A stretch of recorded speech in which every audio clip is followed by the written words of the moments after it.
illegal strip clubs for underage girls. And this is the... Okay, no offense, but like you have to be a little bit more charitable in how you're phrasing what happened when you've gotten banned from Twitch for saying you want to genocide the Jews, okay? Right? You have to be more charitable, right? His Glass Israel comment is a pretty spicy comment. Now, I have defended Vosh in the past, and I'll continue to do so, in that I don't think Vosh wants to kill all Jewish people, and I don't even think he really wants to nuke Israel, okay? I don't think Vosh actually wants that. But when you have comments like that in your history, and that's a spicy meatball, okay? That's a spicy meatball, all right? I think you can be a little bit more charitable when you frame other people's attempts at self-deprecating humor. So you can say that it didn't land well. How long was I muted for? I talked one time during League. I'm sorry, Dad. Please end my suffering. Or you can say that, like, I didn't like this, or he made what I thought was a really disgusting joke. He took a joke way too far when we were having a serious conversation. Like, those are all really valid things to say. Like, that's all fine. And I was like, yeah, it was a spicy joke. It absolutely was. And I wouldn't even necessarily blame Vosh for being like, that joke was like too much for me, and I decided to cut the combo. Okay, yeah, that's fair. Sure, that's fine. That's okay. But you can't just be like, he was talking about the color of women's panties in underage strip clubs. Like, dude, you're omitting a lot of context there. Okay? You have some of the most yikesy, like, pedo defense clips that I think I've seen. And even I've looked at some of these chat logs and I'm like, ooh, yikes. Because they're out there. There are absolutely some pretty, ooh, yikesy Vosh chat logs that, are a little bit iffy sometimes. So, yeah, I don't know. Just chill. Jesus. I hung up on after he talked about the panty color of underage girls at illegal strip clubs for underage girls. The reason why I'm being a little bit more harsh on Vosh is because he's trying to implicate me by proxy. Like, Destiny supports a pedophile. So if you're going to also try to implicate me by proxy, I'm going to be a little bit more strict then in how I talk about this as well. It's the context in which I click the hang up button. Okay, so anyway, watch the debate. Bosch goes into convos assuming people are in bad faith, which is why he psychoanalyzes everyone he talks to and accuses them of hidden motives. He also takes the assumption as a pass to talk in bad faith the other person. I found your channel through the Destiny debate, and your perspective on everything you talk about is always unique and illuminating. Hope the backlash is not too hard on you. This is great for me. I'm just gonna ride this wave for the next 6 months, The DGGers, Yep, there we go. Wait, somebody linked a Destiny thread. They're unironically defending Mr. Girl in this conversation. Jesus Christ. Or the mods. It's just contrarianism. Hold on. First of all, I'm pretty sure my fan base is super divided, number one. And number two, I'm pretty sure, based on the threads that I've read, most people aren't defending his ideas. They're just saying it's cool when somebody is honest or refreshing about it, okay? He's debating YouTube comments? Yeah. That's literally it. Like, that's it. They don't have any beliefs outside of that. It's actually sick that this is possible, though. What's possible, though? That the community would go that far? I would say that, like, Destiny's community has the potential to be, like, the new Sargon skeptic thing, but I think it actually took a while for them to start defending pedophilia, Nice. So, maybe they're jumping on that horse a little bit faster. Is DGG saying Mr. Go on the debate? Yeah, there are a lot of people defending it, apparently, over in the Reddit. Why didn't you post the debate in the main channel? Because the debate doesn't contain much of worth outside of the, I suppose the spectacle of watching me incompetently play Metroid Prime while a pedophile. Yeah, I don't know if I want that on the main channel. Honestly, I think it's less of DGG being empathetic to pedophiles and more just being contrary to anything Bosch says. True, but keep... Why do you think I care about what your opinions are about anything, bro? What, like, do you really think that when a new topic or thing comes up, I'm like, what was Vosh's opinion on this so I can have the opposite opinion? Like, bro, you're uninformed about, like, almost everything you talk about. I don't care what your opinion is. Like, I would cringe before trying to define my opinion as the contrary to whatever you say. You don't know half the shit you talk about. Like, Jesus Christ. In mind, that's always how it starts. Whether you're talking about the skeptic community all the way up to neo-Nazis, it never starts with an affirmative defense of the worst things. It starts with a defensive attack, or sorry, like a response to. Yeah, not to mention I couldn't be contrarian anyway, because after you hear my take on everything, he walks back half of his shit anyway, because he realized how stupid he did it for Rittenhouse. He's done it for so many different fucking topics. It's like, oh, okay, never mind. Yeah, this blah blah blah. Like, okay, dude. Things they dislike, you know. It never starts with being conservative. It starts with being anti-SJW. It never starts with being a Nazi. It starts with being, you know, pro-Western civilization. I mean, you know, there's always something that leads into it, right?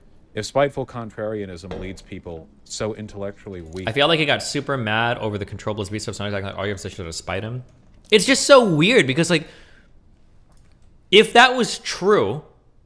So, here, I'll give an example. Here's what I think is spiteful. When I call leftists spiteful, I say, hey, you guys are kind of spiteful because you say, don't attack people on immutable characteristics, but when it comes to me, you seem to have no problem calling me a short goblin fuck or whatever.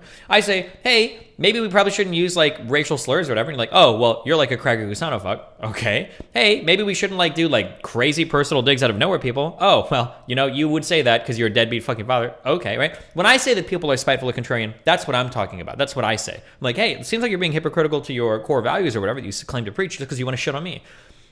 When Vosh says I'm being a contrarian, he says...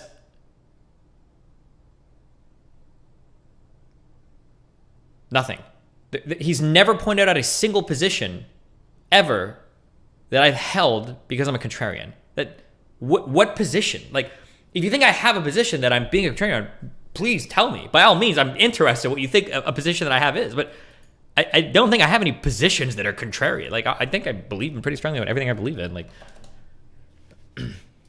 towards these positions, then it can really be anything, you know? It wouldn't really matter, right? I mean, you could have a community full of Nazis and fascists and what have you. You would never have to affirmatively defend any of those positions. You would just have to train your community to be so spiteful and so driven towards hatred and contrarianism that they just sort of arrive at those things naturally. That was a special kind of awful in that debate. Yes. But it was all worth it to see. Wait, can you not put critical DGGers photons? defend him afterwards. Have you actually looked into him? No, I don't really have much of an interest in looking into him. What am I to find? More evidence that he's a creep? The dude, apropos of nowhere, accused you of hedging your language. That really made me feel he was just being disingenuous. Well, he obviously wanted to get clips out of me. But I think he's also... Dude! Not to stand for, like, Mr. Girl or whatever. When he says this, he's obviously trying to get clips out of me. Mr. Girl DM'd him and asked him, what topics are you comfortable talking about? And then in the conversation, he said, do you not want to talk about this? What do you want to talk about? Now, he asked him like 12 times, okay? He like asked him over and over. He's like, do you want to talk about this? Well, what topic do you want to go into? What do you want to... And he asked him, and Vosh went every single time. And then I think Mr. Girl even made a joke. He's like, oh, I got you with the clip. Or are you afraid I'm going to clip you? And he's like, no, I'm not scared of that. Like, Jesus Christ, why is Vosh so weaselly? I don't understand what happened. Damn, I don't know. I have to think. I wonder if he got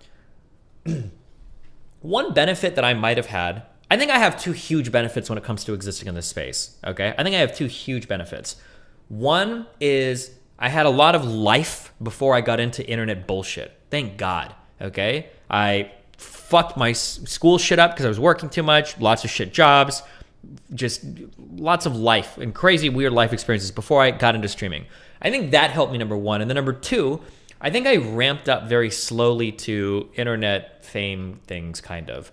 I started off streaming, and then every year, there hasn't really been like, oh my God, this year Destiny exploded and blah, blah. It's been a pretty slow, steady ramp up for my entire career.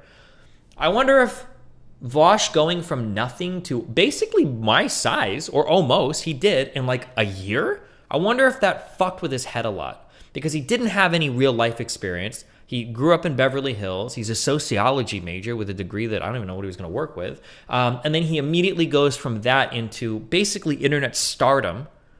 I wonder if that transition messed with his ability to be more grounded or thought out in some of his beliefs. Like, maybe he hasn't been like purposefully growing in a way that like is because of like a deliberate effort, but it kind of happened accidentally and it was massively explosive. And now he's kind of a little bit lost for where he should go or what he should do. Maybe that's like a guess, maybe. Because like, keep in mind, was Vosh a YouTuber 3 years ago?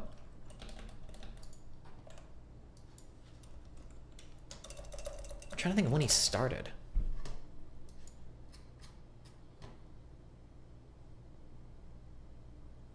No. So in 2019 of February, he had 20,000 video views. So not even 3 years. We check the Social Blade. He's finally getting 1 million views a month.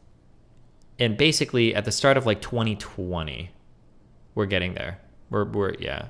So for like 2 years, and then he exploded pretty hard during 2020.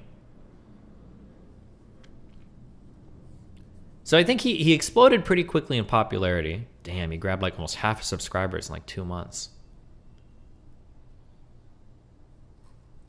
And then I wonder if having that, yeah, I feel like there's a lot of things that have been, I think there's a lot of things in terms of his life that have kind of conspired to fuck his mind a little bit in terms of how he deals with stuff. So maybe that's like the difficulty. Maybe? I think it's both, you know. He who cast the first stone, you know. He was basically just the vocal IRL person version of all those Twitter accounts who will quote tweet leftists calling them pedophiles, and these accounts are called like lolly_69, and it's just full of lolly. Well, I mean, you sound like a pedophile, not a person who wants to promote empathy for socially misaligned people. Why do I sound like a pedophile? Because you're dedicating a considerable amount of thought to the subject of what type of underage girl people would be most interested in. What color, if you had to guess what color their underwear would be, Vosh, what would you say? Yeah, okay. It was too edgy. It was. You should have seen Vosh was uncomfortable with the combo, but Vosh didn't want to keep going. It was too edgy of a joke. Well, I mean, you sound like a pedophile, not a person who wants to promote empathy for social. What does a joke even mean? What even are jokes? Wait, what did the joke even mean? Does he not know? The joke that Mr. Girl was making was Vosh said, you're spending way too much time thinking about like this pedophile shit. And then he made a self-deprecating joke like, yeah, you know, what color are their pants? He was making fun of himself. That was the joke. That's pretty obvious that that's what the joke was, right? Like if I'm joking like, man, you guys spend a lot of time thinking about fucking dogs. And you're like, you know, maybe, but like, don't their dicks get really big when they fucking coom? Like, okay. I feel like there's some people online, you know, where they... Destiny, I don't know why you're trying to make up this weird narrative or whatever. The action answer is extremely fucking obvious. His takes and everything went to shit when he stopped watching you finally. Oh, good one. I hope not. They could just read out the entirety of Mein Kampf and then just say they agree with it and then spend 6 months building a political militia to seize the white race or whatever. And then they're like, well, it's a joke. Like, what? I'm pretty sure this Mr. Girl guy has explicitly, in no uncertain terms, said that he is attracted to children. I don't think there's... He didn't say to children, to be fair. Now, I disagree with how Mr. Girl characterized it, but that's not a fair summary, really, of what he said. Right? I am pretty sure it's been very, very explicit about that. Here's a video of him saying that. They're pretty hot. You're supposed to be sitting there holding these two thoughts in your head, and one that these are kids, and the other that they're hot. I already knew that, but I think it's a good thing to put that out. Oh, he's talking about the Cuties review right now, I think. There. As these... All right, so I'm just gonna... Yeah, I feel like my assessment was warranted. Give Mr. Girl another chance, man.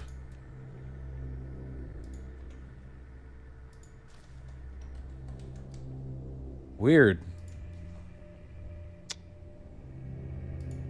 behavior. Strange and weird behavior. You've ever heard of the app TikTok? There's some pretty interesting stuff on there that, you know, I've checked out, and I recommend you check it out. Girls of all ages are dancing. Yeah, I'm not even letting him... I don't care. Don't link that video again. Oh yeah, here's Destiny's subreddit, where you have a highly upvoted comment. Wait, why does he have... Why does he have one picture of one comment and one thread? Where you have a highly upvoted comment. Wait.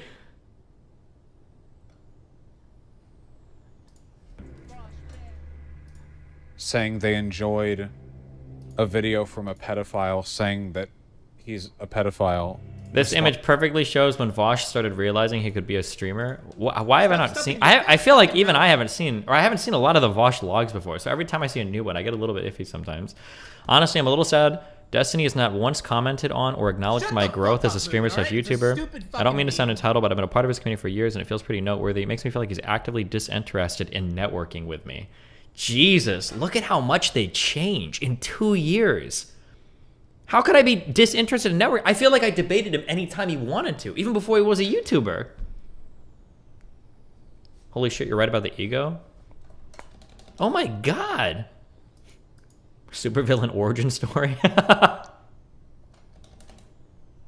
Responding to a downvoted comment.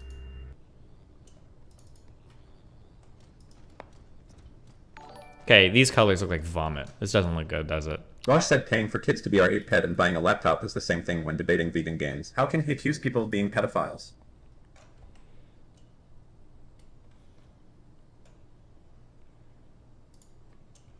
Wait, that yellow color is so gross. What the fuck?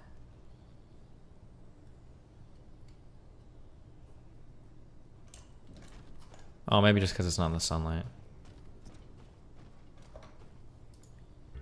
Saying there's nothing funny about a pedophile.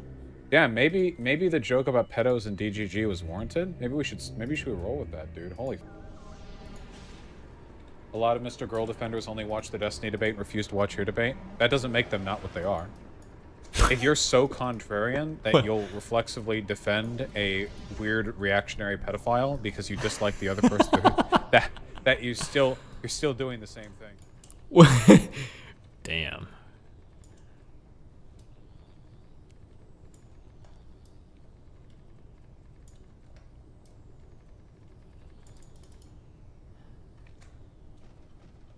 Vosh 1 year ago. Kind $20. Hey Vosh, turning 26 today. I've been following you for 1.5 years, and I'm really happy about your growth. Keep up the good work, comrade. Thank you very, very much. I know it sounds a little bit petty to say, and I swear to God, I don't think like this 24/7. But seeing Destiny make some unbelievably bad takes and seeing me with like 3 times the viewers or whatever does make me feel a little bit better. I feel like if Destiny could adjust just some of his perspectives or mannerisms on some issues, he could be like a massive content creator. But I'm destined to grow larger than him because I'm actually interested in building a political project rather than just having my own island, where I have my own takes on things completely disaffected from everything else, you know? Also, I don't play League. Okay, fair. Bagpipesman and Astatine with a very kind tier 1 subs. Thank you very much. Isn't he admitting you're not a contrarian by saying there's like what a trip. He's gonna kill me again. The sun never sets on the Vosh Empire.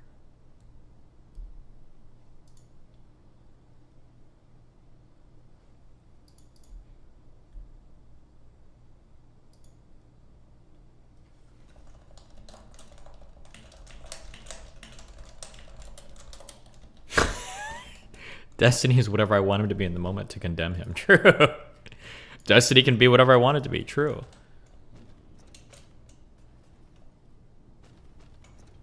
Wait, this is a different color green. Is it all a different color green out here? Or did I fuck some of this up? I think wait, is it a different color green? It must be. It is.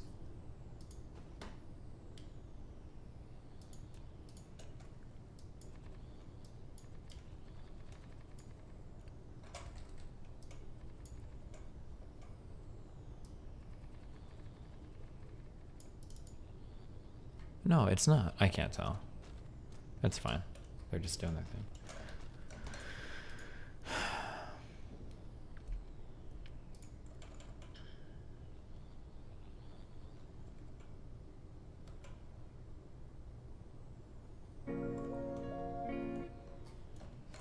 Fuck, Vaush is right, you guys. I'm just a mad reactionary contrarian with no meaningful salient political projects. Time to wrap it up. We're shutting DG down.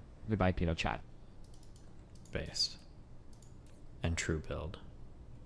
You don't have to actually power these logistics stations if they're if other drones are picking shit up from them, right?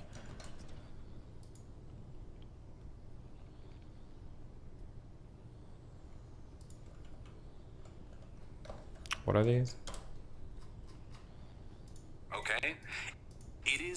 possible, please, please, right now, uncuck your dumb shit, libcuck fucking SJW brains and recognize this empirically correct fact that I am about to spit.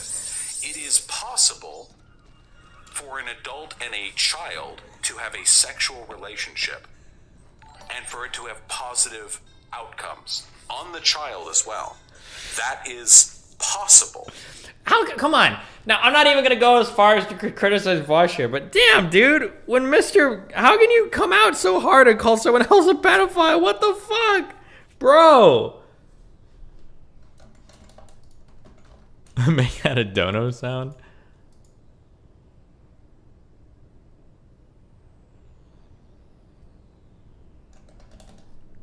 No, okay, Jesus, just stop. Okay. Tweet it? No, chill. Okay. We have a critical photon.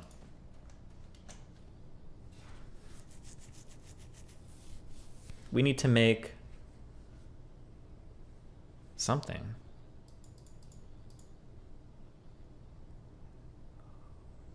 Wait, are critical photons even here?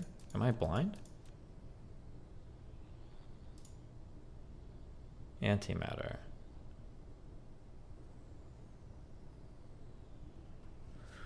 That clip goes on and it gets even worse. Listen, chill, okay? Thoughts on this Medlock tweet.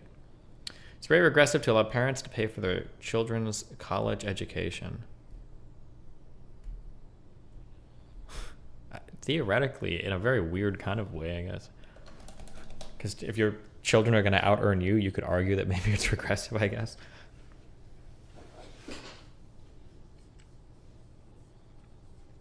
Can you talk a bit about the decision to make your website open source? When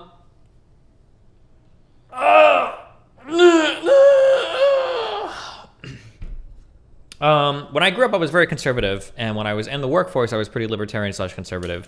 And when I started to make more money doing streamer stuff, one of the things I realized was how much every new dollar I got meant little and little, or less and less to me, I guess. So if you're poor and you make $20,000, okay, getting $20,000 is like a life-changing amount of money, all right? If you're making $500,000, then $20,000 is like some shit you could, blow in a weekend on some really dumb Vegas trip. The amount of money it changes a lot. In economics, it's called marginal utility.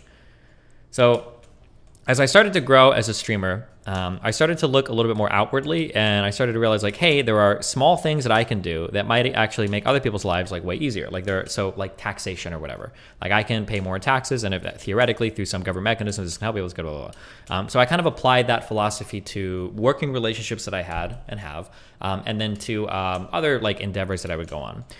So I made sure that I always paid people well when I worked with them, because I figured like, hey, you probably need more than I do, et cetera, et cetera. And then when it came time to do a website thing, it was like, hey, like I think having some independent sub-site that is like not reliant on Twitch for money, I think is a really cool idea. And if other streamers wanted to use it or build on it, I could open source the project and then other people could utilize it. That was the thought process at the time for why my website was open source. If I would have known that it would have only been exclusively used by people that were trying to get me banned and take my livelihood away, I probably wouldn't have done it, unfortunately. But it is what it is. But.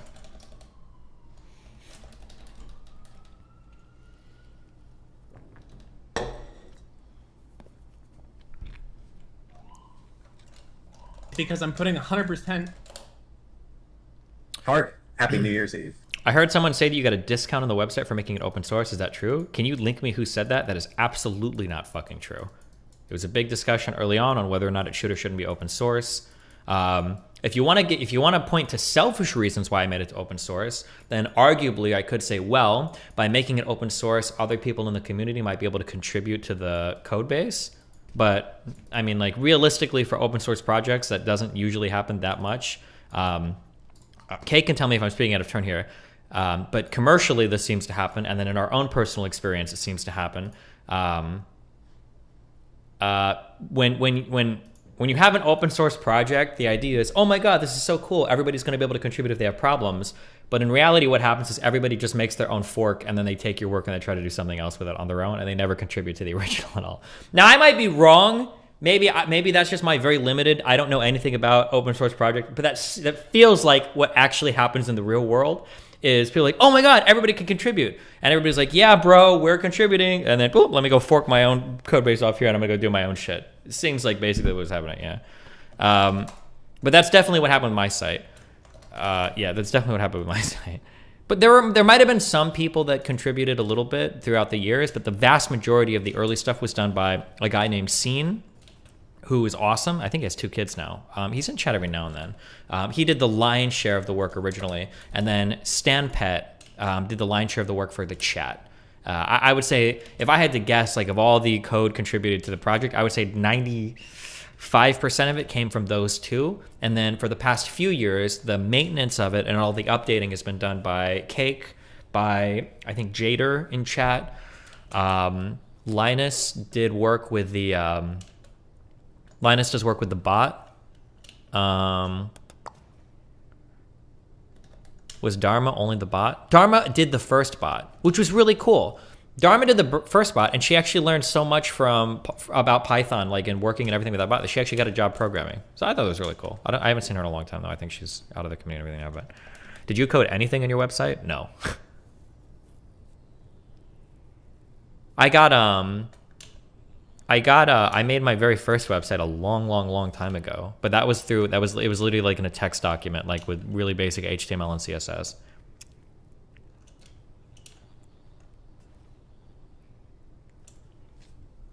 What happened to the positions page? It got cited 2 times, and every time it got cited, people would take 1 click. I don't know. Fuck everything. I actually hate the fucking world. I was like, okay, I'll make a website. It has all my positions. Somebody suggested the project, and they put a lot of work into like writing positions over. And I was like, cool. And then I started updating and changing everything. And then I got cited once in a Vice article, and then once somewhere else. And I think somebody in that, I remember the Vice article really well. Somebody wrote in the Vice article, like, oh, well, here's Destiny. He's got a page where he writes about his opinion on pedophilia. And I'm like, the fuck? Why the fuck would I work so hard on this for you to take that whole fucking project and just rip it like that? What a stupid fucking, how irritating. Whatever, fucking loser. It was some Hassan simp loser bitch too, motherfucker. I forget what his name was, but God, he wrote shit. Or was it there was a guy and a girl that both write that simp hard for Hassan and shit on me on Vice. I don't remember who wrote it. It was either the guy or the girl, but fuck it. It was the Gita person. Yeah, she's written some dumb shit too. There's a guy too. What is this? Remember the Vice article about the Richard Wolf debate? Destiny sent the reporter the site so that he could gauge his opinions better. Here's what the reporter wrote about. Oh no, this was Matthew. I think Gita did another thing as well.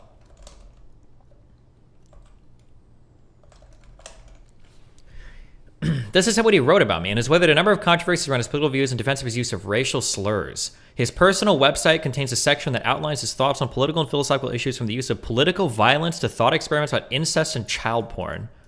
I don't know, it's kind of irritating that, like, whatever, dude. If that's what you want to summarize my shit as, then fuck you.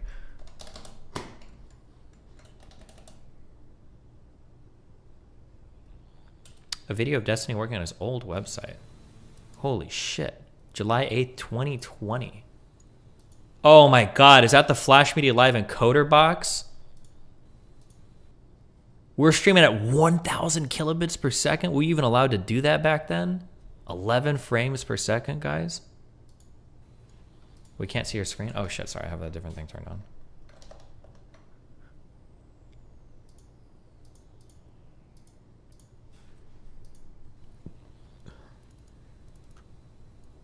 Oh my God, we've got audio repeater. I think this is virtual audio cables to get all the audio routed. It was so hard to stream back then, dude. This was some complicated shit. I think this is a Ryzen IRC server. Okay, are you done? Rafflebrowski. I visited this guy once. German dude. Who do we recognize in chat?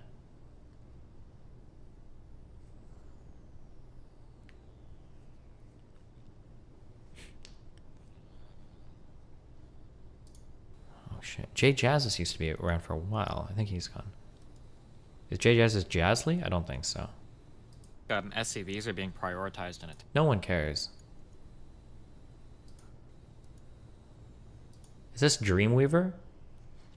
Oh shit, dude. If you ever want to make a website, oh god, this was so long ago. I did all this by hand too.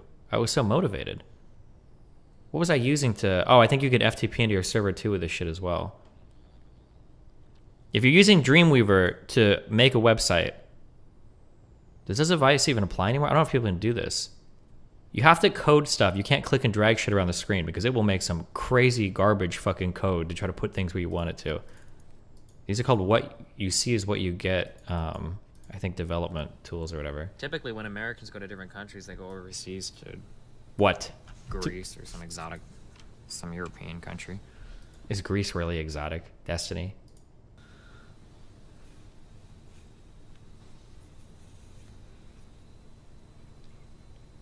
We have Fubar here, AOL Instant Messenger, Skype.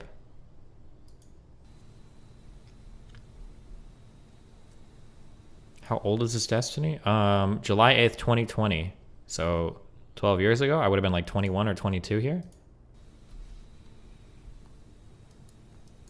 It broadens your mind. I don't know if I'd say that. Based. People that say just traveling makes you a smarter, better person is not necessarily true. Fuck that. Oh my god, dude. I was manually... Oh, man. What a time. Oh my god, we ordered stuff off of Newegg.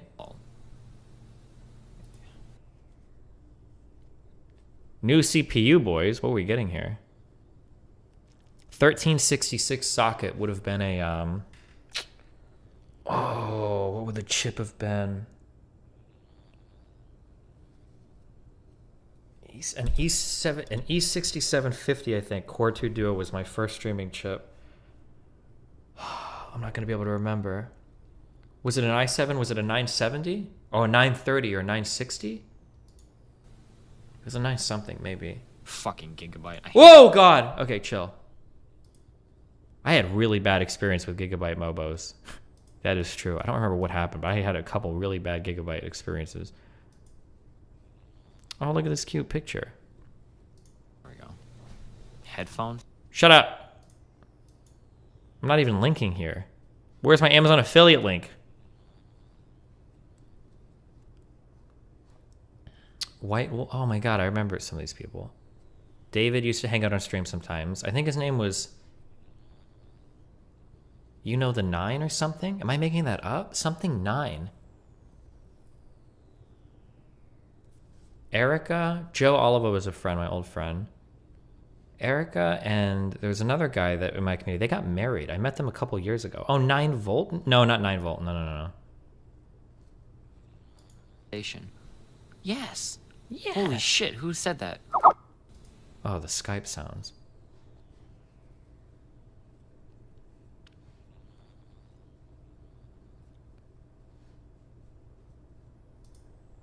What a world. What am I trying to do here? Hey, I remember. Shut up! It's so loud. That, okay? Yeah, I remember. I'm anonymous, okay? I never forget. Do you remember Katarina? Or Katrina or whatever? Yeah, I do. I remember, yeah. She showed up in chat a few years ago. GSC relocalizer. What were we using this for? Was this to make StarCraft work in Korea?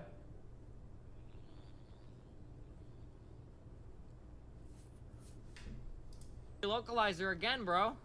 For your open source, some Chinese projects are preventing Western developers from forking their open source code base by putting the N-word in the license. It's called the plus N-word license. Context does not matter to them anyway. Shut up, that's not true. Not computer friendly, I guess. I'm an expert. What was the relocalizer for? Was this to let you play? I think it was, right? Does nobody remember this? Because I was really high ladder in America, and but the U.S. server sucked. With computers, so this shit. Really, your mom was in the Choose your language. Grandmaster Cox. Jesus, oh my God. Is Pat? Well, I can't listen to past testing too much because he was a pretty edgy guy. Okay, I don't know what kind of crazy shit I'm about to say here. Total Biscuit. Oh, I met my wife at BlizzCon in 2005.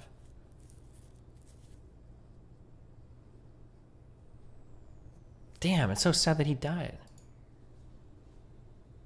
I feel like I've outpaced him intellectually. Listen up, Buttercup. Listen. Closely. Closer.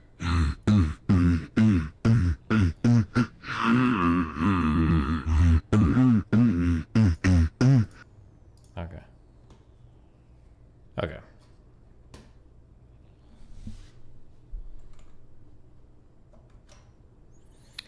Isn't the site off open source now, letting the terrorists win? Maybe. I told Cake to take it off open source. I'm done with that shit. I don't know if he did or not, but I said fuck that. Because it's been co-opted. Powers are not used for good. Can people still use it if they ask? Maybe. You can pay me for it now. Fuck you guys.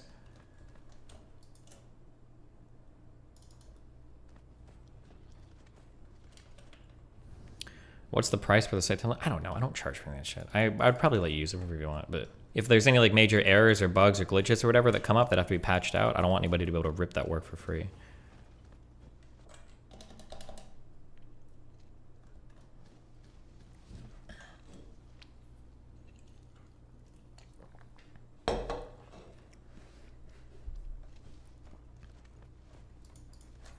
Okay. Let's think for one quick moment though, okay? This is done in an assembler. Okay, real quick, if I'm gonna get warpers, I know what I need to do. Never mind, I don't know why I'm asking you guys. Fuck, I know what I have to do.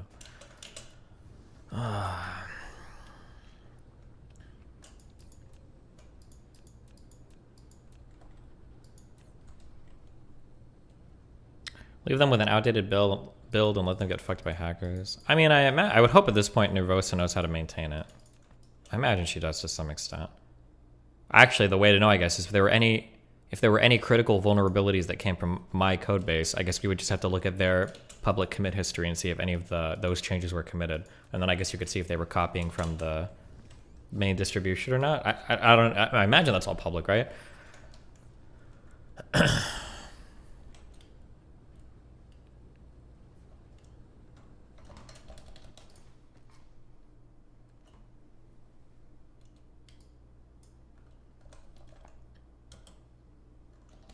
How many leftist content creators do you know off the top of your head that have copied DGG's site? It's probably 10 plus at this point, huh? I don't even know if I can name them all. The Surfs did, Demon Mama, Vosh. People can... Appreciate you. You helped me through a difficult year. Keep doing you. Peace. Xander Hall, Denims.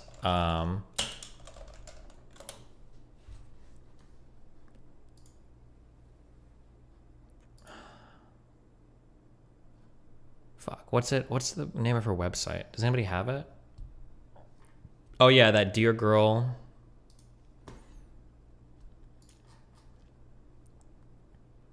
It's basically, if it's a person that hates me, they probably use my website. Hold on, yeah, let me look, because you guys might think I'm exaggerating, but... Okay, so these are all the people I think that are using my website right now, basically. So, right?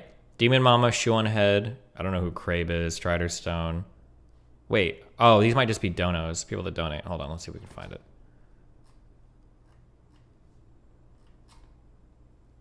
Oh, never mind. Fuck, it's 8 people. My bad.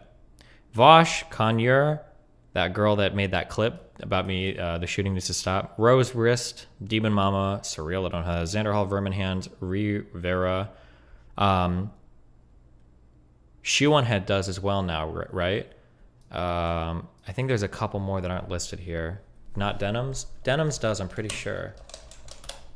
Infrared? No way. Wait, no way.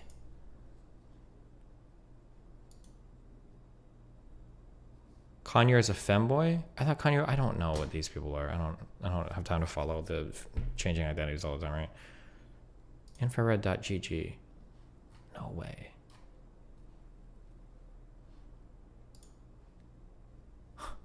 Do they have like their own chat too? Would it be the same?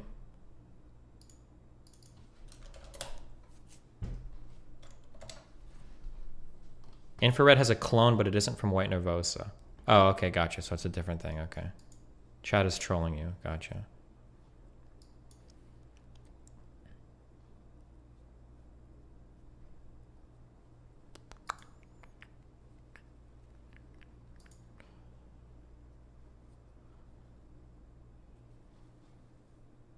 How do you find these guys' chat rooms? Oh, here it is.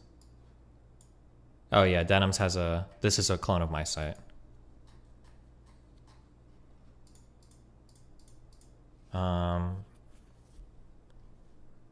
Who else? Oh, the deer girl person, that I fight with on Twitter. This is another clone.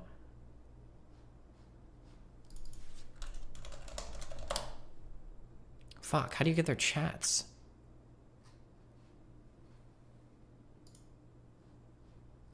Maybe they don't have a separate chat thing or whatever.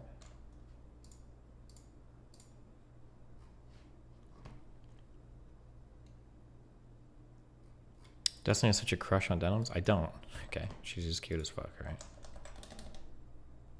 Surfs uses mine. The Sharky CC person? I don't know who the fuck this is.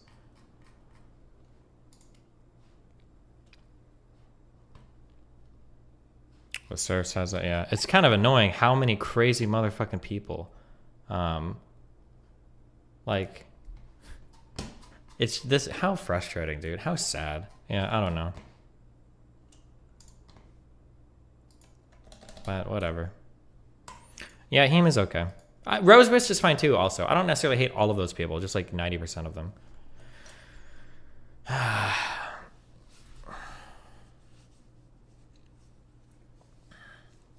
Why does it affect you? Because I'm a human being? I don't know what level of autism you have to be on for me to even like try to answer your question. Steve, ask somebody else. I don't know how to deal with that. Sorry. Ever could have imagined. Would love to talk to you on our off stream sometime. But if you think it'd be a circle jerk, I totally understand. Happy New Year, King.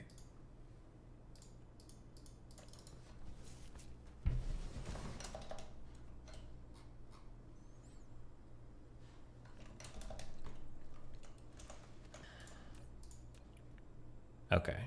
10 seconds to make 8 of these. With all the disinformation being spread around this new variant, do you see yourself doing another debate with an anti-vaxxer? Yeah, maybe.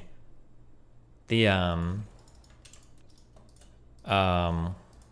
think my vaccine-related debates have probably been like, of all the quote-unquote debate material I've done, I think those have been the most actual, like, real-life effective ones in terms of, like, this is a subject that I'm debating that's, like, related to real life that can spur somebody on to change immediately. Here's something that I found when I was doing those debates and when I was getting emails from other people. And you know what? I'm going to be totally honest. I'm a human being, and I kind of felt similarly at some point too. A lot of people email me and they're like, hey, I'm not an anti-vaxxer. And like, I believed in vaccines my whole life, and but it was just like, there's so much information out there. I was just like kind of worried. And seeing you like cover a lot of the topics, like put a lot of kind of irrational fears that I had to rest. And I don't know why I let people fool me with fake news, blah, blah, blah, but I'm glad that you did this. I've had similar thoughts sometimes. Like, there are a lot of people that are consistent on their messaging and a lot of different things. And I've wondered, like, damn, am I actually going to get like some myocarditis and like my heart's going to explode or some shit from this? Like, I've wondered sometimes, like, man, I don't know. Fuck, this is a little bit spooky sometimes because a lot of people are pretty consistent on, but yeah. So I don't necessarily blame somebody who's like, I did a little bit of reading this and I was actually kind of scared of getting vaccinated for these reasons. Like, I understand. I'm empathetic and sympathetic, but I'm not pathetic. Like you fucking nerds.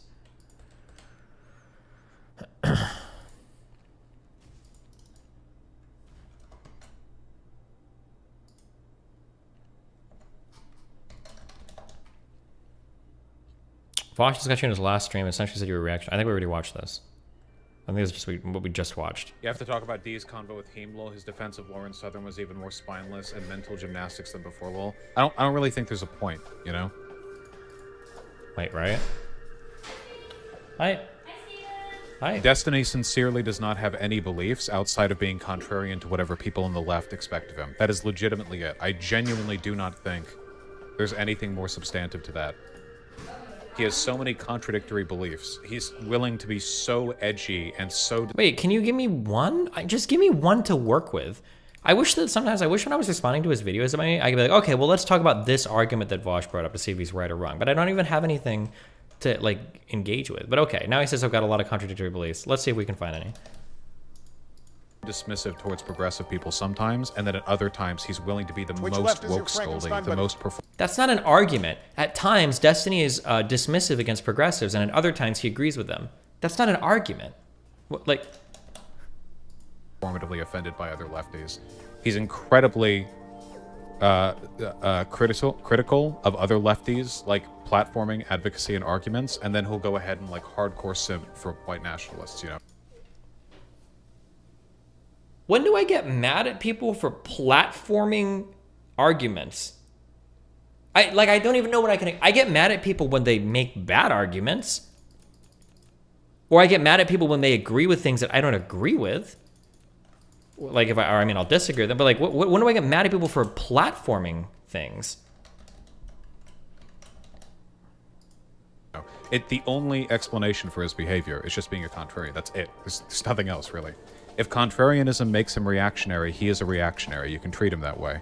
But it's not like there's any, like, breakthrough that's going to happen. Oh, shit.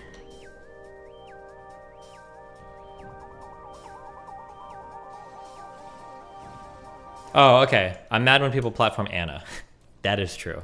That's my line in the sand. Okay, you did get me there. Okay. You. And pedos, that's right.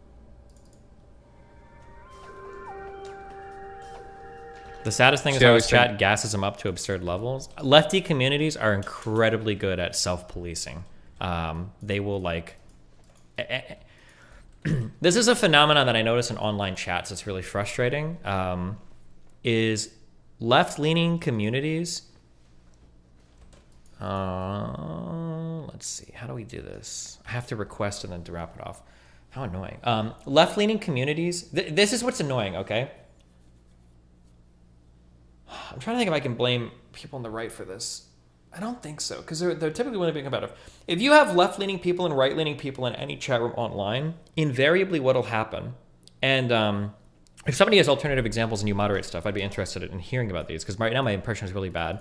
What'll happen is the left-leaning people will... I feel like I've outpaced intellectually. They'll become increasingly demanding of more and more right-leaning people to be banned from servers. So they'll be like, hey, don't make these jokes. Hey, you can't do this. Hey, that's racist. Hey, this is transphobic. You can't do that. And they'll get more and more like, you need to ban these conservatives. You need to ban them. You need to ban them. You need to ban them. And it'll get to the point to where eventually they'll issue an ultimatum where they'll say like, hey, listen, if you don't ban this person, then this server is like a racist, homophobic, transphobic server. We're all going to leave. And what happens is every space online gets more and more radicalized because when left-leaning people are in servers, all they want to do is ban everybody else that doesn't agree with them. And then if they don't, then they leave. So every server gets like super hardcore split up into these things. This used to happen with my server. I think it happened with Hassan's server and he shut it down. I think it happened with Vosh's server where the conservatives will just slowly start to get banned and banned and banned more and more. And then you get like, have these self-reinforcing echo chambers. And anytime somebody says anything that somebody might disagree with, like then they're going to get banned. And then, yeah, the servers just become insane circle jerks. It's like, it's ridiculous. The N-word is bad. Didn't he say the N-word with a soft A isn't a slur, but cracker is? Yeah. Again, like it doesn't have to mean anything. That's like, I feel like this is such a non-controversial take. I don't know how people will see something like, oh, so you think that this word that's used like in a friendly manner is okay, but when I use this word as a pejorative slur, it's not okay? Like, yeah, why do you think this is like a big own? Like, I don't see the contradiction here. Or if maybe I'm just missing it because I'm not as smart as you or as big-brained as you. But I think this is a pretty reasonable position to take. Don't spend that much time thinking about it. All right, where's the other area? Half of your community agreed with him? Maybe, I don't know.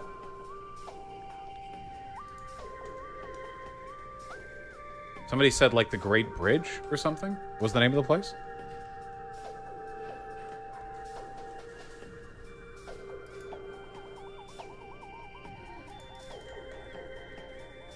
Great Bridge near Entry Lagoon. Okay. Forgotten. Whatever Bridge party is has over the here. social power will engage in cancel culture. Potentially, yeah. Yeah, that's probably true because conservatives used to do it for like gay people and everything else. Like, oh, you can't get married. Oh, we don't want to see that shit anywhere. Oh, blah blah blah. Like they'll do it, yeah, if they have the power. Here's the Great Bridge. Okay.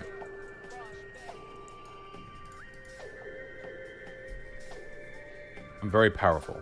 Gibson 34. I feel like I've outpaced him Intellectually. It's almost the New Year group. Ooh.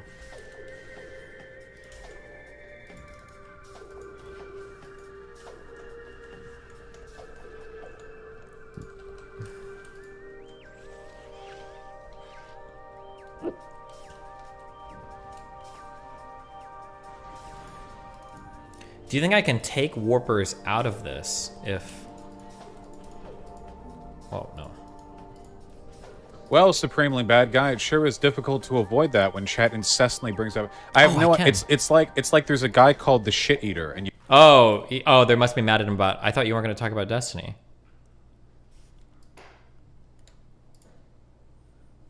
Avoid that when chat incessantly.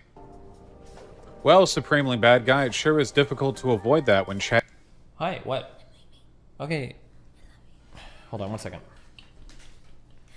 Sorry, dude.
Bye, have fun.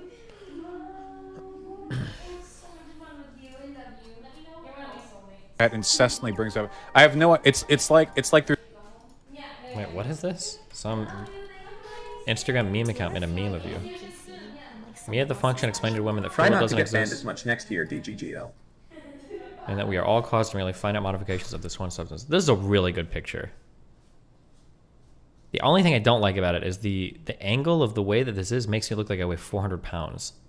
Oh, here's something that I noticed in pictures sometimes of me. If you wear black t-shirt and you have a black hoodie, when the hoodie hangs down at your side, the appearance is that you're filling in all of that space.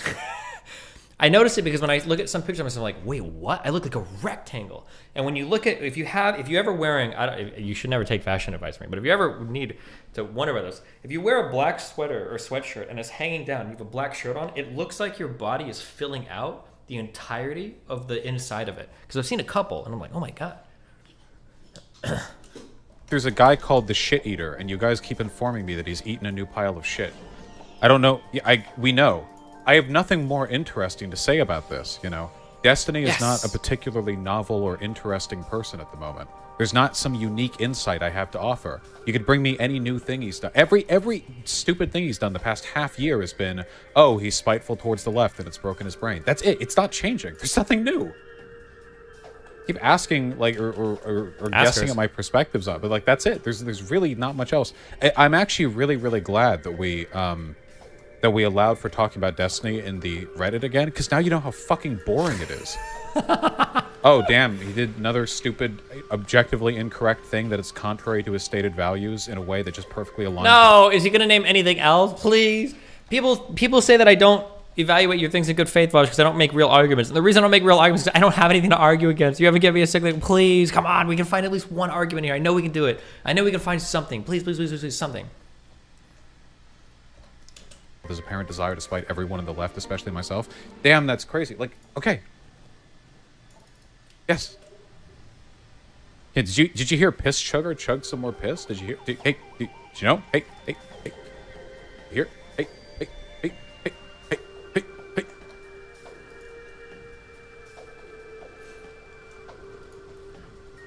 Okay, critical photons. I think I need these to finally make white science.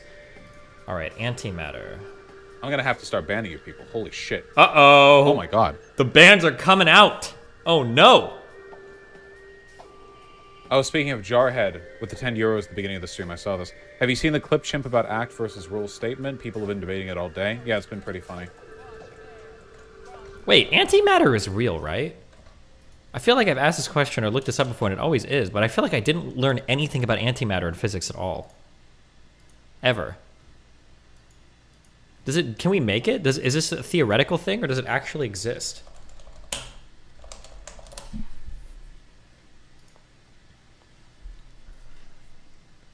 Antiparticles or partners of the course of ordinary matter. Minuscule numbers of antiparticles are generated daily at particle accelerators. Total artificial production is limited to a few nanograms in a natural process like cosmic ray collisions and some types of radioactive decay.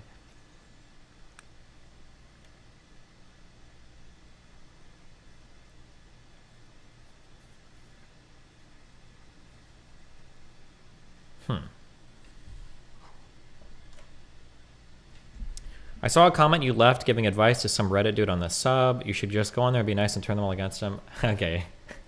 Unironically, I have been doing that.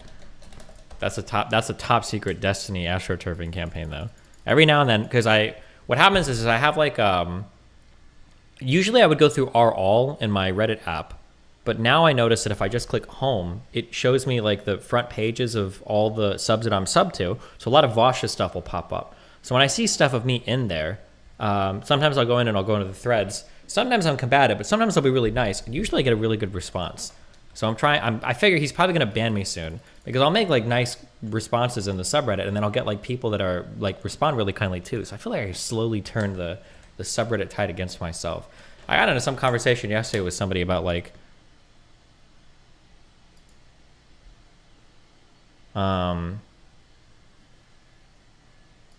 because something that I find is that most people that like super disagree with me, they don't usually have anything of substance to say, or like it's like a confusing thing.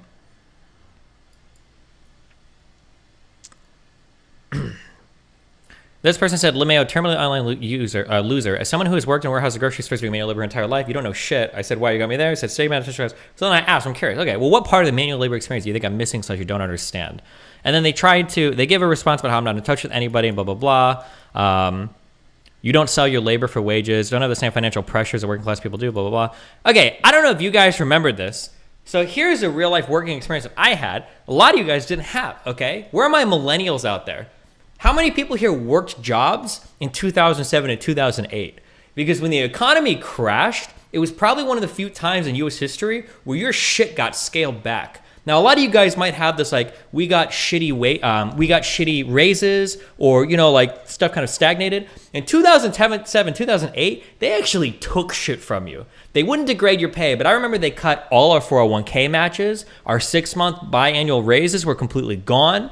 Our fucking employee food station or whatever, where they were serving food on break with all cold food and sandwiches and shit, they scaled all that shit back, okay? Working in that 2007, 2008, 2009 shit, that shit fucking sucked, okay? That was a horrible time. And I worked through that. That was a bad time to work through. But then this person responded to me. I didn't actually see this response. Oh shit. Somebody else responded to me and I had a short conversation with this guy. And I think we were like I think it was a good conversation.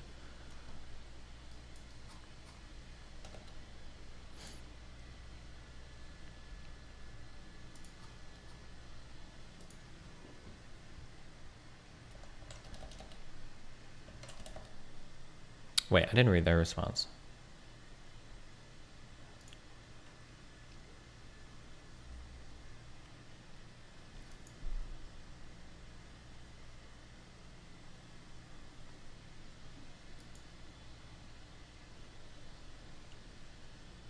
Oh, okay, whatever. Okay. But I shouldn't tell you that because it's really because I like to be on my own when I do this, and when you guys start flooding into subreddits whenever I'm responding, it's really fucking cringe really fast. Most people that take pay cuts during COVID, I lost 25% of my income and got more work put on me. I was also trying to enter the labor force during the housing crisis. It was fucked. That sucks. But my understanding is that that is incredibly atypical unless you are a very, very, very like frontline worker. I think I just saw the part of the stream where you talk about open sourcing your website. I really do appreciate all you have done for the streamer community as a whole. You might not think you've done a lot, but you have. Thanks. Much love. I think the vast majority of middle class workers like took home way more money during the pandemic. A lot of people got COVID bonuses for working. A lot of people were able to work from home, so they cut down on all of their trip and travel time. And I think and then a lot of people were spending less money going out because shit was shut down. There were a few articles we wrote on this, but there were some people at the very lowest that were fucked. So service workers or retail workers because of some things closing down where they got fucked. But overwhelmingly, more Americans took home more money during the pandemic, and then with the unemployment insurance and the COVID stimulus checks and everything too. Yeah. But you might have been fucked. Not to say that you weren't. It is totally possible that an individual was, but I would say that's an atypical experience. Oh, vermin, leave them alone. Okay, is that it for the upper area? Is that it? Metroid music is kind of cool. I listened to a lot of Metroid Prime remixes on OC Remix a long time ago, but I never actually played the game. Is that for the upper area? Did we do it? Are we good? Did we do it? Are we good? Did we do it? Are we good? Did we do it? Are we good? Chat, please. Oh, okay, sorry, fuck, I keep... Please. Oh my god. Stop. Legit, stop. Vermin? I'm trying to talk with them. Stop. Wait, stop. What's happening? Nuked phrase, Destiny. Oh, they even have nukes in chat. Crazy. Vermin nuke. Oh, she's getting mad because he's So she is getting mad at nuking chat that they're talking about me, but now Vosh is upset because he kind of wants to talk about me. He's like, don't nuke them. We're having a conversation about Destiny. Are we good? Did we do it? Are we good? Did we do it? Are we good? I'm in your walls, please. Vosh. The walls of your mind. Please. Oh my god. Stop. Legit. Stop. Vermin? I'm trying to talk with them. Stop. Chat. Are we done up here?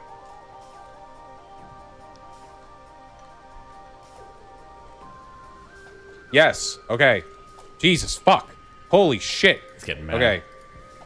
8, 9, 10. Okay, this is where we're going to be making white science, and then we'll do research over here.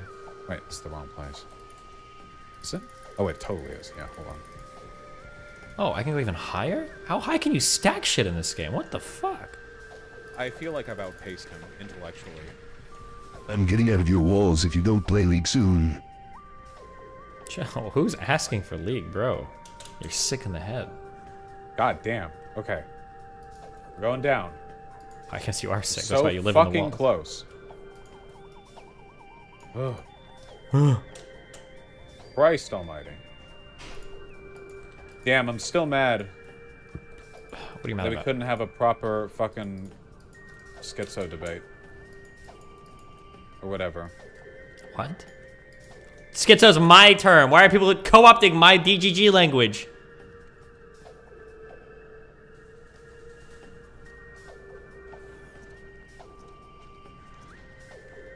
I can pretend to be crazy if you want. You know, you joke about that, but you realize that's the whole reason we don't pull people in from chat anymore. It's because people are so desperate to talk to me directly that they'll pretend whatever to get in with me. Like, you joke, but that is actually the reason why we don't pull people in from chat anymore.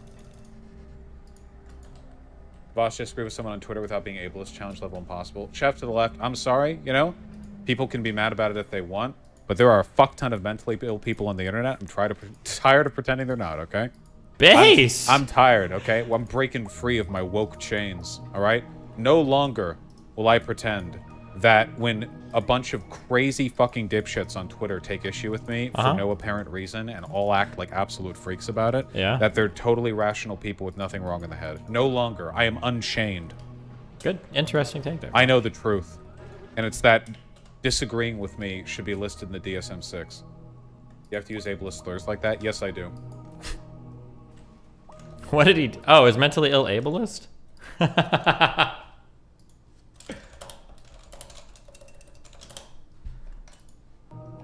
Let's go. Listen now to the most truthful thing you will ever hear, okay? In real life, mentally... Holy shit. I am the Eminem. And Vosh is Mr. Girl. Do you think? Because Mr. Girl made a rap album, and he kind of sounds like he raps like Eminem, but he's Mr. Girl, and I'm Eminem, and Vosh is like my Mr. Girl. Do you think? Maybe? A little bit? He does a pedophile thing and everything, right? Ill people are much more likely to be the victims of violence than they are the perpetrators. I don't get it. Yeah. But on the internet... Okay, I don't care. We're done. I remember you brothers on the past, how employers will take stuff away and fire workers and they need to tighten things, but when business is up, they don't reward workers the same way. True! That was something that pissed me off the most about working at the casino. When 2007, 2008 rolled around, they scaled back a lot of our benefits, okay? And we can see that the business is hurting. I think even the employees is mindfucked because you get Stockholm Syndrome when you work a job, right? But even the employees are like, yeah, I can see why, like, you guys have to scale shit back. Like, business is down. It makes sense. But then when business picks up again, and you see all the motherfuckers coming through the doors, and you see how busy it is, and you're like, hey, cool, wow, business is up again. You're like, are we getting our benefits back? Are we, right? The worst thing in the world, okay? The worst thing in the world, all right? Let me give you some real workers. Let me give you some real workers propaganda. Not this crazy cringe shit you hear from lefties online that have never worked a real job in their life, okay? Let me give you some real ass shit, okay? Worker to worker, all right? When your job is making cutbacks, all right? You got to be real fucking careful about what you volunteer to do and what you show your bosses you're capable of doing. Because if you've got an area in your job that's staffed by 10 people and they've got to make cutbacks and they're going to run it with 8, if you can do that for a year and they start making money again, no fucking way are they going to hire 2 more people. They're going to say, well, hold on. You guys actually did okay with 20% shortage of staff. Maybe this is your new normal. They will fuck you with that, okay? Be careful. When you sign up to do a job and they're going to pay you some money to do it, remember, your goal is to do the least amount of work possible for the most amount of money possible. If you show them how much you can do, and you can do 2x the work they expect, they ain't going to pay you 2x the money for it. They're going to pocket the difference on that shit and fuck you, okay? Be careful. Be careful. Workers, rise up, okay?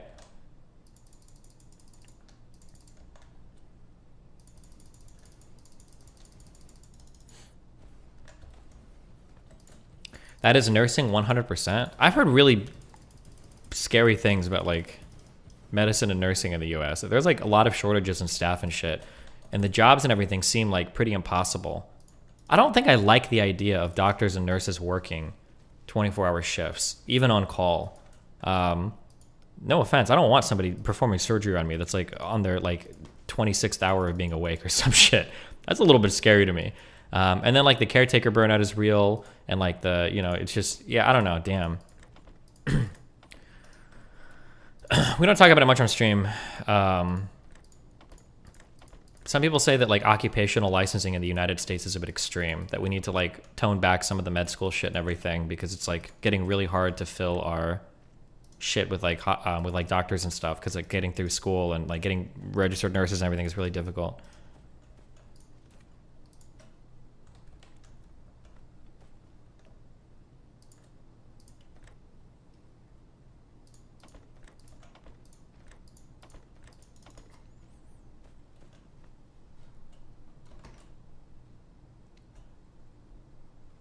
Holy fuck, I don't know if that's a good idea though. RNs are actual dumb fucks a lot of the time. Is that true? Are you a medical doctor? My understanding is, like, if you're an RN, if you're a registered nurse, you've gone through quite a bit of schooling and you can do like a lot of shit with a patient. Like, you can't do surgery and you can't prescribe something, but you're gonna know a lot about a patient. Like, I mean, I guess like anybody could be an idiot, but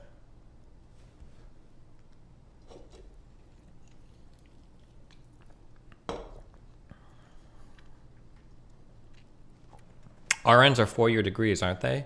To be an RN, don't you need something more than just a 4-year? I thought you did. Maybe you don't.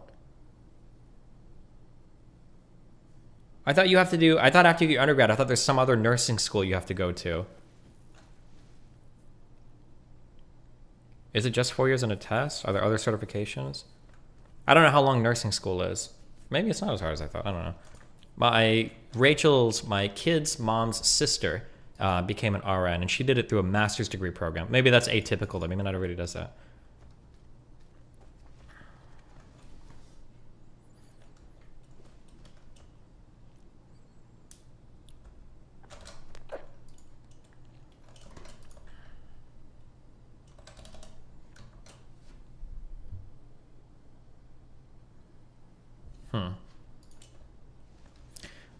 Okay, what am I doing? Stop, guys! We gotta make antimatter. Come on.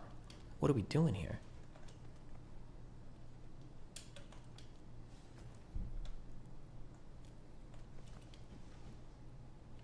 A few of my friends are nurses, and I have mentioned to them how psychotic it is to have 12-hour shifts. That's the norm, and what they always say to me is the quality of your patient care always goes down when you try regular shift hours. It's far better to have one nurse who's responsible for you for a good long chunk of time than having 4 different ones change over within a 24-hour period. Healthcare burnout was a big issue for me on vaccines. Not getting vaccinated stochastically means taking up a percentage of a hospital bed. Frowny face. Frowny face. Thanks, Dan. Based. True. Wait, am I running out of power again?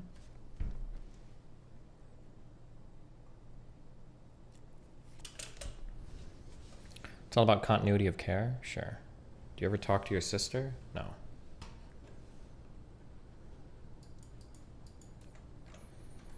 I think these things are eating a lot of my Dyson Sphere power.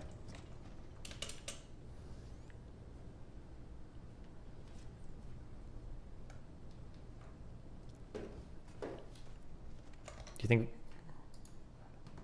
Streaming from hot tubs. It's a holy war. These girls that come back into our streaming community with their titties out, with their pussies out, with their goddamn motherfucking yoga pants on. Say no more to these goddamn using women. I am the leader. Bro. Dude, that rant was so much. Oh my god. Twitch was a different place back then. I think, did Train get banned for that? He would have gotten perma-banned for that rant today.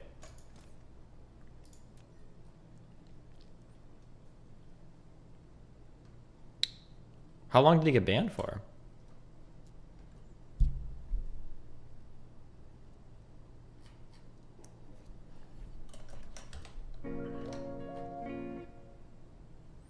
Why do lefties care if others don't get vaccinated? People have life insurance. True. Train donated $82,000 to Los Pollos yesterday. Jesus.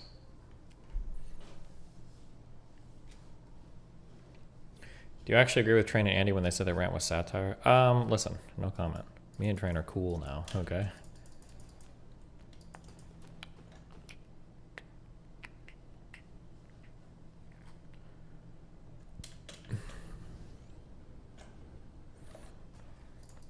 What the dirt trail?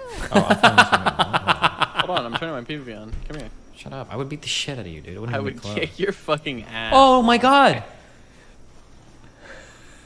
Big backpack. Yeah, I'll be taking that. You're gonna PvP me, you fucking loser! I was trying to hit the zombie next. Oh no, he's getting eaten. This is all your fault. I'm sorry, Moon. You didn't deserve that.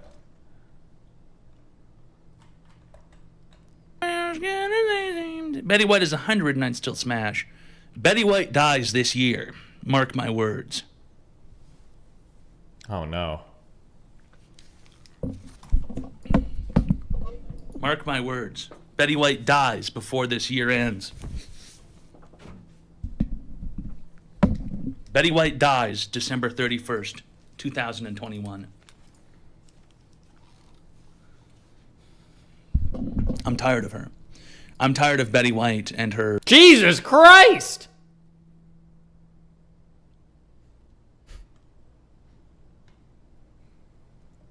date. Like that's... Betty White is dead. Is she really dead? Did I call it? Okay. Anyway. God damn it. I'm not making enough power, guys.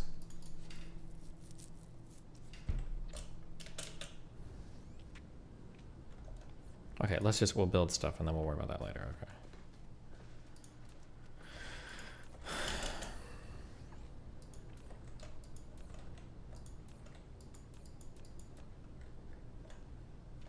New Peterson Shapiro talk posted 13 days ago. This is why, I mean, it's funny because I think that, you know, the issue that you started to become really... Okay, I'll just watch this so I can work my factory. This is why, I mean, it's funny because I think that, you know, the issue that you started to become really politically prominent on, which is the Bill C-16 in Ontario and Canada, it's federal law. In Canada, the gender issue. Yeah. You know, that's the issue where now the question that's constantly being asked, so why do you even care? Why do you even pay attention? And the answer is because... I was asked that earlier today. Oh, really? What did you say?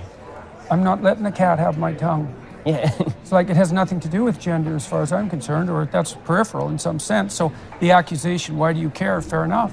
It's like, you know, in some way, people can go to hell in a handbasket if they're inclined to. Mm-hmm. Now, I would rather have that not happen, but people are... Wait, Melina's camera isn't working. Hold on one sec. Stay tuned.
He needs to get his harem under control. Streamer main gun makes me lonely.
Thank you, Steven.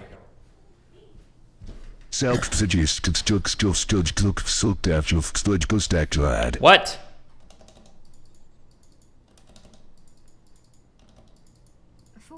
/raid. Des Tiny. Trainwreck Stevie. Listen here, Des. I'm gonna keep it a fat stack and a half. Hot up streamers. Love them.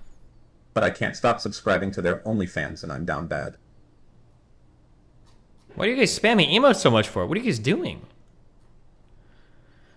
I think I might be wrong to jump the gun on the RN thing. I sometimes get very frustrated with them because I work and research with a lot of MDs and RNs who just assume shit or get shit wrong constantly when they talk about our... Oh, well, damn.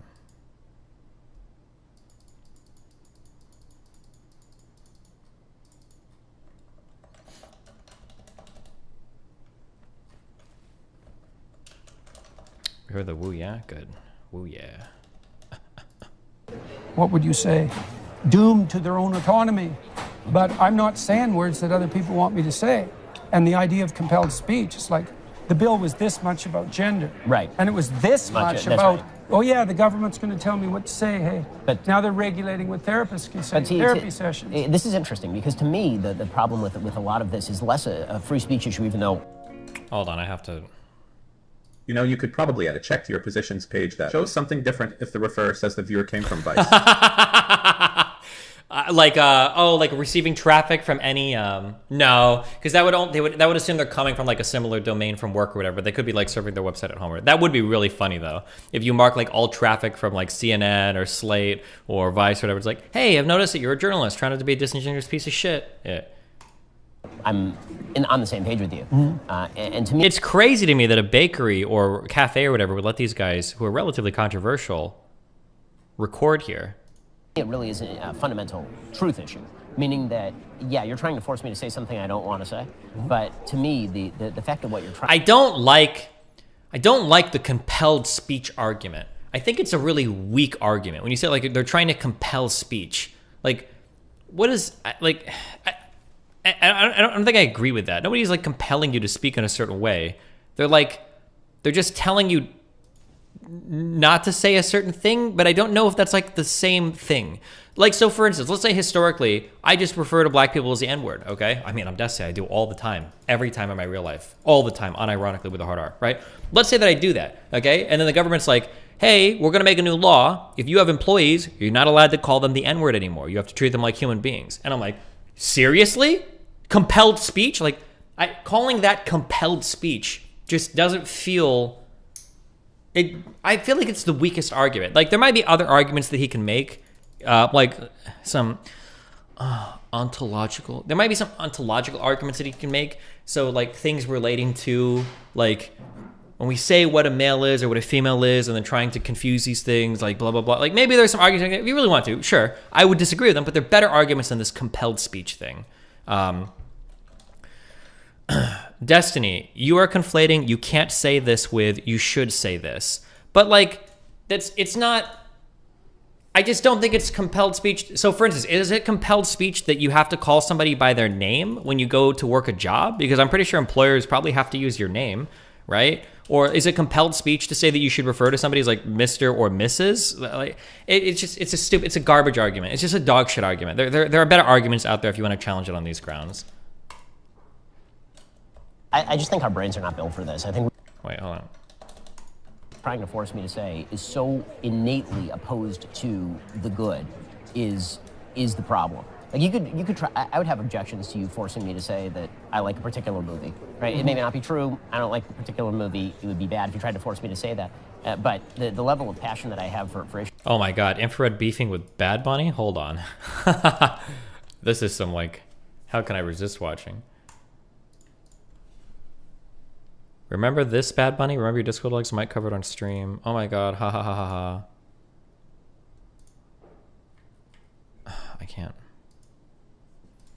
I can't.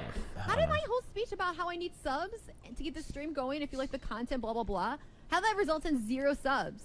Dude, Bad Bunny fucked it up so hard. Issues like this one really go to the fact that I think the fundamental good of humanity relies on basic acknowledgments of biological truth, especially when it comes to gender. And anybody who's ever dealt with children, I find myself getting, if I look at my own political evolution, I would say that when I grew up in a religious home, so that means that... Fuck! I wish that these guys would have... Well, Peterson has sometimes. Ben Shapiro won't. I wish these guys would be more open to having conversations with people that could actually critically challenge their views. Not like in a I want to shit on you kind of way, but then like a let's talk a little bit more about this. Because I do agree that people on the left are too quick to throw out every norm and every convention without even thinking about why they exist, which is stupid. People on the left do this. It's really dumb. But people on the right take a lot for granted as well, right? Like, well, gender norms and biological truths are really important, especially when it comes to children. Yeah, sure, kind of. But it can also be really fucking harmful when it comes to children. Like, can we acknowledge that too? It's really fucking shitty that a lot of girls growing up are told that, like, you're not allowed to play video games. Now, it's not as big a deal now as it was, like, back when I was a kid, but, like, some of these enforced gender norms are really garbage. Now, some of them can be fine. Some of them are okay, depending on how you live. And if you want to do things, you can do things. And if you want to support things for your children, you can support those things. But a lot of the gender norms are pretty harmful stereotypically as well. I think it's good to acknowledge both sides of that. But Destiny, isn't the problem that 99% of leftists just want to debate them and just shut at them? Yeah, the problem is most of them just can't navigate the conversations well because they're challenging conversations. Destiny, it can never be harmful to children. It absolutely, rigidly enforcing a gender dichotomy on a child where it's like, these are the male things you can do and these are the female things you can absolutely be harmful to a child. Absolutely. A leftier than thou type Andy. No, this person is straight up a fucking... What is this? Liberal with a hate boner. Wikipedia page? Probably from a specific community. The Dali man is attacking Wikipedia now? What? Who thinks that I'm like not irrelevant, but he wishes for me to be. You know, I would go ahead and assume that this person has probably made a bunch of similar takes or a bunch of similar requests to delete other leftists too. Okay, I don't care. Pretty conservative. And then you go to college and you're living by yourself and you're not married, you don't have kids. You tend to become a little bit more libertarian, which is like, okay, you know, let everybody do whatever they're going to do and it's not going to bother me. And then you have kids and you realize that there's a pool in which we are all swimming. And that pool is going to define... Virginia. Exactly. Like my kid, it's going to determine how my kid lives. And I want my community to reflect some of my values because I don't want my kid to live in the toxic sludge that you are creating for my kid. I don't want you indoctrinating my kids in bullshit about whether yes, exactly. a boy can be a girl, or a girl can be a people will boy. say, well, I'll exceed, but not for my children. Yeah. And that's what Virginia demonstrated. It's like, you can come after me, but you come after my kids, and that's a whole different story. It's so fundamentally opposed to everything true, and the fact that and that's the insistence. I also hate that Ben Shapiro, I don't know if he just has an unwillingness to engage with philosophy or what, but he uses these words so often, objectively. Like, bro, shut the fuck up. You're talking about social norms right now, okay? You're as far from any kind of you could not be farther from an objective conversation than a discussion over what our social norms ought to be, okay? Like, if there was ever a realm of subjectivity, like, this is going to be it. Jesus Christ. He's way too confident when he speaks about something like, objectively speaking, we absolutely need to enforce these gender realities that have changed, like, pretty significantly throughout all of human history, depending on what we're talking about. In some ways they have, some ways they haven't. Like, just, fuck, I hate it when he drops that word so much. People, I'm not trying to, whatever, but sometimes it feels like people want to drop these words objectively when they just want to come across as having more authority on a subject than they really earned the right to have. Isn't that people be treated humanely or be treated decently. The insistence is that your vision of yourself be reflected by me in defiance of baseline reality and in order to redefine how society as a whole works. Well, a lot of it's murky thinking.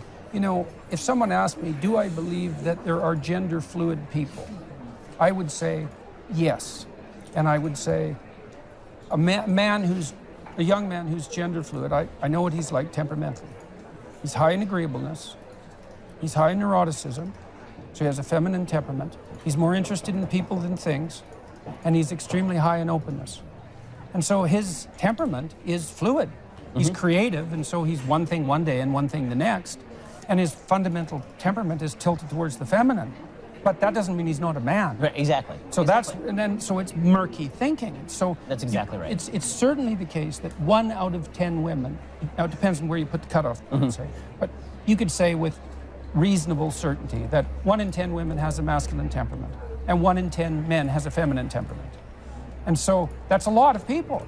And those people, especially if they're also creative, well, they're kind of at a loss in relationship to what to do with their identity, because they're pulled. First of all, they have a hard time catalyzing their identity. Creative people have a hard time catalyzing it. It's like the definition of creativity. They're protean. And so have been people who play at the edges of gender identity forever. And fair enough. And sometimes that's even admirable if it's done in a sophisticated way. And it's charismatic. So you see it in Mick Jagger, you see it in David Bowie, you see it, and you see it in people like Madonna as well, because Madonna had a hard edge, you know, that was very masculine. And all the Marvel superhero women have a hard masculine edge. And so we find that charismatic because those people are also integrated.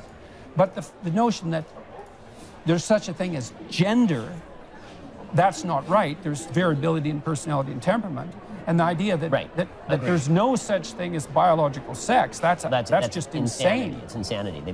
They've abstracted gender from sex and then read gender back into sex as more important than sex. It's well, and then why insist upon the biological modifications? Right. If there's no such thing as sex, it's like, well, then just act out your role. Right. Leave your body alone because it's irrelevant anyways. Well, it turns out it's not irrelevant. You have to go through the surgical transformation, which is a pretty dramatic answer to a question that for 99% of people who are ambivalent about their gender identity would be best solved without surgical intervention. This is kind of true, but only in responding to the most radical of thought on the left. It's so annoying because this is why I fight with these dipshits like Demon Mama so much, because the dog shit arguments that they put out are indefensible, right? If you're going to tell me that like sex isn't real, or that like these things are entirely arbitrarily constructed, then Jordan Peterson's next answer here actually is next question is totally reasonable. Why the fuck did you have a surgery in the real place? Just live however you want to live then. Act out your role, right? If you think anybody can be like an attack helicopter, gender, or autism, okay, then why do you need a surgery to match any body shit? If you don't think any of this is real anyway and it's all arbitrary, you know? This is my huge problem with idiots like Demon Mama or anybody else pretending to be able to have these conversations. It's super frustrating because the point that Peterson brings up here is a true and valid point. Yeah. And then so now in Canada, because they banned conversion therapy, it's now all affirmation therapy. Right. There's no such thing as affirmation therapy. Right. No, it's insane. I mean, the semantic game that was used in order to say, well, conversion therapy.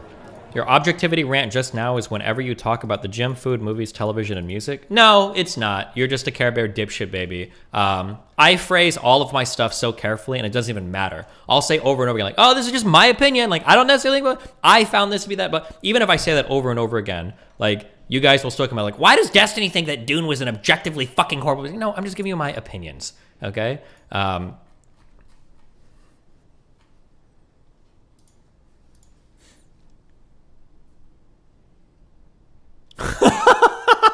Dude, Haas is fucking Twitter right now. Part of the reason our... Holy shit, sorry. Which was at one time using electric shock to treat homosexuals. Yeah.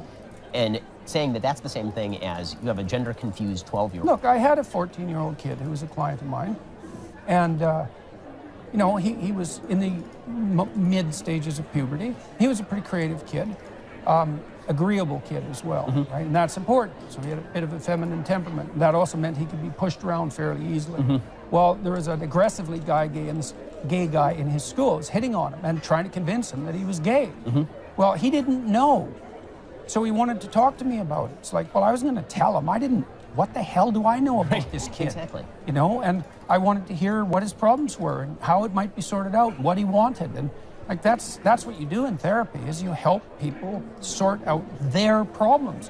Now this idea is you come to me with an axiomatic claim, whatever it is about your identity, and my job is to rubber stamp it. It's like, I'm not a therapist then. So this is not only insane, this insistence. Like I like to think of truth, untruth, and anti-truth, right? And the notion that therapists affirm is an anti-truth because look, let's say you come to me and you say, you have a proposition about yourself, and I say, no, I'm your therapist. No, that's wrong. It's like, that's not good therapy. But neither is you have a proposition about yourself, and you're disturbed enough to come to a therapeutic session, and I say, yes, you're right. It's like, I don't know if you're right. And if you're so right, why are you here? Like, what are we talking about if you're already right? It's a destruction of basically the only form of therapy that we know to work. Yes, cognitive behavioral therapy. It's all about saying that so are the rest of them. they're all this is one of the things that's interesting about clinical psychology. Every single school of psychotherapy is predicated on the idea that free expression of thought or the free transmutation of behavior is curative. And it's true with cognitive behavioral therapy, just like psychoanalytic therapy. It's all the same thing. And also the other axiom of therapy is voluntarily expose yourself in measured doses to what you're afraid of.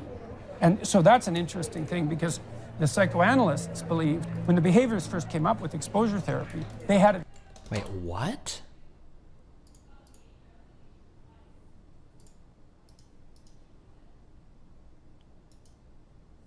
How can I... The New York State Department of Health warns they don't have enough Paxlovid or monoclonal antibody treatment, and white people need not apply. Eligibility. Oral antiviral treatment is authorized for patients who meet all the following criteria: age 12 or older, weighing at least 40 kg, or 18 years and older for molnupiravir, test positive for SARS-CoV-2, have a medical condition or other factors that increase the risk for severe illness. Non-white race or Hispanic Latino ethnicity should be considered a risk factor, as long-standing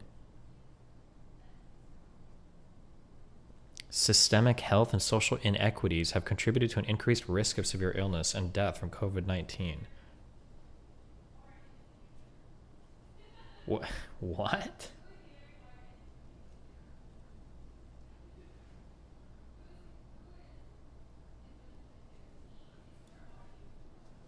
Okay.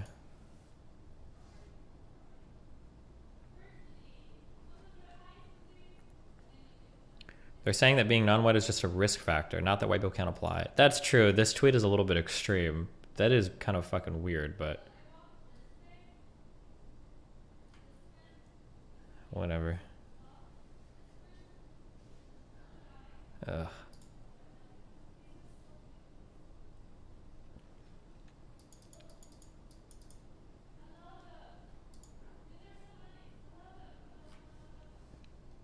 Is being non-white a risk factor? No. Being in a poor socioeconomic condition or whatever might be, but I don't know.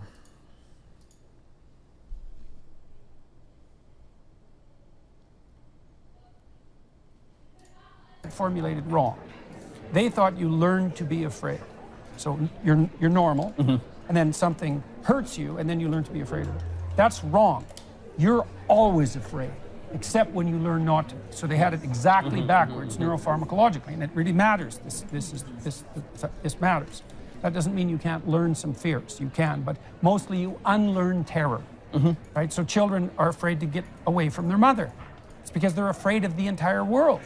Well, you have to learn how not to be, and you don't learn that by habituation, because that was the idea. So you take someone who's afraid, they've been conditioned to be afraid, you expose them to what they're afraid of, and then you have them do relaxation exercises so they counter condition. Well, then it was discovered, and they don't have to do the relaxation exercises. It's like, oh, well, it still works, just exposure. It's like, well, they get less afraid when you expose them, because their fear habituates. So then the psychoanalyst said, well, if they get less afraid of that particular thing, the symptoms are just going to substitute, because that fear of an elevator, say, was reflective of a deeper fear of death. Had a client I exposed to an elevator, the doors open, she said, that's a 2. It's like, and her fantasy about the elevator was, it was a place she was going to die in of a heart attack. Well, people were discomforted and, what would you say, made contemptuous of her foolishness while she was suffering and dying. So social alienation and death, that was the elevator for her. So we expose her to the elevator. What does she learn? Not to be afraid of the elevator. No, no, no. She learns she can tolerate those fears. She learns to be brave. And so the psychoanalysts were they were diametrically wrong, because if you expose someone to anything they're afraid of, effectively they get less afraid of everything. Right? And so that's partly why psychotherapy is curative in that manner, is that people discover that they're bigger than their fears. They don't discover that the fears are trivial. I think that the cult of authenticity is going to be the destruction of all psychotherapy, and then, because if the cult of authenticity is that your true authentic feelings are what makes you you, then the attempt to make you brave in spite of your fears is a suppression of your fears. It's almost like a Freudian analysis of you're suppressing your sexual desire, and this is not full authenticity. Yeah, right. Why isn't the This is fuck. I feel like as time goes on, these statements are going to become a little bit more true. It's not healthy to validate every single feeling that a person has. Or rather, you can validate feelings, but at some point we need to understand that some feelings can change.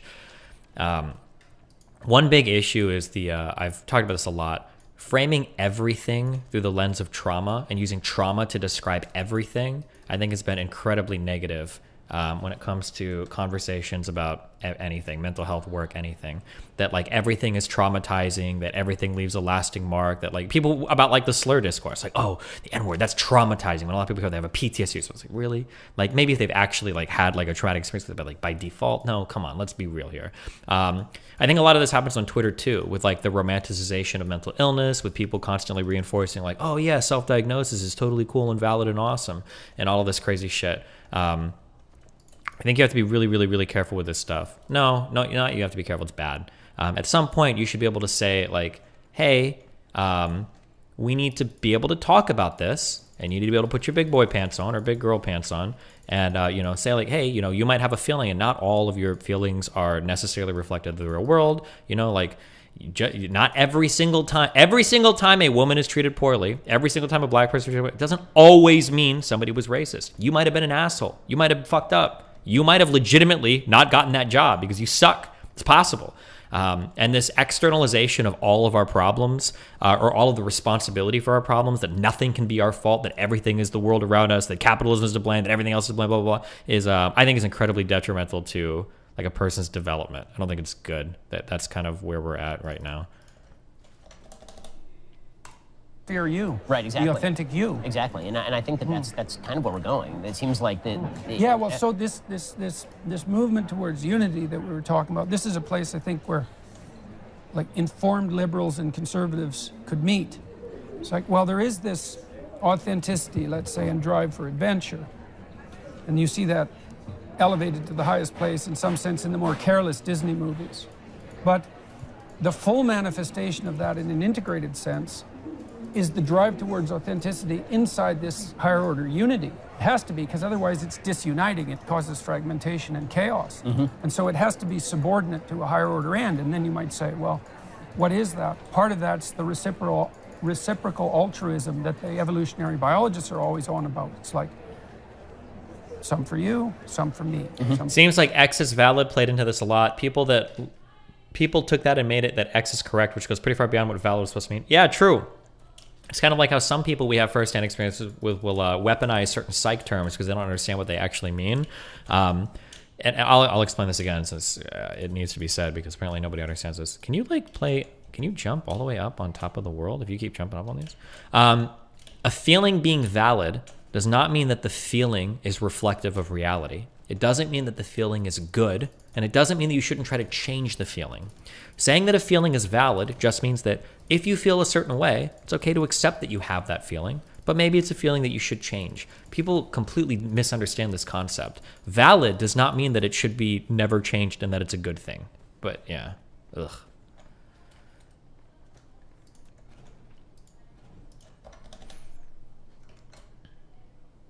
Something Andrew Huberman, Stanford Neuroscience, has said is that things that you pay mind to are the things that change around you. As in, just because something happens to and around you, it only makes it change to you if you give it actual mindfulness. Maybe? For you, some for me, in measure, right? And that makes both of us richer.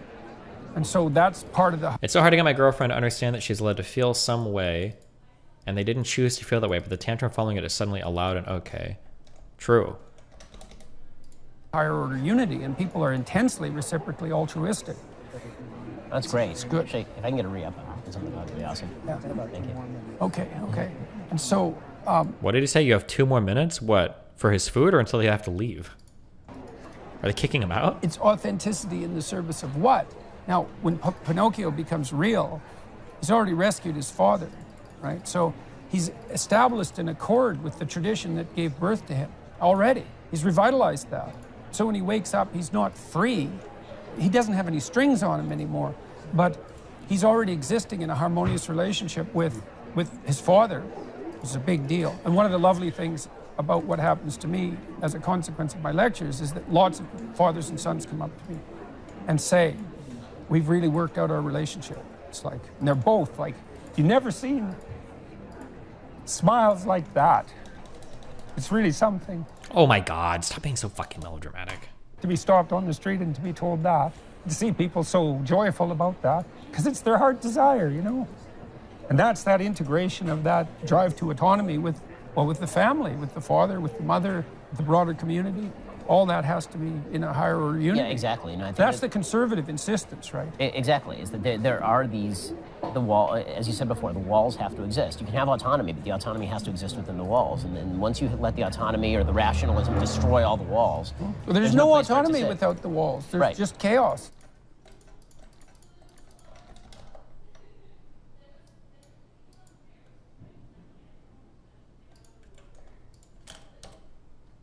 I just think our brains are not built for this. I think the human beings have now outstripped what our brains were built for, and we're building systems that we don't know the consequences of, and more than that, we're then building, almost in the way that we're talking about with carbohydrates. It's like we built an entire dietary system to provide to a piece of junk food that our body craves because it used to be rare in the wilderness. And I feel sugar's definitely that. Yeah, exactly. And I feel like that's exactly what's happening. You used to have to fight bees for sugar. You know, you paid a high price for it.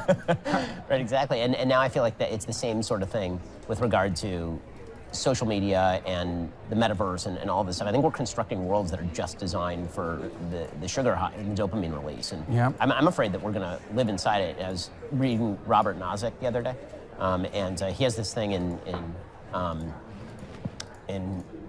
Man and I'm trying to remember the name of his book, State and Anarchy, and he has something that he Oh my God, I just realized I'm not going to be able to take anything out of these, am I?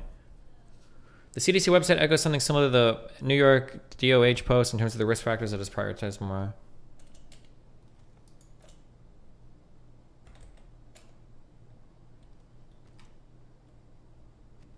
I can't put anything in and take things out with just one row here. I needed to have one more row open.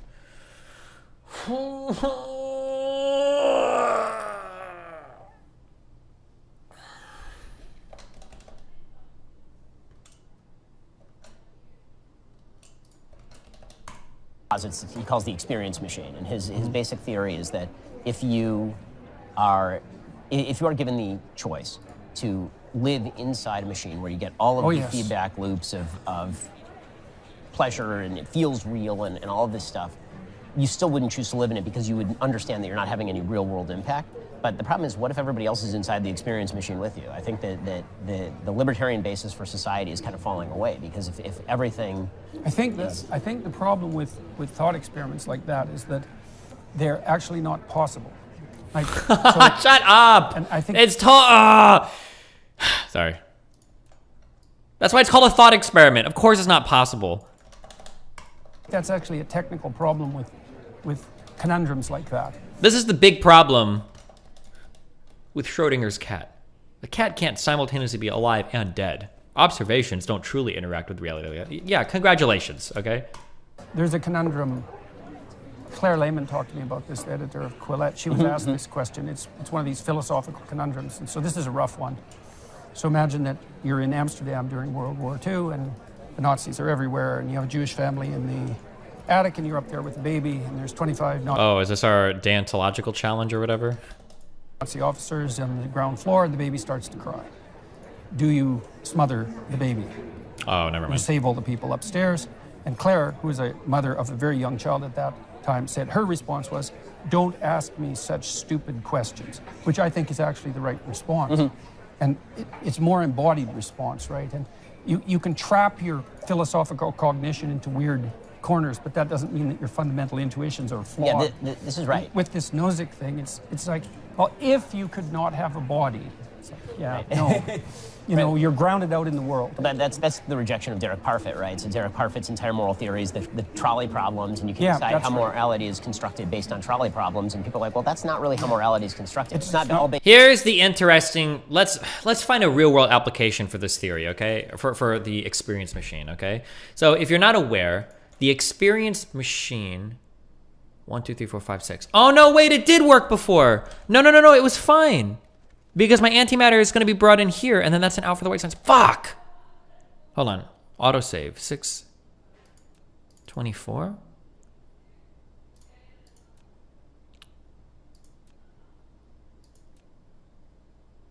Who's he talking to? I'm talking to Yo Mama.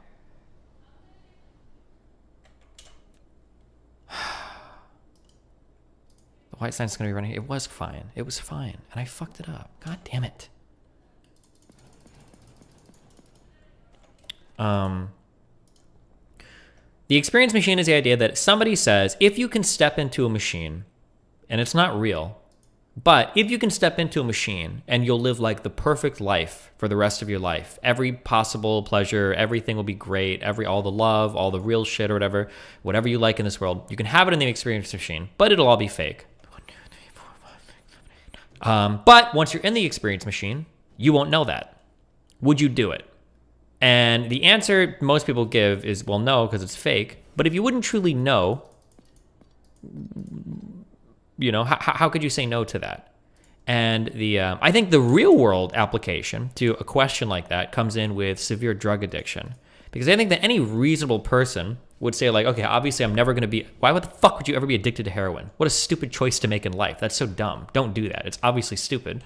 But once you start doing heroin and you're in that world of heroin, well, now it's like, you know, this is actually like pretty fucking awesome. You know, the real world sucks. I can enjoy this over and over again. It's just interesting conceptually to kind of like test, like, what does the human brain look for? Like, does reality matter that much? Can our emotional state influence the choices that we make? Like, I think there's a lot. I think there's a lot there to grapple with. And to simply dismiss it and go, oh, well, you know, this is a stupid thing. This isn't realistic. Especially to a guy that like was literally in the hospital addicted to benzos, right? And he had to get like fucking a huge, you know, detox program and shit. Like, I think it's a valid question to ask. Because every time Peterson was popping a benzo, he was essentially entering that experience machine. He was sacrificing the real objective world for whatever happiness existed in his mind when he was under the influence of that drug. Based on edge cases, It's not really how it's constructed at all. It has to be embodied, for example, and that's a crucial issue.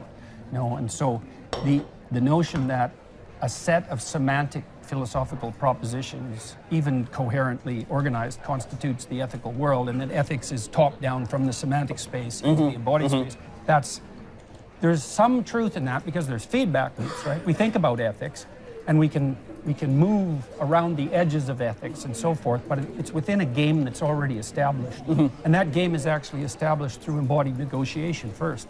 So when you see Moses leading his people through the desert, they're all fighting and scrapping away, right? And then he sits as judge of them for a very long period of time. It's months or years even, so much that his father-in-law says, you have to stop doing this because it's exhausting you, right?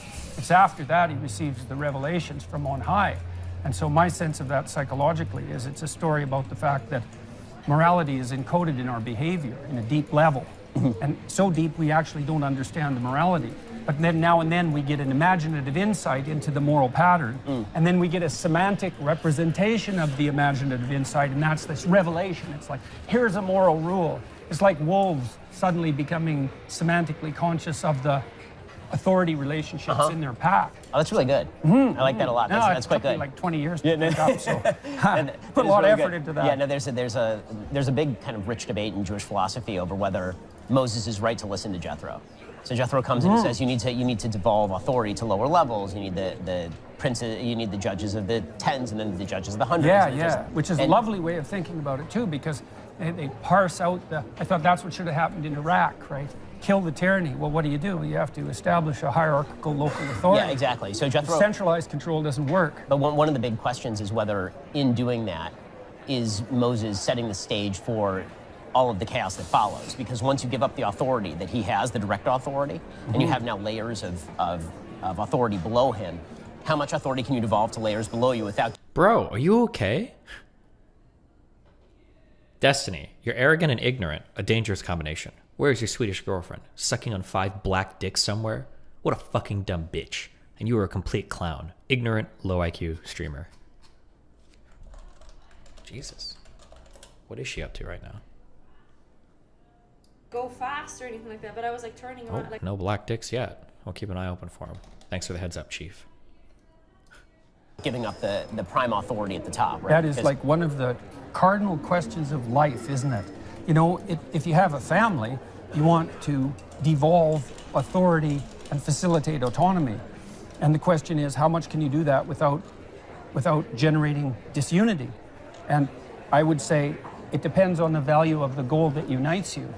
And then that brings up another question, and this is a question I would say for the moral relativists.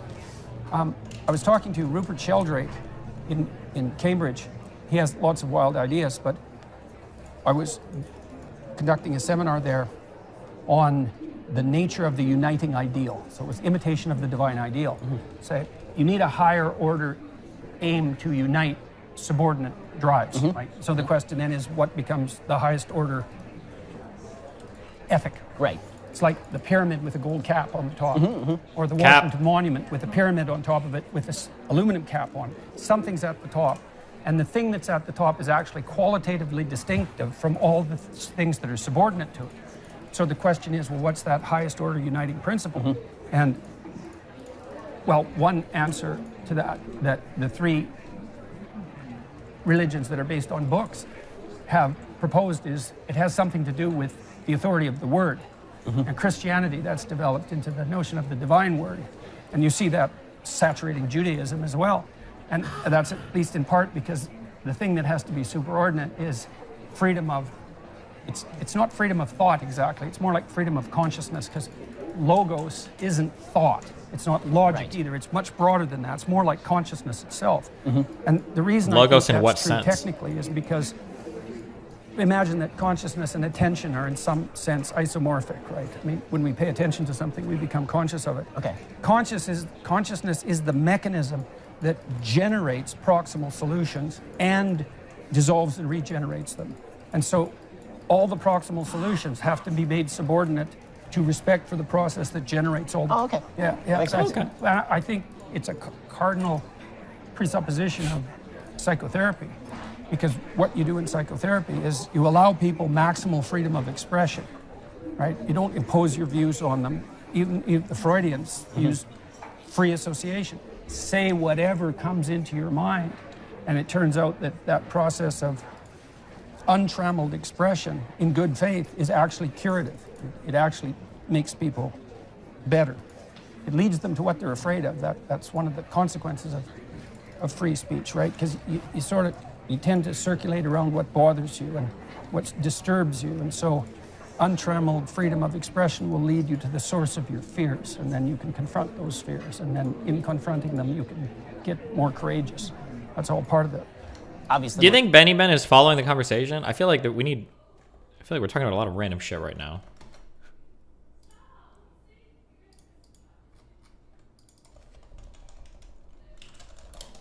But, okay. One of the big arguments that is used with regard to freedom of speech now is whether freedom of speech, if it threatens the structure of freedom of speech. Yeah, right. That's one of those weird loops. Right, exactly. It's like the Germans have an entire term for it, which they stripe our democracy. No tolerance for intolerance. Right, exactly. Like if it's a threat to the democracy, can you suppress the speech? Well, I think I thought about this a lot. I think you can equate free speech with the struggling for truth, like struggling towards truth. Because if you're speaking freely, you're trying to investigate rather than to convince or to claim, especially if it's during exploration. So let's say that you're guided by the desire for the truth. So you've made a commitment in faith that exploring the truth is going to be curative in the broadest sense. And then you might say, well, is that the superordinate value? And I actually don't think it is. I think the superordinate value is love. And I think I've thought about how to define love sort of practically. I would say it's the best in me serving the best in you.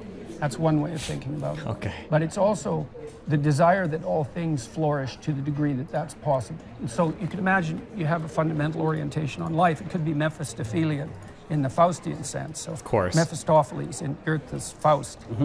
He says this twice, in the first volume and in the second volume. So Goethe was insisting on this Mephistophelian view. The suffering of being is so intolerable, it would be better if it was eradicated completely. That's the Mephistophelian view. And that's a powerful argument, you know. And I talked to Stephen Fry about God, and Fry's very interested in mythology, very oriented towards narrative, and he's a wise person. And he said, he was angry, and he said, well, I'd call him out for bone cancer in children. It's like, fair enough, you know, there's a lot of undeserved suffering in the world, and you might think, well, the whole bloody thing should be brought to a halt. My sense of that is if you pursue that path, you make everything worse. You don't make everything better. You start to become part of the process that generates the suffering you're objecting to. So you take the opposite of that viewpoint. It's like, no, we want to make everything better for everyone, including our enemies. And that's the orientation. And so I would also say that's that's faith. It's like I'm going to act as if I wish that everything could be as good as it could be, and then maybe even better than that. Okay, I also feel like, to be fair to Benny Ben, I don't fault him necessarily for being lost in this conversation. Ben also, or Jordan Peterson sucks at conversation too, because I think you have to slow down a little bit, or at least like try to hook into what your interlocutor is talking about, rather than just kind of going. Sometimes Peterson will just start going off, and it's like, bro, like slow down, okay? Like, and decide that being itself is worth the effort and the repair. And then inside that, then I think truth works, because... But there has to be mutuality there, obviously. I mean, the person that you love has to love you back, right? The sort of unrequited love you're talking about on a broad level, if it's only one way, you're going to end up giving an enormous amount of leverage to people who are not interested. Yeah, well, that I wouldn't call... That's why you have to be wise as a serpent, you know, is that it does demand reciprocity, but I would say that if it's mature love and not naive love, and those are very different things. They're like the difference between naive trust and mature trust. Naive trust is everyone's out for the good of everyone and no one will ever hurt me. That's naive trust, and you hit someone malevolent and that just blows into pieces. Right. And it might bring you down, like, with it, you know, because a lot of people get traumatized by malevolence. But courageous trust is, I know perfectly well you're full of snakes, just like me. But, you know, we can meet as men and women of goodwill, and we can move towards the good together. And the freedom of our discourse will facilitate that. And if we orient ourselves properly, then we'll enter into a joint enterprise that's aimed towards the good. And that works. Wow, cool. Hold on.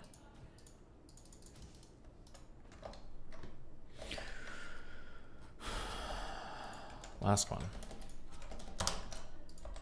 Part of the reason our eyes are the way they are, they have whites.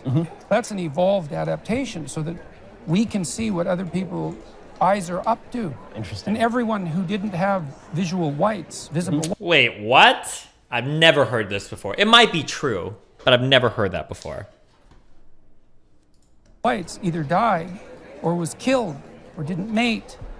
Right? And so I want to see where you're pointing your eyes, because you're devoting a tremendous amount of cortical energy to that value specification. I've heard this before. It's a psych meme. Half the shit from Evo Psych is some crazy shit. It may be the case, but I don't know. See what you're pointing your eyes at, and I know what you value. Then I can mimic your body with my body, and we can fall into the same, what would you say, the same rhythm. game. Yeah, exactly. Yeah, the same rhythm. Yeah, absolutely. Yeah, And you see that in music, right? Because the musicians are heading towards a note. They all know that. They know when they're going to jump up and down in unison and hit that note. Right. And then they can play along the way. The music has a point, or you don't even want to listen to it. And it's so satisfying when they hit that climax all together, right? It's like, we got the point, man. It's true in relationships too, and I think that as we atomize ourselves in our relationships, I think the relationships break down. That you have to have that rhythm, and you also have to have the ability to. That's why you dance with your partner. Yeah, that refusal to acknowledge the differences that you have with your partner. And there's a beautiful thing in the beginning of Genesis. So the phrase that's used when it talks about Eve and Adam is before. So it's really fascinating. I mean, the whole thing is really beautifully symbolic. That Eve never receives a name until after they're kicked out of the Garden of Eden. She's called just the woman until that point, and then he names her, right? He first names her and he says, she will be called Isha, right, which is a derivative of Ish, which is the same word, just add a hey at the end. because that's how he sees her. She's a derivative of him. She's just an object for him to use. And that's why she ends up talking to the snake, because if you're seen as an object by somebody, why would you want to talk with them? You're not an independent human being. And it's only That's after... why you don't want to dance with someone who only has sexual gratification on their mind. Exactly. And then she sins, they're kicked out, and then he renames her Eve, right? Adam calls her Eve. Okay, so because hold she's on. the mother of all the first name is given by who? Adam? Adam. So he's naming all the animals, Yeah, right? yeah. And then it says that... And that's giving them a reality, a semantic reality. Right, and then God says none of these partners are... And Adam can't find a partner. Right, they're not suitable. And he says, so I'm going to give you a helpmate. You need a woman, not a dog, not a pet dog. Exactly. He says you need a helpmate, but the phrase that's used is ezer kenegdo. So it's translated helpmate. Yeah. What it actually means is a helper against you. Oh. That's what it actually means in Hebrew. Ezer kenegdo, right? So there's an adversarial element in there. Yeah, because what makes you a better this person idea is the adversarial element. There's this idea in neurophysiology called opponent processing. It's really cool. So if you want to move your hand really smoothly this way, you can do it like that. But it's nowhere near as smooth as if you do this. You can be absolutely precise. So you really tense this hand against this hand, and then this one relents a little bit. It's absolute precision. And so that adversarial process, you imagine that women and men are slightly different temperamentally, or even quite a bit different. Well, you're trying to hit the mark, but the mark... Okay. Sometimes I feel like you guys are so keen to disagree with every single thing he says, you'll question mark anything, okay? You're like a Twitch chat. Even when you guys do this, it triggers the fuck out of me. What he's saying is actually true, though. If you've ever been a kid that snuck around at night, now, maybe I figured that I have a huge brain, okay? But if you've ever been a kid that's trying to sneak around at night, you ever do the thing where you want to open a door really slowly? You know how you do it. You don't twist the handle and then open the door very slowly. You put your hand against the door, you twist the handle, and you push on the door and you pull with your hand, and you can very, very, very, very, very, very, very slowly open the door that way. Has nobody ever done this before? Am I the only person that's... You do this, and it lets you open the door incredibly slowly. If you're ever trying to like sneak in and out of rooms or whatever, and not get like fucked with by your parents or whatever.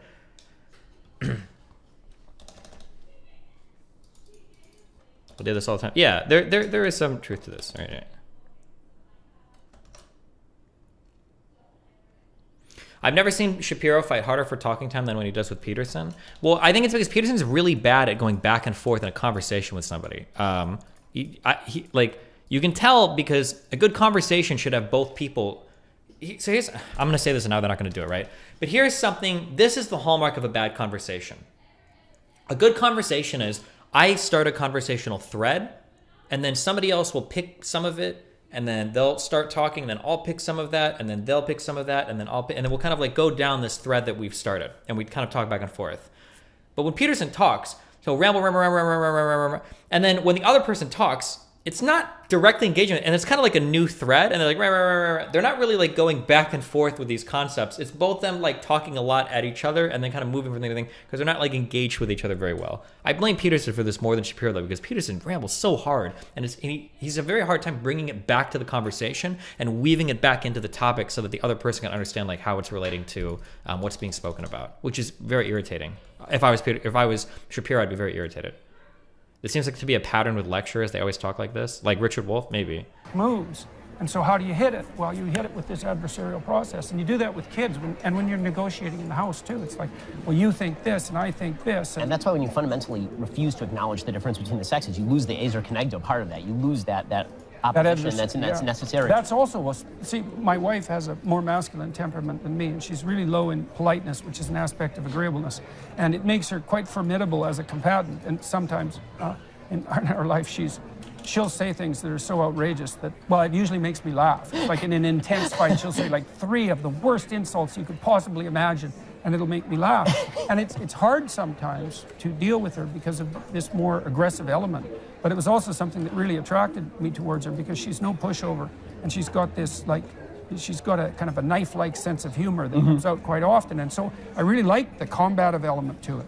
And that's part of what keeps a relationship dynamically alive. So that's very cool. So that's the first name? And so he first calls her Isha, and says, because God's going to give her his ezer kenegdo. And then, after the whole element with he calls her Isha, and dynamically alive. So that's very cool. So that's the first name? And so he first calls her Isha, and says, because God's going to give her his ezer kenegdo. And then, after the whole element with And he Snake. okay, so God says he's gonna deliver this. What's the word? Ezer Kenegdo, right? So it's a helpmate. Right, In- but in- it's in an English, it's help. adversarial partner. Yeah, the word Kenegdo literally means against him, right? Wow, It's going to be that's so Ezer, cool. helper, against him, right? Okay, and then Kenegdo. Adam and then Adam names calls her- her Isha, right? Because she's flesh of my flesh, she's bone of my bone, which is how a man sees a woman when the woman is just an object to him, Right, right, Because right. she's mine, right? It's my possessiveness of her that defines her as a human being, and the word woman, just like in English, is a derivative of the word man, right? Yeah, it's yeah. Ish, which is spelled Aleph Yud Shin. It's the same spelling, you just add a hey at the end, and now it's Isha. Right? So she's going to be called woman because I'm called man. So Somebody just brought this up too. I wasn't going to say this either. I'm not trying to shit on any of these guys, just giving you guides to conversations. Something else that I noticed that Peterson does a little bit too. I'm guilty of this sometimes in conversation. I try to stop myself because I definitely do this as well. Sometimes people are listening to a conversation not to actually listen and engage, but because they're looking to respond and they want to slip something in. You were literally shitting on them. I'm not shitting on them. If you think this is me shitting on people, you have no fucking idea what it means to shit on somebody, or you're very soft and you haven't seen me actually shit on them. I'm not shitting on you. I'm just critiquing their conversing abilities. More, and I've said over and over again, more Peterson than Shapiro. But yeah, like it feels sometimes like Peterson is looking. He's like very eager to get like a word in or a concept in or something, instead of like trying to engage well with what Ben is saying. Sometimes, yeah. she's, she's a secondary derivative. She's a secondary derivative of me. Right, which is how a man would understand a woman. It's like she's like me except smaller. Right, exactly. Right. And then once she starts to bear children, then she's he calls her Chava, right, Eve, the mother, which is the same root of life and Chava, right? Chai is the same root. So it's it is means that the mother of all. etymologically related to the word for chaos? Do you know? In Hebrew? In Hebrew? Yeah. Like at the formless chaos at the beginning of time. Is there a relationship between that and Eve's name? I don't think so. I'd have to check it. But he says she's the mother of all living, and then that's how she's defined. What gives her a meaning is the thing that actually does give women meaning, and that we as a society source of all things. Right, is the ability to bear children, which is of course what we as a society have decided to deride and pretend is not a superpower and treat as a secondary aspect of femininity when it is in fact the primary aspect of femininity.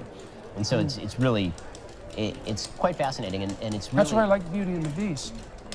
Because I taught a lot about hero mythology to my students, and the women would sometimes come up and say, well, what about the female heroes? And I thought, well, that's complicated because you have the image of Mary, and that's pretty maternal, but in Christianity, Christ is also the redeemer of women, and that's an adventurous hero in some sense. It's like, so the female situation is complicated, right? Because there is this adventurous spirit, but it has to be combined with this maternal fecundity, let's say, and involuntarily.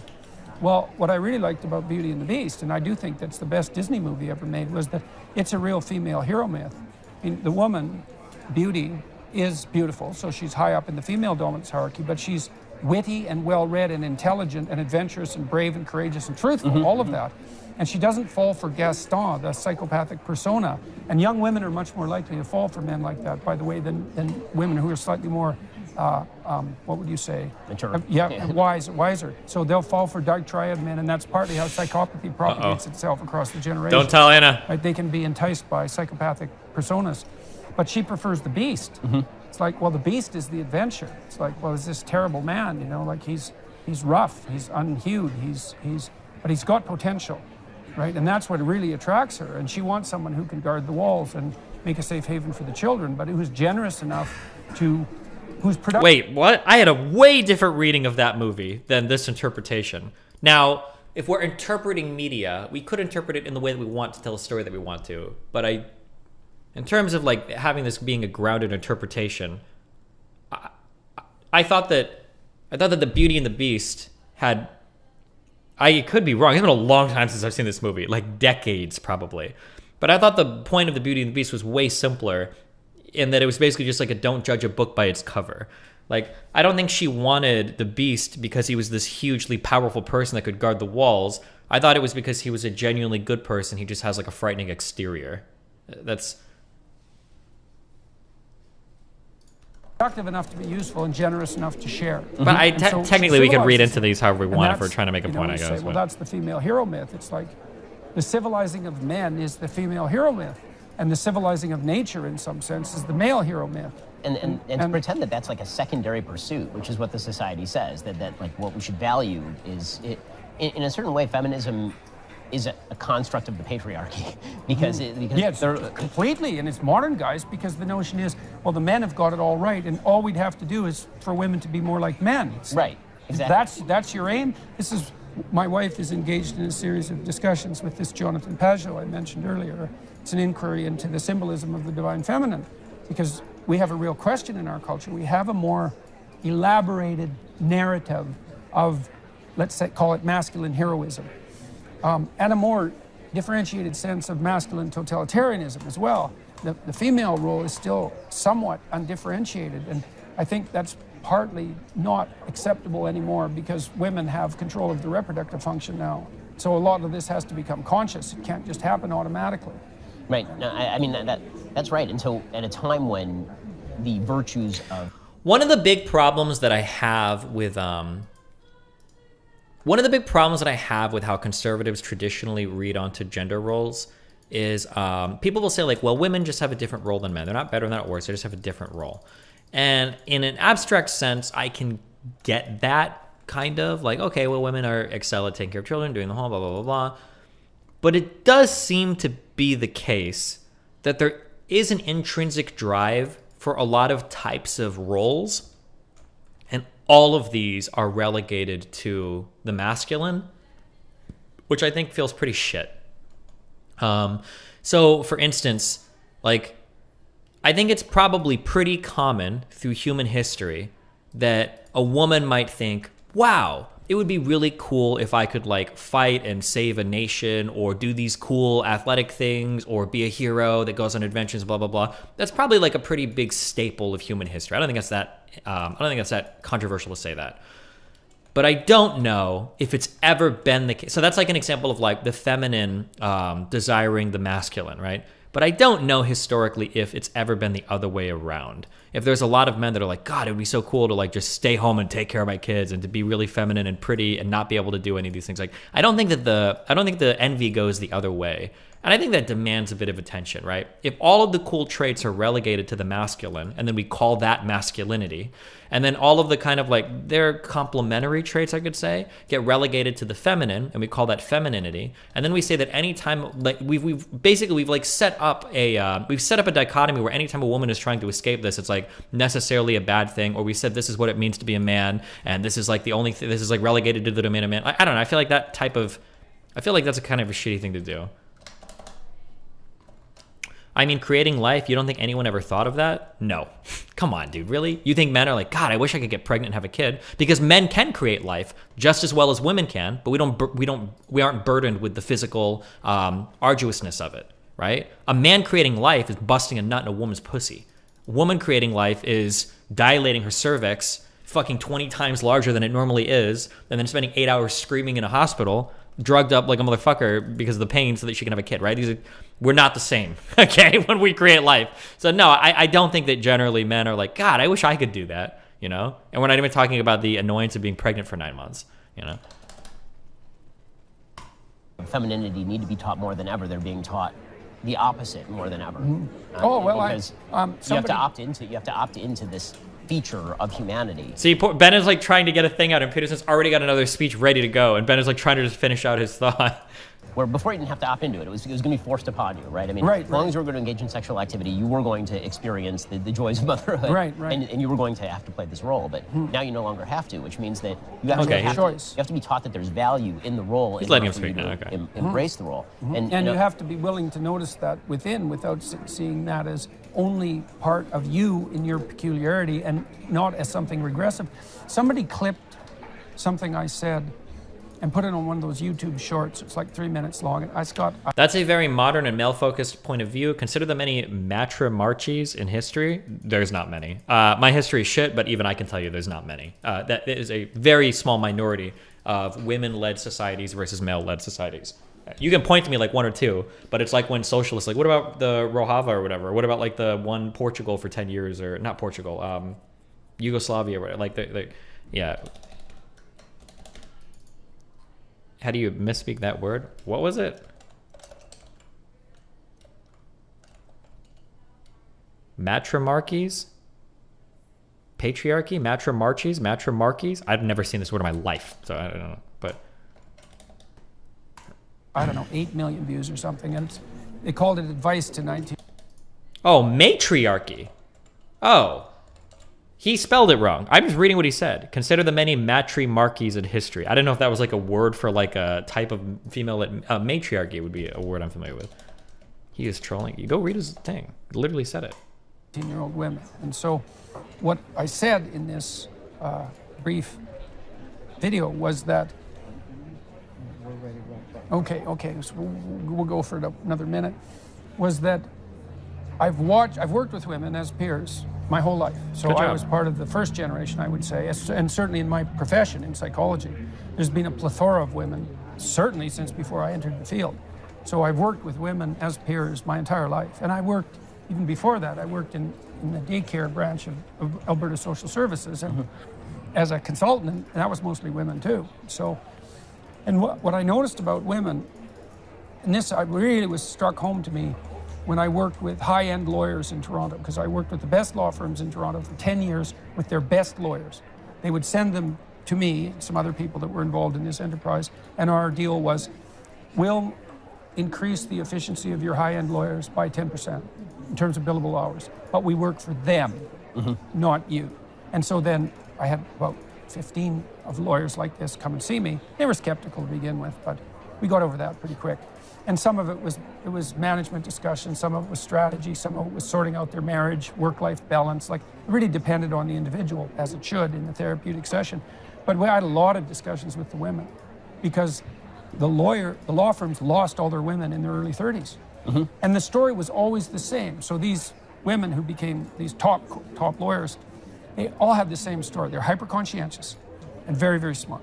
So they were top of junior high, top of high school, top of their class in college, went to a great law school, top law school class, they went to a great law firm, and then they walked through the legal ranks till they hit senior partner. No, like blinders on, like conscientious people will have. I'm going to attain up this pyramid. Then they'd hit 30 or so when they hit senior partner, equivalent of tenured professor. And then they woke up and thought, what the hell am I doing here? I'm working like 80 hours a week, 75 hours a week, flat out. Because you don't get to that level unless you're performing. And you get a call at 2 in the morning from some client in China who's got a corporate merger. It's like, you're awake and on it. And you put that on top of everything, or you don't get paid $750 an hour. And you say, well, that's the patriarchy. It's like, no, it's not. It's the market.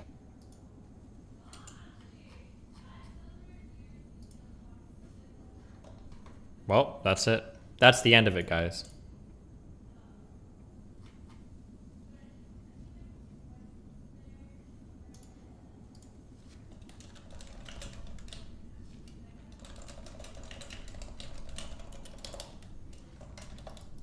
Thoughts on the conversation as a whole?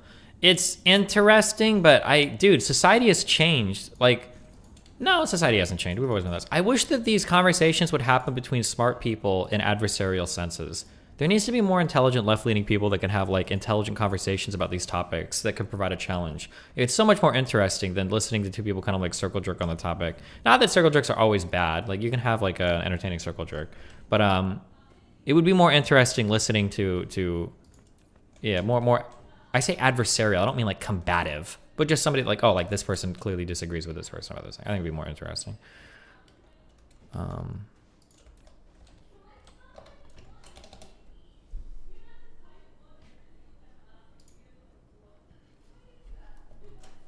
Thoughts on this Noah take?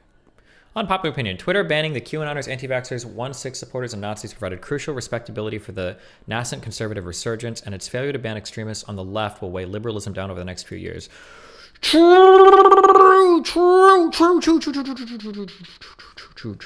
Absolutely true. And based.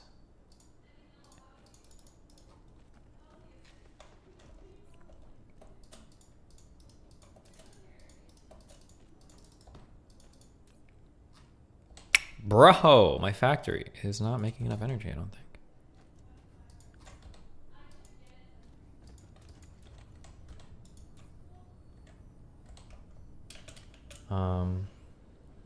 Do you see those two girls from ASU that tried to kick a couple of white guys out of a multicultural studies? Yeah, holy cringe, bro. Jesus Christ. Okay. How are we doing over here? Ooh, we're launching. Okay, more of these are active at least. There's no way that I can see like the total requested nodes versus like what's been launched, right? I don't think so. Whatever.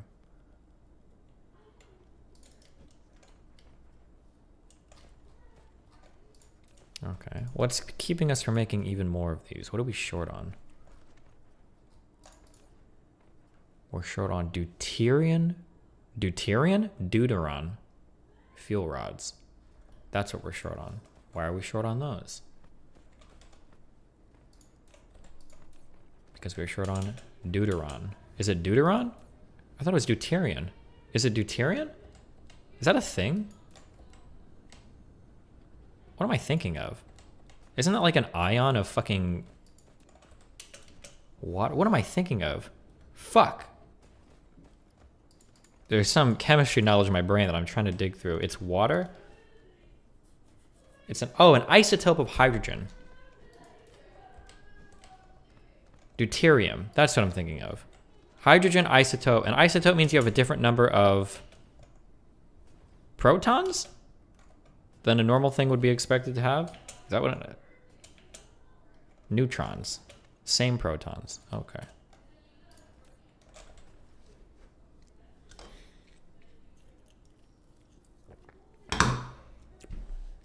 Oh, because different numbers of protons define the element, right?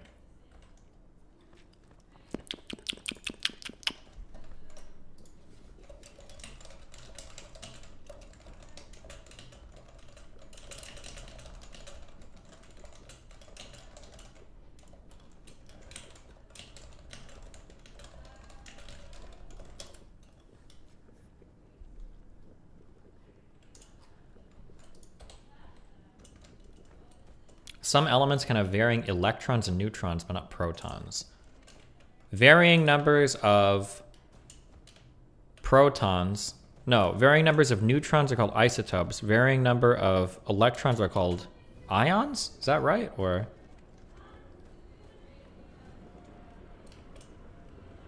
I hate chemistry. Holy shit. What a god-awful fucking thing. And then some people do organic chem and shit. Absolutely cringe.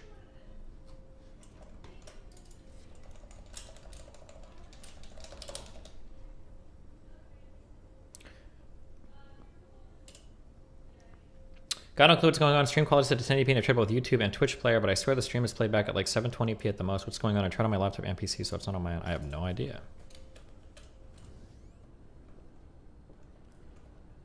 Cat ions and anions. One of those has an additional electron and one has a negative electron for a positive charge and a negative charge or something.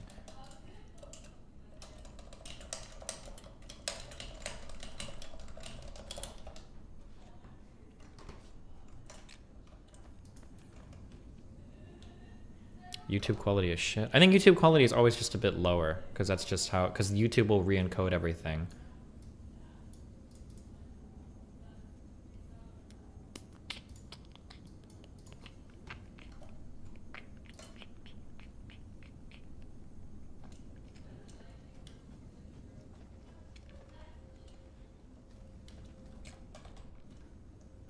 This game lowers the bitrate on YouTube. The game does? It might just be because of what's going on, maybe.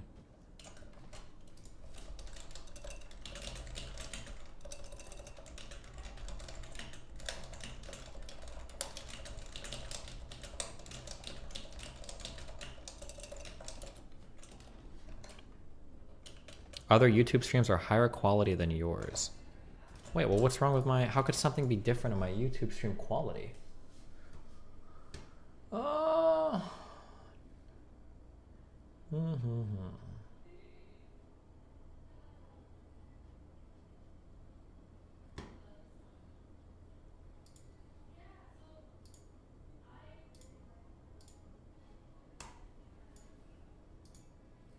Destiny, you're fine. The quality is pretty dog shit. I don't know. Silenced Dono. Did the Dono get silenced? You're a fucking statistician! Is he referring to content quality or Point bitrate down. quality? Look at this poo-poo head. Point down. Dr. Z, point down. Stop stuffing your fat fucking mouth. Love you, buddy. You're a fucking statistician. Yeah, it might be just because this game has so much shit on the screen that it fucks with everything. Hope you had a happy Christmas. Love ya, buddy. Also, would chat with Jordan Peterson if Jesse Peterson moderated. Sure. Nutsy Kermit knows where I live. I gotta lay low down bad. Nice. Do you ever feel like an NPC? And, like, Fix the someone else's GPU market, please. Yeah, let me get right on that. Much love.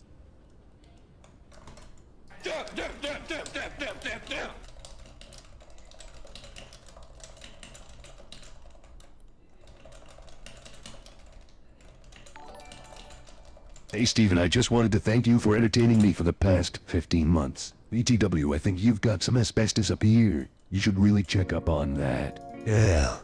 L. L. L. L.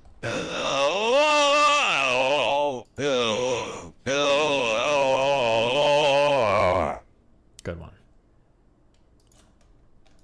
Happy New Year. Hope you have a Giga 22. I feel like I've outpaced him intellectually.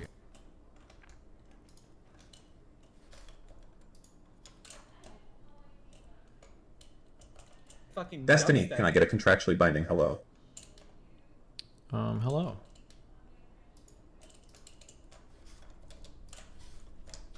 Shut the fuck up, Movement, alright? It's a Stupid fucking meme.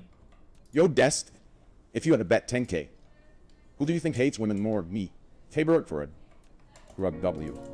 I'm not answering that. Hey, could you maybe look at a game called Cultist Simulator? I think you would find it interesting. Oh, absolutely, my dude. I'll download it right now, actually. Okay. I can do that and that. Oh my god, it works. How dare you shit on the science that I'm going to grad school for? Organic chemistry is based and you are just wrong. You sound pretty mad.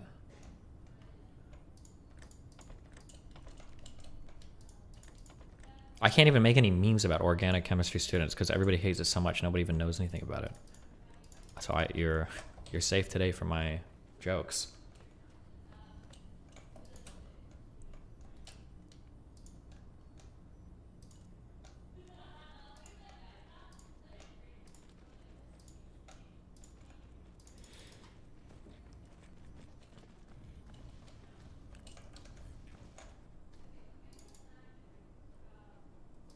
Okay.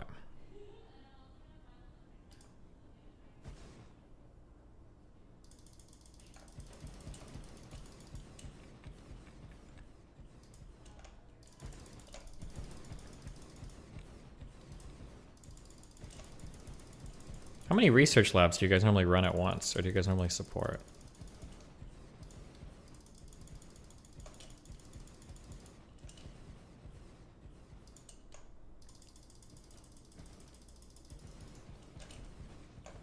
Six rows or whatever, however many fucking things this is. Fuck it. Let's see if that's enough.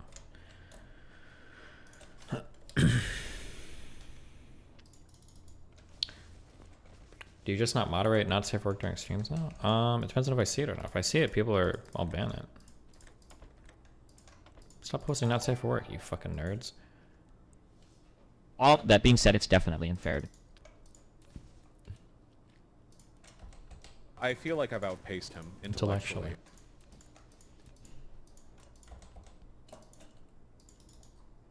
About my dono from earlier. There is a refer variable that you can use to tell where a website visitor came from. You could have your positions page show a message to the readers that navigate from Vice's website. Steven, where are you at? We going to have a party at my Jeep while we do mushrooms, and look at my octopus is going to be lit no cap on the stack. Yeah, I got my Jeep again hooked up on some drizzy. React to something. I don't know, what should we do? Okay, hold on. Let me try one research while I destroy my factory's ability to make power. Oh, we've got this. Why do I not have that researched? The fuck? I could have researched that a long time ago. Oh, this is technically to like beat the game, I think. This research. Lack of research items. Oh no. Oh, because I turned this into the... I fucked up by not having that done already. Fuck it, we'll do it by hand.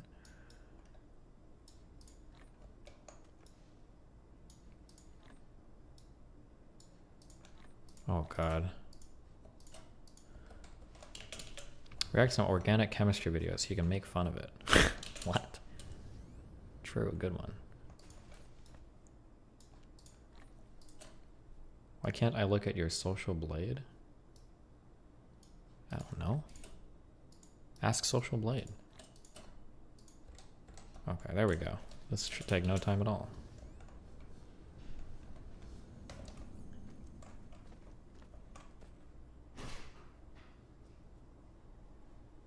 They blurred out a YouTuber's watermark in the Vice Amaranth documentary when they used their clip. Really? Damn. I feel like I've outpaced him intellectually.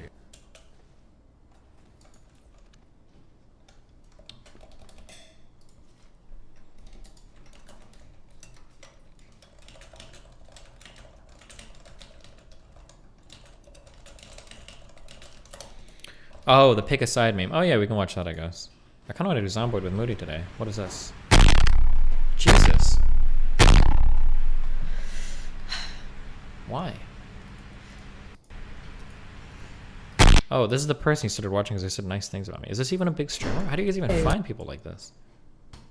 Okay, I'm gonna grab a bowl of cereal real quick. Hold on. And then we'll watch the pick a side meme. Is the pick a side thing safe for stream or whatever? There's not gonna be child porn on it, right? Hold on one sec.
Okay, I'm a little scared because I don't have a side yet. And if I watch this video, am I going to be forced to pick a side? What if I pick the wrong side?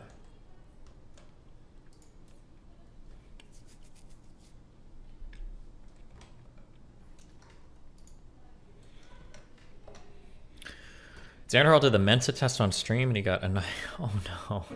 What how long does that one take to do? Anafaetica. Anamosexuzuwasexulut phenomic. Alilam saw fury face me. Stiffen yet head of me nubasheridan. Inshallah didi jail.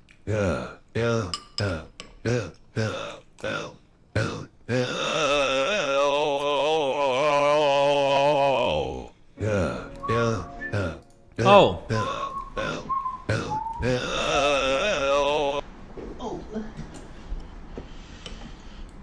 Oh no, Hey, yo, Bookie Des. is looking a little sassy. Thank you no, for all you know you do, what bro. it is? You've kept me from falling I'm gonna into be the real rut with left you years. guys. You keep it I 99 like kids. Betty White. No, I'm just kidding. I'll have a surprise for you on June 6th, 2022. I'm kidding. I'm kidding. No, it's a good movie. I think what's happened is because a bunch of people have kind of railed against it online and nobody actually watched the movie, we have this huge discrepancy between like how uncomfortable and strange the movie is and like what the critical reception of it is, right? One of my longest subscribers, Amanda, thank you for that. Hey, what's up? So, put it on the stream deck? Oh no, no thanks. No, there's gonna be Yikers jokes all day, so if Yikers jokes is something that you're not gonna like, this stream in particular is probably not gonna be, you know, the stream that you're going to enjoy necessarily. So, I'm gonna warn you in advance that I will be making jokes the same way I normally make jokes.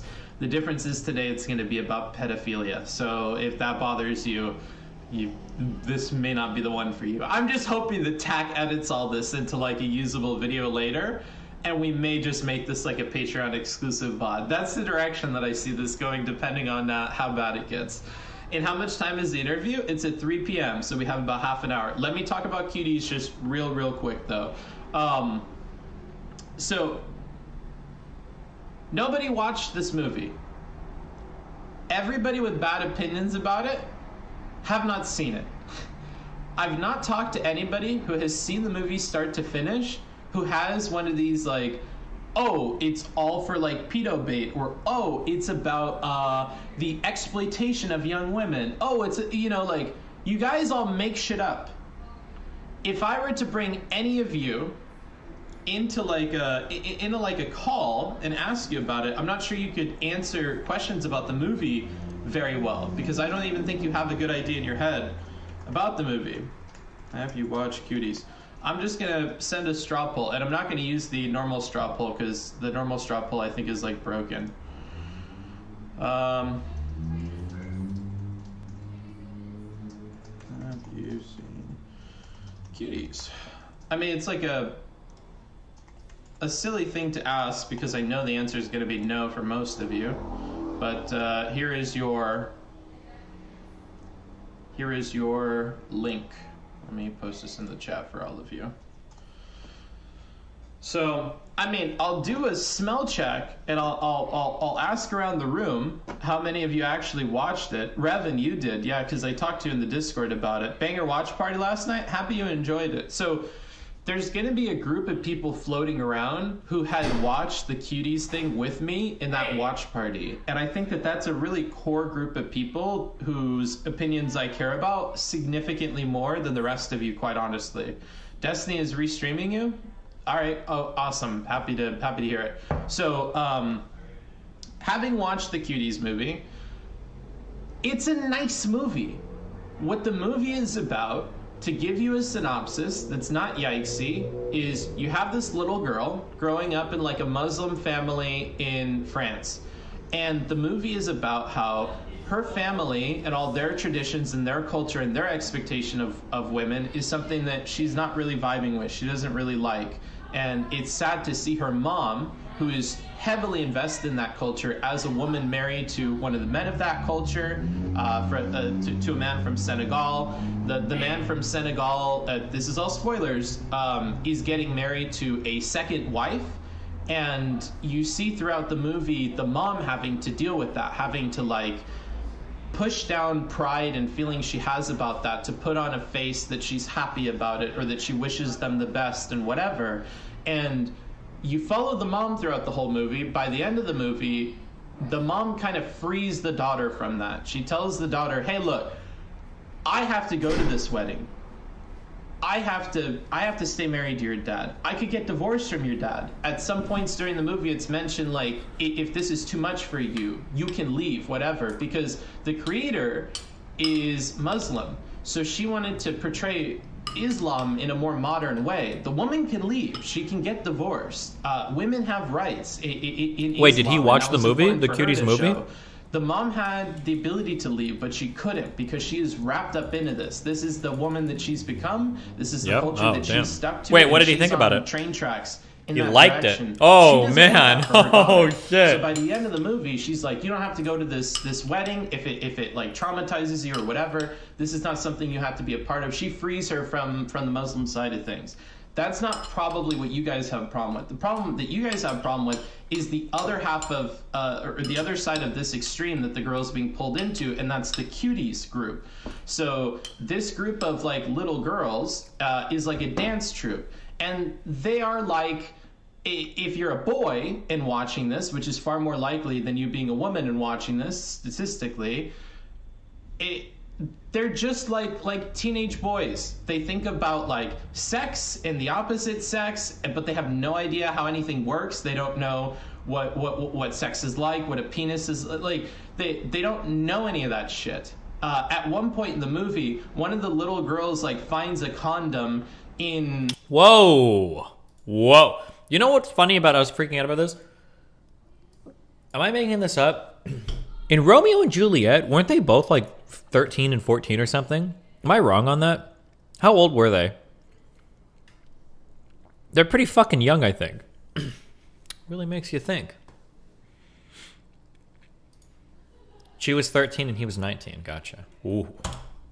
We're just seeing these like awkward little girls who want to like emulate their role models, whose role models happen to be dancers and social media influencers. So what do? They do duck face and they post it to Instagram, and they're copying dance move from older girls. Yeah, should he have chosen this outfit for this review? I don't know. Is he talking to him as a girl? When is he doing it? Are clearly doing sexualized stuff. The reason the girls are sexualized is because they're copying their older peers who are sexualizing themselves.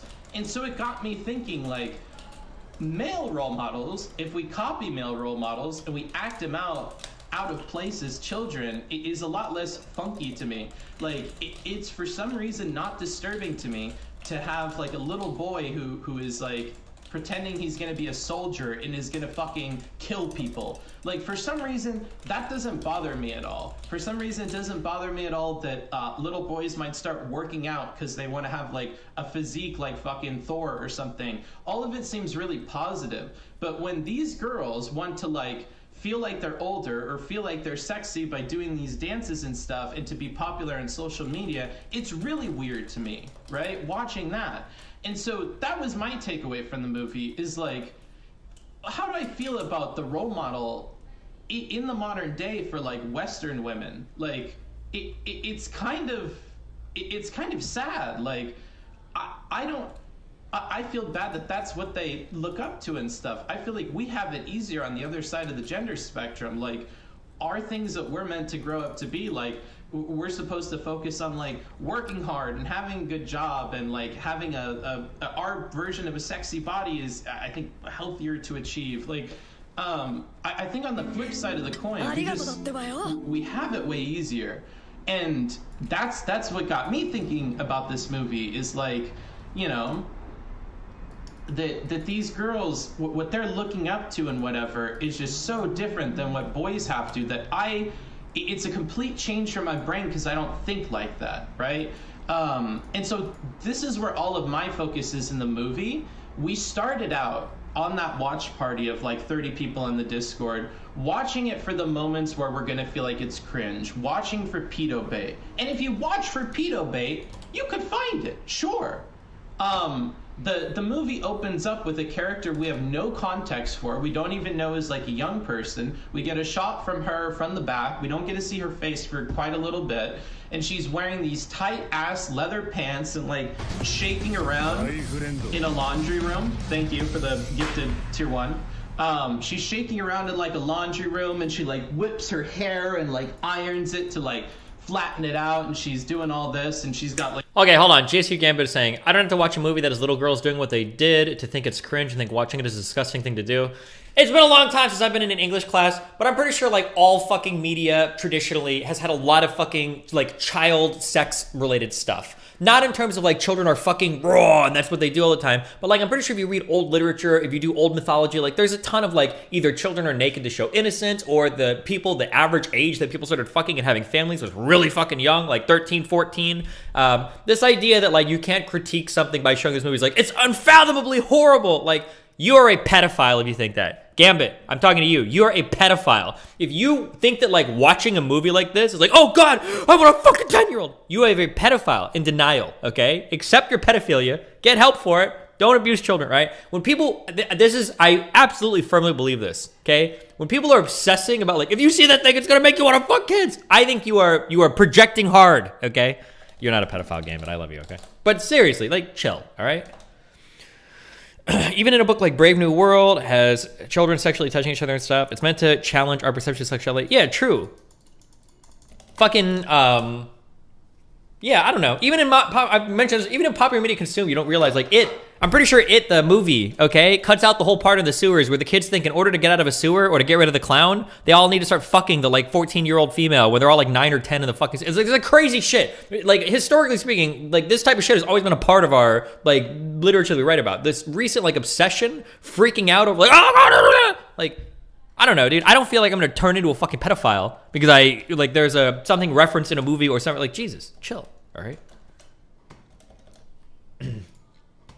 GSU Gambit wants to debate. Don't you have perms in my Discord?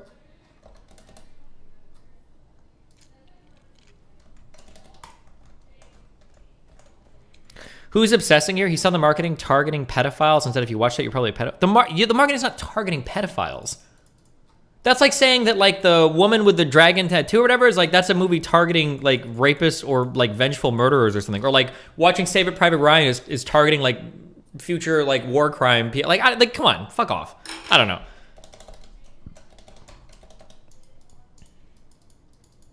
I don't think I have perms. Well, join a channel. I'll drag you in, Chief. Oh, I see you under the AFK channel. Roles notable. Boom. Now you can join.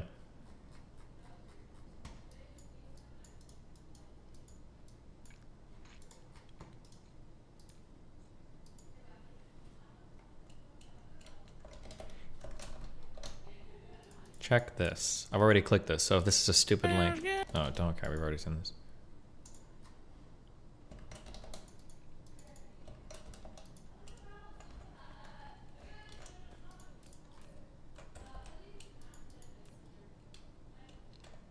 Dude, I need to kill my photon production. We can't support it. We just can't support it.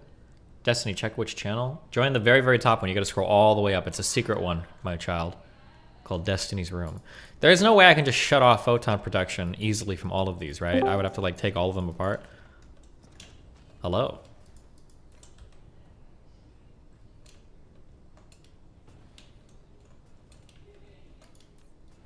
Ah, my mic is muted. Can you hear me? Loud and clear. All right. You know this is silly. Which one? Saying that somebody has to watch this movie and critique it as disgusting is like, this is what a pedophile like you would do. That's no, but this is silly. Like, I shouldn't have to sit through a movie with 10 or 11-year-old girls shaking their booties with cameras zooming in on it to say, wait, I think this is something that I or people ought not engage in because it's disgusting. Do you agree? No. I think you can't criticize a piece of media if you're unwilling to engage with it. You can make a blanket statement and say like, oh, well, I don't think that this type of thing should ever be shown, but you can't give an opinion on the movie because you haven't seen it. That's like media critique 101. I don't think you can do that. Giving an opinion on whether people ought engage in it and giving an opinion on like some super critical position that the movie is trying to make are different, though, right? I'm doing the first, not doing the latter. Sure. So you're saying that there's never a time where an image like that can be shown and it'd be like an acceptable use to prove a point or something, or make some sort of media or whatever. Okay. You're using the word ever. And Well, it has to be a blanket rule because you're applying this to something you haven't seen before. So you can only work off blanket rules. So like, for instance, I would say as a blanket rule, I don't think we should ever consume media, or at the very least never create media of like children having sex, because it's exploitative, right? Child porn. And I can make a blanket rule for that, and I go, well, I don't have to watch a piece of child porn to say that it's bad, because like as a class of stuff, it's all bad. But like, so I'm asking if you're applying that same critique to like ever showing a child like performing like a sexualized thing, like in a movie where they're acting. It's not actual child porn. So I'm seeing if you have like a blanket rule here is what I'm asking. Yeah, so we can reach common ground here. So we agree that there shouldn't be a movie that has child porn in it, and they're saying, Nice. "Hey, I'm Okay. trying to make some broader. I'm trying to make some broader point, right? That's ridiculous." And everyone at face value should be against that. But Mhm. my question for you would be, why so? Because I think your reasoning is gonna filter into why I think this thing is disgusting. But why would you say we just shouldn't have child porn outside of it being illegal, right? Obviously. Yeah, But legality is boring. The reason why we shouldn't have child porn is because children don't have the mental faculty to consent to being filmed in a way where they understand the full ramifications of what that consent means. Even if at the time it feels good and they're enthusiastic about it and everything, even if we say they can provide consent, they can't provide informed consent. They don't know how it's going to affect them in the future. They don't know how that film is going to be used in the future. So we would say that this is, as a classification of action, this is immoral. okay, so do you think the girls in this film, and I haven't seen the film, I've been sent multiple clips, and it was so gross to me that I was like, yo, I can't watch this. Like, it's weird. But you think that those little girls in this film have enough informed consent to understand what some sick people in our society could do watching this, or like just participation in it? Have you seen the film? Because I haven't. No, I've I only have seen not. clips. Yeah, but do you think that they have enough understanding to submit to, hey, you're like shaking your booty and there's these cameras that are like doing close, like you don't think that's a bit weird? I mean, I think you can probably make interesting arguments against like child athletes or child actors, maybe in general, about that. Like, could any 7 or 8 year old truly understand like the future ramifications of like what they're doing? But I think there's a distinctly different thing between acting in something versus doing something. So like, could people sexualize them and use them in some case? I mean, maybe they could. Do the children in the film understand that or have a full understanding of that? Maybe not. Potentially, but I mean, like, this is so widespread accepted in so many other parts of our society that if you were to draw the line, it would be way before here, right? Because my understanding, and I'm saying this hasn't, like, 'cause I haven't seen the movie, but my understanding is like this is supposed to be a critique of like a lot of parts of our culture. Like TikTok is one that comes under fire a lot. Where you've got a ton of children that are doing like pretty sexy dances that are like 12 years old on this app and shit, and it's just like accepted completely as normal. And those people don't understand the ramifications as well. But those guys are actually engaged in an activity to like entice and lure people into clicking following, whereas somebody else is acting, which I think is a fundamentally different type of action. But So those people that are engaging in this on TikTok, would you think that they have enough? Do you think they have enough understanding where we should be okay with that type of content existing? So there's a 12-year-old that's like doing, I don't know, whatever the hell they do on TikTok. I don't have a TikTok, but like whatever you were just referencing on TikTok. I don't know. That's a really, really, really hard question. I truly don't know the answer to that. Because like children will express themselves in sexual ways because they do once they hit probably 10, 11, 12, when they start going through puberty, they'll do it. Should these types of things not be allowed to be made public? I'm not sure. Like, this has been argued in society since I was a kid, definitely since you were a kid, right? When Britney Spears, the Disney stars, started to become more sexualized, Miley Cyrus and Hannah Montana. I don't know what the right or wrong answer is. I truly don't know.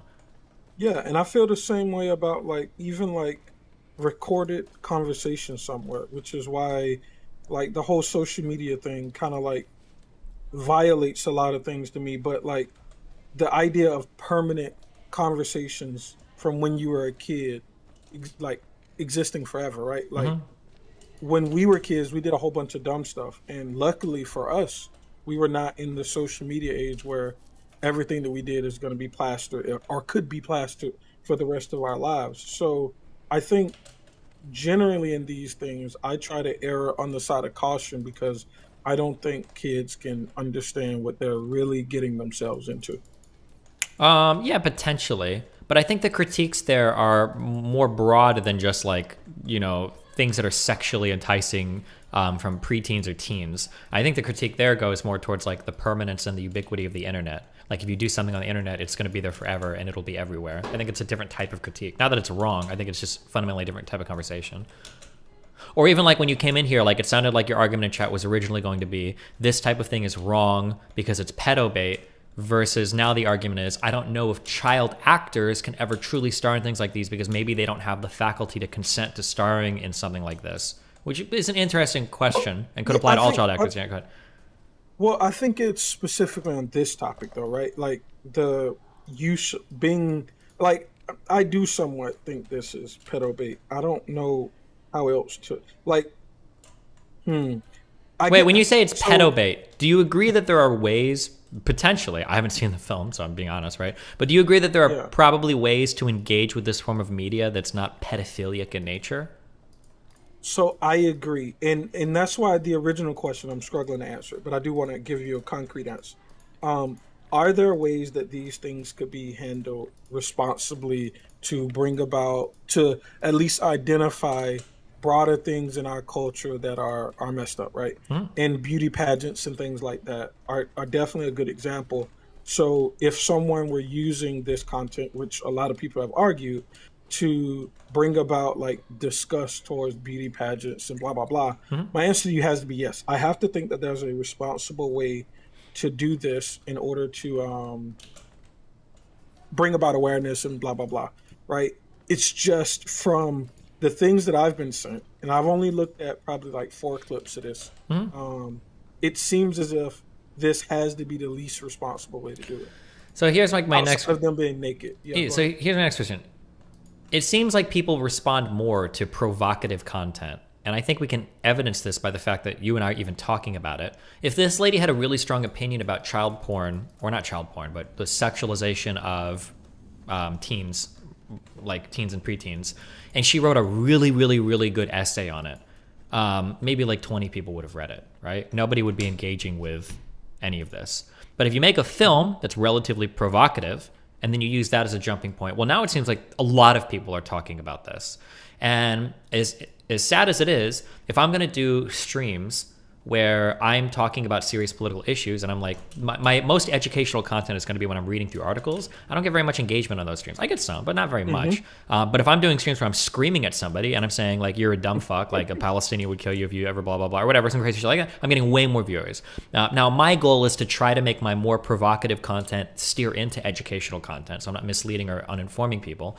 But it seems like the more provocative content does get your message out there more. And if her message is we need to reduce the sexualization of teens, then maybe bisexualizing teens in a film, she's like effecting that change, kind of getting more people to think about it and talk about it. Could that not be one valid way of doing media like this? Maybe. So I agree, right? This is why I was like, do I really want to talk to Destiny about the Jordan Peterson thing? I literally was telling people in chat, like, y'all might go to sleep if we talk about this, right? So I agree with you that being provocative can bring about more awareness and that could get your message across. And yeah, I guess, so I can concede that I should have to watch the film in order to make these claims. About the film directly. You can make claims like, I think children in general shouldn't be able to do this, but about the film directly, I think, we kind of have to. But something can be so inflammatory or disgusting that you feel like, well, this isn't the instance where I need to make that decision. And because I agree with you that stuff can be provocative, right? But we would want people to look at some conversations, if we go back to what you were just saying, and say, okay, this conversation is so useless and they're just shouting and so pointless that there's nothing of value that I could gain from this, and I'm just going to walk away from this conversation, rather than watching the conversation to see if it ever becomes fruitful, especially on like highly contentious subjects such as this, where there's like idiots online screaming that we should lower the age of consent. There's like all of this media around like the kid conversation right now. And I think to have this sort of film that seems to be, from the clips that I've seen, and like what I would consider some of the worst ways to do it, it seems weird to engage with that. Okay. Somebody said you've seen the pedo baiting parts from clips on Twitter. The actual movie has a point, which isn't just pedo baiting. Yeah, but man, that's so. I don't know. I can agree that in order to have a deeper criticism, maybe that's what I should say. To have a deeper criticism, I should have to watch it first.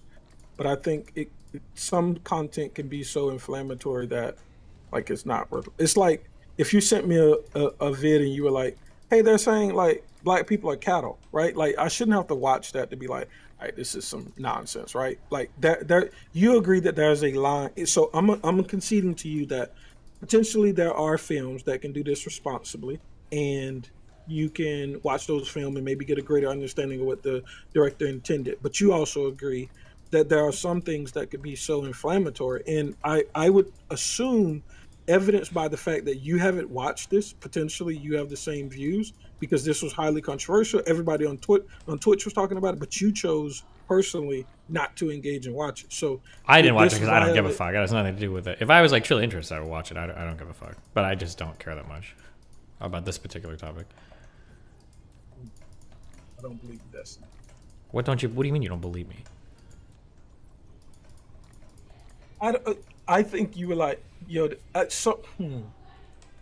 Bro, I've watched, like, I'm a child of the internet. I've seen a lot of very fucked up shit on the internet. This would be way, way, way before the line of me actually, like, being bothered, trust me. Okay, there's a lot of crazy websites early on. A lot of people getting executed by fucking Mexican cartels and shit. Okay, this is way, way, way before any of the crazy, stupid shit I've seen on the internet. Yeah, I think gory stuff and things like this are a bit different, though. I don't know. I think it depends on the type of gory shit you've seen. There's a lot of really traumatizing content out there if you go digging for it. But I'm just trying to say, I'm not trying to like get into like a dick off over like oh blah blah. I'm just saying that like if I wanted to watch this, I would. It's not like oh my god, I'm so bothered by this, I can't even fathom seeing it. Like yeah. Gotcha.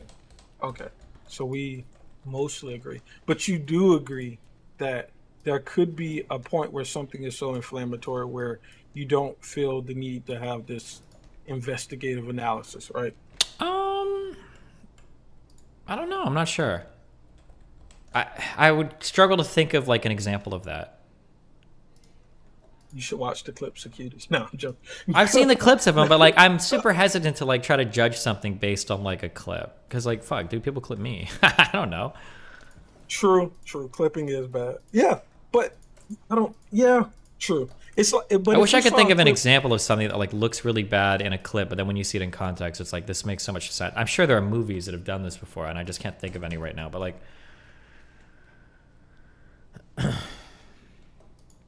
yeah, I can't think of a good example now. That's not like ridiculous, but like. Yeah, like the example, right? So somebody sends you a video like, hey, Destiny, you should watch this. You should watch this, right?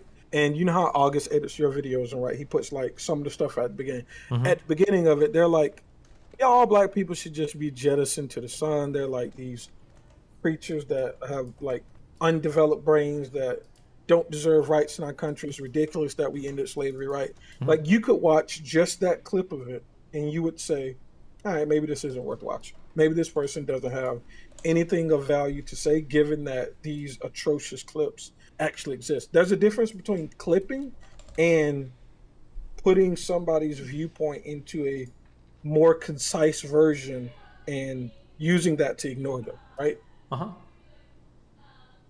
Yeah, I don't necessarily disagree. I don't think that's happened at this point.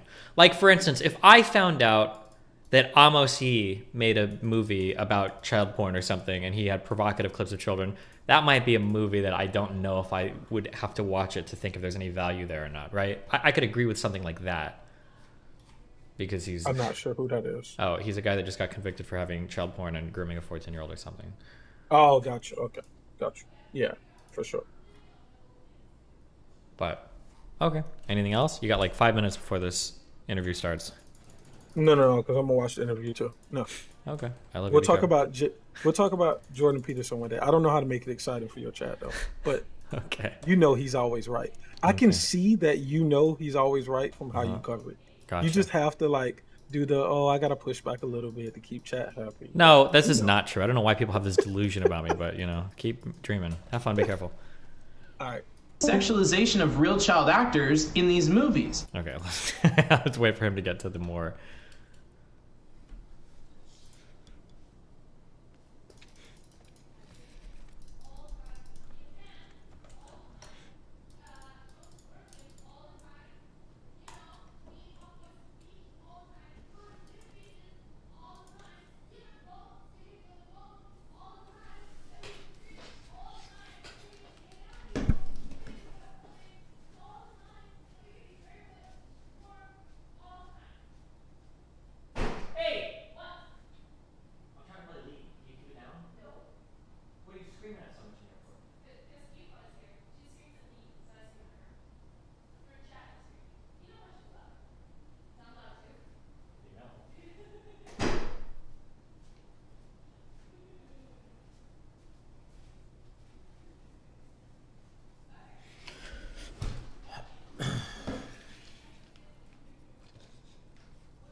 Do you need a CDL for that dump truck you're carrying around? Good one, Tabor.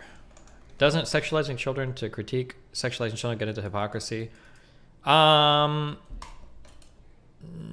It super depends. When it comes to media, I don't think so. Like, what if you have a film about racism and you're trying to like get rid of racism, or you want people to be less racist, but then you show racism in the film, and it's like, okay, well, if you're trying to reduce the amount of racism in the world, you've literally made a film that contributes to racism. So it seems like you're going counterintuitive to your point, right? Well, it's like, well, no, you're showing it in this environment, you hope to reduce the amount of it, right? So by showing a sexualized child in this environment, I'm guessing, I haven't seen the film, but it sounds like the goal is to make you so uncomfortable that you're not willing to see that in other areas. So you're like, okay, yeah, this is a bad thing. We should be pushing against it societally more.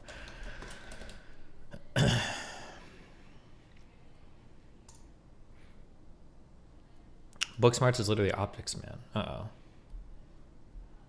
The point of the movie was without having watched it. If you think the point of that movie was to critique the over-sexualization of children, how do you know that? You didn't watch the movie.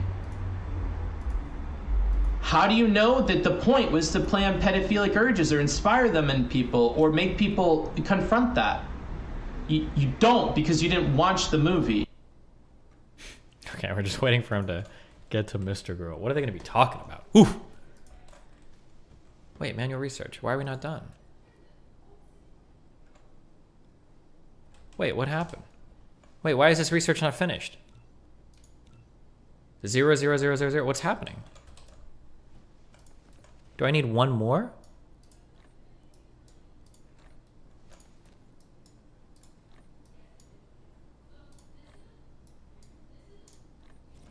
Okay, so whatever. Cringe.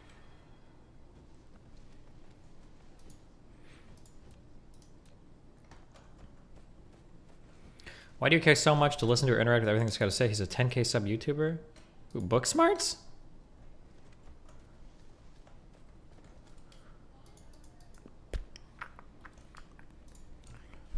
Dyson Sphere stress system. Wait, why does this still need... Oh, is this an infinite upgrade? No, it's by degrees. It can't be infinite. Hold on.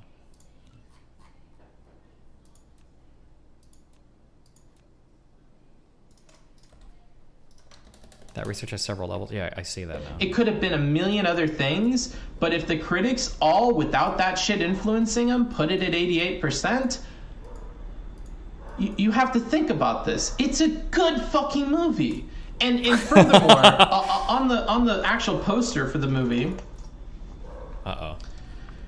this poster is far more indicative. Okay, oh Jesus Christ! Uh-oh, wait, is he lagging? Is it just me? It's art. Doggy style position. This girl's doing a bit of a squat. What's going on here, right? What the fuck? Well, they're fucking dancing. They're dancing kids. It's about dancing kids that copy what fucking adult dancers do. Like, you know nothing about the movie from the fucking poster, and even the poster's not that bad. I don't think this is that bad. Like, especially after having watched the movie and seen their dances and stuff, this really isn't that. I will say, my sister used to do jazz, tap, and ballet. And when we would go and watch their dance recitals, which is the worst thing that can happen in the life of a young man ever, because goddamn is that 3 hours of excruciating fucking boredom. There are a lot of like clearly pop inspired dances, and everybody acts like it's cute. And there are girls that are, I don't know, what are they? Probably like 10, 11, 12 that are doing like pop dances and stuff. It does happen, and it was pretty normal back then. And that was like 20 years ago, right?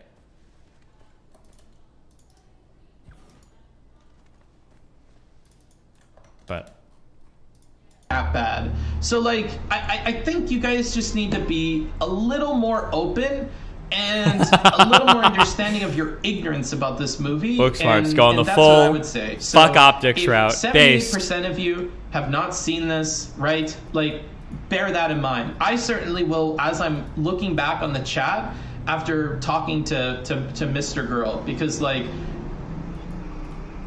I don't really trust you if you haven't seen the movie. Your opinion means less, and I don't think that that's like a rude thing for me to believe.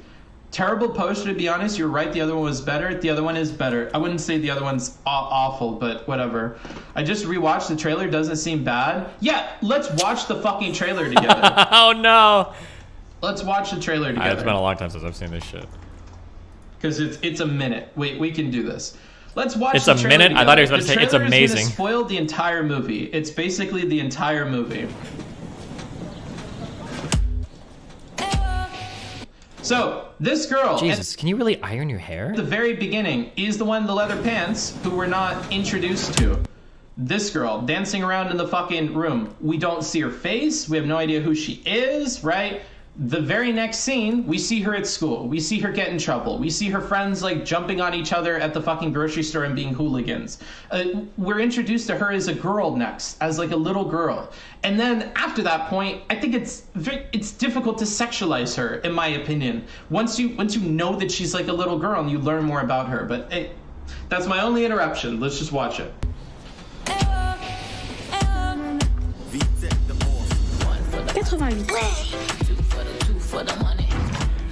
Mais qu'est-ce que c'est que ça? Il se passe quoi là? Vous faisiez quoi à la gare? On va danser au concours. Je danse avec vous. Quoi?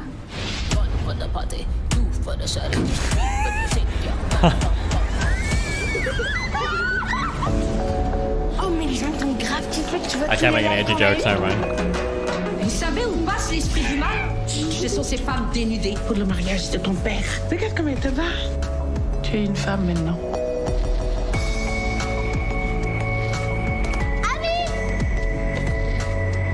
T'étais où là? T'as foutu quoi? J'étais en retard. En retard? Je suis désolée. Me dis pas. Non, tu l'as volé? Oh la déglingue, j'y crois pas. À quoi tu joues là, ami? Ami? Stop, guys. Laisse couler l'eau, ma chérie. Les péchés s'effacent avec. Vous avez quel âge? 14. Okay, you guys can't handle this. You're not mature enough for this. We're moving on, okay? We're waiting for this to end.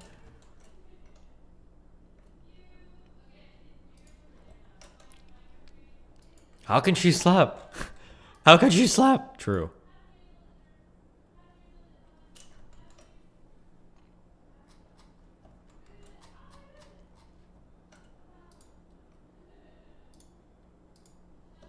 Which one do you find the hottest? Stop. Weird.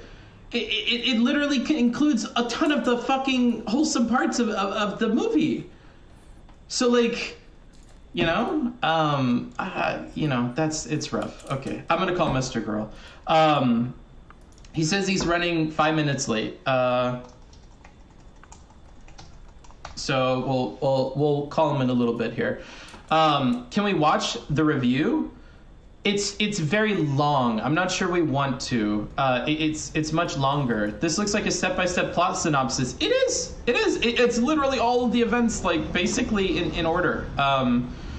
I get that if you didn't watch the movie, you need to check out of the conversation, but would you blame someone disliking the movie after watching it for being weirded out of the kids' stances? Uh-oh. No, but I would have follow-up questions. Because if you're in the Mr. Girl camp and those girls made you sexually attracted to them and you were sexually aroused by the women in that show, and that's why you were uncomfortable, we have problems there that are not the fault of the movie. That's not the movie's fault that you were attracted to these girls by the end of it. The movie does everything to dissuade you from being attracted to these girls. Every adult and older character that interacts with them, like, completely disagrees. Not with a good that, combo right? of dono So sounds and that's a topic you problem. subject matter. Exactly. Hi, Steven. You look nice today, King. That is a you problem that you felt that way. That is not this filmmaker. Let's actually watch this. Oh God. Let's watch this. The director interview from Cuties, and I'll watch it at 1.2 or 1.5 for us. That way we can we can get this. And it's gonna probably have spoilers. I think we're gonna have to kind of accept that moving into it. But yeah, let's watch this real quick. I'll put this at like 1.5. Sorry, VOD people. My name is Maimuna Dukouré and I'm the director of Okay, maybe that's a bit rough for her. We're gonna put it at 1.2. Cuties.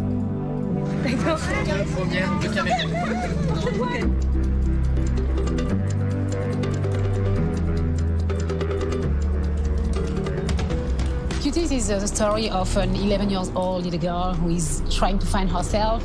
She's navigating between two models of femininity. One represents her mother's traditional origins, and the other one is a group of young girls called Cuties. I had the idea of Cuties when one day, during a neighborhood gathering in Paris, a group of very young dancers came on the stage and they were dancing like what we are used to seeing in a video clip. And I was surprised because of their age. They were only 11 years old. So I decided to spend the next year and a half doing research. I met with hundreds of preteens who told me their story. I needed to know how they felt about their own femininity in today's society and how they dealt with their self-image at a time when social media is so important. Our girls see that the more a woman is overly sexualized on social media, the more she is successful.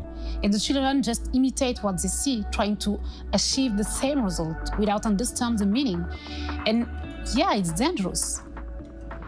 I recreate the little girl who I was at that age, growing up in two cultures, is what gave me the strength and the values I have today.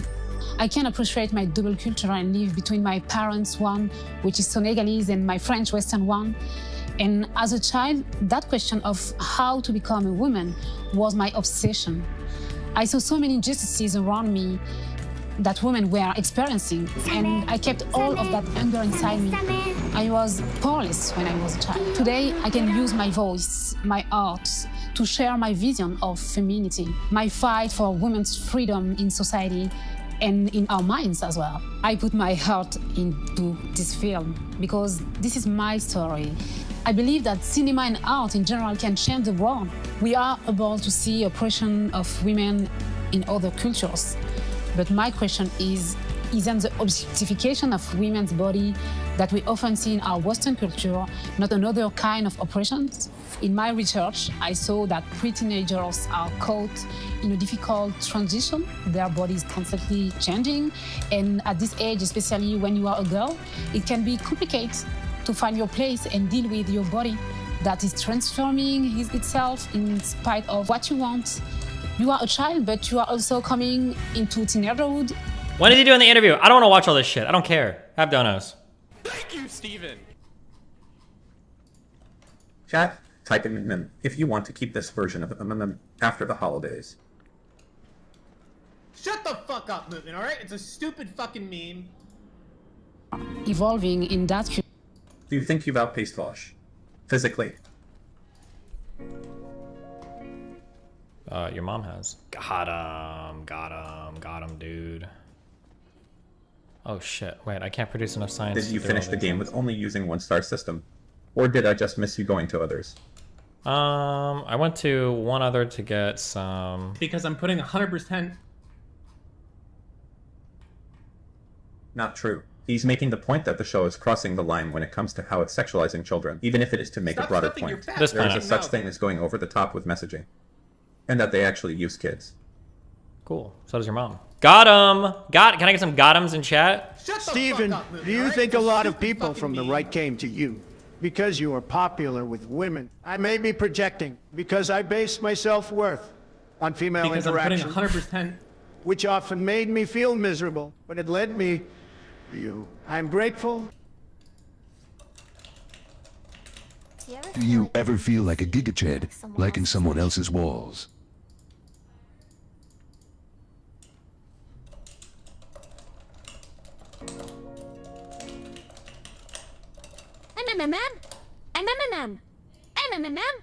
Whoa!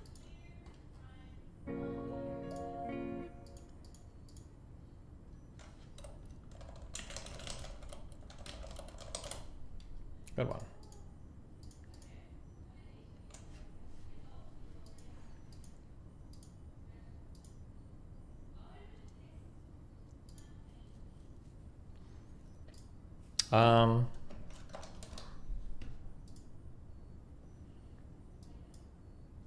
Wait, is he muted? Am I crazy? So there's the director of Cuties. I'm sorry. She's not blowing smoke up your ass either. I would say that she accomplished all of this. So. Okay. This is what it's like when you guys turn on my stream and I'm playing League and you just want to see the good content. Dyson Sphere program, huh?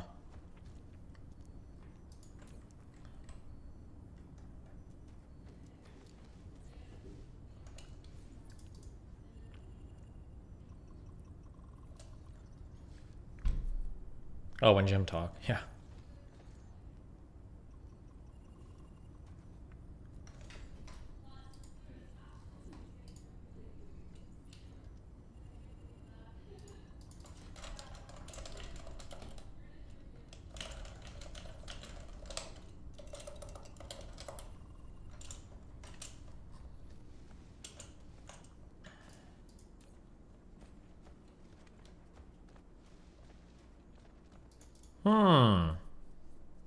We seen the Hassan Crowder meme. Did you order more protein? I already got it. Yes, I saw it. IGN, top 100 video games of all time. Oh boy, what is this list? Gotta go all the way to, let's go to 10. Number 10 is Disco Elysium. Of all time, really. Okay. Number 9 is Half-Life 2. Didn't play it, but obviously it's a classic. Number 8, Red Dead Redemption 2. I've heard really good things about it. We can't see the list. Listen, close your fucking eyes, you dipshits. You ever heard of a fucking radio before? Holy shit. I'm literally reading the names to you, okay? Sit back, close your eyes, shut the fuck up.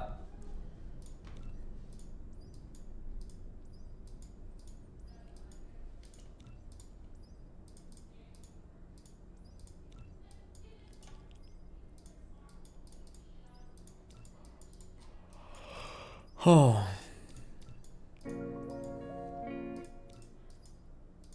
Weebs are just borderline pedos. We should, in my opinion, get rid of them with a final solution. Pepe. Number 7, Super Mario 64. Okay. Number 6, Mass Effect 2. Number 5 is Super Metroid. Number 4, The Legend of Zelda: A Link to the Past. Number 3 is Portal 2. Number 2 is Super Mario World. Number 1. What? Hello, recentism bias. Number 1 is The Legend of Zelda: Breath of the Wild.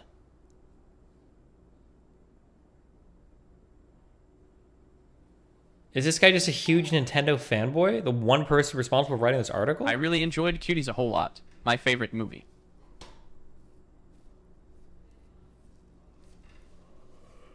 What's your number one? It would have to be like a genre-defining experience or a console-defining experience. I would say something like, for me personally, like Final Fantasy VII, but I don't know if the JRPG genre is that popular. No. Something more likely would be like, I didn't like it as much when it came out, but like GoldenEye, probably, or Halo 1, I think is a good candidate. Minecraft would be a good candidate. Probably Ocarina of Time or Super Mario 64, I think are good candidates. No, Halo 2. Anybody that's saying Halo 2 is, you're too young. You just don't understand what you're talking about. Halo 1 was probably one of the most important games in the history of all of games. I'm going to make a brave... Oh, was great if sodomizing in elementary school is your fantasy. Nice. This is a pretty big one, but it is possible that without Halo 1, the Xbox might not exist, okay? The Halo 1 was a really, really important game. And it was like the first of that type of game. And it was really well done. Halo 1 was a really, really, really important game for that entire console platform.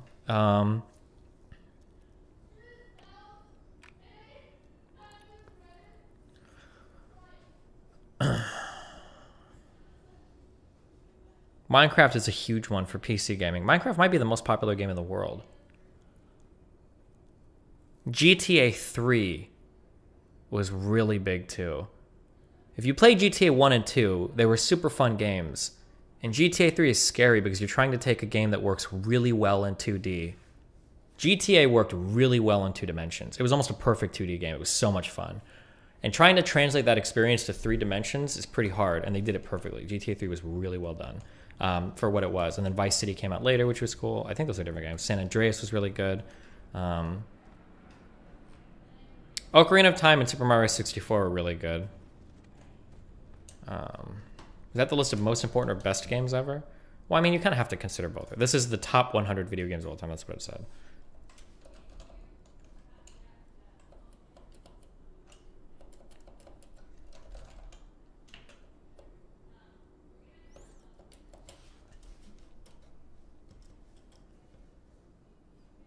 What is this? I'm sorry, I'm just searching now. Final Fantasy VII makes this list at rank 98. They put Final Fantasy VI at rank 44. Fuck that game. And then Final Fantasy 14 is at rank 30. I wonder where they put World of Warcraft. 47? Really?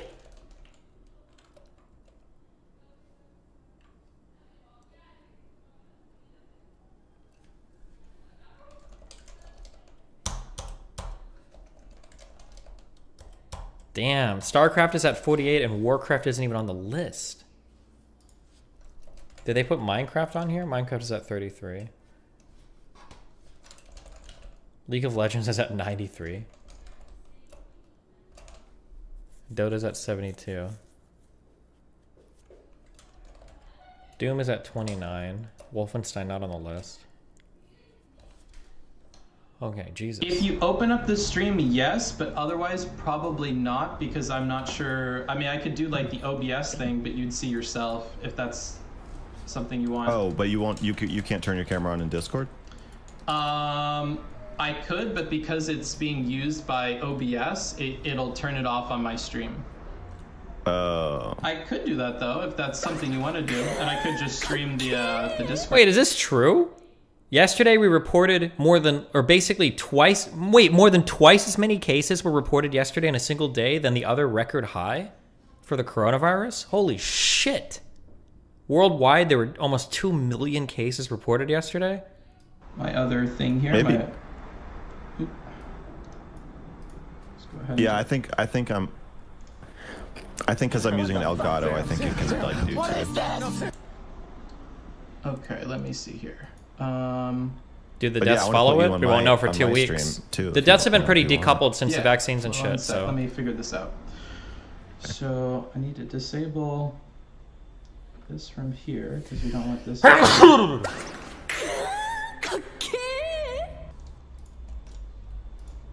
I wonder how Australia's doing. Oh man. Countries. The USA just doesn't give a fuck. My friend.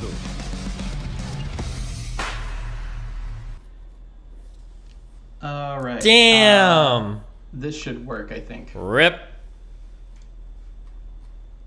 And I'm gonna turn off alerts on my. They were doing so well for so long, and they got the Omicron dick. Holy shit! How mad are Yeah, I haven't Australians? set those up yet. Interesting. but The guy it with anime seems, donation slash follow horrible. sounds defense cuties, isn't it? I kind of don't want to. To turn off your alerts. Sweden I don't wanna historically has ever done have pretty well alerts. with all of this. Oh, I don't blame you then. I could understand that. Yeah. Yeah, it just doesn't feel like, you know, it's not classy. Jesus I think there's classy ways of doing it. I think if it's just like a quick 50,000 little jingle, cases it's in a not all that day. intrusive. 5 times the People last do reported like having high. their, like TTS message on the screen, and you already have, I think, like 800 viewers or something. So with your chat moving so quick, sometimes people aren't able to get their message seen, and they don't want to like copy paste over and over, so they'll pay the $5 and just have it say the thing. Well, hostile design. we're all getting it. There it is. That's the memes. Wait, that's not what I want. Cancel. Oh, okay. Nice. I guess we're gonna find out if the if it really is less deadly than the other reforms, because Alrighty, I'm all set on my end, so just let me know and we could jump into it. Yeah. It's looking good. No one is saying anything in my chat, which makes me think my Window's broken. I am double vaxxed. I got my Possibly. booster and went and saw Limited Family over Christmas, Oh, and I wait. still got sick. Was masked up and everything. Jesus. This is confusing. I'm a contact tracer in New York, and we can't keep up with the cases. I tend to open my channel up just to make sure that it. They're giving us unlimited overtime and hiring 500 more people. It still isn't enough. Who got hit? Where did this originate? Was it South Africa? Damn, Spain, 160K, almost 6 times.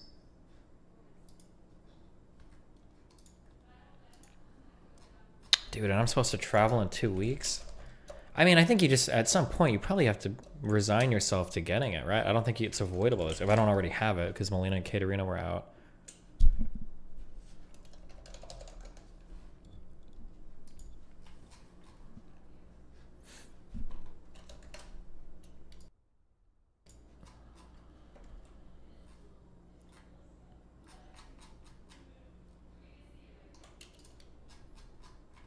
Damn. Well, that's not a society strategy I can just do. Well, it sounds like that's what we're gonna do, so. I don't know if it'll be your chat that gets you banned, I'll say that. Yeah, maybe we'll get... You want to take back that it's over by spring prediction? Well, no, not really. This was part of my prediction, is that it's going to be so widespread that basically everybody's going to be infected or vaxxed within a month. It's a bit overwhelming. I mean, if you, like... If you've heard the things people have said about my past, you know I'm not very used to that. You know? Mm-hmm. So it's a little overwhelming. I'm like a porcupine. Like, I'm ready for attack. I don't know. For once, Brazil is doing well. Yeah, but that's because Brazil was omega fucked with how they handled. Look how many infections they had going into it. I also wonder if Brazil is even testing now, if these numbers are misleading or not. Well, the deaths aren't like spiking, so. But. What do you mean by functional? Sleeping 3/4 of what I need to sleep instead of half. Flipping out and screaming at Shaylin less than once a day.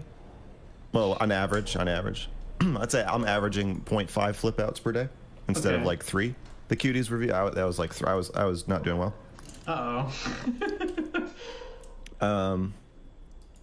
Yeah. Those are my two main. How much I'm screaming at Shaylin, how much I'm sleeping.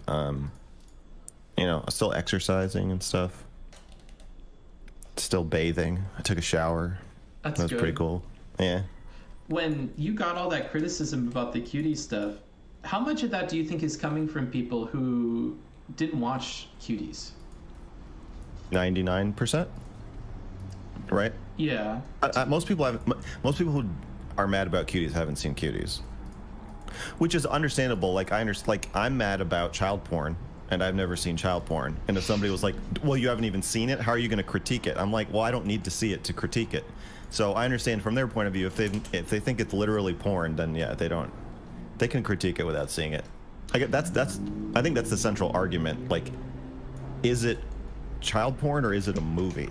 Mm-hmm. And then, so I think that's part of the problem I think that people had with my Cuties review is that I talked about it like it was a movie, like that's just a fact that it's not child porn. And then I think within the, I assume you also agree it's not child porn, it is a movie, right? Or you wouldn't have watched the whole thing. So, right? Well, I was obligated to. Like, we hit like a dono goal, but I enjoyed it. I would watch it But again. at a certain point, if you'd been like, oh, this is 100% just like child porn, you would have turned it off. Yes.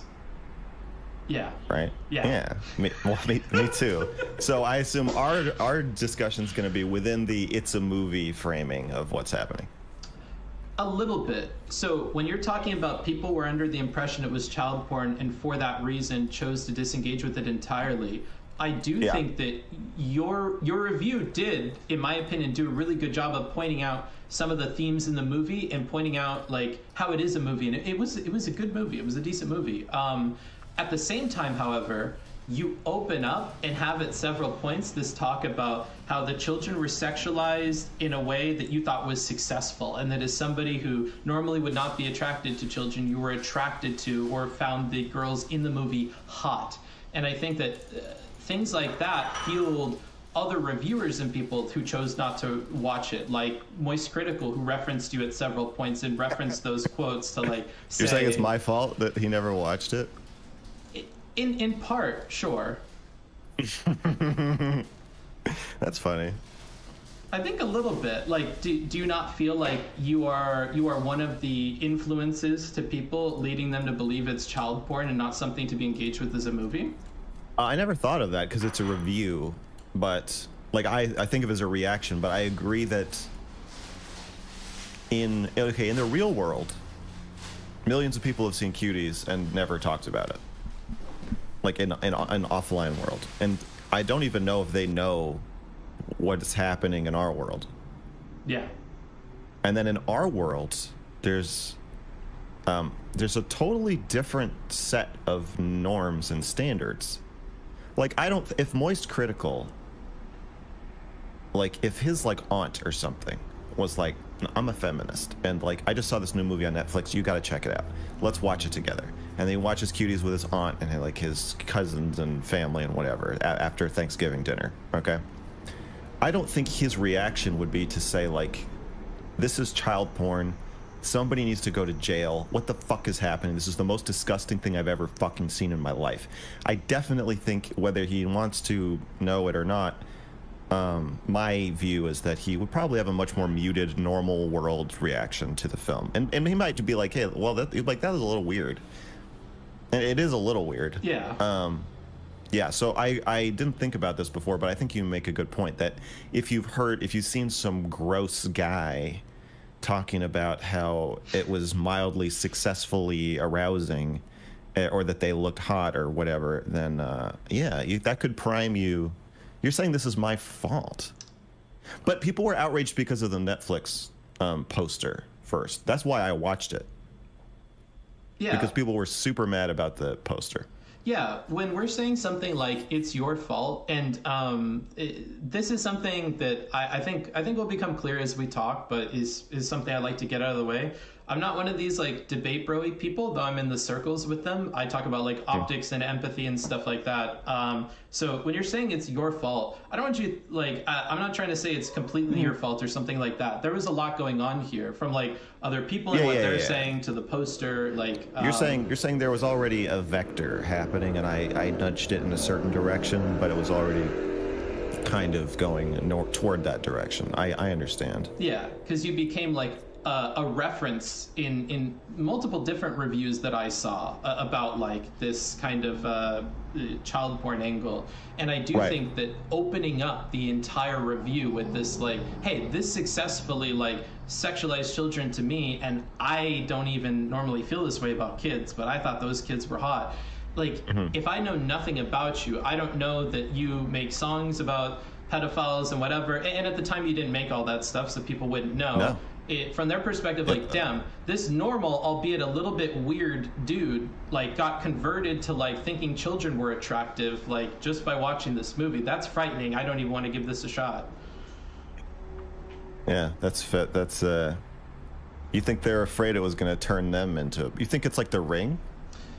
Maybe. Like you watch Cuties and then 7 days later you're a pedophile? Maybe to some people they worried about that. I think to other people just hearing that it could fill that purpose was enough for them. But I think some people at least were afraid of that as well. Like, I don't want to watch a movie that makes me feel attracted to kids or puts them in those situations where it even might. Oh, and yet you took the risk. Well, people are also just disgusted by the idea of pedophiles getting off. Like when I said there's thousands of people masturbating to this movie as we speak, people are really horrified by that in particular. And I'm like, that just seems obviously true. Like there's no way that's not true. Sure. Why is that an important thing to communicate about the movie in your opinion, though? Well, I was trying to acknowledge people's concerns that like this is pedo bait, or pedophiles are gonna like. I just saw a lot of people. I think. Or maybe I'm just imagining I remember this, but my sense was that people were very concerned about pedophiles enjoying the movie. And like the idea of like, well, like if you upload like a like your daughter's gymnastics competition, whatever, right? And you upload it on YouTube because you're proud of how good she does at gymnastics. And then all of a sudden you see the video has 25 million views like 6 months later. I'm sure there is a feeling of like, oh, whoops. Wait a second. Like, that's not a good feeling. And so I think this is somewhat an extension, like something in that ballpark of like, I don't want to watch a movie that's not porn, but that thousands of people are using as child porn. So I can kind of understand that. So I was just addressing it like, hey, if you're worried about that, this is true. That's like, there's no debate there. I think that's just watching it seems clear. Sure. See, having also watched it though, if I were to make a similar review to you, to be clear, the reason why I watched it was because we hit a donation goal for it, and then everybody wanted to watch it, so I'm kind of obligated to watch it start to finish. Well, who created the donation goal? I didn't think they would hit it, honestly. Who created the donation goal? Let's investigate this claim a little bit. This guy. Yeah, my chat. If you hit this donation goal, I'm gonna stick a cucumber up my ass on camera. I'm like, oh, I never thought it would actually happen. Oh my. I think that you, if I may, I think you were hedging a bit and saying like, I don't want to say guys were watching Cuties. I want to say like as a joke, if you like, you know, if you guys want to watch Cuties, I'll watch Cuties, and then you're like, okay, if you're gonna make me. But like, I feel like at some level you had to be kind of gauging their interest in Cuties. Yes, but and they were so interested that they paid you to watch it. Yes. I think maybe a more fair way of saying this, because I do get what you mean, is I watched it out of professional interest. If it was like, it wouldn't be out of personal interest. But the only reason that I'm not personally... Actually, that's you're distancing yourself from me, and I don't like that. Okay. Well, why did you watch Cuties in the first place, then, why do we have to say why we watched Cuties? I feel like the only reason to say that is to have a I'm not a pedophile contest. Okay. think it's to have an I'm not a pedophile contest. Like, why bring it up? Like if you were like, hey, did you see the new Matrix? And I'm like, yes, but I watched it for professional reasons. What you'd be like, well, why? What are you worried I think about you? Oh, okay. Yeah, it's. I can see that. I think that's reasonable. To be transparent with you, and you can believe me or not, the only reason that I mentioned that is so that the viewers understand that there was a goal to get there. It's not to say that like why do you want them? Why do you I'm want not them a to understand pedophile because they paid for it or something. That's not really what I'm trying to communicate. Why do you want them to understand why you watched Cuties? In my review, I never talked about why I watched Cuties. If I pull back the curtain of Oz, it's because I want to do more of that stuff in the future, and I want them to know that like we're gonna do that with other things moving forward. So like, but if you say you're interested in it, then you can't get them to pay you for it. So you have to say you guys can make me watch whatever movie you want, but it's gonna cost you. Exactly. Okay. So it's more of a marketing thing that it is like I don't want to seem like I'm weird. I didn't want to watch this. It's more of like I'm very defensive about this. I understand, dude, because I've seen your conversations. I want to establish trust, but I'm doing the opposite. So I apologize. Let's continue. No, it's okay. I like the transparency. I can work through it. It doesn't make me super uncomfortable. So like some people. Yeah, like some people, some unnamed people. Yeah. When. So you saw it was a problem that other people were mentioning, and you wanted to kind of let them know, yeah, that problem, it does exist here. I don't think it's a problem. Okay. I think I'm all for. I'm of two minds about pedophiles masturbating to images of children that are not child porn. One is like, I've had the experience of not being able to like get off for long periods of time, and I would say that does make me more likely to do bad things. Chill. Oh my god. Okay.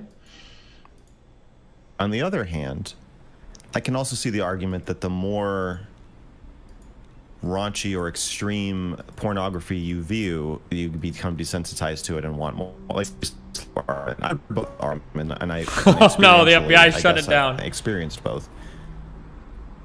So, and the whole idea of like photorealistic CGI, like CP, is that gonna normalize it to the extent that they become more predatory? I don't know, but I guess I'm saying I'm not totally against the. Well, first of all, just as a human right, I feel like we have some right to get off. And second of all, and it doesn't, like, if I fantasize about like my coworker or something, it's I'm not hurting them. So like I do, I feel like I have a moral stance there of like I can fantasize about whatever I want, and then I have a question of like the harm to the person themselves. Like, it's not good for you to be a pedophile, so doing things that make you more of a pedophile is bad for you, and it's not good for society to have pedophiles, so doing things that make more of them is also bad.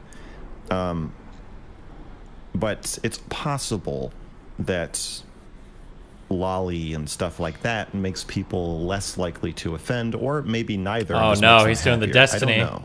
So I don't view people jerking off to cuties as a problem. Okay.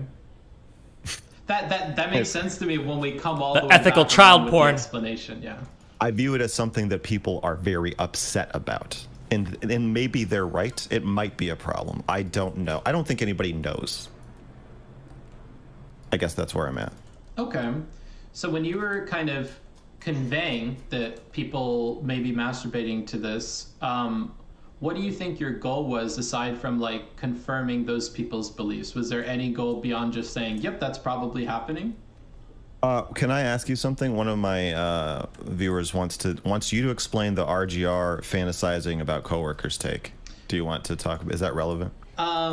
Yeah, because she has this kind of weird system of like believing in like consent and sexual stuff. So she actually thinks that you are violating somebody else's consent by creating an image of them in these your crystals mind and even good? violating that, whether you tell them or not. But she also believes that if you go out in public and you are wearing attire to make you feel sexually gratified, like oh, I feel good, I feel like I'm sexy, I feel like other people looking at me and thinking I'm sexy makes me feel good, and so I'm going to wear clothes that I think makes me feel good in that way. She also thinks that that is violating the consent of other people because you're using their eyes and their vision and their their view on you to get off, and she thinks that's violating people's consent. So she doesn't really have a good system that I think gives us helpful answers. I think both of those are insane. Yeah, I don't think they're very smart or thought out. Because it just means, it just makes consent violations so extraordinarily common that it's really an argument for violating people's consent rather than an argument against doing those things. You could definitely take it in that direction. That would be a fun. Well, I mean, like if you're right, because to me, the violating consent, it's like a sliding scale, and we're gonna have to draw a line somewhere, and drawing it here when we all already want to be here seems like a consent deconstruction argument, which is like kind of strange. Yeah, and this is why I think empathy is something we need to push more in this space, and I'm happy to hear that that's something that you believe in, because if RGR were to empathize with other people, I think she would figure that out really quick. The problem is RGR, like when her debate interlocutor said, well, I wear clothes like to feel sexually gratified, does that mean that I'm violating people's consent? And she's like, yeah, of course. Wait, you're telling me you wear clothes to feel like sexually gratified so you can like sexually get off? I don't do that at all. I never wear anything to do like, well, okay, well, you're very different than other people, because other people, that's like a fairly normal thing. But because she's not empathizing at that level and she's not willing to, she's never really going to get the problems in what she's arguing. Yeah, I think that's goofy. Somebody said this was in the context of children being around BDSM attire at Pride events.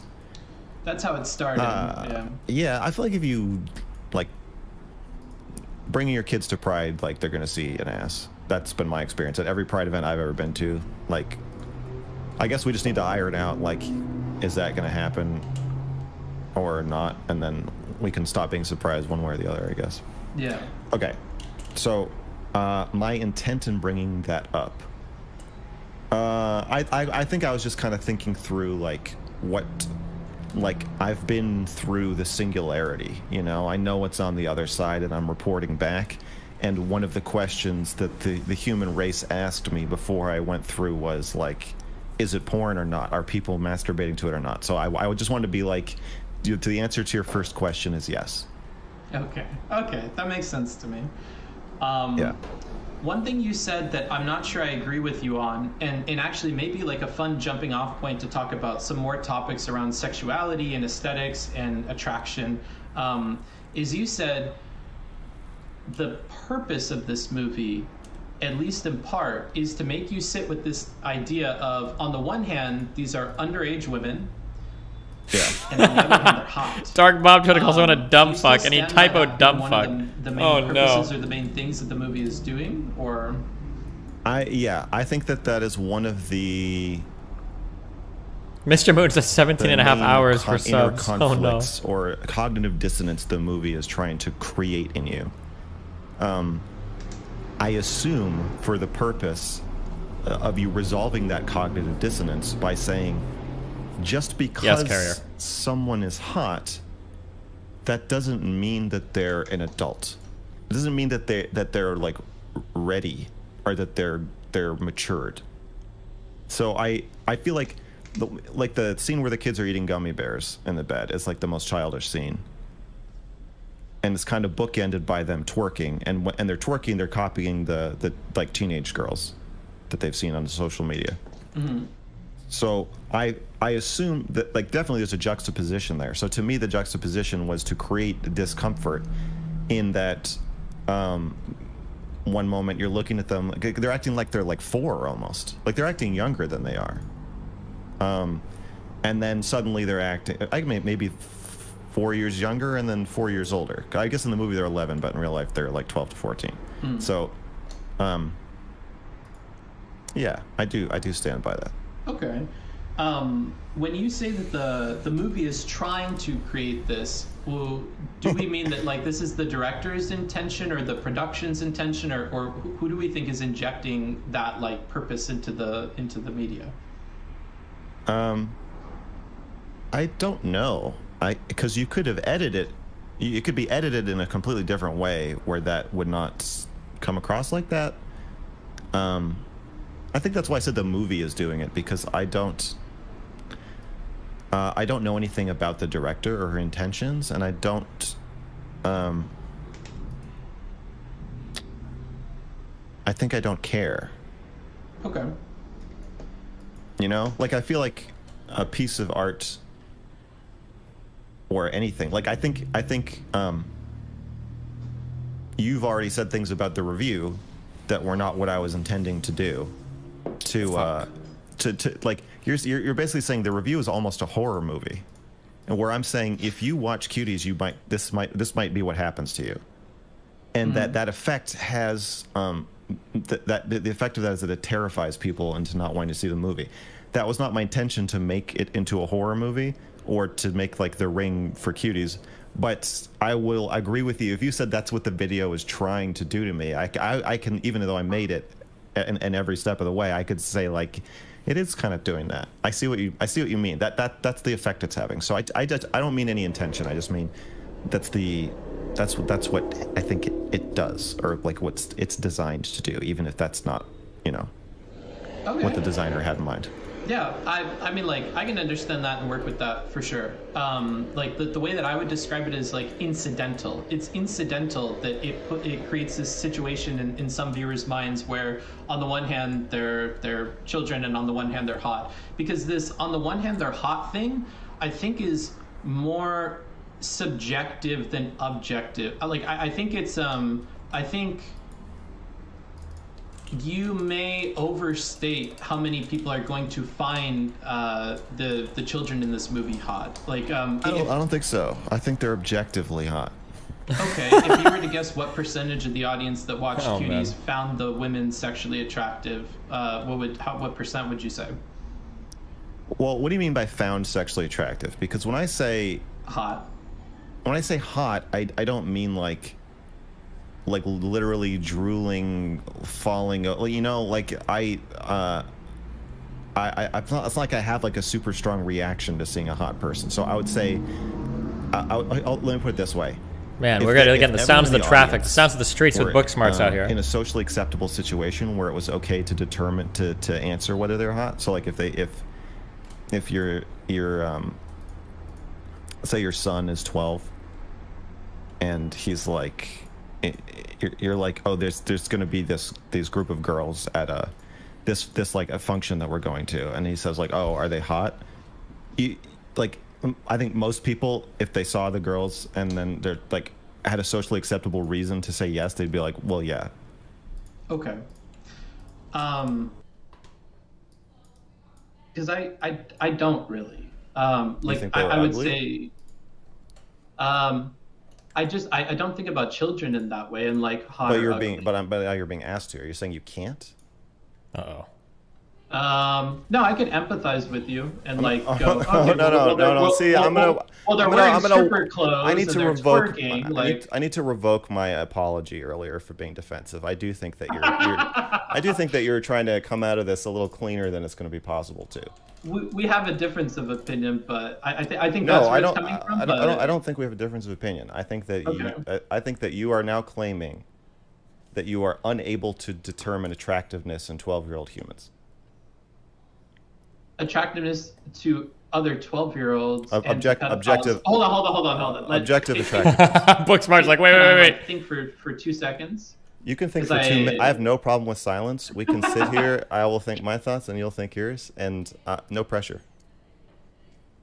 So, am I intellectually like capable of it? The answer is yes. But am I capable of forcing myself to feel it? The answer is no. Does that seem like a more fair answer to you? Like, I would really struggle to like. I think it's an impossible answer. And this one? You need to have. Okay, when you were 12, could you tell whether a 12-year-old was hot? Did you find some 12-year-olds more attractive than others? Probably, yeah. And you could, and you could feel it. Yes. Okay, but when you think back to when you were 12, and think about the people that you thought were hot and the people you thought were ugly, you're saying that your innate physiological radar for whether someone is sexually attractive has been decommissioned and no longer functions? No, that's usually what I go back to like try and understand that. Like I can intellectualize it. I don't feel that anymore. And even when I was younger, I was generally more attracted to older people, like women that were hotter to me, because like a lot of the women that I was growing up with weren't.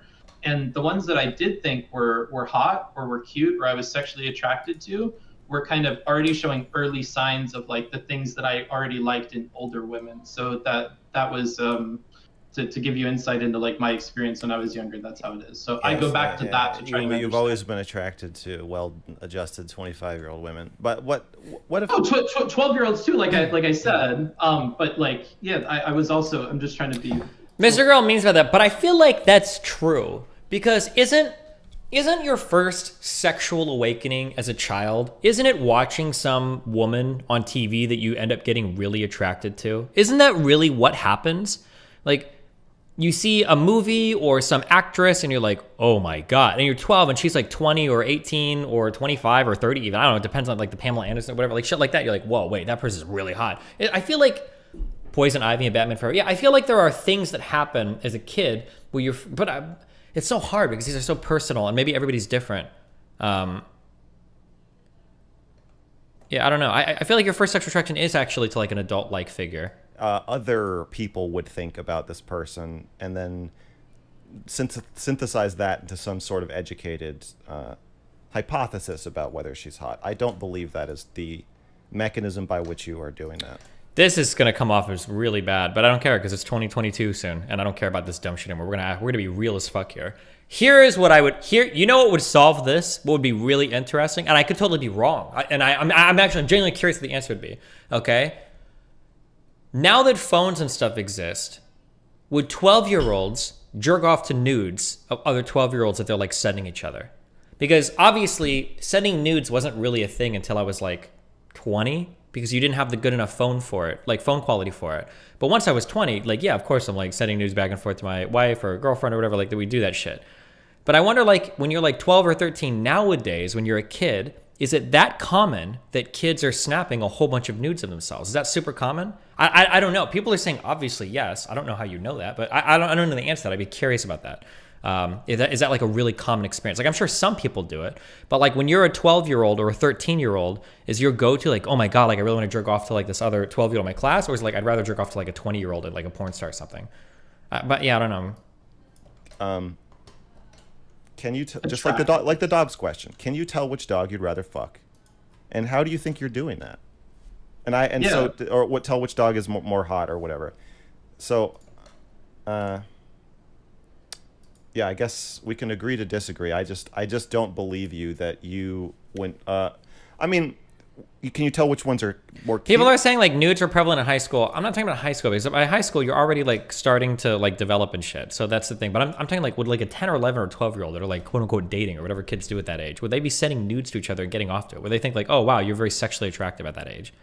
That's the question. Hotness is sexualness, so you're like we're only ever a few steps removed when we're saying. Bro, this journey is taking forever. I fucked up. I didn't know you used feel while they grow in warp. Like I don't want you to think that I'm being bad faith or whatever. I really do think we just have very different outlooks on stuff. That's why I thought it would be interesting to talk with you about this in particular. So like, I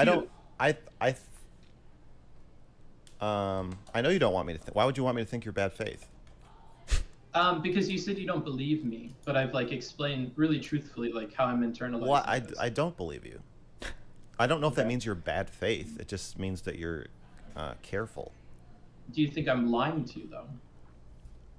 I think there is some percentage of it that you're lying to me, and some percent that you're lying to yourself, and I am trying to work out which is which. Okay, so when I say bad faith, I'm mostly talking about like you're assuming that I'm lying rather than like giving you honest answers and stuff like that. This journey Fuck me. Yeah. Okay. I don't. I don't think the things I'm saying now are things that most people readily know about themselves. Which is, I think, some part of why people reacted so bad to the review. Whereas I said in the review, like, I already knew this. I said the review makes you face the fact that you can be attracted to 12-year-olds, but I'm like, I already knew that, so that's not surprising to me. Yeah.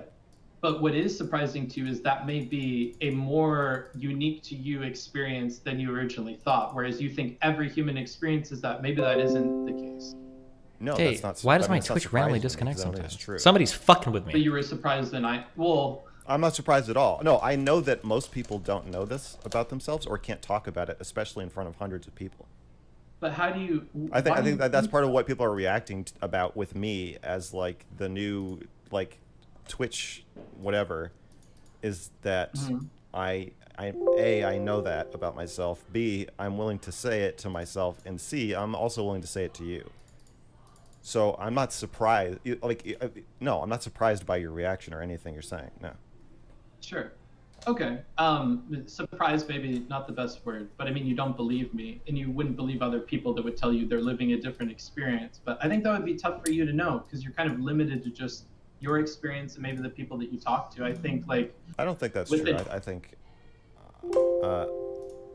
do you agree that your average Twitch streamer... Say I've been learning the same circles as you, right? So we know some of the same people. So let's say out of the 10 people that we co-orbit, how many of them do you think would admit to themselves that they can be attracted to a 11-year-old if they could? Probably few. They care a lot about that optics stuff. Yeah. No, just to themselves. How many of them would know themselves experientially? Oh. How many could admit to themselves if they saw cuties, they thought the girls were hot? We both agree. Like we know people. Maybe like 60%, honestly, as long as they don't have to say it to anybody else. Okay, so you think only 40% of people would delude themselves out of this information? Probably, yeah. Okay, and then of the 60%, we agree that none of them would admit this on stream. Except I think Steven or Bosch might be able to. Steven would, really not Bosch. At 60%, we would expect one of the two of them, most likely, or even both of them, to have experienced this. But you're telling me that if I asked Bosch, did you find the girls and cuties hot, he would answer that directly and honestly? No, you would have to really wring that out of him. I don't. Okay, think so I guess my point is that you're saying 60% of people would admit it. So let's say my hypothesis is 100% of people, not just men, everyone. To themselves, yeah. Yeah, 60% admit to themselves, and how many people admit it in public? Ooh. What percent of the 60 would then admit it in public? It's an interesting question. It would have to be pretty low, eh? Gosh, maybe like 5 to 15%, somewhere in that window. You think 15% of people, 15% of Twitch streamers who found the girls and cuties hot would say that on stream? Yeah. I think that you are... Like, I think you are... This is assuming you do a good job of trying to wring it out of them. If you just ask the question up front, I think you're really looking at like maybe 1 to 2%. I don't think anybody would like engage with that question on its face, but I think in a conversation you could get them to admit that. Okay, so just on their own, we're looking at 0.6% of Twitch streamers. I'm not good at math, but I'll take your word for it. Yeah. Okay, maybe so 0.6%. so you can see why you're saying, you know, Max, you're the only person who thinks this because I'm the only person saying it. It's a public conversation. We already both agree that there's only 60% of people. I think the number's lower than 60%. But also, dude, this whole train of thought is 1,000,000% something Reckful would do. This is like a copy-pasted Reckful conversation. Oh, you won't admit to X? And the guy's like, no, I'm not going to admit to X. Like, the way that Reckful would approach it is like, okay, what percentage of people do you think believe this? Okay, 80%. Okay, what percentage of people that believe it do you think would be willing to admit it? Oh, probably 10%. So 10% of 80% is 8%. What about on a Twitch streamer? What are the likelihood of you admitting it if this is true and you do feel it as a Twitch streamer? Do you think it's about half as a normal person? Probably like 10% of that. Okay, so you'd say 0.8% of people. So then when you tell this exact, I feel like I've had exact arguments like this with fucking Reckful over and over again. Like this line of deductive logic. Yeah. You're aware of this.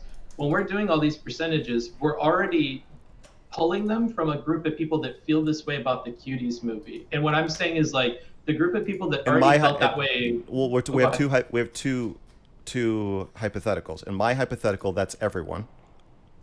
Yes. So if I'm right, we would still only expect about one prominent Twitch streamer, now me, to say this. Even in your situation where we assume everybody has it. Maybe. I think there's a lot more smaller Twitch streamers. Reckful couldn't articulate himself the same way as Mr. Girl, though. No, I think Reckful was good at articulating himself, but I think his thought process was pretty hard for most people to follow. I feel like that's why our conversations were so fun, is because I could be really charitable and I could like understand, because he doesn't engage with things like a normal human does or did. He would engage with them in a very autistic, disconnected, like, okay, well, if 13% of your penis entered a vagina, does that make it 13% rape? Well, it's not as bad. Like that, these would be the types of conversations we'd have. And most people would just be like, dude, you're crazy. What the fuck are you talking about? But I would like be willing to engage in that conversation. It's like a fun conversation because he just had a really interesting thought process. I think, yeah, I don't think, this isn't to say that Mr. Girl's bad at it or that Reckful or him are better or worse, but just that like, I don't think Reckful's problem is that he was bad at it. It's just that his conversations were relatively inhuman with the way that he would talk about things. It wasn't very normal.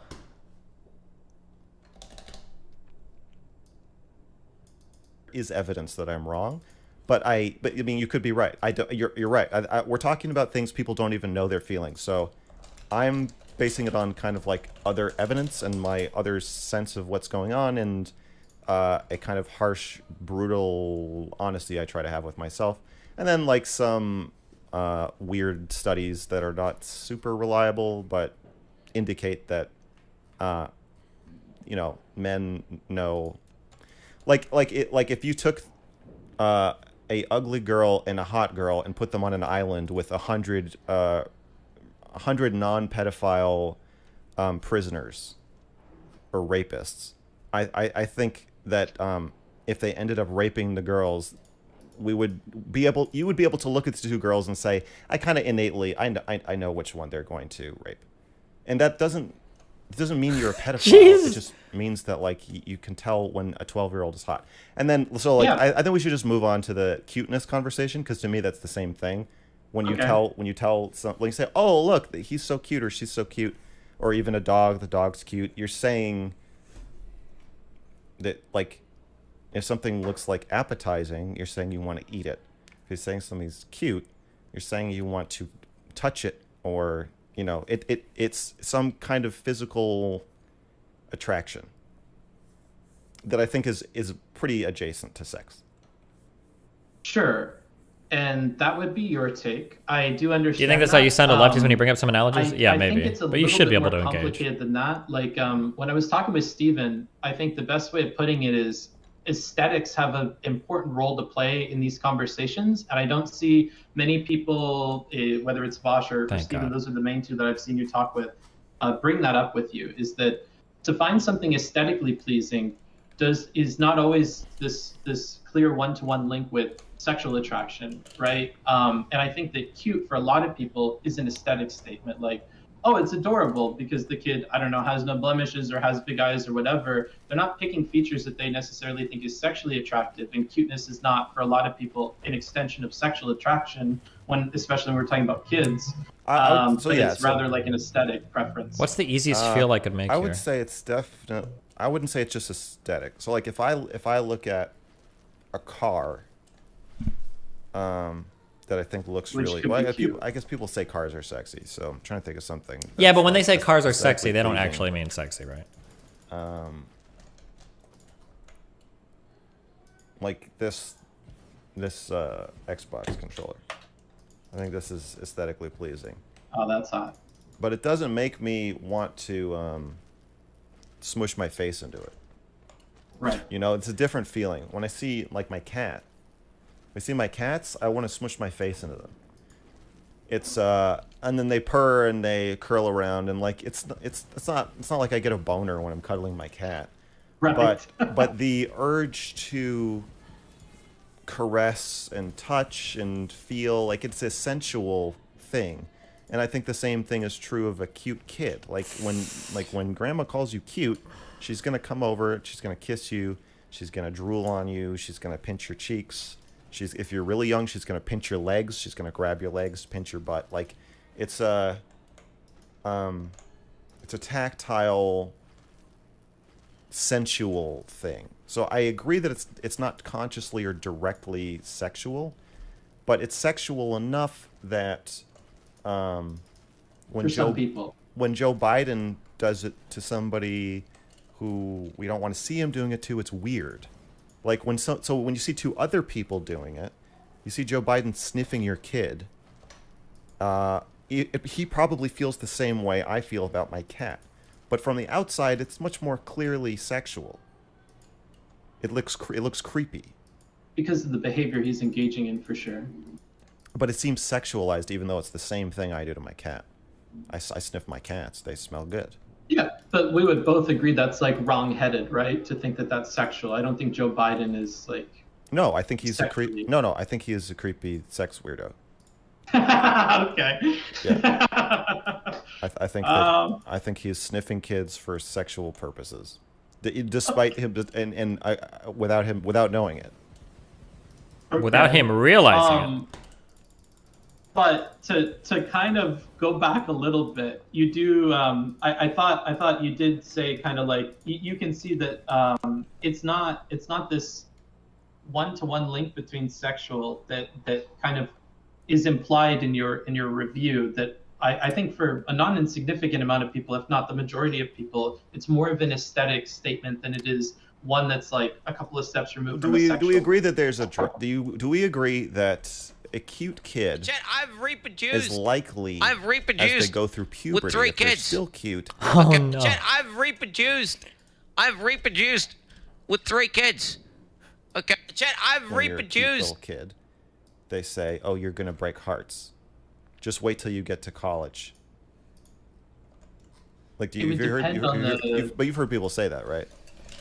Yes, like lady killer, I think is something that you've mentioned. Yeah. So when I was 11 or even 8, I remember my my older brother's friends saying things like, "When Max gets to high school, he is going to break hearts." And I'm like, not only are you picturing me fucking women your age, you're picturing me like not calling them back afterward. Like it's a whole scenario that you've constructed based on how I look now. Really weird kind You're of. talking about me having sex, girls begging me to have sex with them, and me being like, "No, you can't have my dick." And you're saying that to an 8-year-old, and it's perfectly socially acceptable thing to say. I just think that the way I'm kind of bluntly, more explicitly wording what is happening in that interaction, like you're telling an 8-year-old that you find them fuckable or pre-fuckable. And I don't think there's a huge difference between fuckable and pre-fuckable. Okay, that was going to be my follow-up. Like, I see a huge difference between those two, but as a separate note, I actually do think we should discourage that kind of thing. I do think that that's an uncomfortable thing that we should probably not do, is like this sexualization of these kids. Okay, but put them into that role. morality aside, you see what I'm saying, that when you say cute and sexy as completely different concepts, I agree that my attraction to my cats is probably very much less tinged with sexuality, but not free of sexuality. And then someone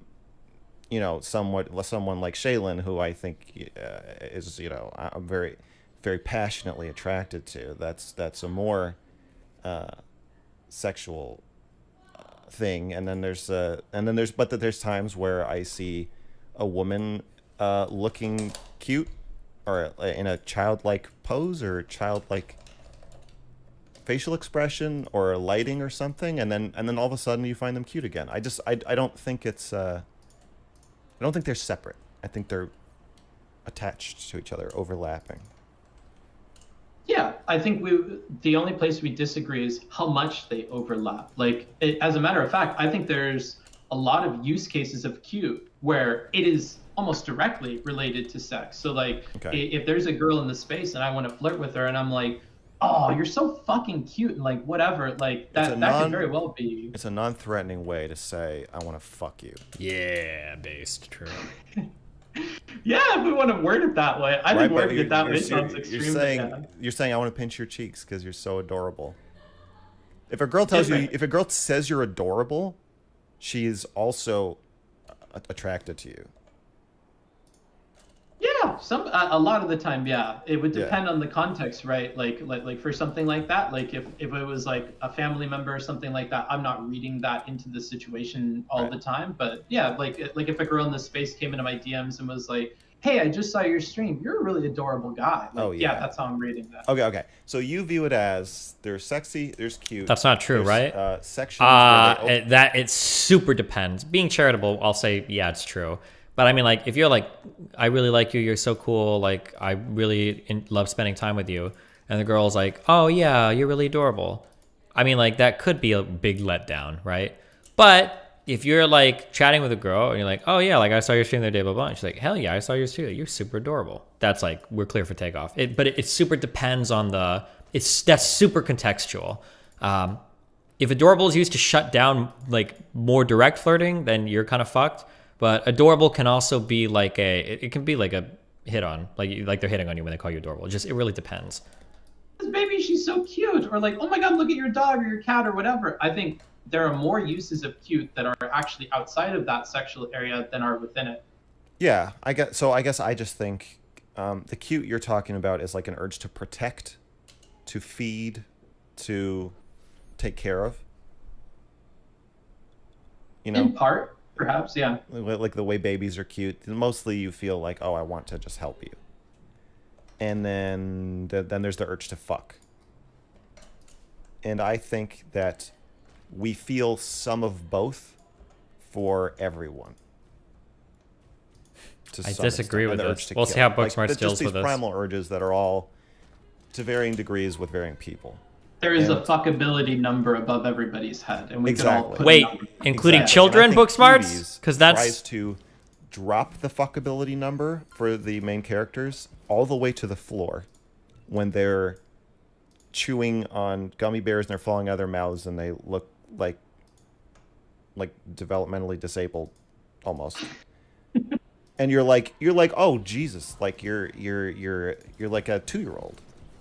And then it tries to drive the fuckability number up as high as it can go by dressing them like adults, putting makeup on them, having them, you know, twerk and behave as much like a teenage girl as possible.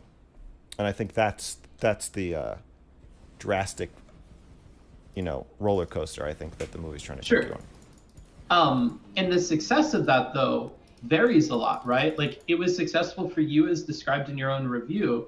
But I actually think that throughout the movie, every indication we get from adults in the movie is that it's not working. So like when they're on the FaceTime call and the girl puts on the video, immediately changes the way the guy is interacting with her. Mm-hmm. Or even those two guys that worked at the laser tag, the one was being a little bit weird and like the other one like corrects him. Or when we get a view of the audience at the end with those sexy dances in those sexy clothes, a lot of the people in the audience were taken aback by that and felt more disgusted than they did liking it. That's true. There were a few people, but in that way, I think that's mirroring actually how most people would feel about this. And that's why some people, even just seeing the preview or seeing the girls in those outfits on the poster, didn't want to see the movie because they felt that was gross. They found it more disgusting than they did sexually attractive, I believe.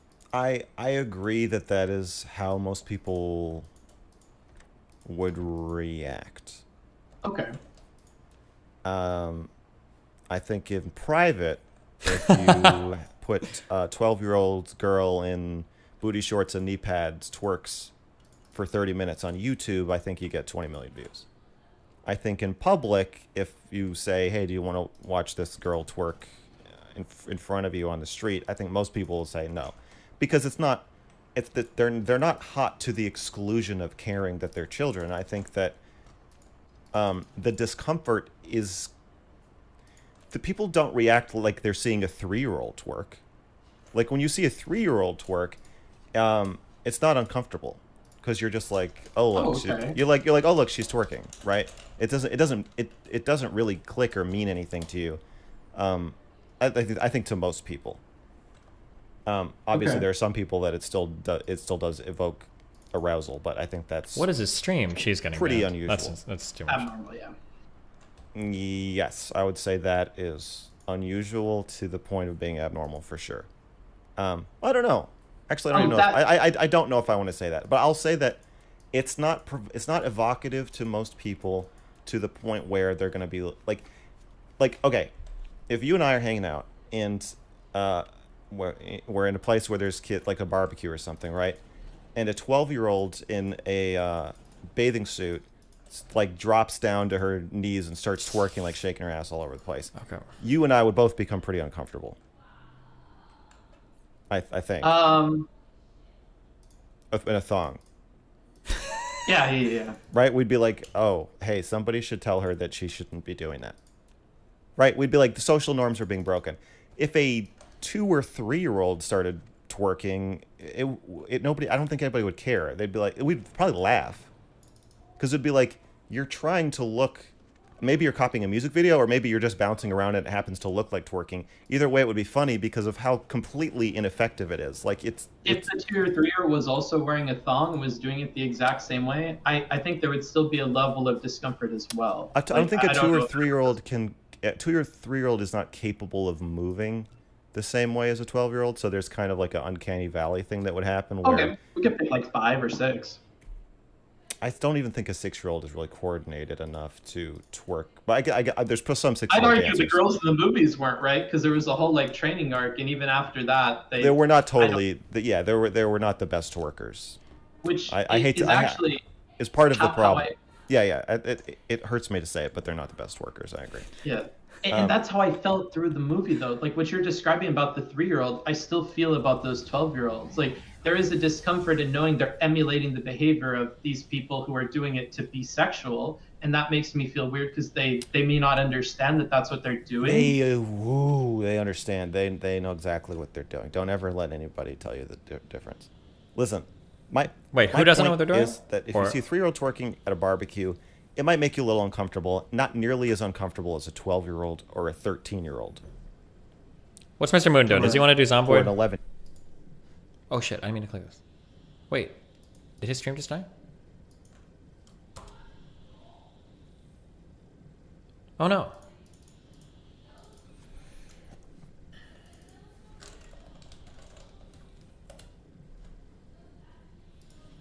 From themselves, we would need to. Oh shit! My stream stopped. Dumbass. But to be clear, there, it's not because of my discomfort with my own sexual feeling about it. It's because of It's an objective knowledge that. Fuck! I asked. Oh, he's saying sure. Oh, cool.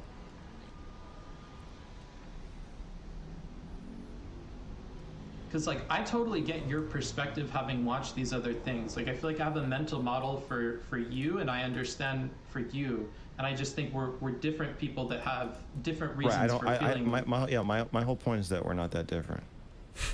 You think that, but you don't know a ton about me or how I feel about these things, and you don't either. We already established that any mathematical or probability model we apply suits my view. Just we both agree that it is vanishingly rare that somebody would know that they can be turned on by an 11-year-old twerking and be willing to talk about it on Twitch.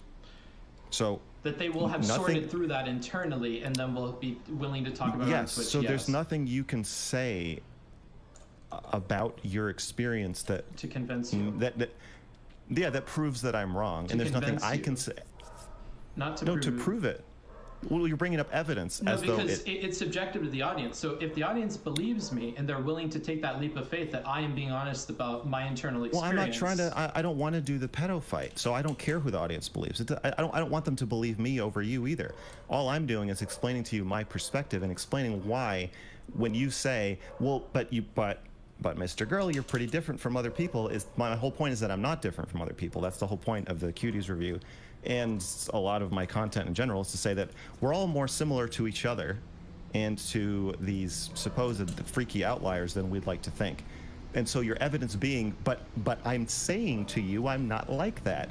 Well, by your own admission, that of course that's what you and most of us are going to say. So I don't want to argue about whether I'm right or not. I don't want to debate you.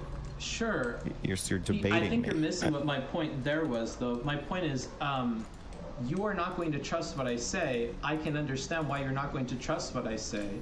But other people can make other determinations, right? We could fill in somebody else in your seat, like Steven or whatever, and they could very well trust what I'm saying. I understand why you don't trust what I'm saying, but we both have people that we're... Sassy Mr. Girl's Valve index review on stream. I think you should. Give me a second. We're gonna do that- Zomboid, I think, with Mootney. I think you should stop saying it. Basically, like there's no reason for you to say it. You already.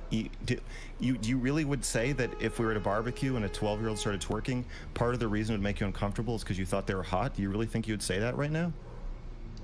If you don't think that I would say that, then why are we asking the question? Because even if I tell you the opposite, you're not going to believe me. Because we're explaining our different You're worldviews. asking, but you'll only accept one answer. No, there's two different things going on. One is, what is your conscious, thought-through answer? And I am interested in that, and that's what you're giving me. But in addition to that, you're saying, and I'm right, and you're weird. And that's what I'm pushing back against. When you, if you keep, I didn't start pushing back against you till you told me, you know, but I think you would be surprised to know that actually you're pretty unusual in this aspect. And Okay, you've said if that I said that, I'll adjust that. My intention is to say that, like, there are people who think differently than you. That there are people who will feel uncomfortable for a variety of reasons that I could imagine, and not all of them are sexual in nature. I guess I don't see a point in saying that. Because I don't see a point you in don't believe me when I say that. That's why I'm saying, like, there are other people that exist that are like me, same as there are other people that exist that are like you. Yeah, but I don't need you to believe me. And I don't think you should need me to believe you. We don't need to agree on this. We have different, that's why we're talking. We have different worldviews. We can compare them without arguing. Yeah, but I don't feel like you respect my worldview as much as I respect yours, because I'm taking what you're saying at face value and believing you, but you're not believing what I'm saying, which makes it difficult to communicate with you. Because you think that I'm lying about my position.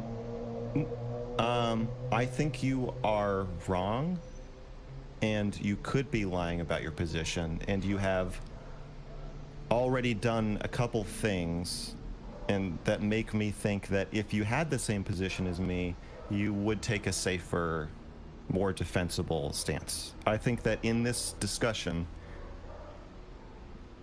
I think because some of my beliefs, I'm willing to say, are because of my own experiences with myself, with others, talking to other people. Like, I've never met someone in my personal life who was unwilling to tell me which of the cuties they thought were the hottest and why. Okay. That's, in my experience of the real world, people don't talk the way you're talking. Well, none of my friends would be like. I didn't reject answering that question, right? I don't think I was asked that. And I don't think any of them would say that the apparatus by which I've arrived at the determination of which of the cuties is the intellectual thought experiment. They would just say, well, I fucking know because I just consulted my gut. Could you repeat that a little bit? You cut out. I'm so sorry. Oh, I don't think that they would say that the reason they know which cutie is the hottest is that this hyper intellectual thought experiment. They would say, I just know because I'm human and I can feel when someone's hot.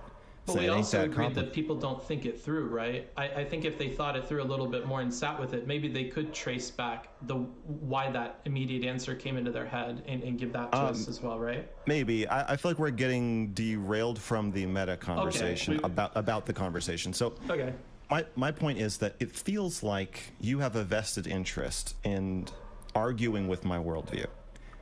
Your view in this situation is the one you're espousing is much more common than mine. Happy New Year. And I think that here's the 2022 you're bookmarks doing me a changing bit of again a disservice by assuming that yours is the default and that I have to defend mine because it is not the default on Twitch. My view is the default among like psychologists in my experience.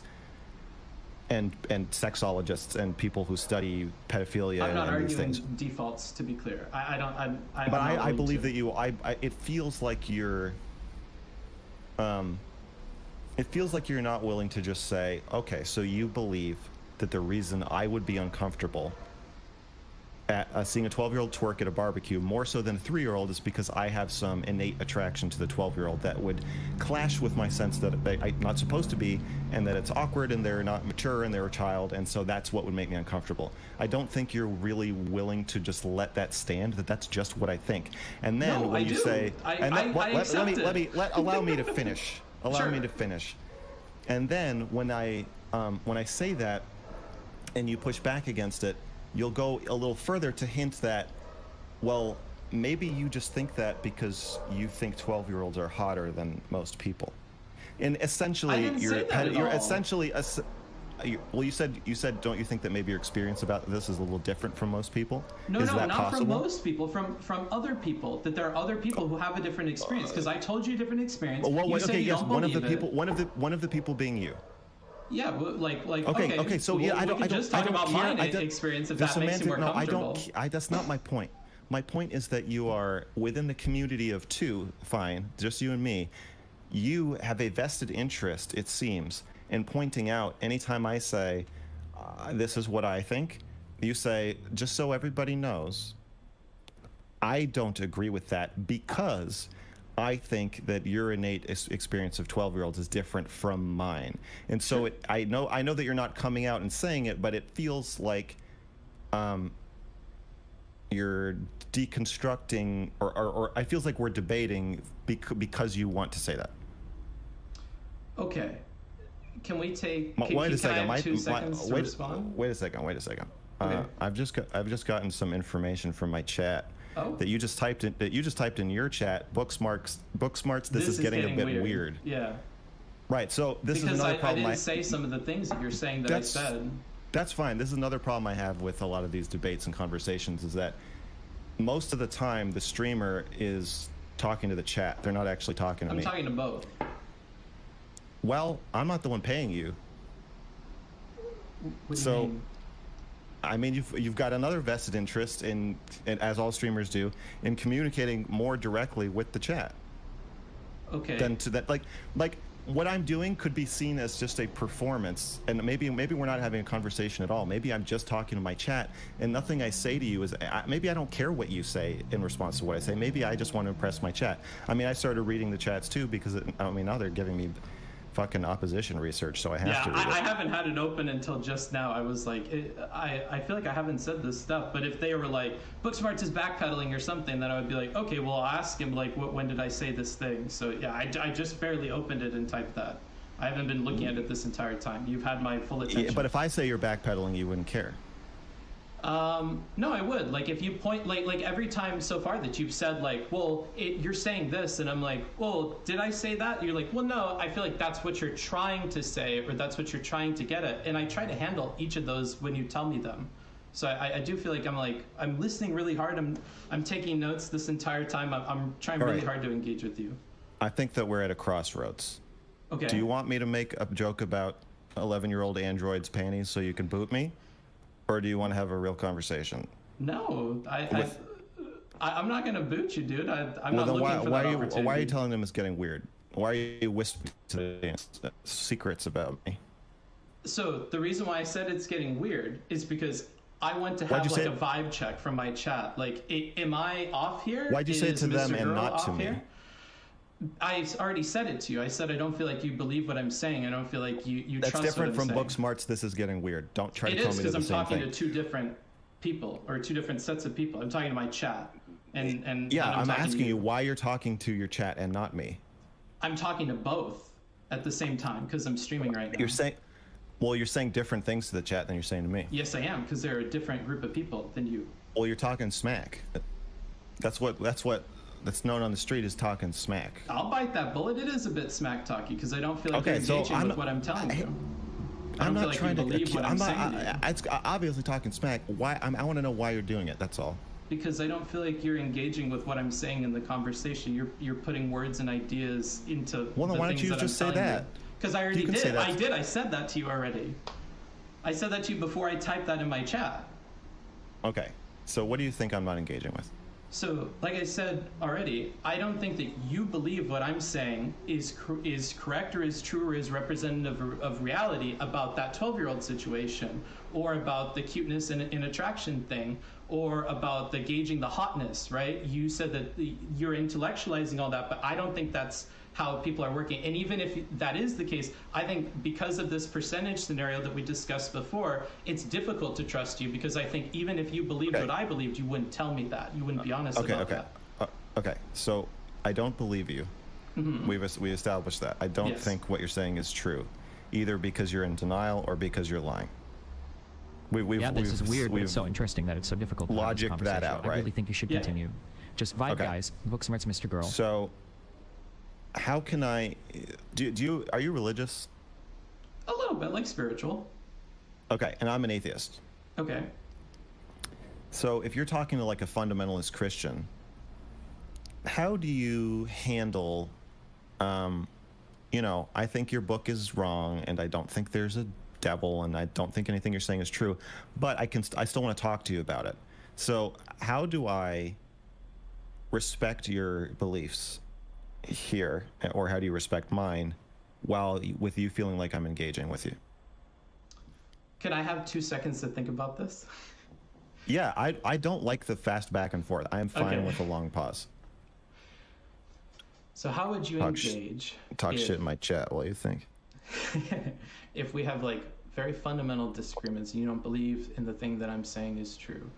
Because generally I work around it. Like generally it's not super necessary for the conversation. And even when it is, like, I suppose, and this may be another fundamental disagreement, like I can't know if there's a God, and I can't know if there's an afterlife. I can't know if there's really heaven and hell. Like I would feel pretty dumb if I die and I'm like, oh fuck, the Christians were right. God damn it. Like So if I'm Christian, either you're a sinner who's going to hell, or I'm deluded and wasting my life praying to something that doesn't exist. And so way of putting it, for sure. But like, right? But the thing with the pedophilia shit is that it gets pushed to that because neither I sense that you're, and I appreciate this about this conversation, that you're not really willing to just let the logical chain go. But if we keep following it, this is why I said let's get off of the are the cuties hot, but we got right back into it, because the thing is that if you follow the chain, eventually either I'm a kind of sexual weirdo who is convincing myself that everybody else is more like me than they actually are, and I'm going around spouting this publicly and then getting like irritated and defensive and with this air of superiority and smugness when other people are saying, bro, we're not like that, you're just a fucking weirdo. Or you're in denial to some degree, or you're being dishonest to some degree. And yes, you don't want to be seen as dishonest or in denial, and I don't want to be seen as the only guy looking at the blonde one. So it's turning into this wrestling match where we're trying to, and then you're checking with your chat like, hey guys, like is there and I'm not like, I don't like that you did that, but I understand why you did it. Like you're checking in to be like, is he winning this fight? Where like, do you now think that I'm lying? And because if I win, then you're both a sexual weirdo now, just like me, and you tried to hide it and failed, which is bad. And then if you win, it's like, well, like Mr. Girl, you're not honest. You're not being more blunt than other people. You're just a weirdo. So, how do we get out of this? Can I respond to that? Yeah. Like bit by bit. Okay. So firstly, with the winning thing, all I want to do is like be an advocate for my perspective, and if you say that it's lying or you say that it's not truthful, I have to swing back harder than I would if you were to just take it for granted and accept that we have different perspectives. So that may be part of why it feels like we're battling. I actually don't really care too much to like convince the audience that they believe one thing about themselves or another thing about themselves, because I think that there are people that believe or feel the way that the both of us feel. There are going to be people that feel the way that you're feeling and feel the way I'm feeling. And then part two. Wait. Can I ask you something about part one? Sure. why do you need to swing back? Because I think I may also be swinging back, but I don't think we need to. Okay. If the Christian wants to have the last word on their side and say like, well, I just know I'm part of God's plan. Would you feel the need to say like, if there were a God to have a plan, you might be right, but okay, yeah, go on. Like, you probably wouldn't feel the need to say that. So why do we need to? Why can't we leave it that we don't know and we can't know? Yeah. I think with the hypothetical of the statistics thing, I was pushing for kind of like agnosticism. I get that. We can't know who's right. Sure, and I agree with this.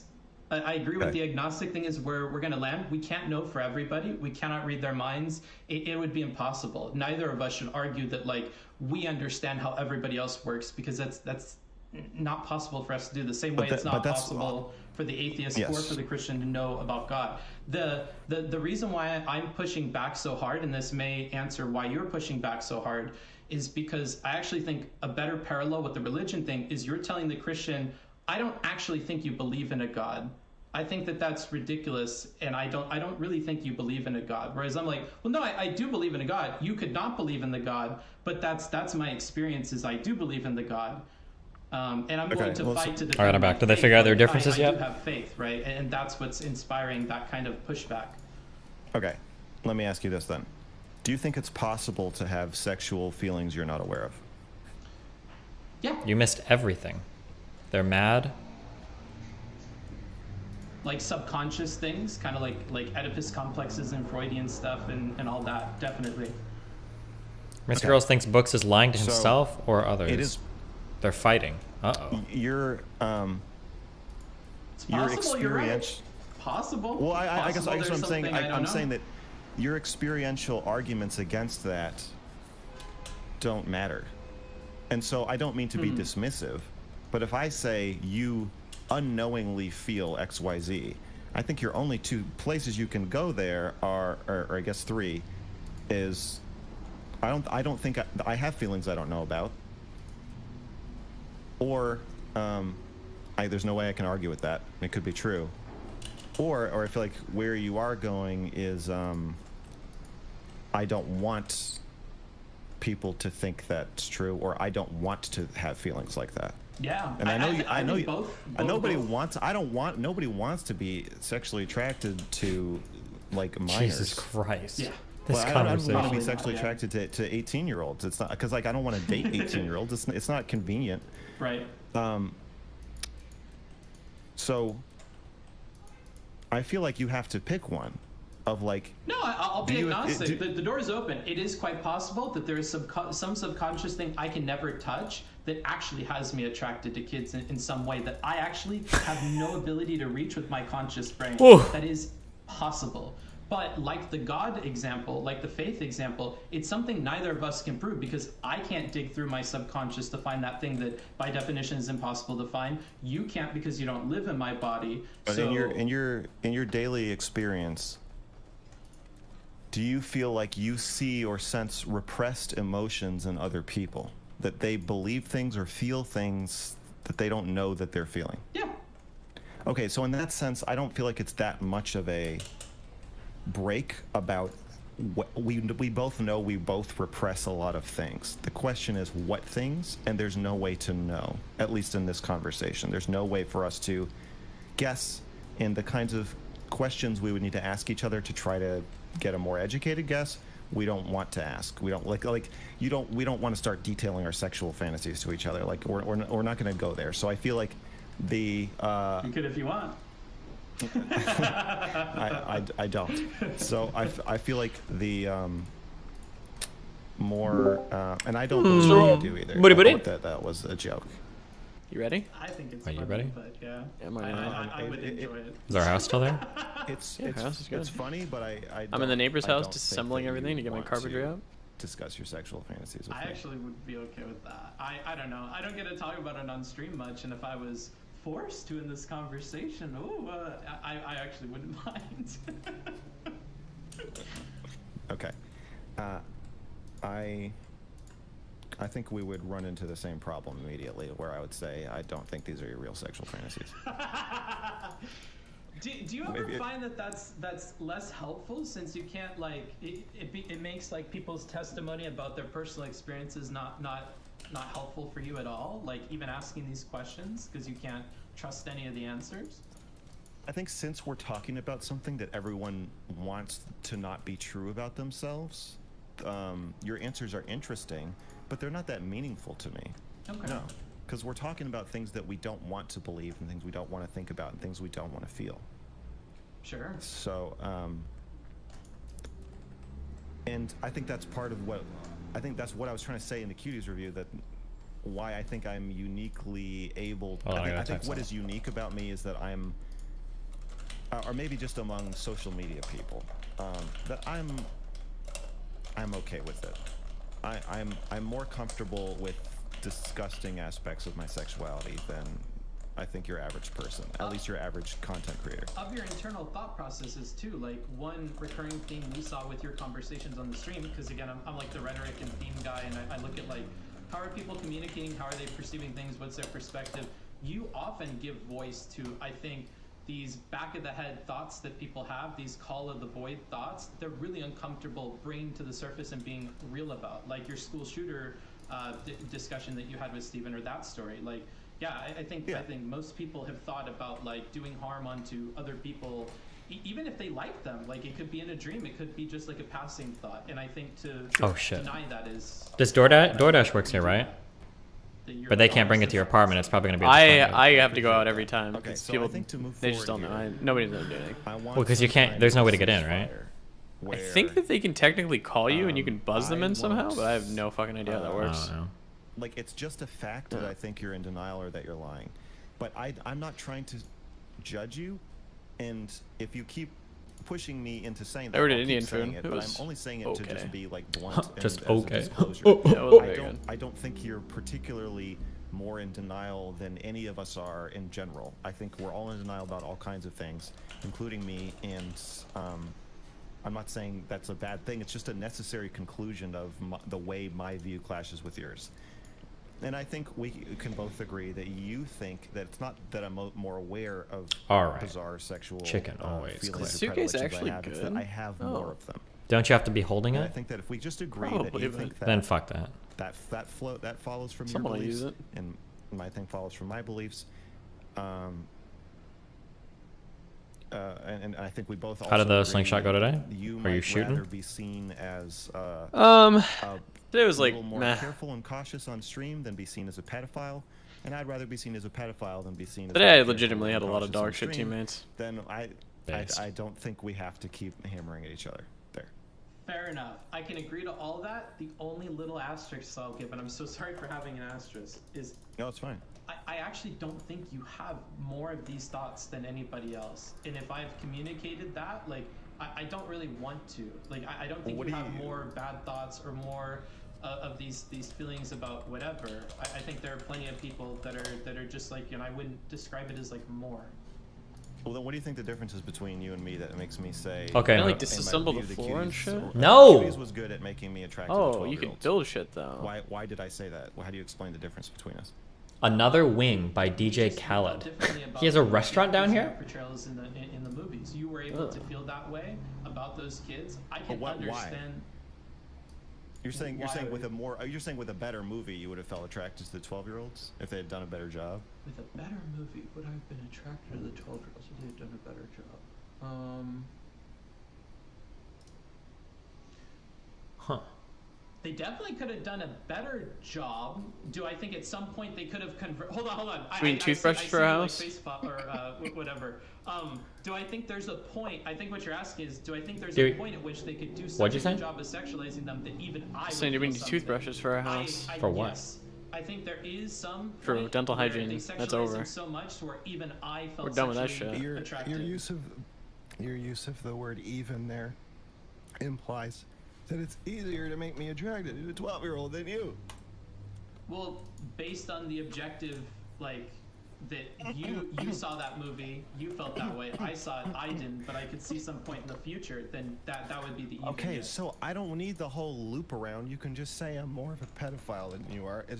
It's faster. Sure, if we're on that histogram thing that you talked about in your conversation with Steven, yeah, I think you're probably further along than me, but I don't think that's a value so statement. that's Is he dying? Whether you're okay with it or not, I don't think you need the asterisk. You think I'm more of a pedophile, and I think you're more of a liar. Popeyes. We're doing Popeyes. And that's... I don't want to... I would rather be seen as a pedophile than a liar. Okay. You'd rather be seen caught in a lie. Like when I said that my chat told me that you told your chat that it's getting weird, right? You were caught in somewhat of a lie there. You were sort of being sneaky. You got called out. I didn't lie to you. You didn't... Okay, I think it's sneaky. Sneaky. It's more dishonest than pedophilic. We can agree with that, right? Sure.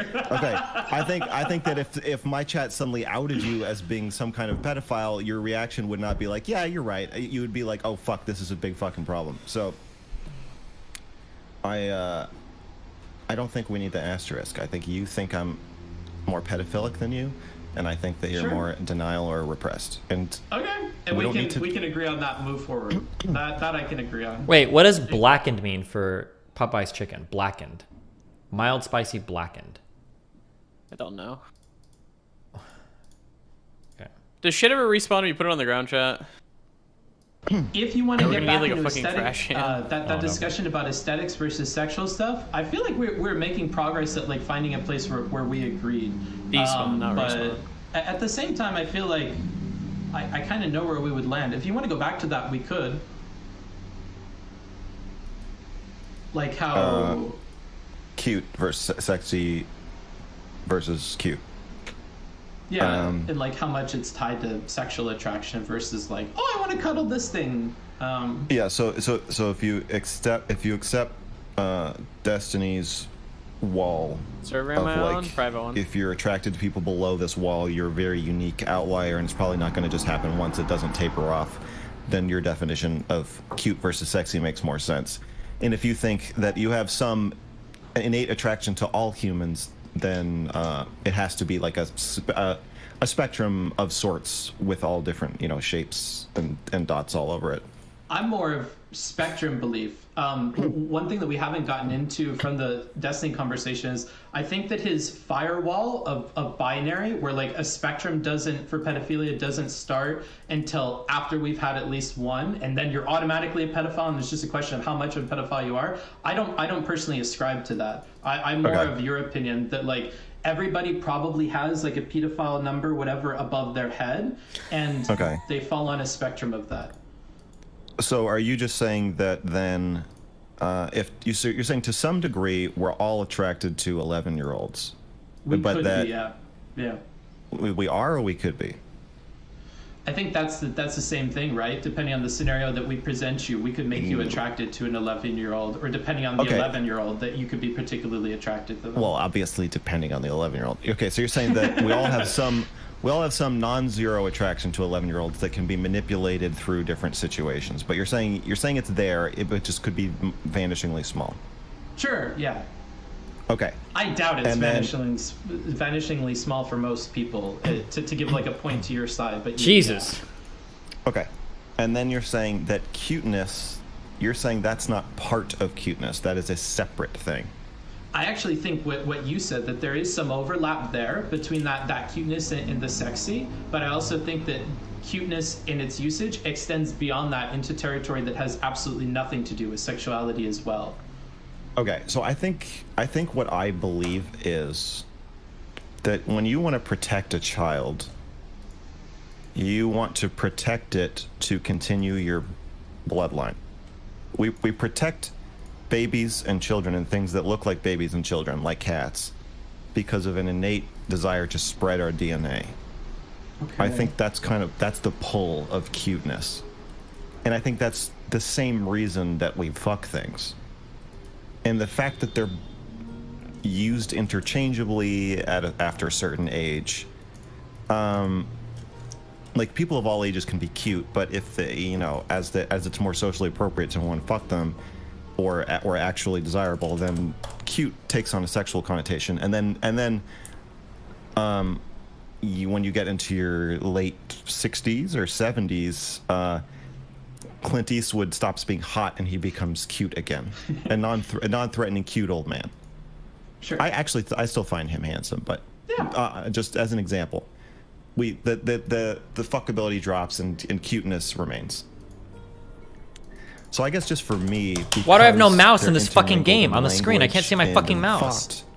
thought. And I've had the experience of thinking I just wanted to protect someone, and then realizing I actually wanted to fuck them also, or had the experience of one turning to the other rapidly and it being really confusing. I think, I think that there's always some element of fuckiness in cuteness, a sexual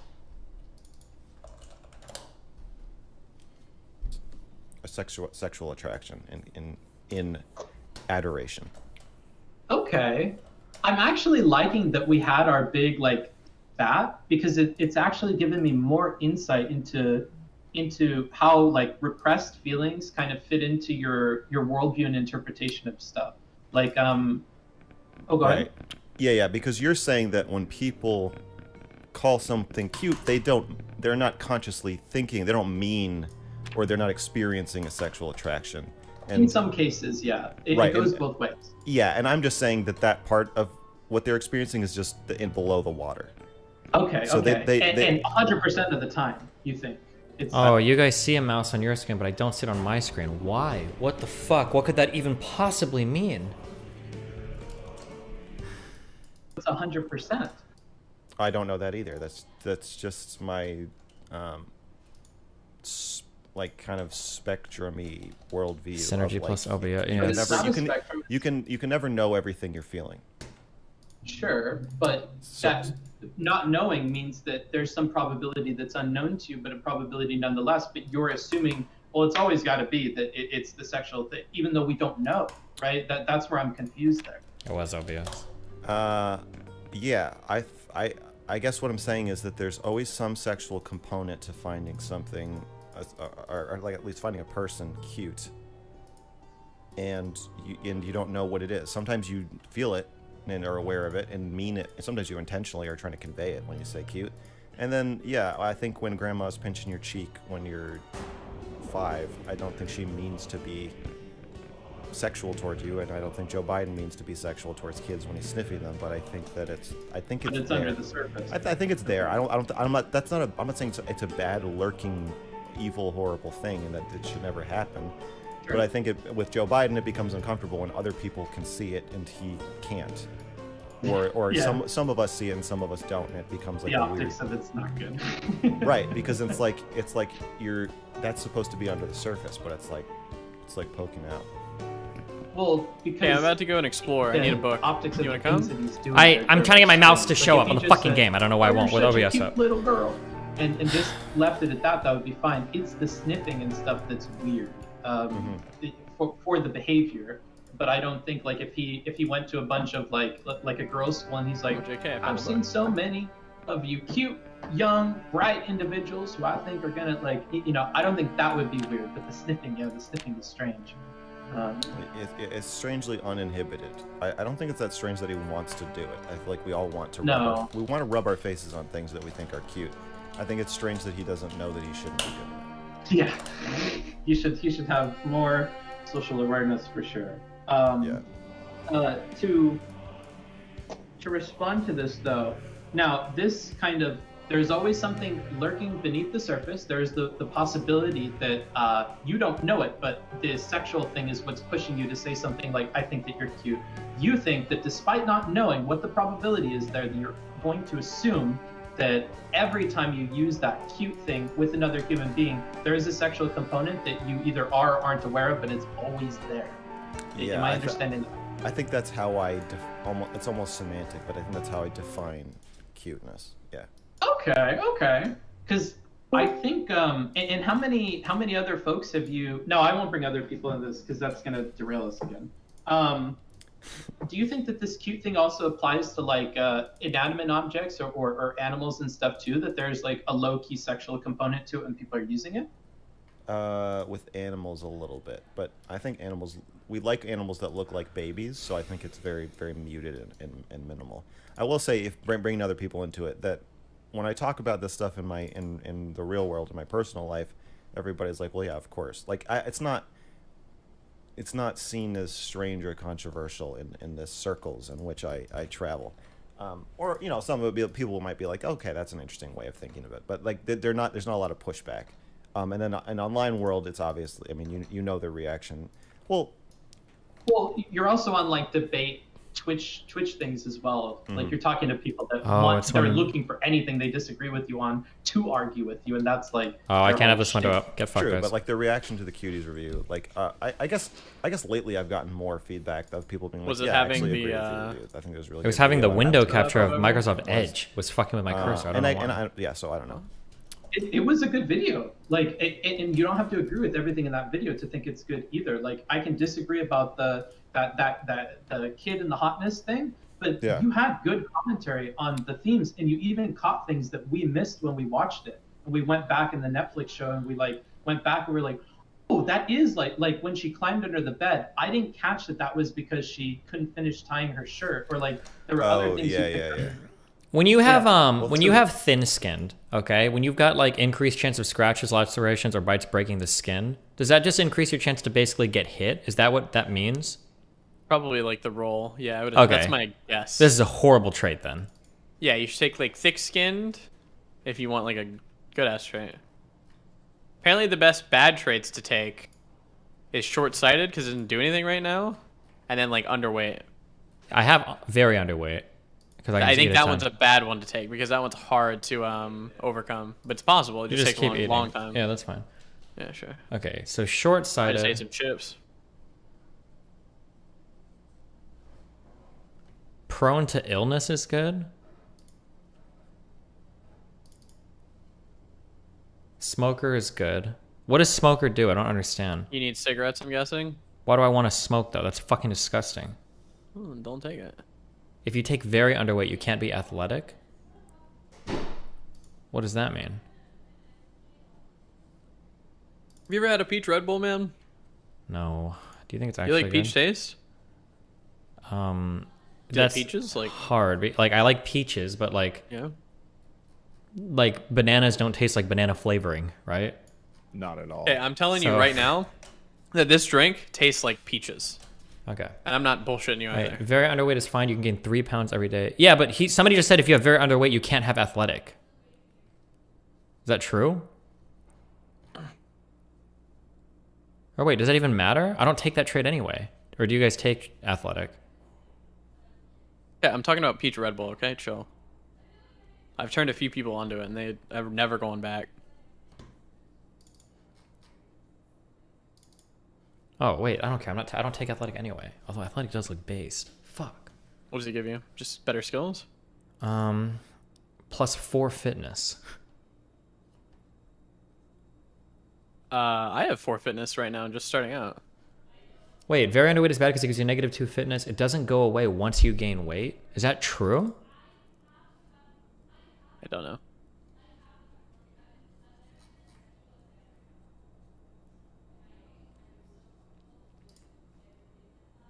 Show peach Red Bull on cam. I haven't seen that flavor.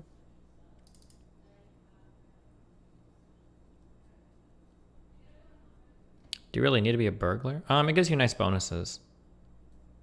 Yeah, we're gonna need someone to have the car.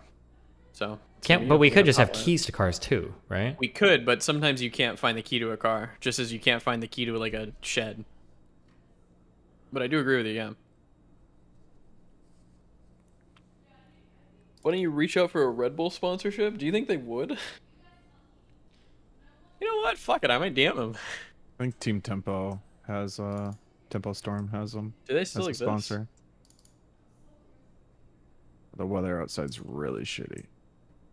Yeah, I'm staying inside reading today.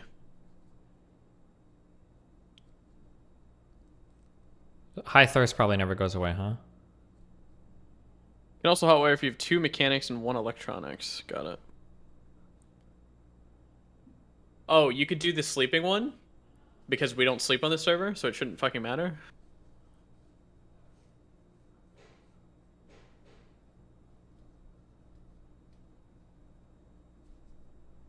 We need to get a TV in here. Yeah. Yeah, you can learn. Apocalypse TP. Well, you can learn stuff at like 6 o'clock or whatever. Yeah. Yeah. Wait, what was the other one you said you can take? There should be like a sleeping one. Narcolepsy? Can you read it to me? I don't know. I don't see anything here about sleeping. Unless I'm just missing Well, it. what's the narcolepsy one? That's the word for how, like, falls asleep or whatever. Oh, okay. There's a... Oh, it's gone on multiplayer. Never mind, sorry. Bullshit you. Okay. There's no way I can take this many good trades. We gotta drop some shit.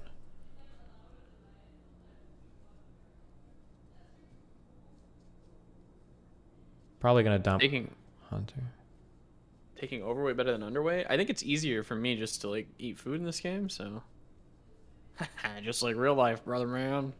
Thick skin is not worth it? I wish it would tell you what is the percentage chance.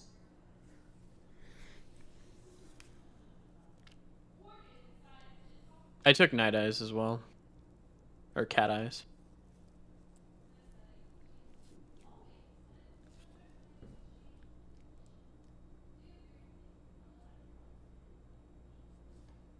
So what's happening to my character because I'm underweight right now? What roles am I fucked up on?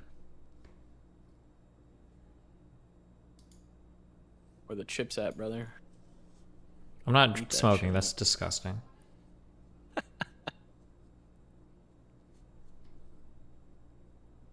What does lucky do? What do you even get if you're lucky? Probably roll better, right?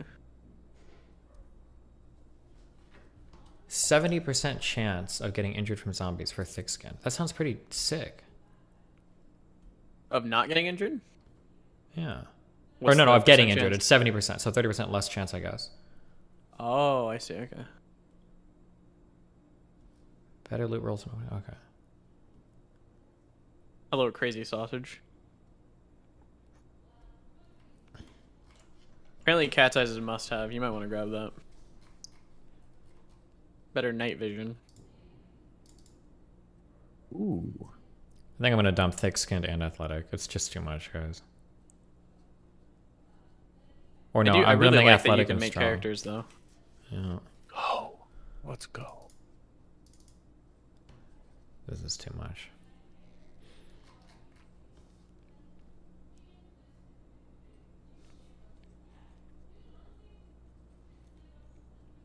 Transfers inventory items slowly. You can never overcome. Are there any other traits here that you can overcome?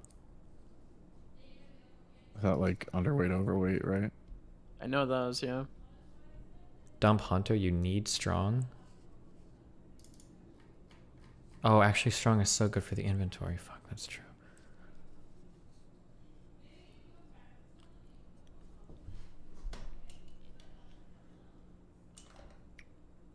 Oh, base rule: don't take the duffel bag out of the fucking base. Hunter and lose thick-skinned it. are both dog. Okay, fine. Did you get all the saw and shit, Tabor? Yeah. That shit was useful. Thank you. Yeah, I got all of that yesterday.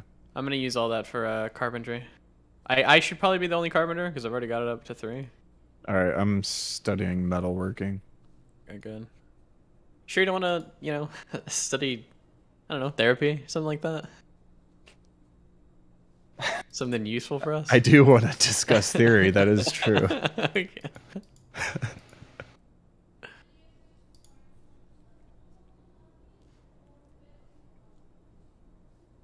Okay, how do I make a board with nails? Organized. Increase container inventory capacity. That's not a big deal, I don't think. The bigger deal is usually the weight. Oh, wait, back.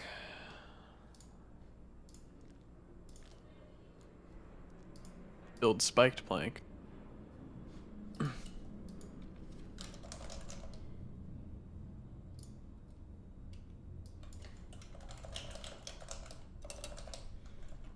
Hey Tabor, you want some candy?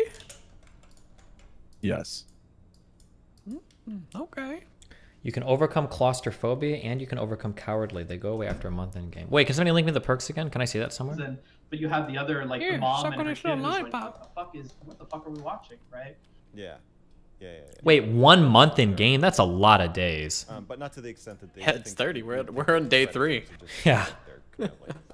Dude, we're so fucked. I feel I've watched like a couple like how to get started guides. I think we're way behind.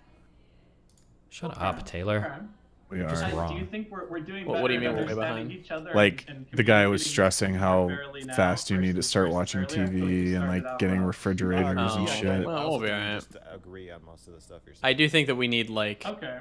a generator and a refrigerator probably pretty Yeah. Although yeah. we agree to I different think things, after like, I'm willing oh the to weather's admit better. I parts of think what you're saying oh that I agree I think with. I You're learned the willing to book. admit the I don't parts know. that I Here we agree go. with. Or give me more context. Like, Because we don't live I near think like an every open body of water or situation is anything. to some extent influenced Do we by not? sex. Is that don't think is that so. not where Well, let we me are look at the map. south? Actually, you know what? There's a body of water to the east. Doubt it. We kind of lucked out. Go into nearby houses and fill the bathtubs. Oh, I guess with water, huh? Holy that? shit, can you do that? If you can, I'll go do that. I don't know how you plug it up though. You have to put your dick in it. Whoa, get it, dude? Dick. I'm sorry. I don't know why I said that. Kevin, can we fill up our bathtubs?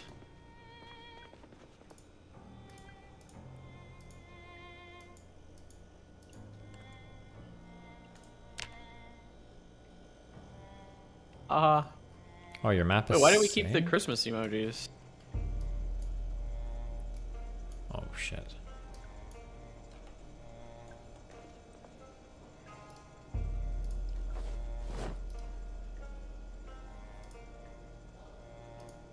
I just fucked that bitch up.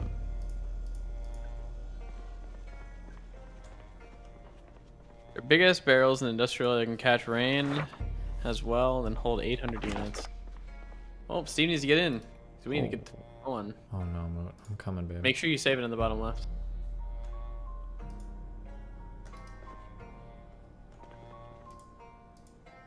Fuck.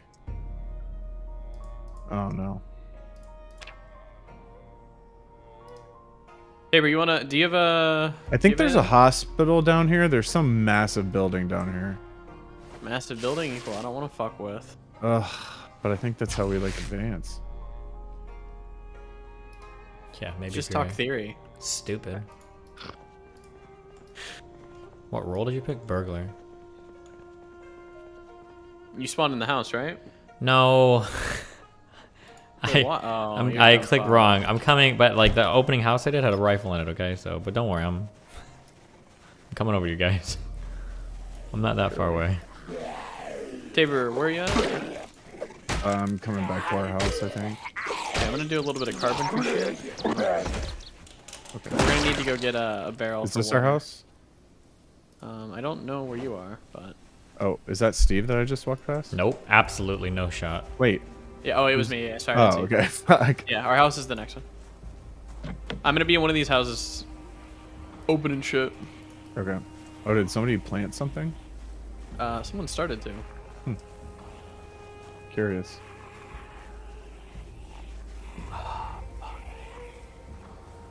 Actually, never mind. I'm not gonna do the carpentry shit right now. Why? Tabor, there's a lot of zombies over here. Mm-hmm. Cringe, bro. All right, I'm coming back to the house. I'm gonna need your help. Roger Dodger. Do those zombies, are they really seeing me from over there? No, no, no.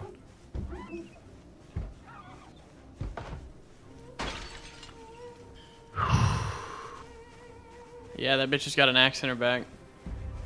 Bro, don't talk to women like that. Oh, those guys can see me. Damn, no way.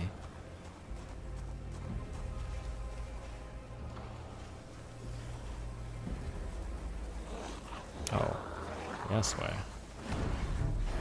Fuck! My plank broke already.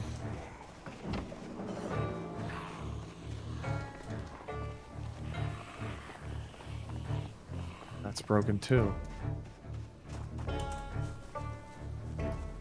Who asked?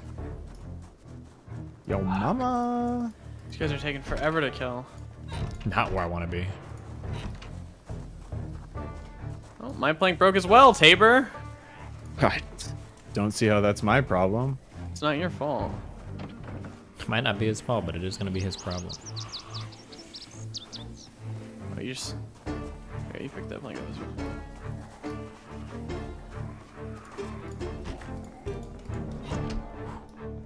Come on, you bastard.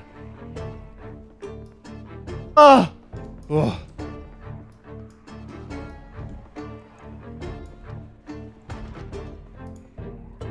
Oh, you know what? This isn't that bad.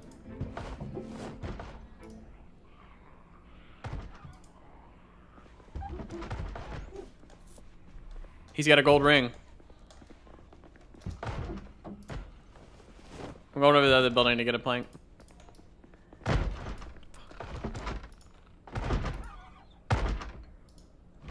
We're still at 16 hours. We're getting there though. Can I take the nails out of that plank?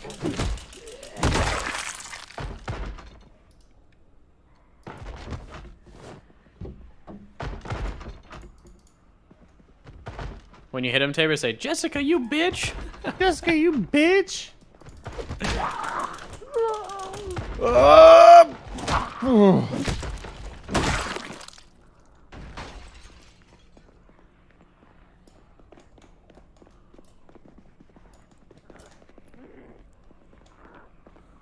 Hell yeah. Okay, one of these motherfuckers had an accident. Right? This one has steak.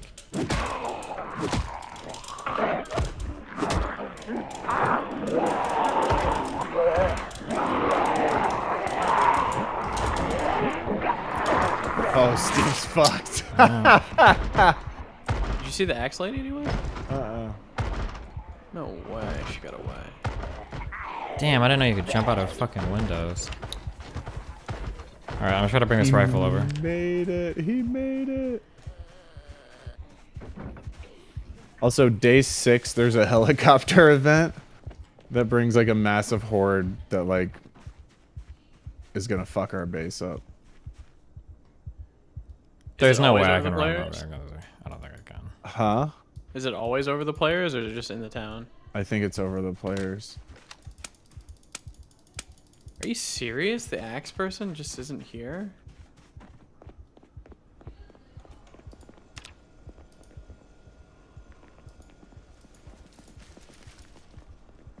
How do I fix the thing? The house right now would be a better base than your current. Why? Or how? Why? What's wrong with our current?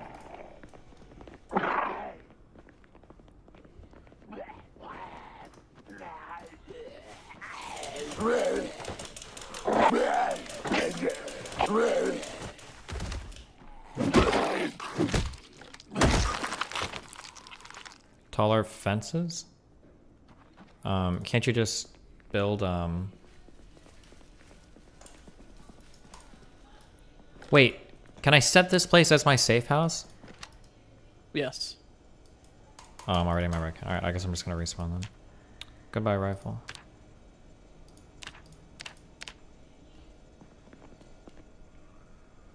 Why is my temperature like...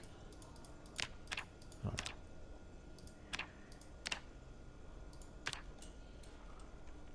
Mark the house on the map? It doesn't matter. It's so far away. I'm never coming back here.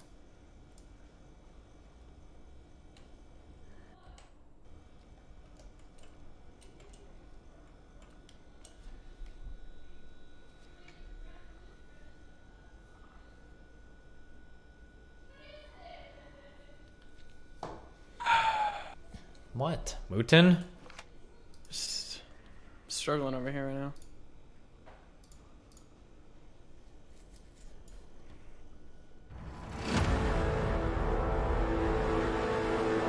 Whoa. Whoa. Oh my god.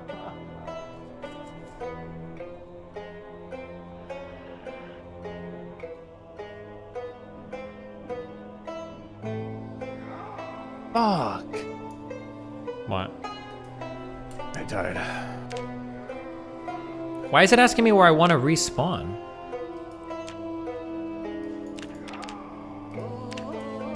The answer is I don't think you ever set your thing. What are you? Fuck, I've got to go find where you You set need it. to be here. Yeah. No, you don't. I don't need to be there because I already have you guys set my thing. There's like an option somewhere where you can choose. Bottom whether to- left client or top left client. You're gonna click that. Safe houses. And you're gonna click respawn in safe Oh, house. I got it. Okay.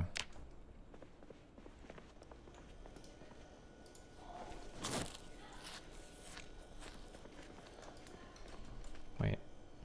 Never mind. Great, and I didn't spawn either.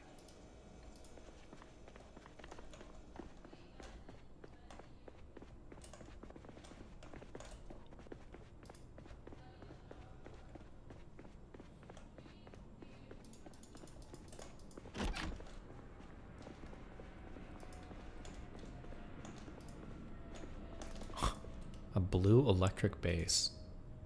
Hey, where's the axe, bitch?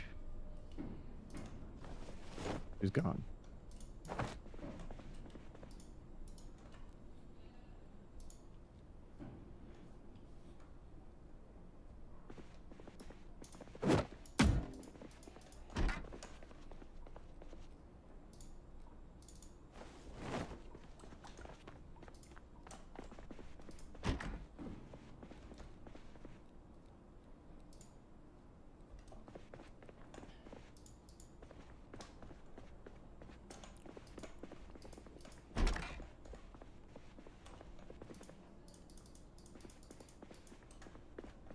Come on, open it.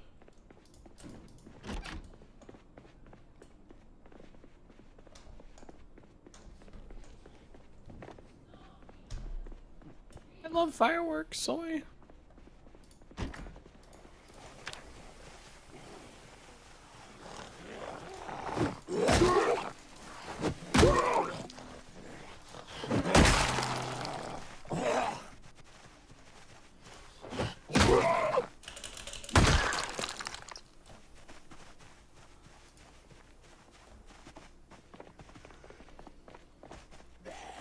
How do I fix the spike plank, chat?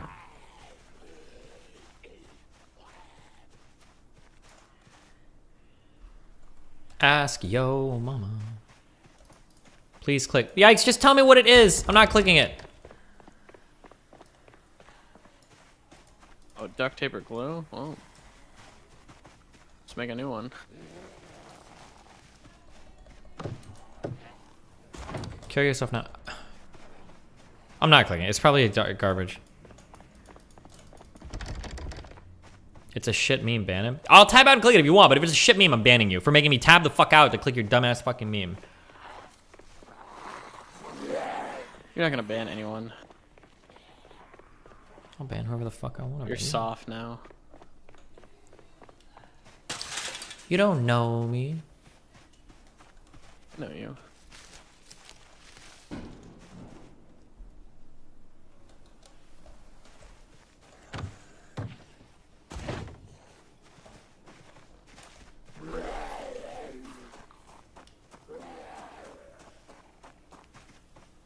Yeah, I got all my shit in my duffel bag. Ask Tabor if he has the axe.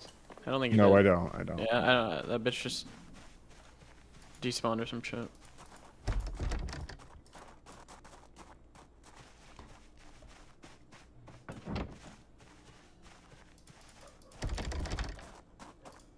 Is it a good meme? I don't know. I haven't checked yet. Because I don't give a fuck.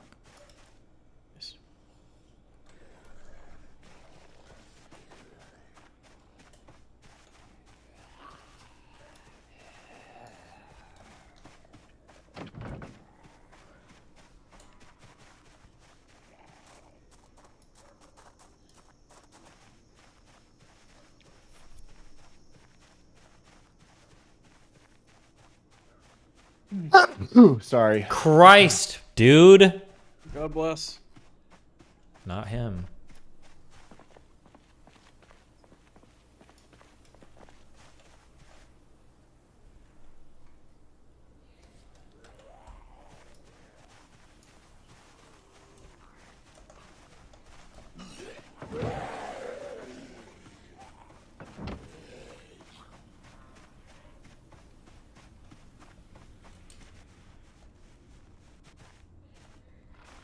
Will hover above you, but won't pick you up. Yeah. Are you actually little serious? Cut your fucking leg open.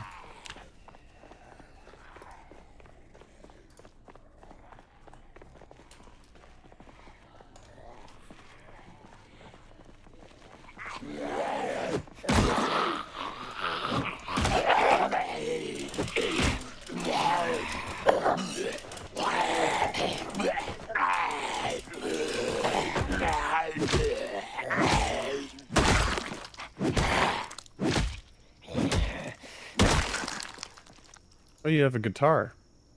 Because I'm a god. Like the one you never learned how to play. No, this is a bass. Nice try though.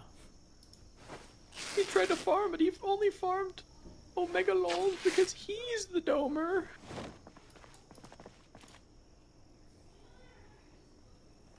We don't need any hippies in our fucking home, okay? Get rid of that music shit.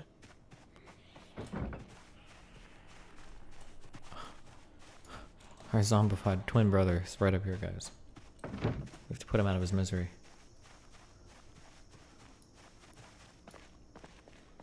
Does your character have a new name and backstory? Yeah, I wrote it up. I sent it to Quebe for approval. Don't worry about it. Yeah.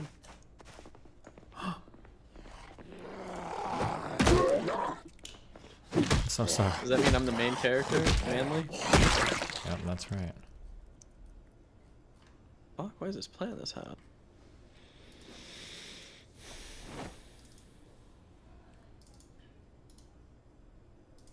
What happened to the timer? Just a few more hours.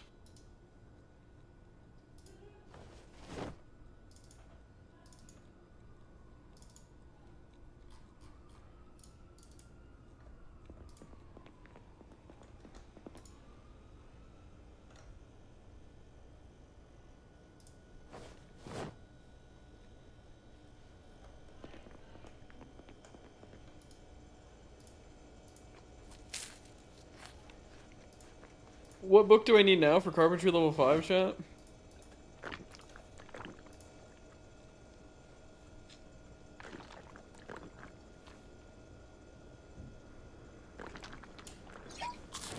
Oh, Tabor, can you help me outside? I'm exploring to the north. For some reason, there's a good amount of zombies outside of our home. I found a body of water in a dock. Maybe we could dock our penises together. It's a big dock. Very Anything could happen.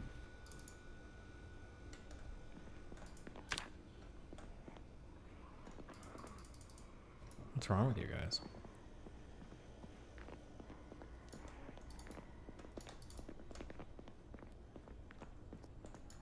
Game scares me, dude.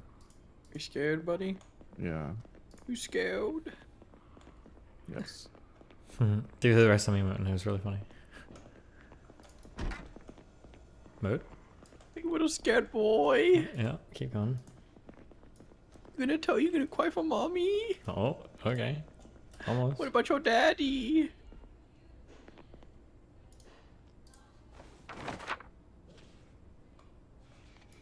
You're fucking cringe.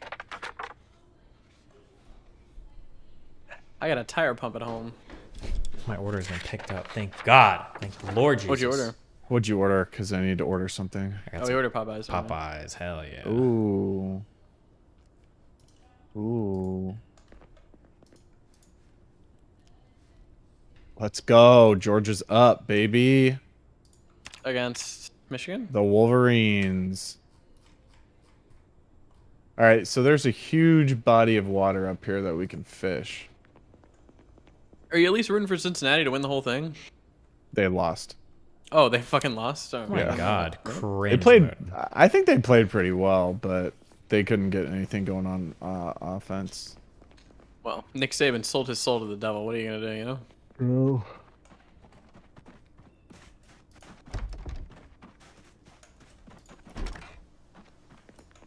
Mel Tucker's gonna bring him down.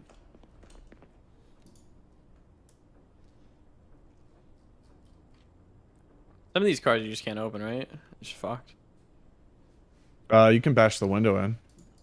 Wasn't even giving me that option for these two in the road up here. Damn, there's nothing up here. Hmm. I didn't realize we had so many Wolverines in chat. It's pretty cringe.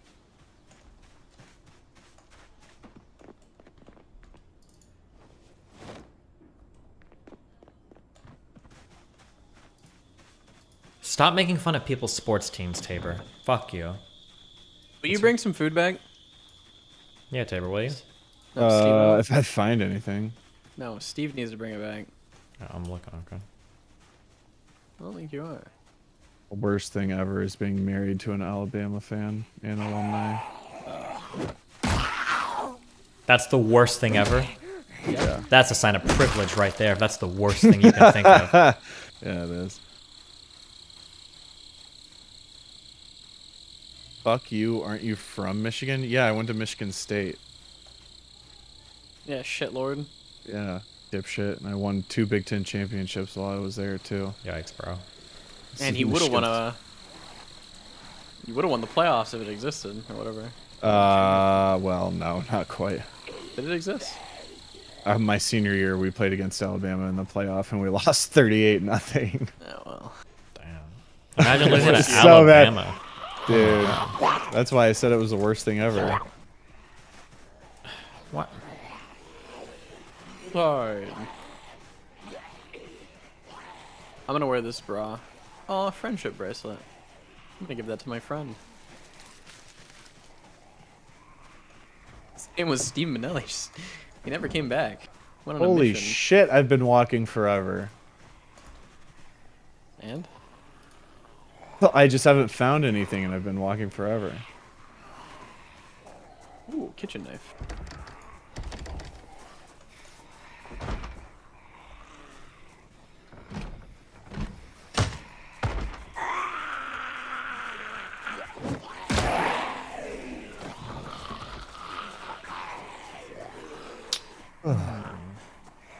Them Alabamans don't read too well.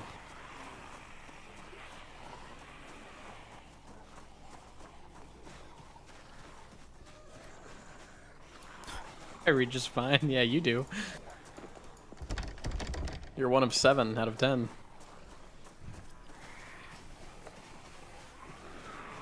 Can you hop these? Yeah, you can.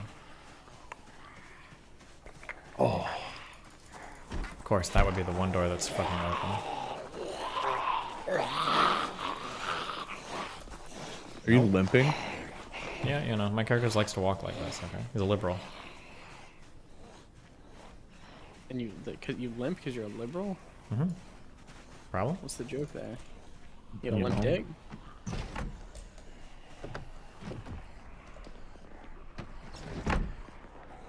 Was uncalled for. Okay, can you chill, dude? Alright, guys.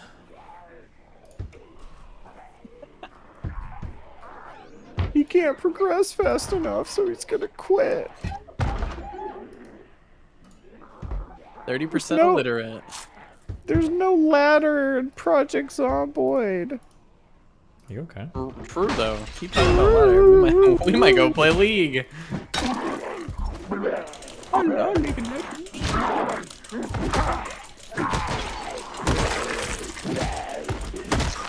Alright, let's go, zombies. What? You can fall over? Okay, well, didn't know about that.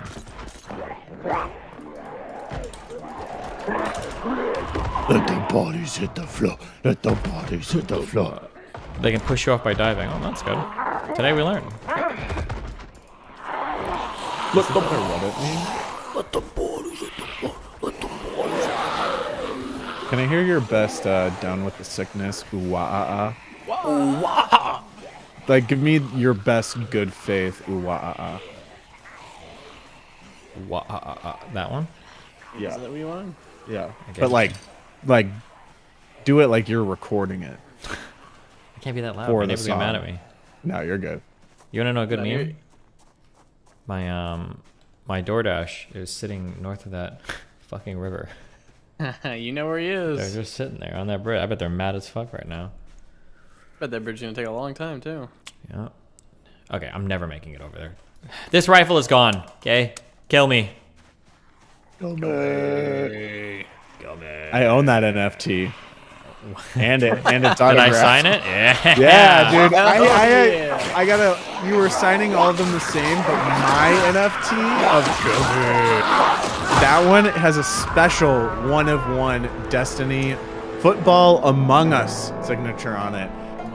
It's not on the marketplace yet, but if this stirs up enough interest, I am willing to part with it. How much? 5? I bought it for 40, I think. So I'd like to get rid of it for at least 80 if I could. The sad thing is... Thanks, Eternal.gg. That thing is DGG, and all these stupid fucking memes are going to be around for a long time, and someone's probably going to buy that shit. You guys remember the NFT memes? Oh my god, my shit is still here. Based. Dude, I am so far north. Oh, a mini fridge. Oh, I need to buy one of those. Holy shit. Oh, true.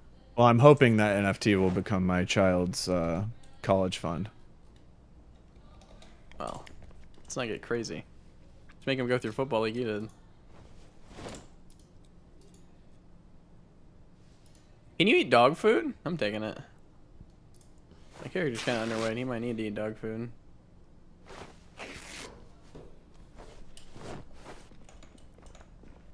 Oh, I think I'm gonna die out here. I haven't found anything, and I've been literally walking straight this whole time. Based, dude. Just heard something in my backyard. IRL? Yeah. A chrome microwave? Holy shit! Found a gate. Bro. A gated community, I think. Based. It looks like a base of some sort. Okay, I'll be back when I get my food. Holy shit, this needs to be our next base. This is completely... We don't want to live where the bourgeois lived. We must, so we cannot forget the mistakes that they made. True, we must live in their houses. Does Hassan even live in a gated community, chat? He has to. I don't think that area is gated.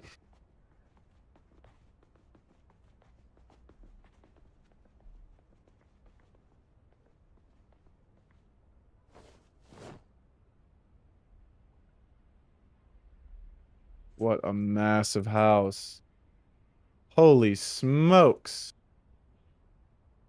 What a mess. What a mess. Oh, that's so nice. You can queue up shit. Actually, not fucking cancer. What's up, shit? Shut up. He would be shitting on his doorstep daily if it wasn't. I don't think that's true. When I Google how much you make, is that accurate? Yes. Yeah. It is. Yeah, it is.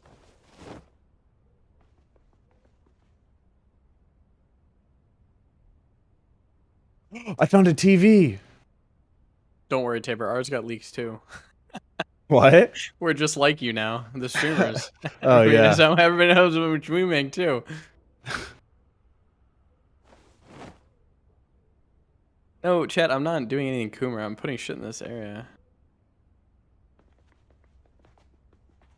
Bathroom.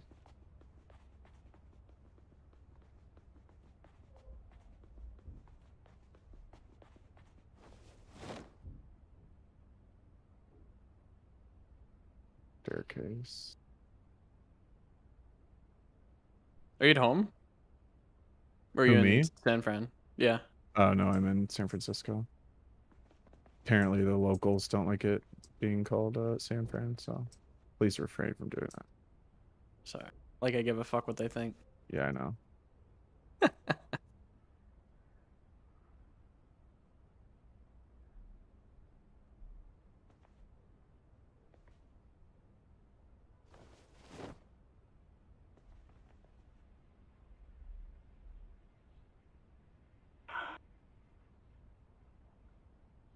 Where would a first aid kit go? That goes in the bathroom, right? Yeah. Sure, I'd put one in. I actually put mine in my like closet, but put it in the bathroom.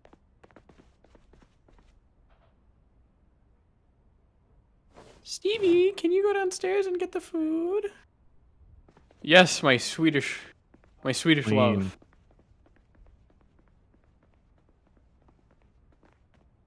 JK, it's nice that he goes and gets it.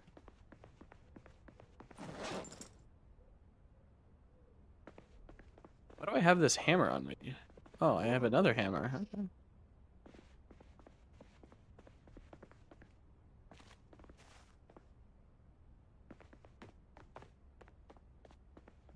I have a fucking broom. Got a rake.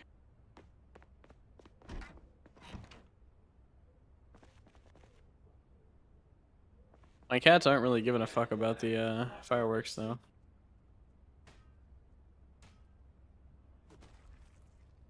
Oh yeah, Miami goes crazy.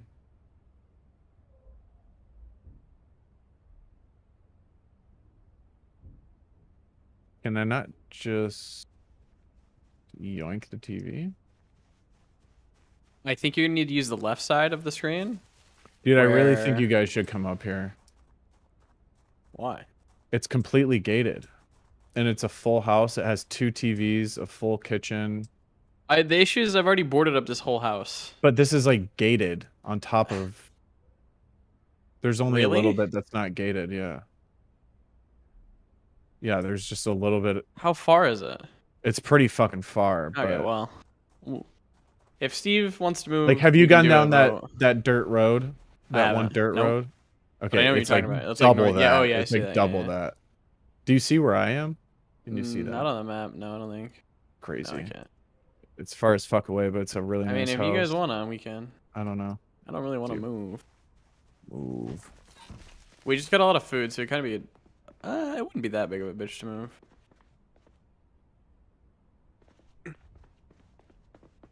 Is there water nearby? Yeah. It like backs up to water. Are there other houses nearby? I don't know. I'm a little bit Because the too issue scared to is look. that we're gonna need nails and shit to board it all up. Mm.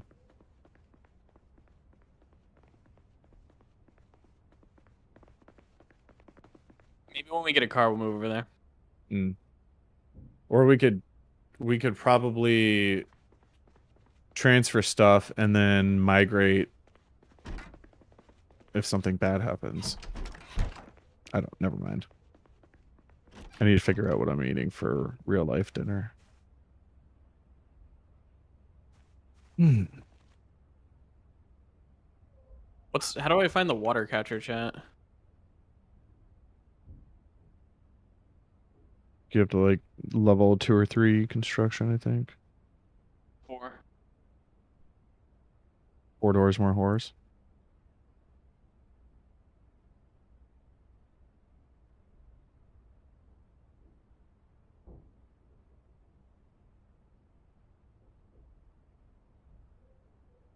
Yeah, since Steven isn't here to make some snide comment, my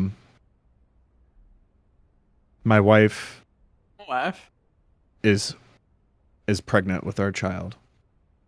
Actually? Actually, real life, congrats. no memes. Thanks. And this may come as a shock. DGG's gonna love this. It's not your It's kid? it's a girl. It is a girl.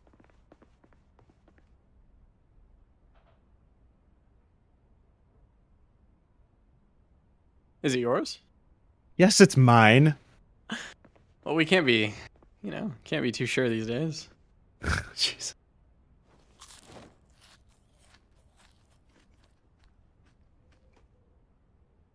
Why can't I sit on this couch? Can you not like sit on things that aren't in your safe house? Congrats, for sorry for your loss. Thanks.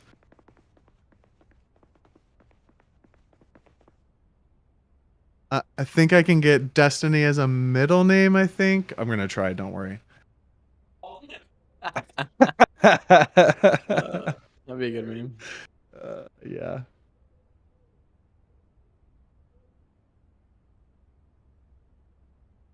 Like Harry Potter, I named you after the most powerful streamers in the world. Destiny, Trainwrecks, Melina Pepper.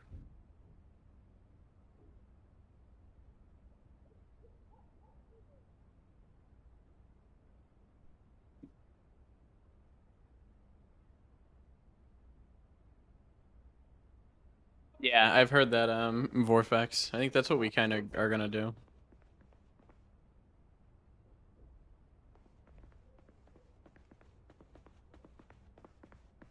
Give me a kiss. Let me do a quick medical check on this loser. No, he's okay. What time is it in this world? 2:50 a.m. I think. Wait, let me look In outside. front of a TV. Yeah, 2 a.m. How's the subathon going? Just 17 hours to go, boys. And we're done. Oh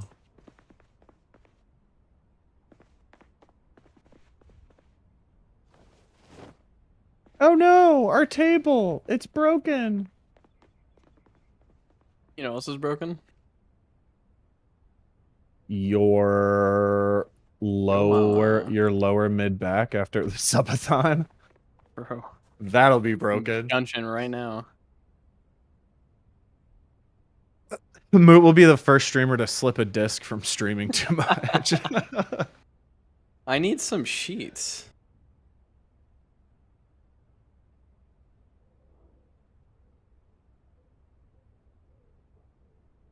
Oh, hello, Steven. We missed you. What are you guys complaining about? We missed you. Why? Missed you. No, I gotta kiss you. Yeah, you gotta kiss us now. Say congrats to Tabor. What's happening? Are you really having a kid? Yeah. That's so fucking cringe. I know. What'd I say, chat? Do you know what you're gonna... How do you guys feel about, like, the figuring out the gender and all that shit? It's a girl. Oh. He's naming it Destiny. Do you guys have names yet? Have you thought about it? Destiny, Trainwrecks, Melina, Pepper. Oh, okay. JK Rowling. Wait, like the Harry Potter meme? Yeah, like the Harry Potter meme. I even said that. Were you listening to your own stream? No. You listen to your own stream whenever you fucking leave? He listens You're to his a own nerd! Loser. You're a fucking loser! Oh, I gotta make sure they're not cussing on my stream. I don't want to lose affiliate. You fucking got his ass, bro. Dude, I did. Holy shit. Got his ass. Can somebody He's clip mad. that? Can somebody clip that? Clip that one. Clip that one. Turn it into an NFT. The student becomes the master. Are you okay? Yeah. I'm good. What are you guys gonna name it? I think we've already agreed on a name, but we're waiting until she's born, because we don't want anybody else's opinion. Oh. Oh, I thought it was because it died or something, but okay. Yeah, I thought it was. Jesus. You're an animal. How many months? I think she's like 15 weeks right now. Oh, she's calling me. Oh, BRB. no. You're in big trouble. Oh God. Did you just tell GGG? I need planks, nails, and I need fucking garbage bags. Steve, can you do something around this fucking base? Yeah, I'm eating. Oh. Ew. What was the crunch? Chicken sandwich? Chicken tendies. I just scratched my right thigh.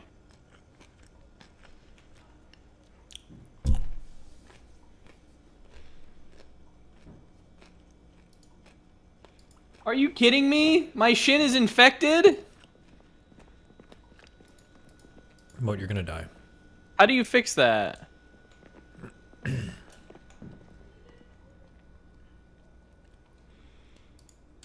We need more trans people and less straight white guys telling us what to do. Oh, well.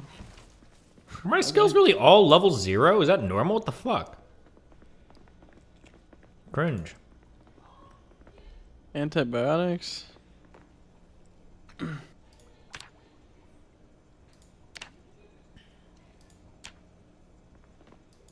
Okay, we need to go to the pharmacy, buddy. Come on. Right, good luck. Go get it. No, I need help. I'm eating. I can do it after. I am infected, and you're gonna let me die like that? Just get some bed rest.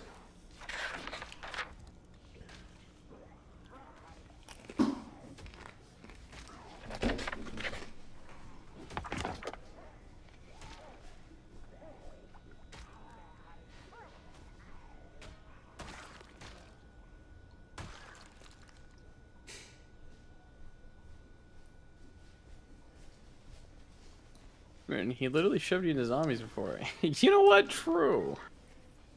Okay, where's the pharmacy at? Moot, your character is going to die. You're not going to make it to the pharmacy, okay? Accept I'm gonna make it. Just come on.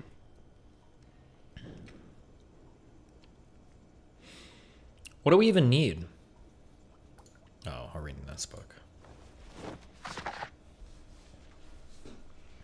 didn't get the black and chicken. I got the spicy. Why would I risk something?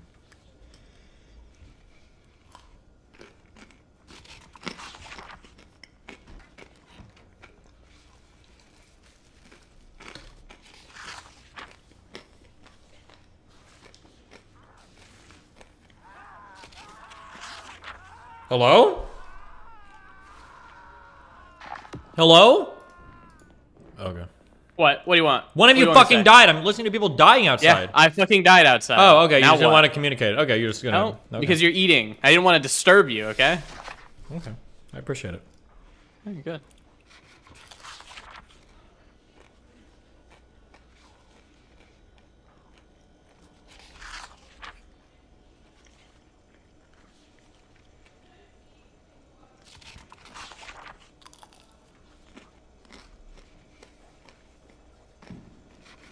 She didn't know about DGG. How many kids do you want to have?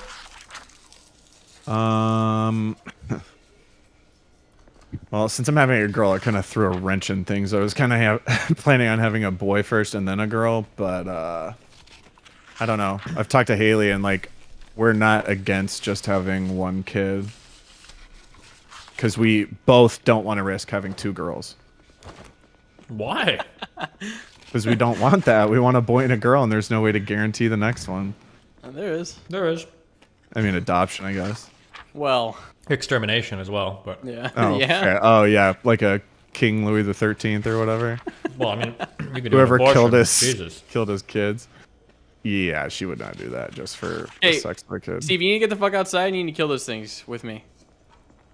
And then we can do back. Maybe we'll wait till CRISPR comes out. Okay. I need help. Where, do I have a weapon in here at all? I don't know. Do you? There's a shovel. Hold on. I'll go get the shovel.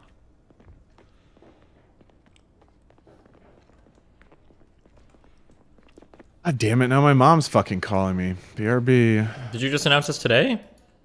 Yeah. Well, that's probably Yeah, why you people are can calling you to just say not congratulations. No, it's my mom never calls me. All right. Bye. Oh shit, not good. The Dalaban member.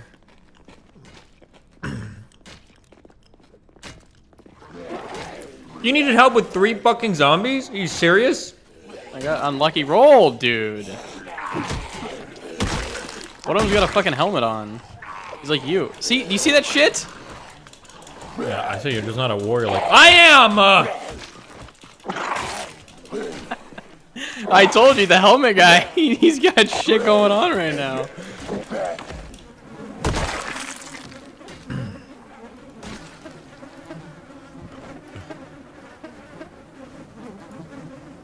And that was level 4 too. What's the chances for laceration to kill you? I think 10%.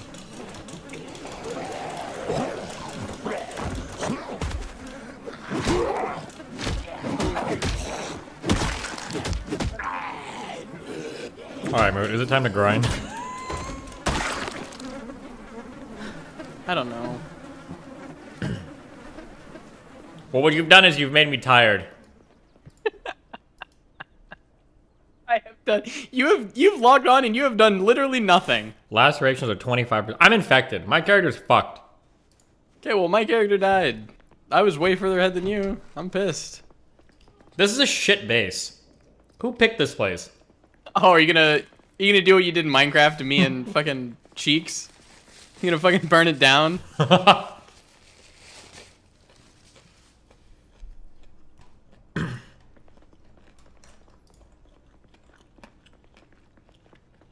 Alright, is it time for real though?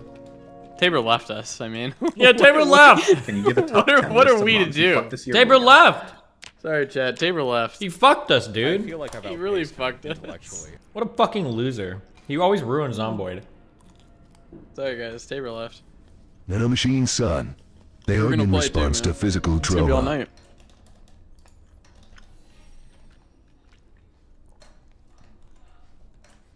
Okay, if we lose 2 games, I'm done though. I agree with Gambit. Jordan Peterson What's was your- one of the greatest. Does that mean you're 2 games away from being flat 4? And I don't have much to argue I don't about. know. I just when I play with you, shit goes real fucking bad real quick. Oh yeah? man. Is it harder to win games with me than with fucking Challenger Smurf mode? Is that what you're saying? Brood War. I Battle.net never play integration with Dirty Mobs. What do you revolutionized mean? multiplayer If anything, and launched Dirty Mobs PC is probably the gaming hardest into one the to new era. fucking win with.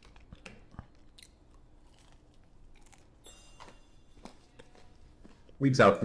I feel like I've outpaced him intellectually. Ready up? Colby's Challenger. Colby just got Diamond for the first time ever because of my Soraka play. Genius, dude.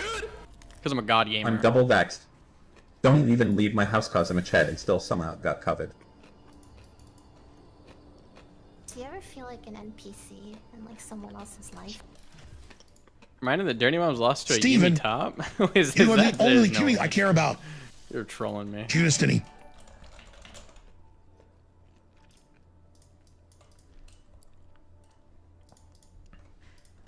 I can't believe your sheep believe coronavirus is a real thing. The Great Reset is coming. The transhumanist, capitalist, Marxist, neo-Babylonian, Zuckerbergian revolution is coming. The globalists live in your walls. Fucking dubstep. They are coming for you. Hi. I feel like I've outpaced him intellectually. What's your Soraka win rate? 87%? There are questions that everyone has that they cannot say 63%. yes to when the answer is yes. If you disagree, you are lying to me or yourself. Everything's good. I feel like I've outpaced him intellectually. It's 2022 in Bongerland, and watching a See, I thought pedophilia you could debate pull up a chair. couldn't have Wait, spent you- it any better thanks DGG. And Happy New Year.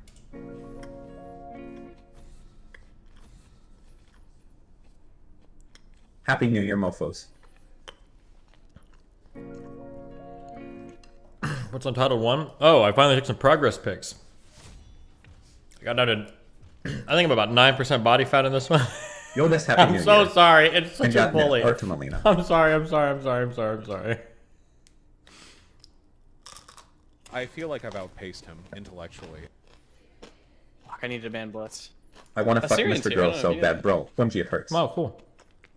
Sure it is.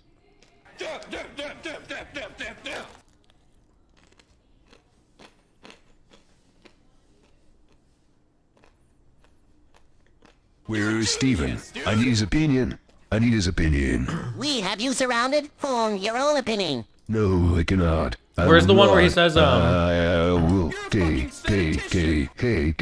Where he's like, I'm 9% body fat in this picture. Does anybody have that? It's only the only last time we'll watch that. Wait, is this like an unk? Yes. No, Jesus. So, to prove to you that I know what I'm talking about, I'm going to bring up a screenshot of me right here. This is a picture of me in my music video beast mode. As you can see, I'm quite lean. I'm right around 9% body fat in this picture. So, Okay, I'm sorry. Alright, let's go, guys. Do you ever feel like an NPC in like someone else's life? Okay. What? Smoker lets you smoke to Are we? win some happiness and stress very fast. Way faster than reading a dumbass book or magazine. I feel Also, like I've underweight outpaced does go him away. Intellectually. Seeing Tabor hate women has inspired me to hate women too. I want to get some Oakleys just like my hero Tabor. Woman hater. Snapping. That way everyone will know I yell at my wife in public. In recent podcasts, stuffing you your know, fat I've fucking talked And a not in for lot his about crimes. Pinocchio and the meaning behind that story. It's very powerful. That if you go down into the depths of hell and are swallowed by a beast while you're there, Inside that beast will be your father. Destiny did you ascend and buy the PK. A load stack pills. I'm not taking 9 pills a day for anything, okay? That's some crazy shit.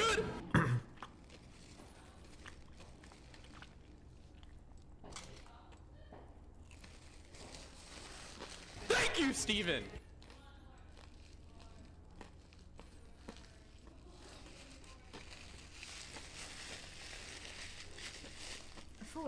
/raid.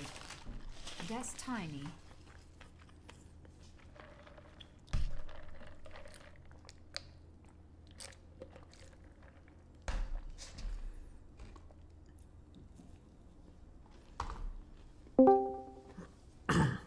Reset. Apparently Dan's shit-faced drunk on the floor right now.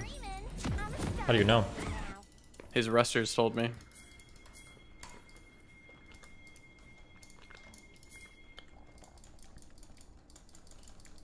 I remember Dan. The old Dan. Food with you guys last night? No. Fucking beast. He said, if Moon's not there, I'm not coming. Fuck that. We went to Drunken Dragon, though. Fuck, that place is good. Oh, did you? I'm not a big fan of cooking my own food at a fucking restaurant. I'm not gonna lie. If he flashes, I'm quitting the game. Fuck you, Moon. This is not warded. We can sit here. Cool. But I have literally no CC, so. Wait, what spell did you take? I took Q, but I tried to skill you, but I fucked it up. Isn't Q CC? Definitely not. If Wait, it hits, it's slow. Does that not count as CC? If it hits. Okay. It's not hard CC, is that what you'd like me to say? There you go. Thank you, Skater937, for the sub. Oh. Oh, the English muffin. Fuck, it's so good. English muffin? Or what are they called? Or some kind of muffin. What is the Popeye shit? It's not an English muffin. It's what is it? I don't know. I haven't had it. Oh, biscuit. Is it a biscuit? Fuck yeah. I bet it's like 300 calories, but it's so good. A biscuit? I bet it's fucking more than that. Mmm. Buttermilk biscuit.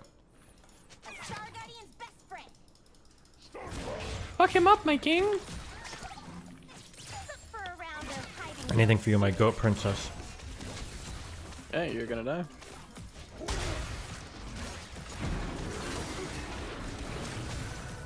Okay. Oh, I could have flashed and killed! I didn't know they'd already heal. I'm taking heal next. Yi, is there jungle? He ain't coming here.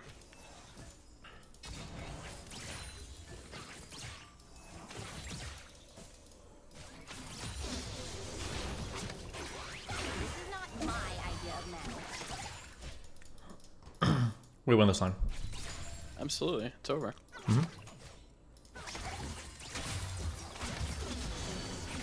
Gotcha, bitch.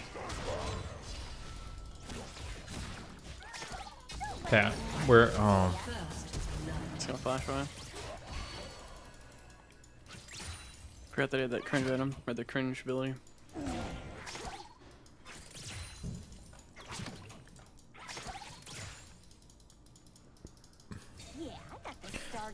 Why did it miss target? Oh, I never understand the creep mechanics. We're getting ganked. Wait, no, we're not. I think he just wanted the minion.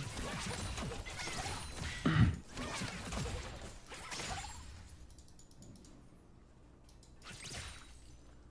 you believe I was chosen for this? Now we're gonna gank. Now we're absolutely ganked, yeah.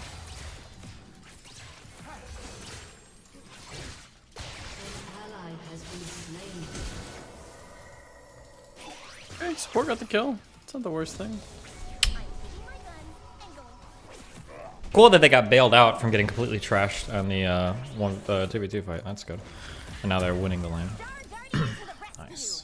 Am I doing it right? Can you say shopping spree? When you A move, it prioritizes the creep closest to your mouse. That's not what I'm talking about. I just don't understand why all the creeps, when nobody else does anything, will just randomly retarget to another creep. It's really weird. It's so stupid. So there were a few creeps that were hitting the cannon minion, and then all of a sudden, like, half of them changed to target another minion. I don't know why. It's just dumb. It's irritating. I never use A-click.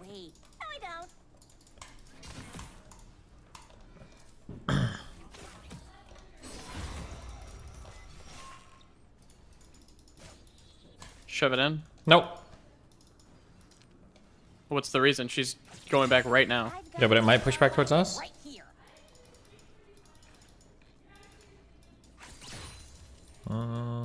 Maybe not. I don't know. We'll see.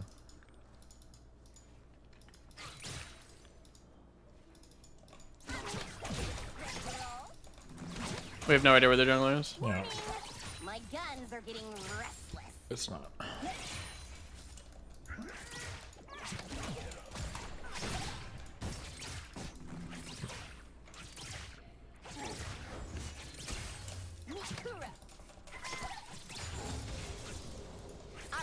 Who's feeling ferocious?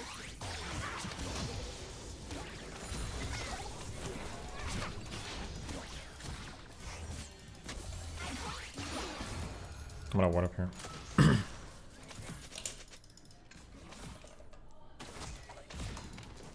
Jury's still out on this whole Star Guardian thing.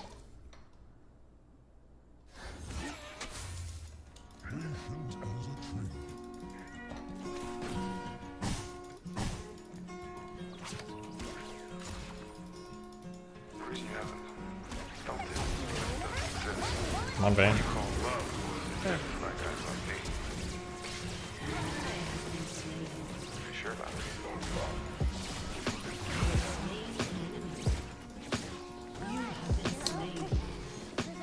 They just got a level and they just weren't. Huh. Were you ignited? No, I was ignited. I'm not sure. Yeah, I don't think so. Him Wing to me kind of really fucks me.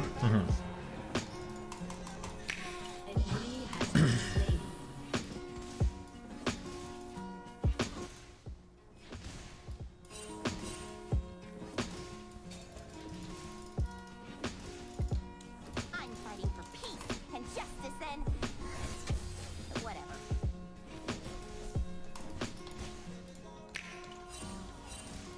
I'm living like there's no tomorrow. An ally has been slain. Because there isn't one. I realized it until this moment. We're on a mission. Just don't remember what.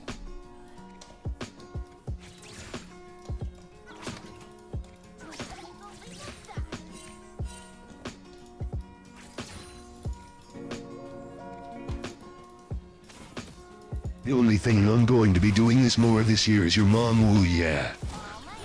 Happy 2022, love you.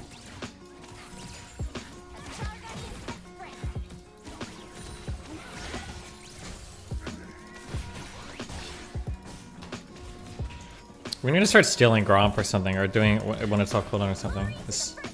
We're not getting like any help or anything. It's really stupid. I don't know. There's got to be something we can do to balance it out. Why not lane gank? No, you're gonna go there. Okay, well. And they have a freeze. It'll move slowly, but not quick enough. He's gonna. It's quick enough. He's gonna just walk away. That's our fucking ganks. So stupid. Yeah, thanks. Okay.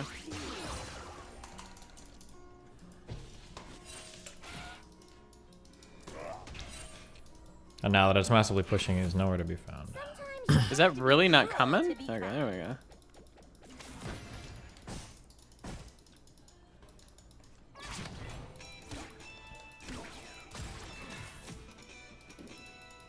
Weirdly enough, we probably want him to go on you here.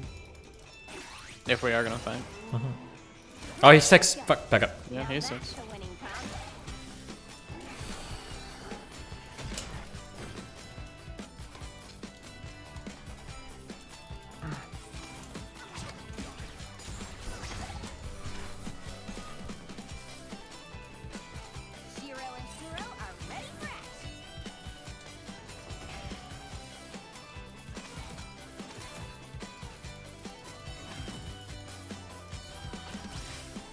You wanna queue him?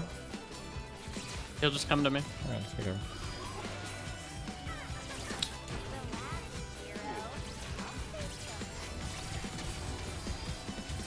Are you fucking kidding me, dude?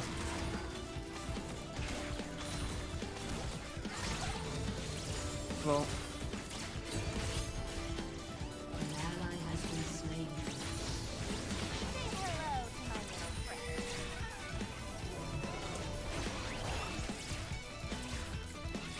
Vayne's here alone.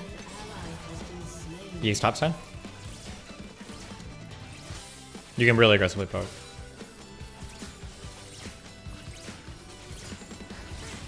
Like not much poking I can do. That's too fine. fast.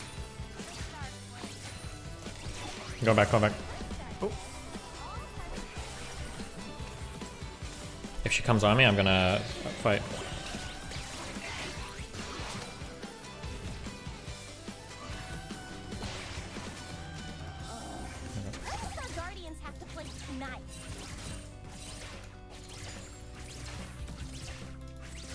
They could be coming gank. I'm so sorry. Oh man. Yeah, it's not good.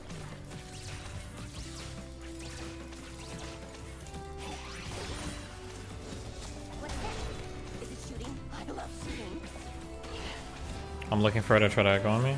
Okay, I have exhaust.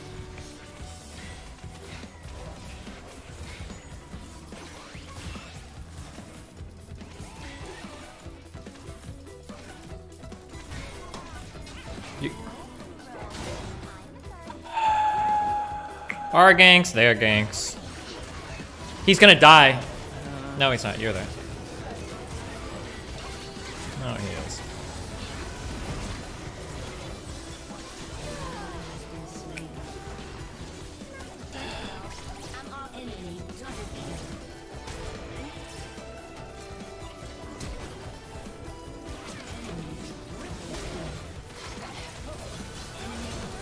It's actually so unfucking real, dude.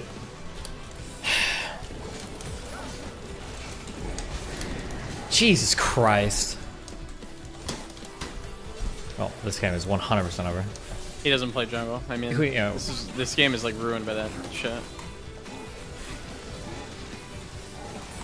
This game is absolutely fucking ruined by auto queue. How did she get a fucking quadra kill and I don't have any shutdown at all? What? Was it not you who got the quadra kill? Oh, it was Yi that got the goal. That's fine. Never mind. I got it. Nice. Oh, so the game's even more over. Okay, nice. Yeah, the game is absolutely over.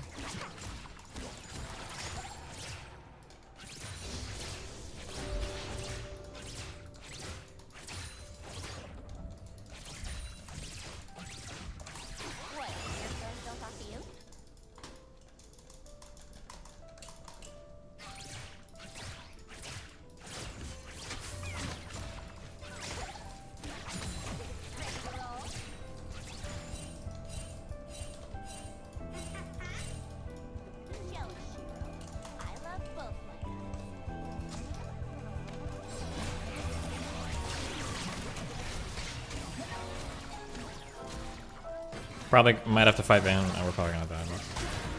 Come on, Vayne.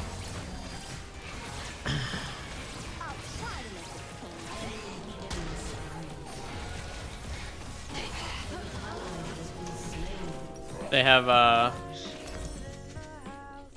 anti-heal now. Cool.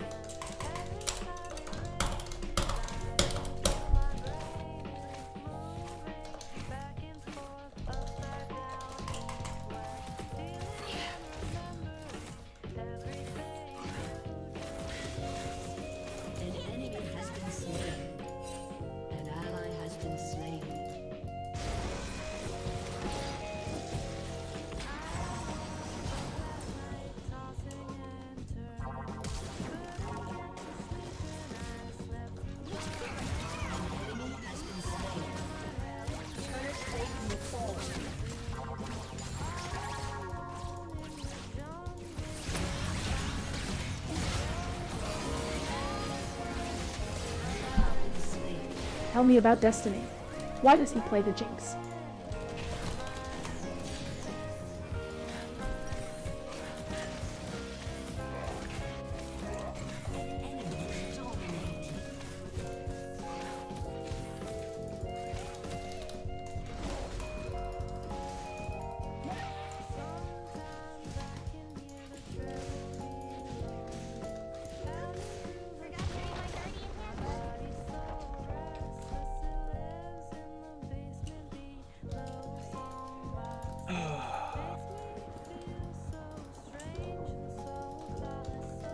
It's still winnable, I guess, with Zillion.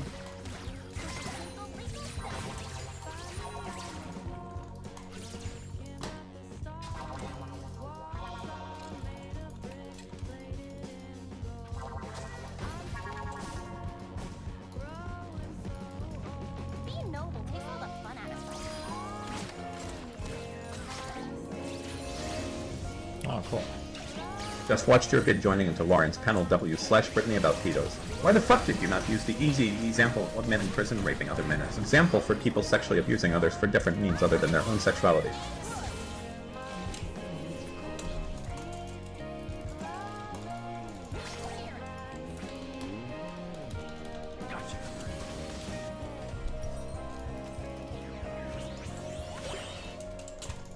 Does First Star have to deal with this many sparkles?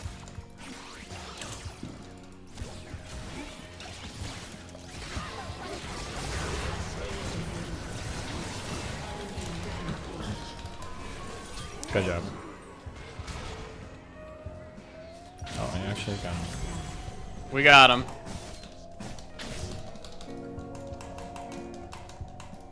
What happened to Kashua Daesuk? I don't know.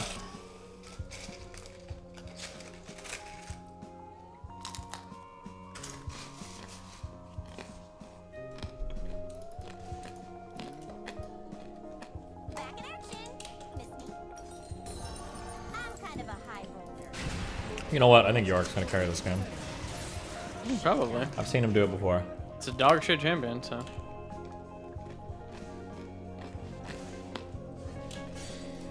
For a round of hide and go shoot.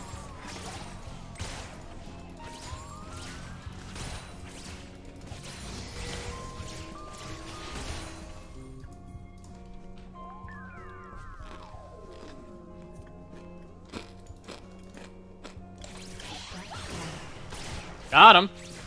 Oh yeah, we're winning this one, baby. Fuck you, Steven.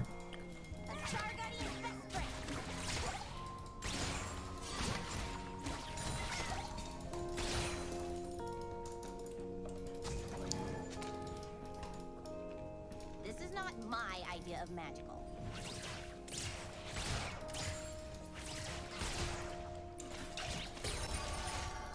Oh yeah, bounty gold, baby. Look at him go, dude. Vayne plus E against us, we got the late game. Easy.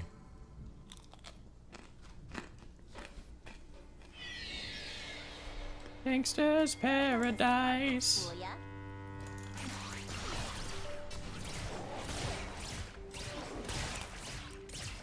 I have no ult. Cool.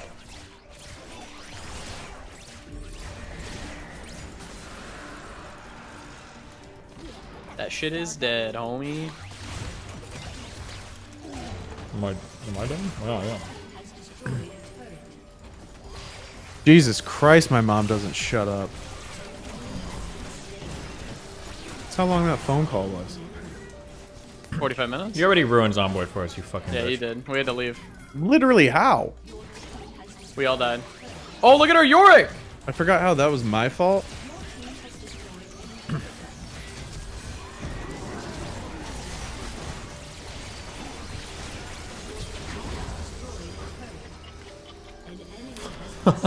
We actually about to win this game.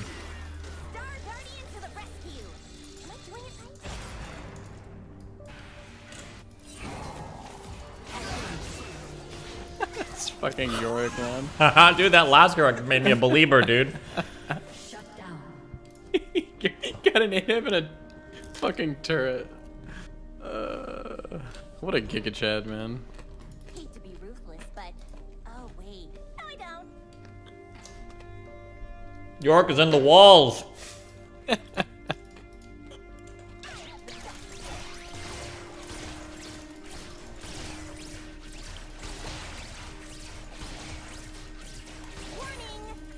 God. What a fucking lane. They just sit there and just non-stop push it, no matter what. It's a simple lane. They don't have to worry about team fights. Good luck, I think dude. you're dead. Help me through the wall. Nope. Oh. I couldn't because of pathing! Dog shit fucking game, dude. Sorry, I was coughing. That wasn't me screaming him.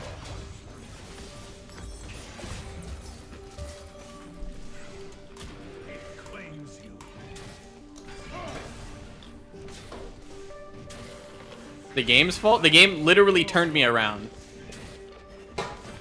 It's because you're pathing! I hate your chat. Why? Half the time. You're just mad because they're all challenger level players shitting on you and your inferior gameplay. Not challenger, they're fucking challenge level players, okay? What do you mean by that? You know what I meant.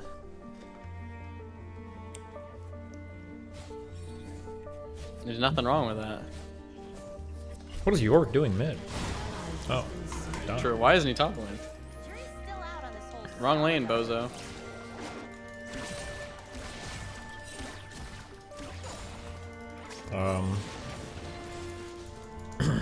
Surely we can do something here.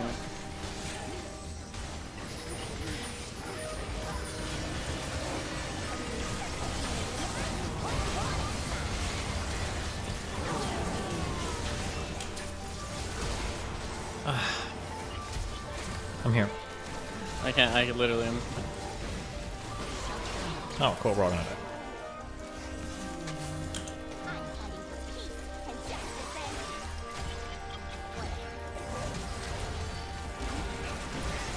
Oh my god, that bump. Oh, it doesn't matter.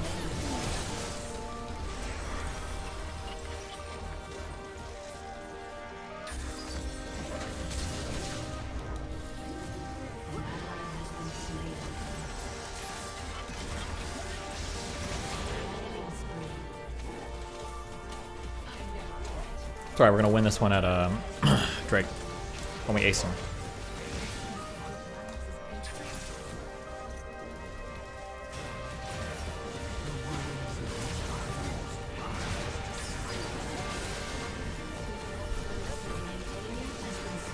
There's one.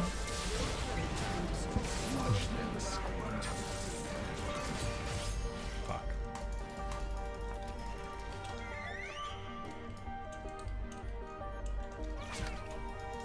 How many shots she got? A lot. How many? What?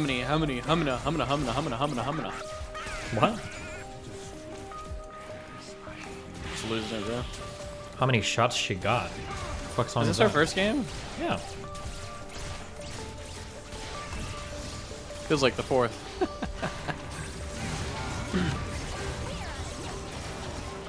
Did she really get out of that alive? I think so. No, she didn't. Ooh! Is there a Yi on us? No.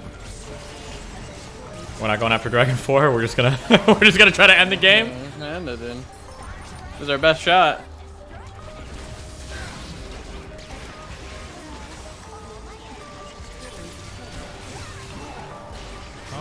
This feels super fucking stupid.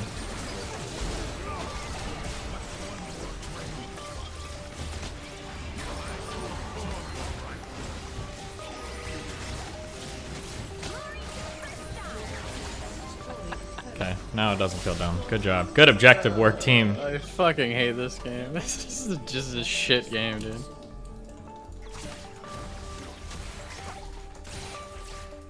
Gonna kill that? No, we'll just do it. The Zillion Soraka shit is actually so impressive. It's a lot of survivability. It is.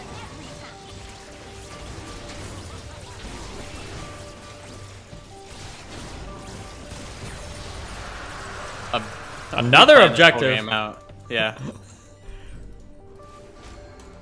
What am I going this game, boys? I'm not going this. This is a shit item.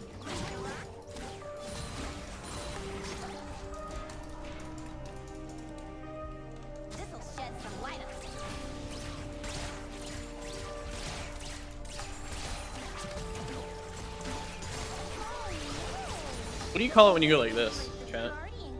It's called a dab, dumbass. I'm not dabbing.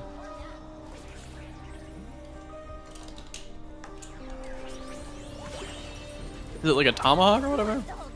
Bro, don't say that. Come on. That's the tomahawk chop. Alright, now we shift top, right? Sometimes you have to be cruel to be kind. Or do we split? We go bot, they go top? We should do 4 top, 1 bot probably. The 1 bot should be York. York, obviously. What is he doing? doing? No, this is stupid. Okay, never mind. Going top to farm. Or I can come mid. This seems dumb. I don't know. I don't know what we're really doing.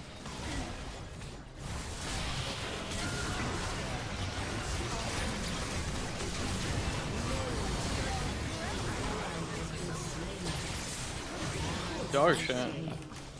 That's tiny. Keep running back. They're all chasing us right now. Running back, yeah. Okay.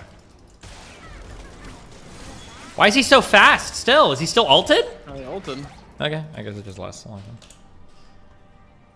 I don't really know why the York did that.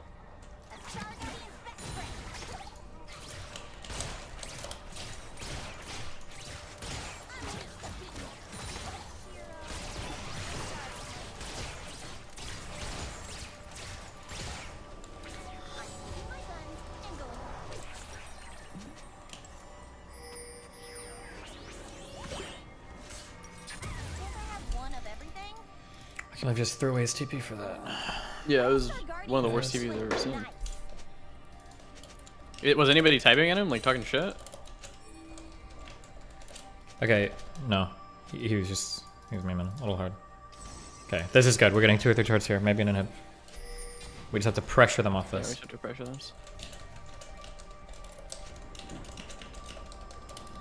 What's next? Is it shooting? I love shooting.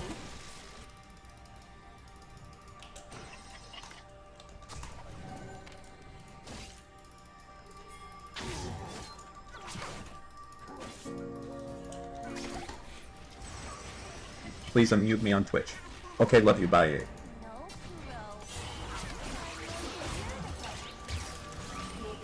I got you, babe. Thanks, bud. Okay. We're supposed to be pressuring them off of this? We are absolutely failing at that right now. Oh, never mind. Oh, my god.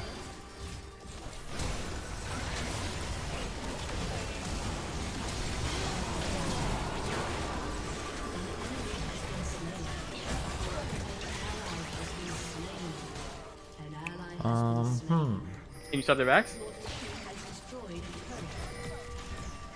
I don't think they are going yet. I'm gonna lose this. Ah! Wait! No, I shot him. I didn't shoot Vayne, did I?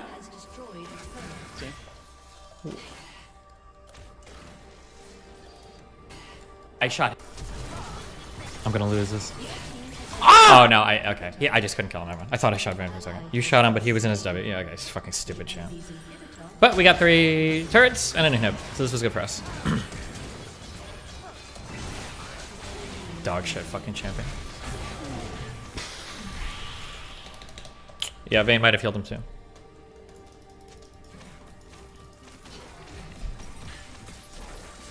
Happy New Year, sweets!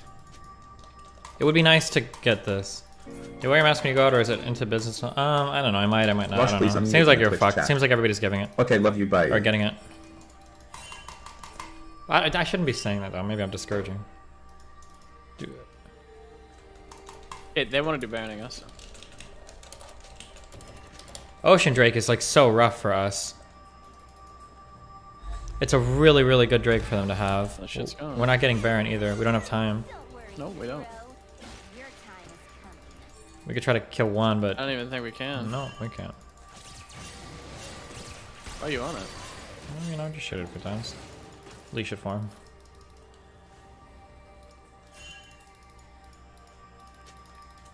Being noble takes all the fun out of it. Imagine if we would have went and got a fucking thing down. Yeah, I'm just sad.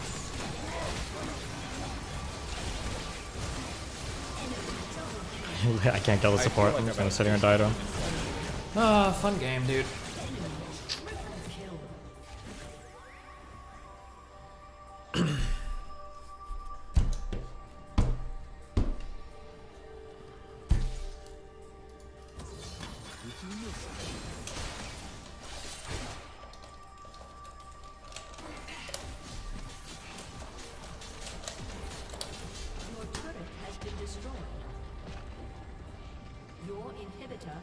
Was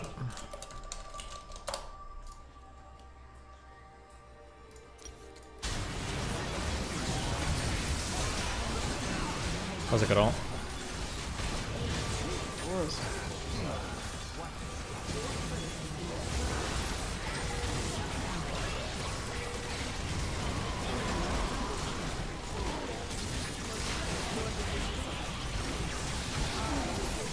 I feel like I've outpaced him intellectually.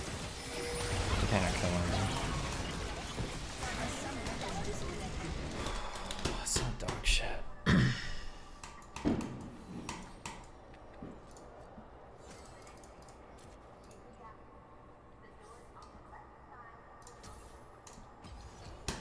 I think we had really good tempo before the guy TP'd to the fucking mid for no reason I don't understand. Yeah, I don't know why.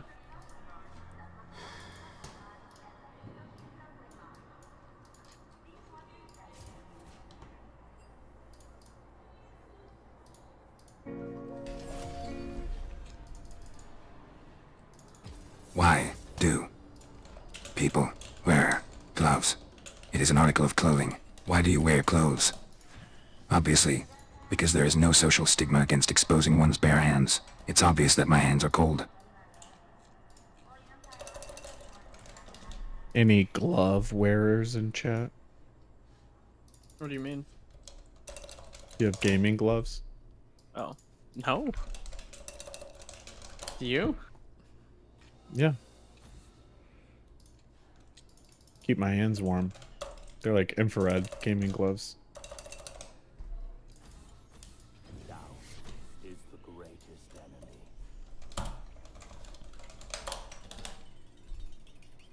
Damn, that Twitter account that I was bullying did get suspended. Holy shit. It was the Dalaban. Inshallah. Habibi.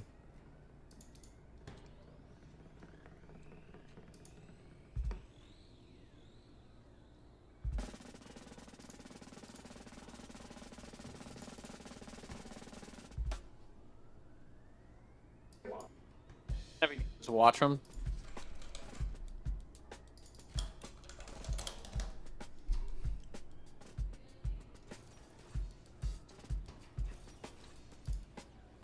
Why did I get suspended? I have no idea.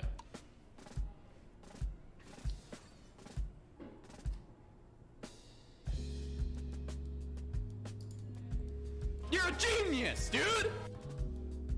Nathan Easy.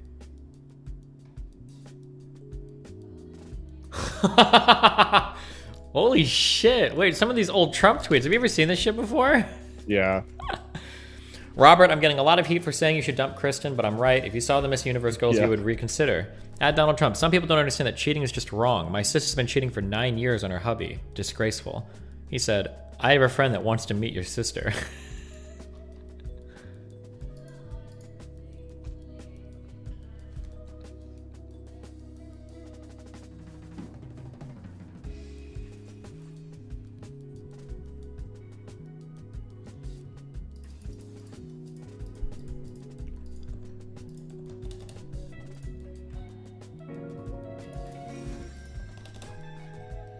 Play Draven.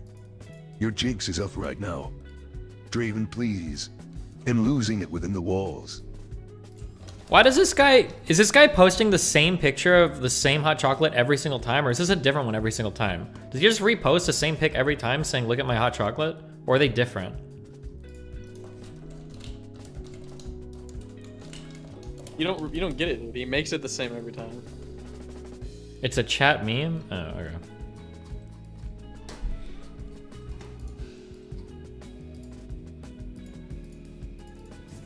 Oh, cool.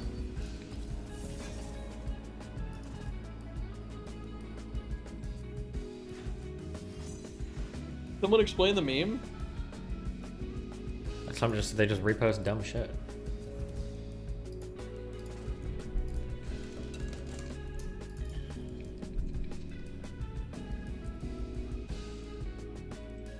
Are you gonna do a toast for New Year's? No. I am gonna fuck your mom for New Year. I don't know. You want some lore? You want some deep lore? Go ahead. Neither of you are going to care about this, I'm sorry. But chat will care.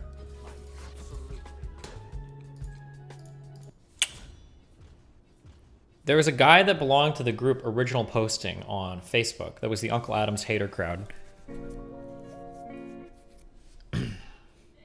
Are you serious? I gave you 5, and you didn't do what I begged you to. Oh, I love this That's drama, it. by the way. I'm getting I the love this Taliban. Don't use your ISP tomorrow. There was an Uncle Adam's hate group. There's Uncle Adam's hate group on Facebook. There was a guy that posted there, and he started posting there because he got an Uncle Adam's DVD or something, and he wanted a refund of it. A hat, right? Maybe it was a hat, and he wanted a refund of it. And Uncle Adams would not give him a refund. And apparently he fought back and forth with Uncle Adams for like a year or something. And he was really, really, really ass mad about not getting this refund. It was a really big deal. And apparently people recognized this guy, and this guy became like a huge Uncle Adams like anti-fan hater on this Facebook group. And people recognized this guy because they saw him on TV later. He showed up in Charlottesville with tiki torches. It was fucking James Alsop. What? Yeah. Are you fucking kidding? No. Wait, do you know who this is? Wait, are you trolling? I think he's trolling. Never mind. No, I'm not. No. I'm invested in this lore. I don't know who that is. James Alsop. Yeah, I think you shouldn't go heal, because I heal enough. Go exhaust, and I'll go something else. I hate exhaust. I think this is dog shit. I can go cleanse. I'll go cleanse. Oh, that far right. Yeah. This far right guy. Does anybody? There was this on my subreddit. Somebody posted the story of this deep lore.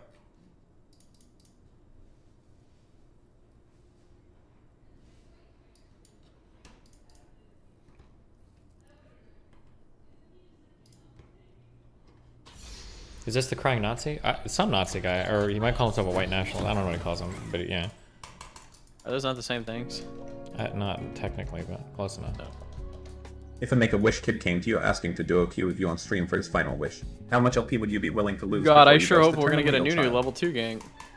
Good one. 5 years ago, make Uncle Adams return James Alsop's $15.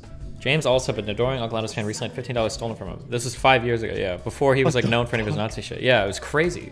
Why did he not? Did you just not like the product, or? I don't know what it was. It's just crazy because this guy's like oh. Thank you. The shirt is itchy.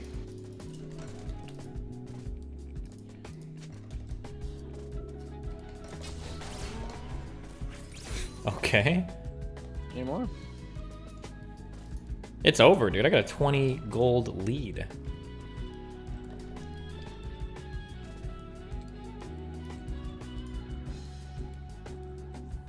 Minions have spawned. What do you think?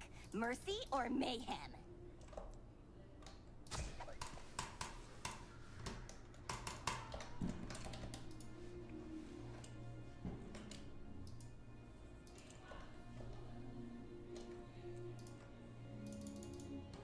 Let's do the fork in the dog. I don't think I'm gonna make it into midnight, boys. Oh shit, wait, what time did you wake up today? 7 a.m. I think. Uh-oh. But the donos kept me up all night.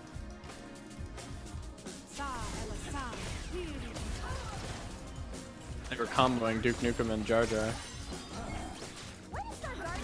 Okay, well, let's just play a peaceful game of Farm the Farm.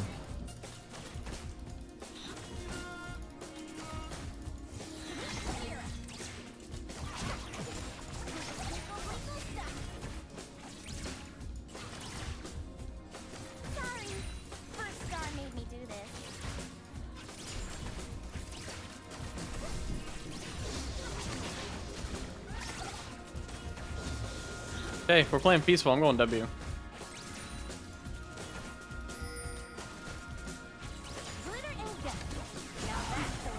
If that is what you indeed wish to do, Moot, then go ahead and do that.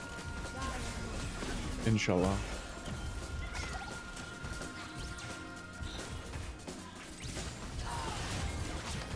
Just dog shit.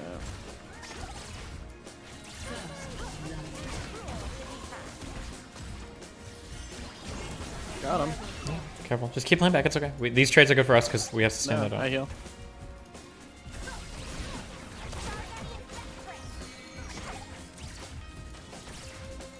I'm gonna wait to hit a Q before I hit you.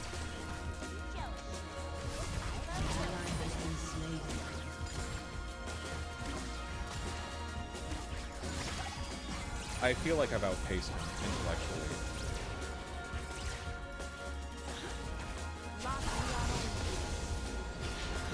Oh, you fucked me.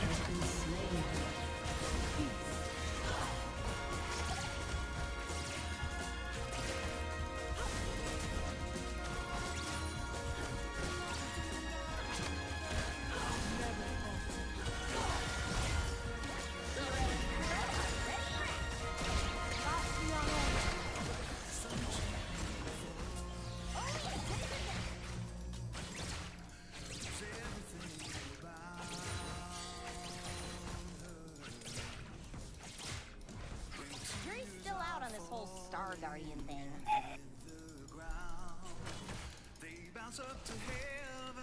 We should check our try if you have a word from it. Just man. Okay.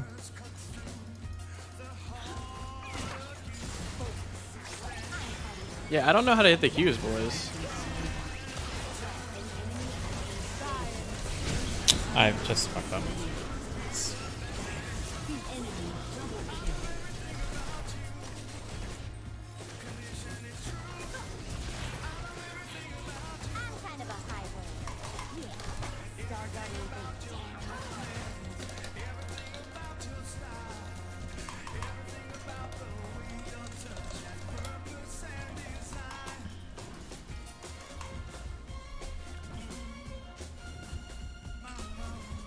Warning! My guns are getting restless.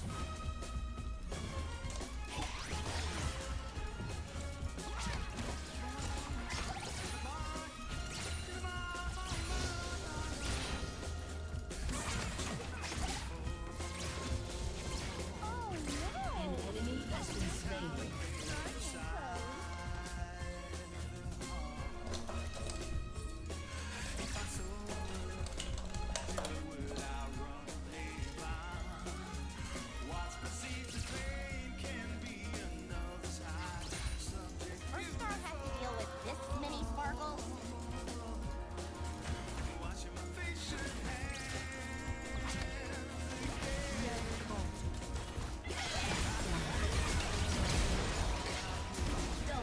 Holy fucking creep block. I'm just gonna fun.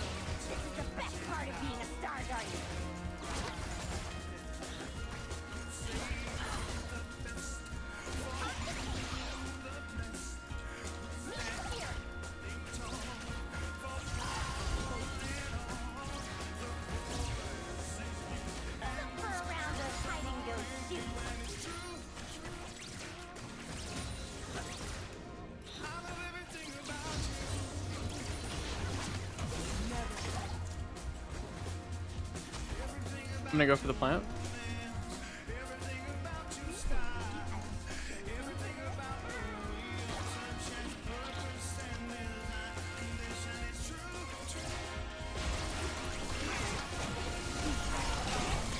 Back up, back up, back up, back up. Yep. I feel like I've outpaced him intellectually. Winkling. Type of gank we get, ladies and gentlemen. Oh my god, dude.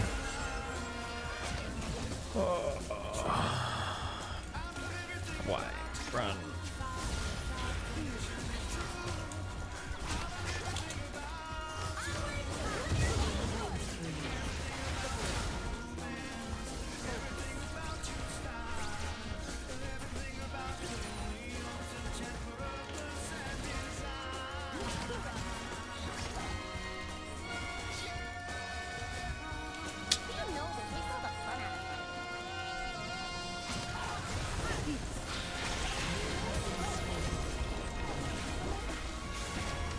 Unfucking believable, dude. Caitlin's gonna come swimming up. Oh, why not go the other way? Oh my god! What league is this?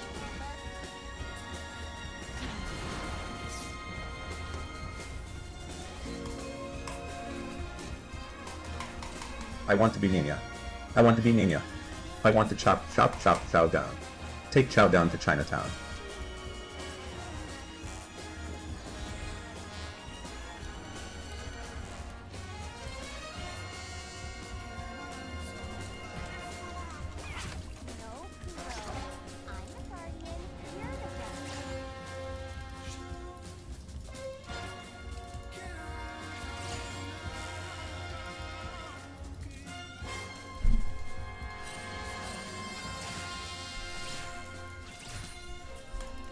We're on a mission.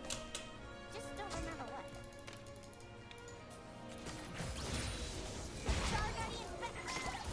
Here's 6.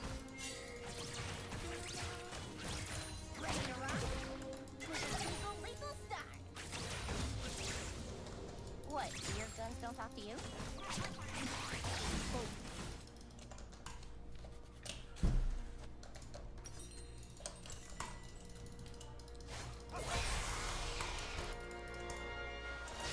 Stop here.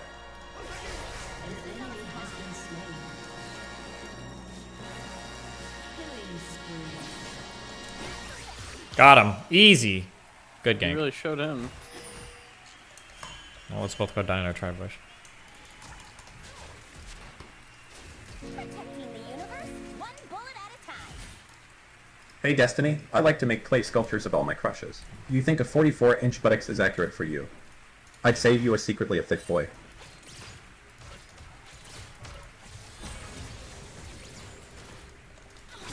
What's that? Is it shooting? I love shooting.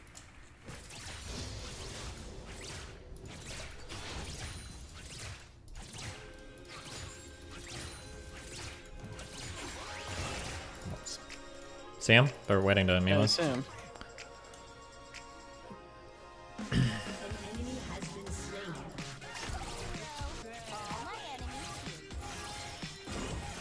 Got him.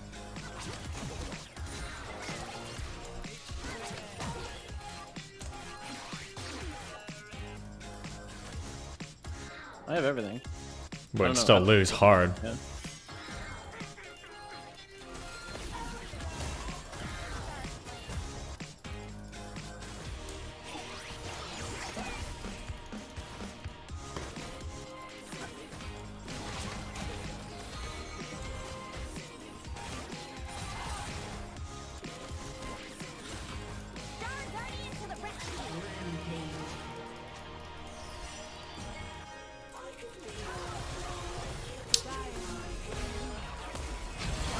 I didn't flash it. Like, how do we get ganked on our turret? Like, it's like unreal, dude. It's so unreal. Whatever. It's...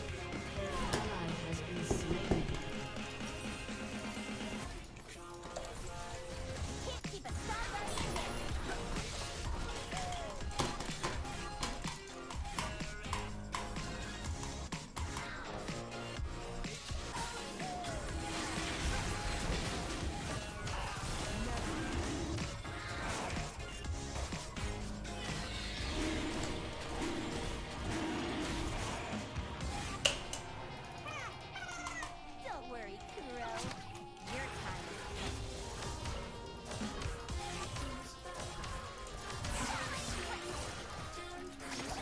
you can't hide from starlight.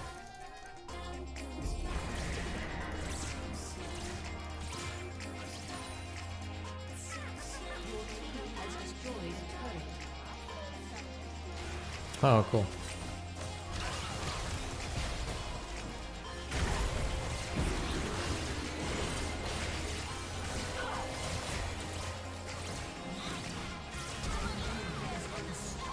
Dies.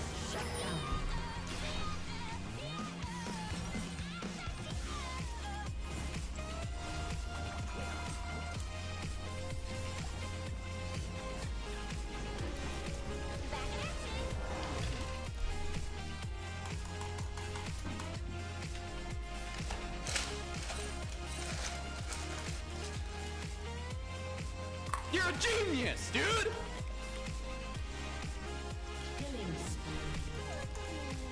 Pandemonium with a purpose.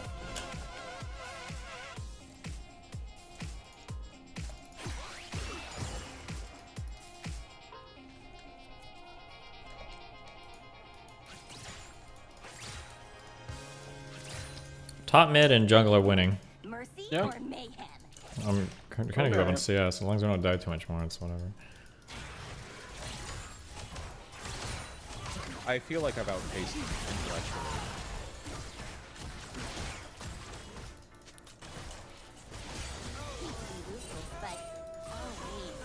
Turret plating will fall soon. Unstoppable.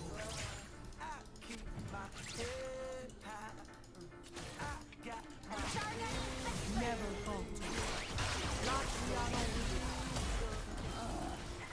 Our guardians have to play tonight.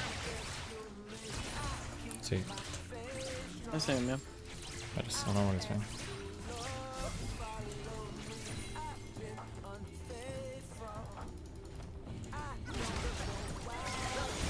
Are you serious?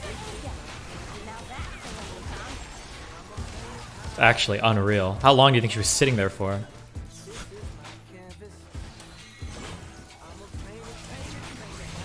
Oh, another one, of course. Yeah, I don't think we live this. So. I don't know, man. Just need to play better. Because I'm putting 100%.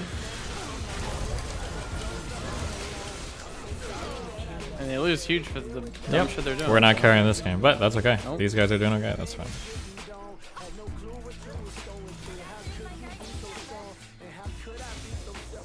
Star Request is off today. Going up.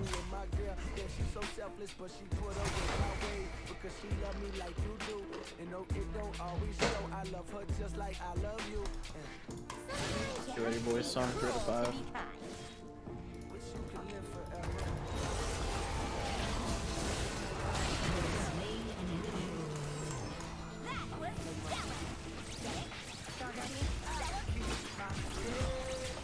No.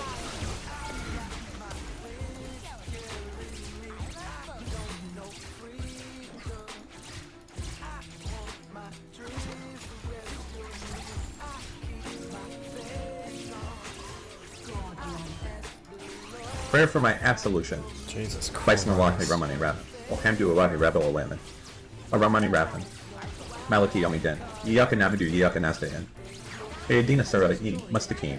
Sarada La Afanan. Himana La Girl Magjubai La and Waladadali.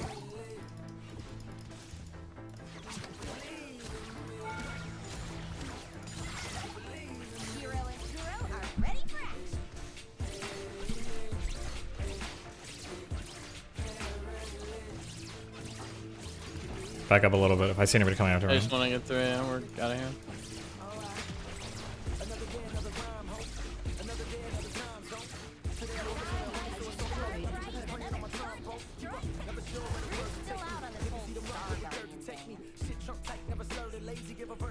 Backing up.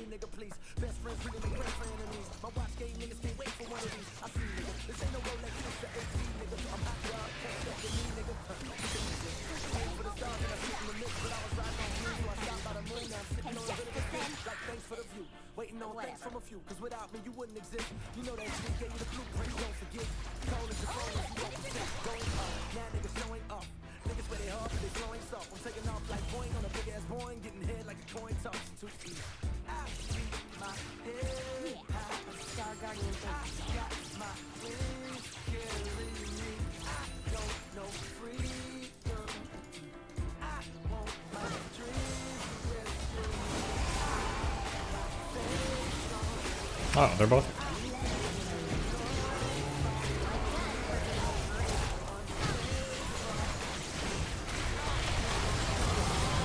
I don't know how my ult didn't hit anybody, but okay. Whatever.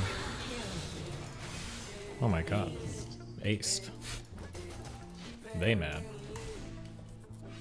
They are mad. Cool, I'll take it. I don't care. Fuck it. If we get Hey, camped, we we get get fucked. game, As long as the other lanes win, fuck it.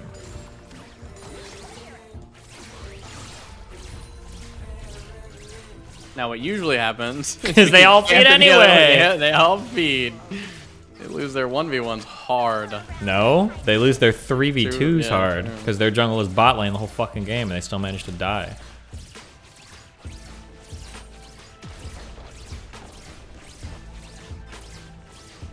Complaints during Ace. face.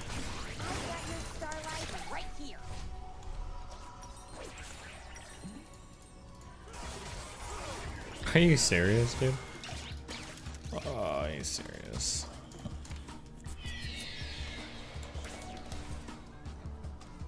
New song soon. Uncle Adam's about to change the game, guys. Are we an Unk hater group now? No, what are you talking? Why would you even joke about that? We love Unk? Yeah, of course. Do you think he'll be rapping when he's like 50? Probably. Are Unk haters as deranged as DSP haters, or does DSP take the cake still? DSP takes the cake.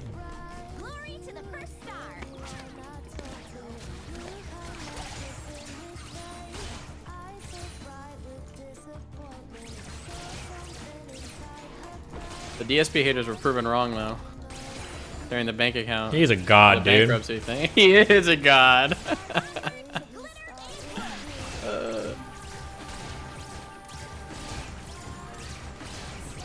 DSP won, DSP haters like fucking 9,000, but DSP's got the one that counted. How much bankruptcy did he discharge, guys? Well, how much like debt? 100,000 credit card debt or some shit. I thought it was more than that. I thought it was like over 200,000. Does anybody remember? Spent 45K on WWE mobile game. Yeah, the gacha shit. He still does it too. He must be like one of the best fucking mobile game WWE guys.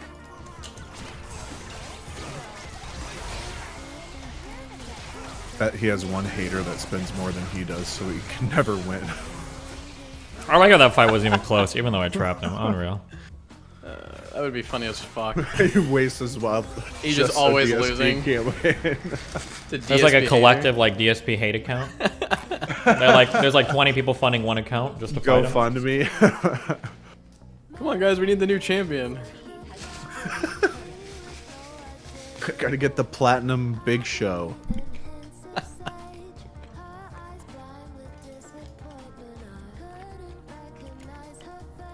Remember you're spending thousands per month on DoorDash? I mean, you shouldn't be, but at the very least, it's fucking food. But yeah. The WWE shit was a little much. He has a problem. He has a gambling addiction. Also, for thousands a month, for a couple hundred a month, you could hire a professional chef to come in and meal prep for you 4 weeks. I don't think a couple hundred. Yeah, dude, you wouldn't. I think have to for pay... like 1,000. No. No, Tabor said to meal prep, not to actually cook every meal. Prep. Not every meal. Not, yeah. To like meal prep. But like, probably, yeah, probably a week's worth every week. 4 times a month? Yeah. It's under $1,000.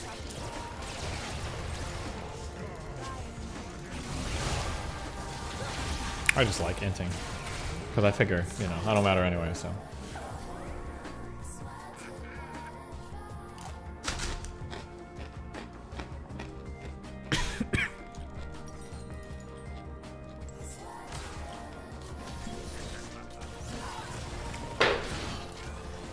I refuse to believe Train spent $80K on Uber Eats.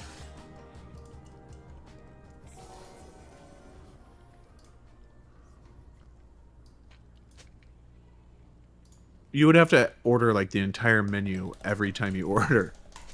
If he spent 80K, he's spending over $1,000 a week on Uber Eats. Almost $2,000 a week. Yeah. A little bit less. I think he just exaggerates a lot. So I probably spent a lot, but... Yeah, it's the real meth guy. Is that me? Are they referring to me?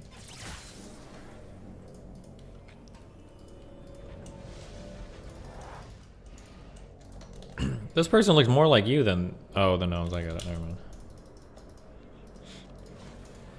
Protecting the universe, one bullet at a time. This part of the game where we don't fucking do anything for 10 minutes. We know exactly what we're doing. Fucking up spider bitches! Soraka with this dumb fucking champion's nasty.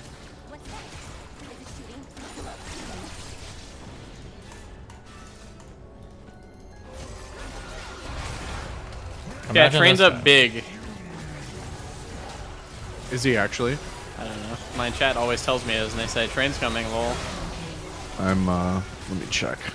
Ooh, he's playing roulette. That's new. I mean, he's down bad. Oh no, he's back on a slot. Ending out with a meme score. Hell yeah. 2-7. Dank memes. Shut up, Taylor. Dank memes, brother. Whoa. True, Shiestic. That might be true. Why might that be true? I don't need to use my level 1E for poke. Is that the silence? Yeah. It's good against some champs, but yeah, it's pretty risky. Like if you're playing against a Pike, you'll take it. Yeah, for sure. Fuck, I want someone to play a Pike into me again. That's so brutal. So oppressive. What do you mean by that? Because, it oppresses him, I don't know. Chad, I have confirmed via Dirty Mobs that he has lost, actually, to a Yumi. He said, dipshit AFK'd lane until level 5, then rode a Hecarim jungle until they won. Wait, what's your LP in rank? Or league? Well, I'm plat 4, 90 LP. Okay, shit. I was gonna say, maybe we're the same league, because I'm plat 3 now. So. We're getting there, though. We're getting there.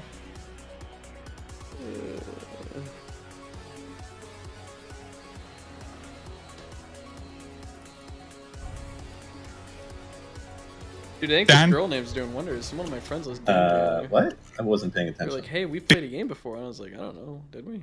Who? Some random. That I have no idea who it was. In League. They were just trying to hit me up. Oh. Nice. Queen Lauren. Yeah. Dude, I get sexist shit thrown at me all the time. I like to be a lady. Oh, I'm understanding now. I'm sorry. Jesus. Okay, I gotta know. What? I wasn't paying attention. Big spoon or little spoon? For what? Oh no! Oh no! No. Oh god! What, for ice cream? Oh, my god! What? I thought you had a wife. Oh no! You're talking about spooning in bed. Obviously, big spoon. For ice cream? No, yeah, 'cause you do that. Yeah.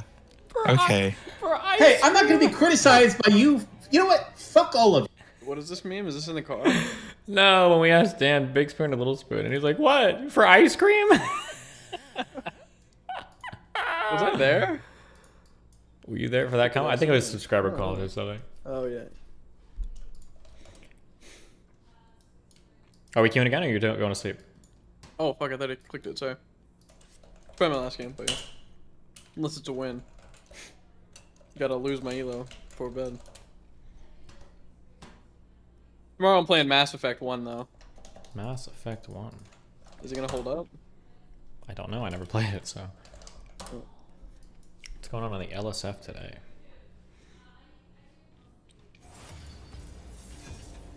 Mia Nipslip. Okay.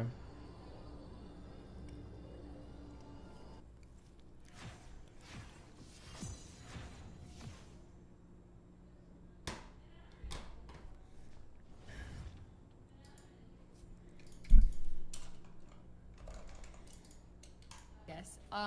Well, we want to talk about our resolutions because it's a new year. I love the way that the train wrecks orbiters like repeat everything that he says. True. Usually do Constantly. that many Someone said I was high roading them in a league I went game, and over I asked if they some of my watched Train, and they past would not answer.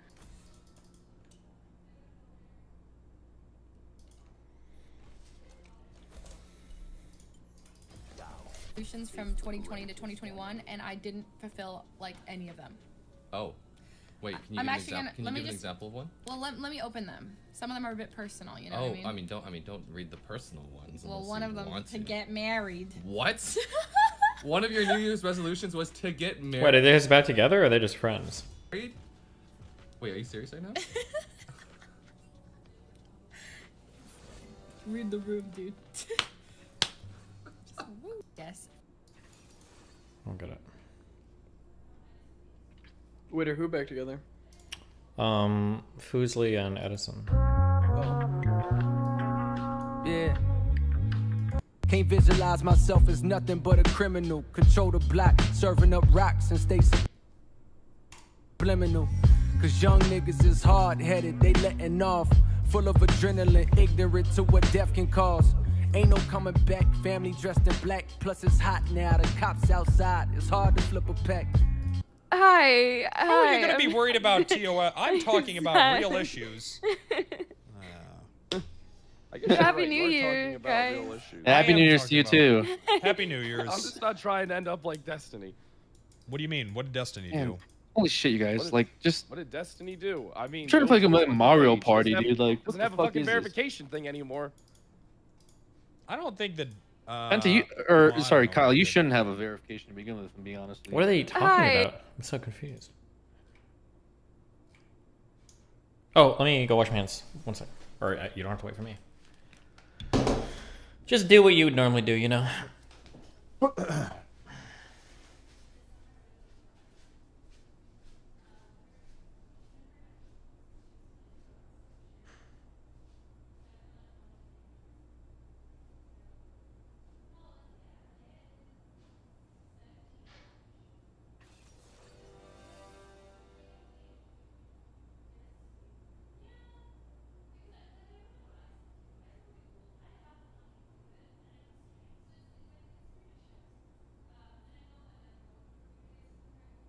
Hey, why in DGG are we linking other streamers that aren't me? Okay? No one else but me. That lady you linked isn't even pretty. I am, in my honest opinion. I'm sure that to others, she's very beautiful.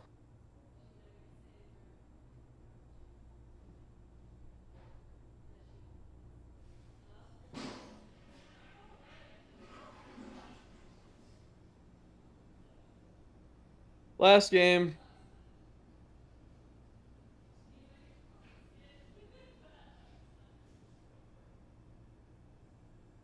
And I'm going to bed, losers. This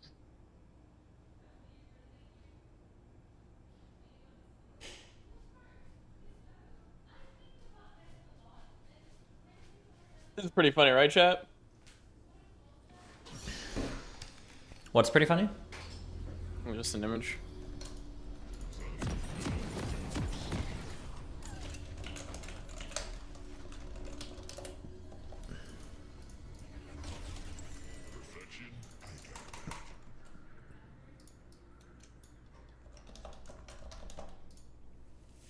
Ten out of 10, he says.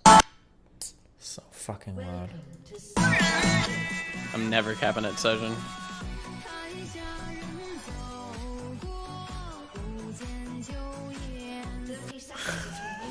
Hit it! Nice job. That was the fakest shit I've ever seen in my life, but it's still good. Alright.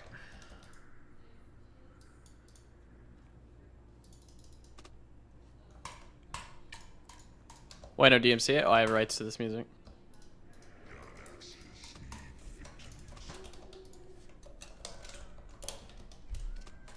Oh, you're Leona this game. You're gonna troll me. My chat said to play it.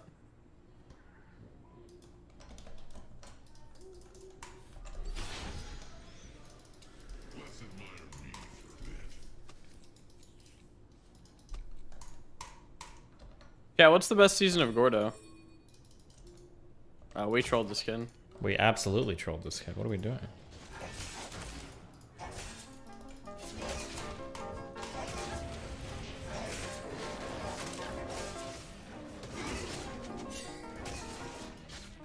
God, if I stole that, it would have been fucking legendary. I would have been a legend, kid.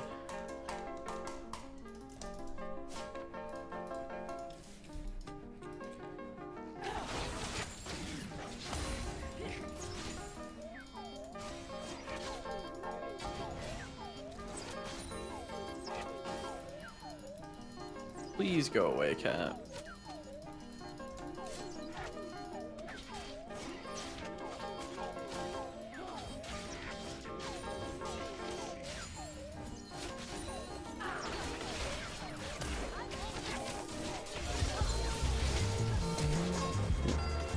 What? I tried to go for the auto attack. Yeah, but I don't know how she flashed the auto. The animation had already started on Leona. Don't know. Whatever, you got her flash. You got her, we might be able to kill her. No.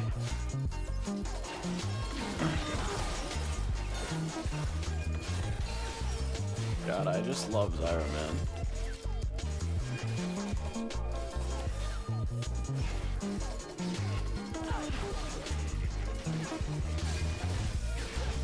Oh, we should have went for him.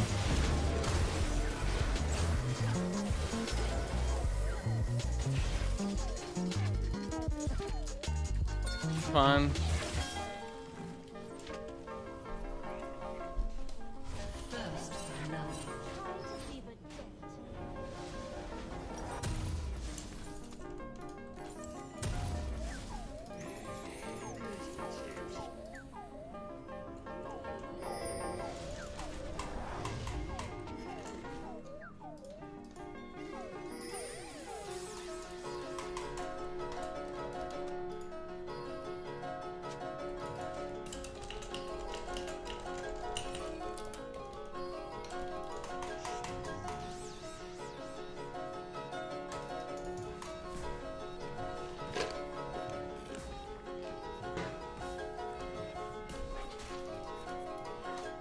Down here, down here. We have to try to kill. She's gonna be level. They got such a huge lead on us from that lane freeze. We're actually so fucked. If they level up, we can't do anything. But I'm almost level 3. Okay, if you can So get Ash. Ready? Okay, well, can't. So. Okay, it's okay.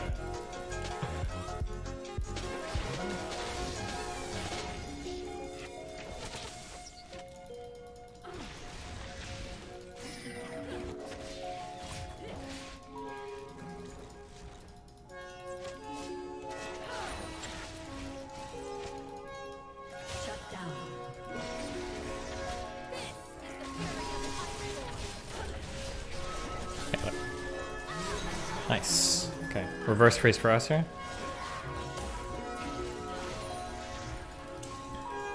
If you can get the Eoner, go for it, but otherwise, just chill. Looking. She flash? She flashed you earlier, I think? No, I think she still has everything. Yeah, stay in there. That's good.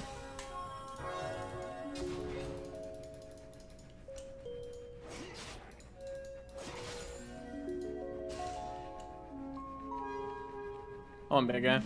Yeah.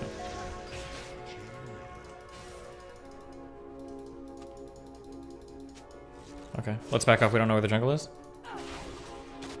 Okay.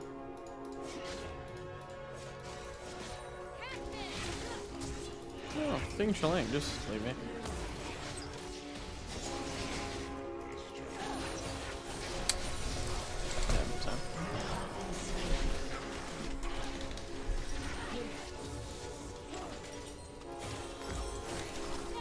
Just lay XP at the turret. Yep.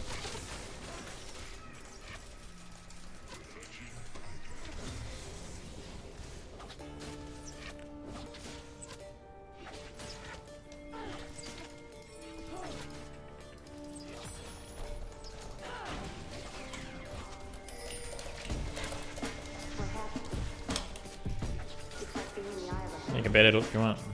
Well, they're all fucking dead.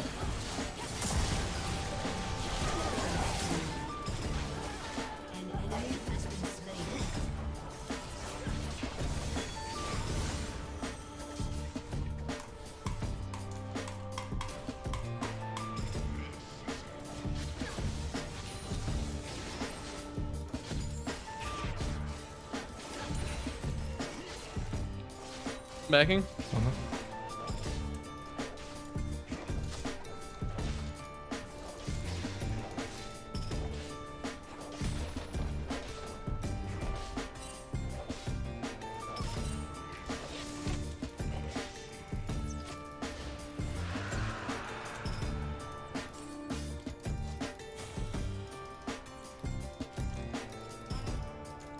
What happened? It's like being in the eye of a hurricane.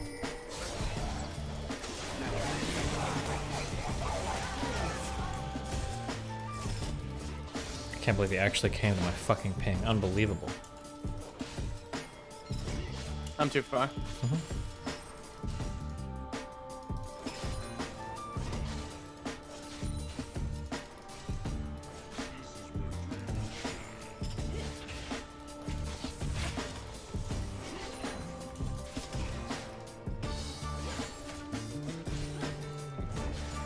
Leave me alone.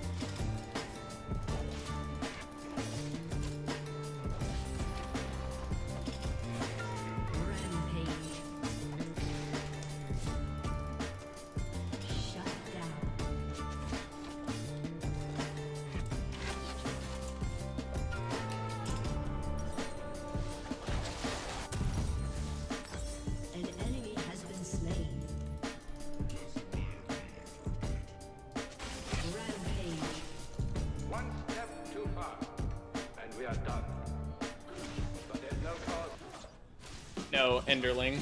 If you chill there, we might be able to come back around. Are you 6? Oh, you are. We definitely can. We can. Trying to get hit by that. Oh, fuck. Does it look like you're running mid? Yeah. Okay. If you want, you can just run it down to Zyra, maybe? Run it down. Or I'm coming. I'm coming. Still coming.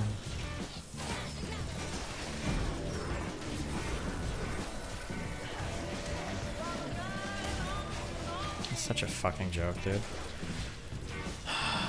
So I can't do anything. Good job.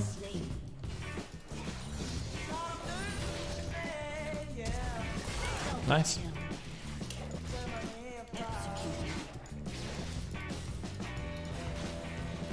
80k, by the way. I don't want to waste some money on these garbage fucking boots.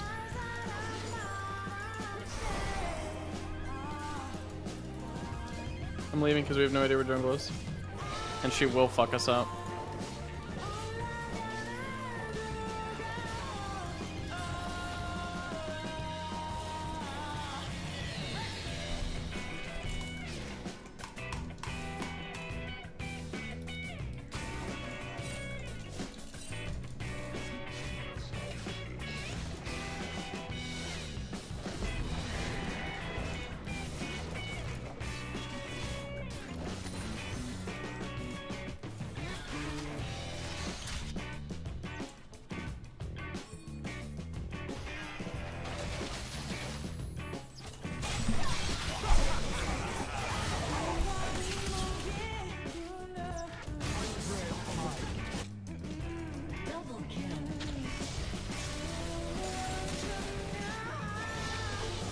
I'm gonna die.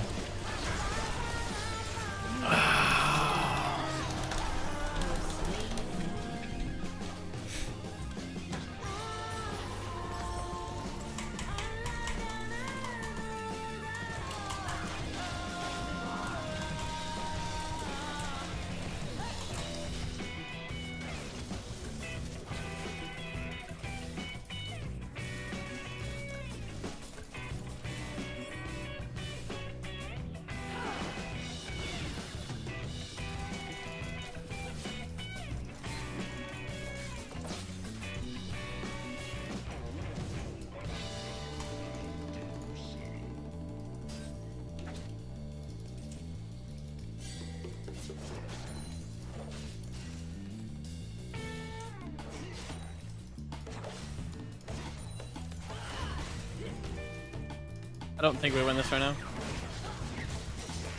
True.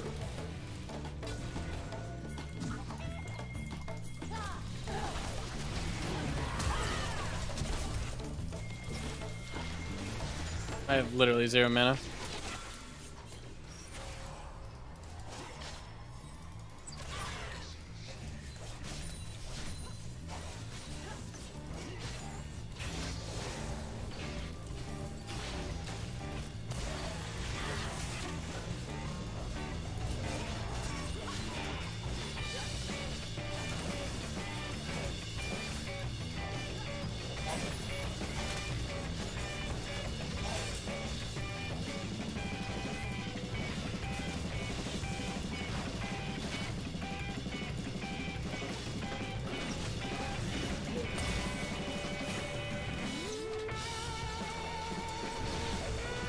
Ouch.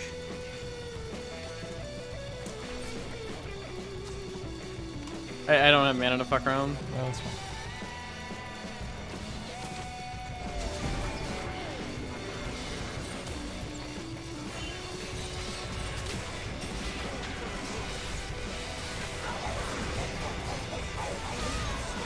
She has my ult.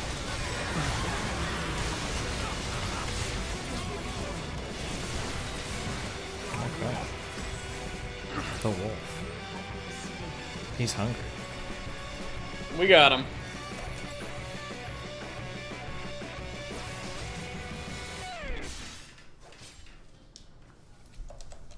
We off the grid. Whoa.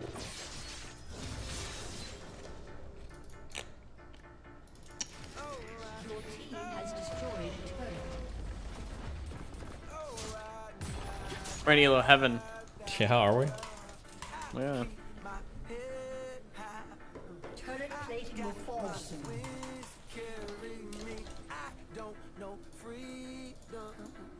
Thrown like a star from my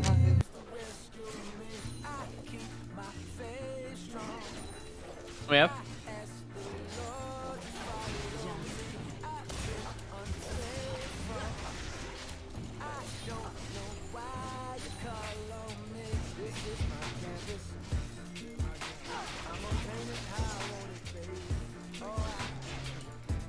We're on top.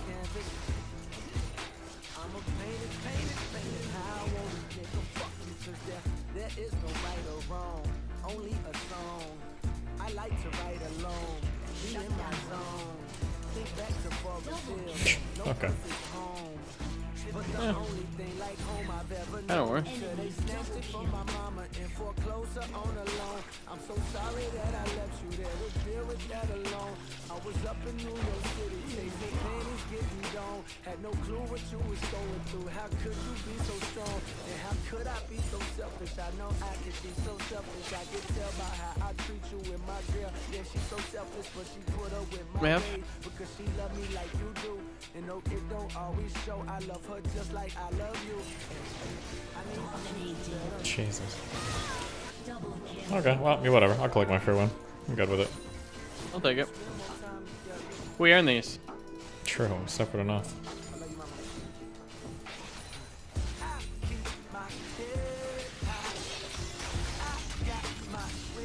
How did that not re? I think we lose this if they both come. Oh, maybe not.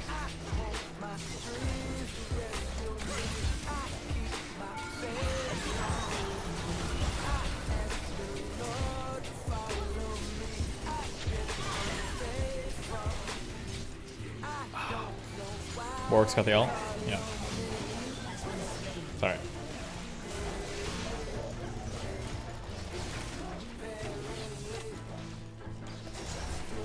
Mount.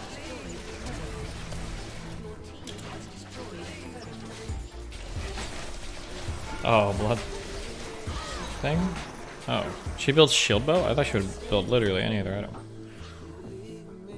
Just kidding.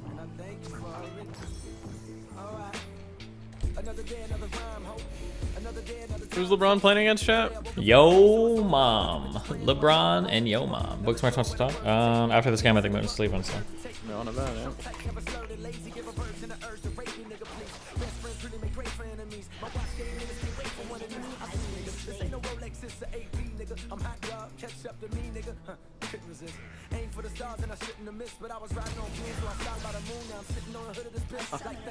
Speaking, you shall receive. Yeah, good night. Have a good night.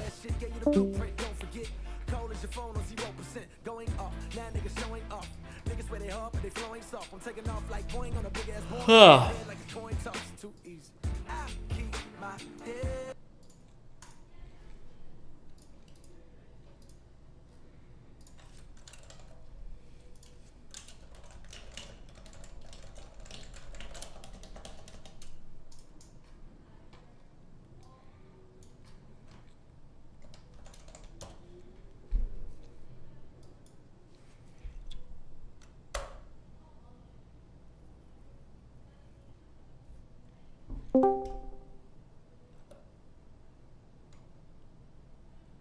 Hey, are you free to talk at all?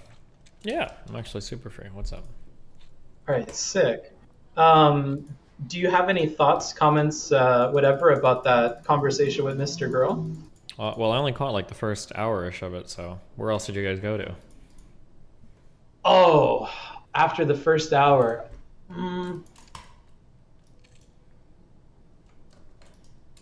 We went all over the place, I feel like.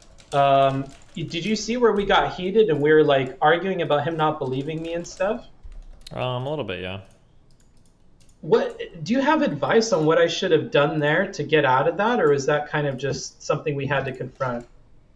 I think if you establish a fundamental difference, you have to accept it and find out if you can move on from there, or otherwise you just stop that line of questioning. Okay. Because you can't. Yeah. Otherwise, it's kind of hard to do anything from that point. Yeah, because it wouldn't have mattered anything I would have said. It would have been like wasted breath because he wouldn't believe it. He already has an idea of what the truth is, and what I say has no impact on it. Usually what I try to push people for there with the way that he was talking is I would focus on the unfalsifiability of what he thinks, because that's a little bit scary. Because he makes it sound like, because like what if he actually has a unique thought process and everybody else is different? But like he runs the risk of being incorrect with no way to verify that, since he can't externally validate somebody else's thoughts. And I would just be curious to listen, like, well, how do you think your way through that conversation? Or how do you think your way through that problem? Like, or do you just accept that there might be some things that you're fundamentally completely wrong about and you just have no way to verify that? So it's interesting because I know to you personally, I think I've heard you say in the past that that's one of your deepest fears, is that you have like stuff that you're just going to be wrong about and you have no way of being convinced out of it or knowing. Yeah, for me, for sure, yeah. And you guys mentioned it in your conversation together, and I think he just accepted that there are going to be some things he can't be convinced out of and he would be wrong on, and he just like bit that bullet about the trans thing, and that was like, oh, okay, we're not used to seeing that in this space, being so okay with that, and I don't know where you go from there. Yeah, I'm not sure. Then you start giving examples of like, well, what if somebody believed this or that? And I think he even bit the bullet on that too, because I was like, what if somebody thinks they're in the Matrix then and they want to kill you? And he's like, well, if they do, they do, or something that way. But it's one thing to have that belief as like a YouTuber, but if we're talking about like government policy, it seems like we can't do that because our differing opinions are going to determine how we engage with like government policy, right? So we have to have some kind of way to form a truthful consensus on something. That's what I would feel. But. And similarly to the government policy, research as well. Like I mentioned to him, well, one problem I'm seeing is you have some of these like non-falsifiable or unfalsifiable beliefs, and I'm wondering how those are going to impact your research. They're going to cloud your ability to like understand what's in front of you. And his response was, oh, I'm going to put a disclaimer of those things, but that's part of my coverage. I'm always going to have some things that I think I may be strange on or immovable on, and I'm just going to say those from the get-go, and you can take what I'm saying with a grain of salt. But feels like you should confront that and try to change that. I would be uncomfortable having that exist, but he seems very comfortable with it. Yeah, I mean, I would say so. But obviously, you know my position. Yeah. I'm trying to do more debates, and I'm trying to every time I see a thing that I disagree with, or even if it brings conflict, I'm trying to engage in it. And I'm not good, or I'm not practiced in that. So if you see anything where I could have advice, I would gladly take it. So if you ever see a place where like, you do this thing when you argue and I don't think that's good, or you let somebody trap you here, I would be super interested in hearing that, just to like put that out there. Yeah. And if you saw anything in that, I would be curious to know, but it sounds like in that hour, you didn't see much of that. No, or like, I mean, I do think it was good that you recognized that there was like a fundamental disagreement that you kind of couldn't move on from, but I don't know how to resolve that. You kind of have to be able to. I think society relies on us being able to both agree on like what's real, right? Yeah. Beyond that, were there any missteps or like things I could have done better off the top of your head? Fuck. I only saw like the first part, so I'm not sure. What was your overall impression? What do you think? Overall, what do I think? Of like how you feel the conversation went? I think it went well, all things considered. And I'm starting to enjoy this thrill of like, I understand a person more deeply having argued with them than I would have like watching an argument that they had or something like that. Like I compared it to like if you have like a soul at your core, like some kind of like crystal seed from which all of you grows out, all of your beliefs, all of your actions, who you are. I feel like you get to touch that a little bit when you argue with somebody. And I've kind of enjoyed doing that. And I think I need to do more of that and look for more of that and be more intentional about feeling out that core rather than all the arguments that are on the surface. Yes. And the contrapositive of that is, so when you do debate, you do see that. When you don't, you absolutely do not see that. There are people that do prepared content that I have a very high opinion of, And then when I hear them talk or get into an argument, it's like, oh my God, you actually don't know fucking anything. Like, you showed every single piece of knowledge and information you had. You laid it all on the table in that like 10-minute YouTube video. Whereas like if I'm doing a conversation on a topic, if I do like a 10-minute talk on something, there's like hours worth of material I could talk about, because you have to synthesize more material than what you're talking about to know what you're talking about. Does that make sense what I'm saying? Yeah. Yeah. Like if I say like, oh, I think this is bad because it's really dumb, and you're like, well, why do you think it's dumb? It feels like a lot of video essays are like, whereas I would hope you'd be like, well, it's dumb for this reason and this reason and this reason. You could see it because here, like you'd be able to talk more at length about it. But man, holy fuck, people are unable to do it. This is why I really like. You can call it debate. It doesn't have to be a debate. It could literally just be a conversation about a topic. I'm trying to get away from using the word debate because people have a very negative, you call debate, bro, as like this way to escape the responsibility of being able to defend any idea that you have, even in like a casual conversation. People just don't want to ever have to defend what they believe in. So yeah, I don't know. I call it conversation, but yeah. It's interesting you say that because, and maybe this is misguided on my part, maybe I'm wrong here. It does frustrate me that oftentimes when I make an effort to engage in conflict and to really challenge other people, and in my mind, it's racing and I'm trying to control all my emotions and I'm engaging as if it were a debate, as if I'm trying to be persuasive and whatever. It's not perceived that way from the outside and people still call it a conversation, but to me it feels very different. But maybe it wait, does more harm so you're than- saying when there is a debate and people call it a conversation, that frustrates you, or? A little bit, yeah. Oh yeah, I mean you just have to use conversation because when you say debate, it's just like a toxic word. Like people will just turn. It's like the term white fragility or like white privilege. You can't use these terms anymore. You instantly the person's brain will shut down. So you have to find other ways to talk about these topics, or even feminism. You can't really talk about feminism. You have to use other words because people's brains will shut down immediately. A lot of conversations are debates, but really like a conversation is just a polite debate. But people are too stupid to realize that. Huh. Okay. So maybe it's okay not to have that. I guess it just feels like I feel robbed of like people seeing that I have the potential to hold my own in aggressive conversations or debates when they don't call it as such. Because I also see people criticize me for like, why are you giving advice on stuff when you never do this yourself? When you avoid fights, when you don't engage the way that Steven does or Vosh does or these other debaters do, and that makes me almost feel like lesser or something. Yeah, you are. Or I know what you mean. I'm just kidding. I know what you're saying, though, yeah. Okay. Because I also feel like a lot of the prestige and whatever in this space seems to come from being identified as a debater. And it feels like you can't be identified as a debater without engaging in debate or having debates. And if every debate turns into a conversation, I never get to be viewed that way. Sure. Because I'm trying to be bigger, Steven. I'm trying to grow. Instead of being a React Andy, I want to create the React content. So like, I'm trying to like do that and follow in the footsteps of everybody else. But it's just hard because my talking style doesn't really align with how you guys talk.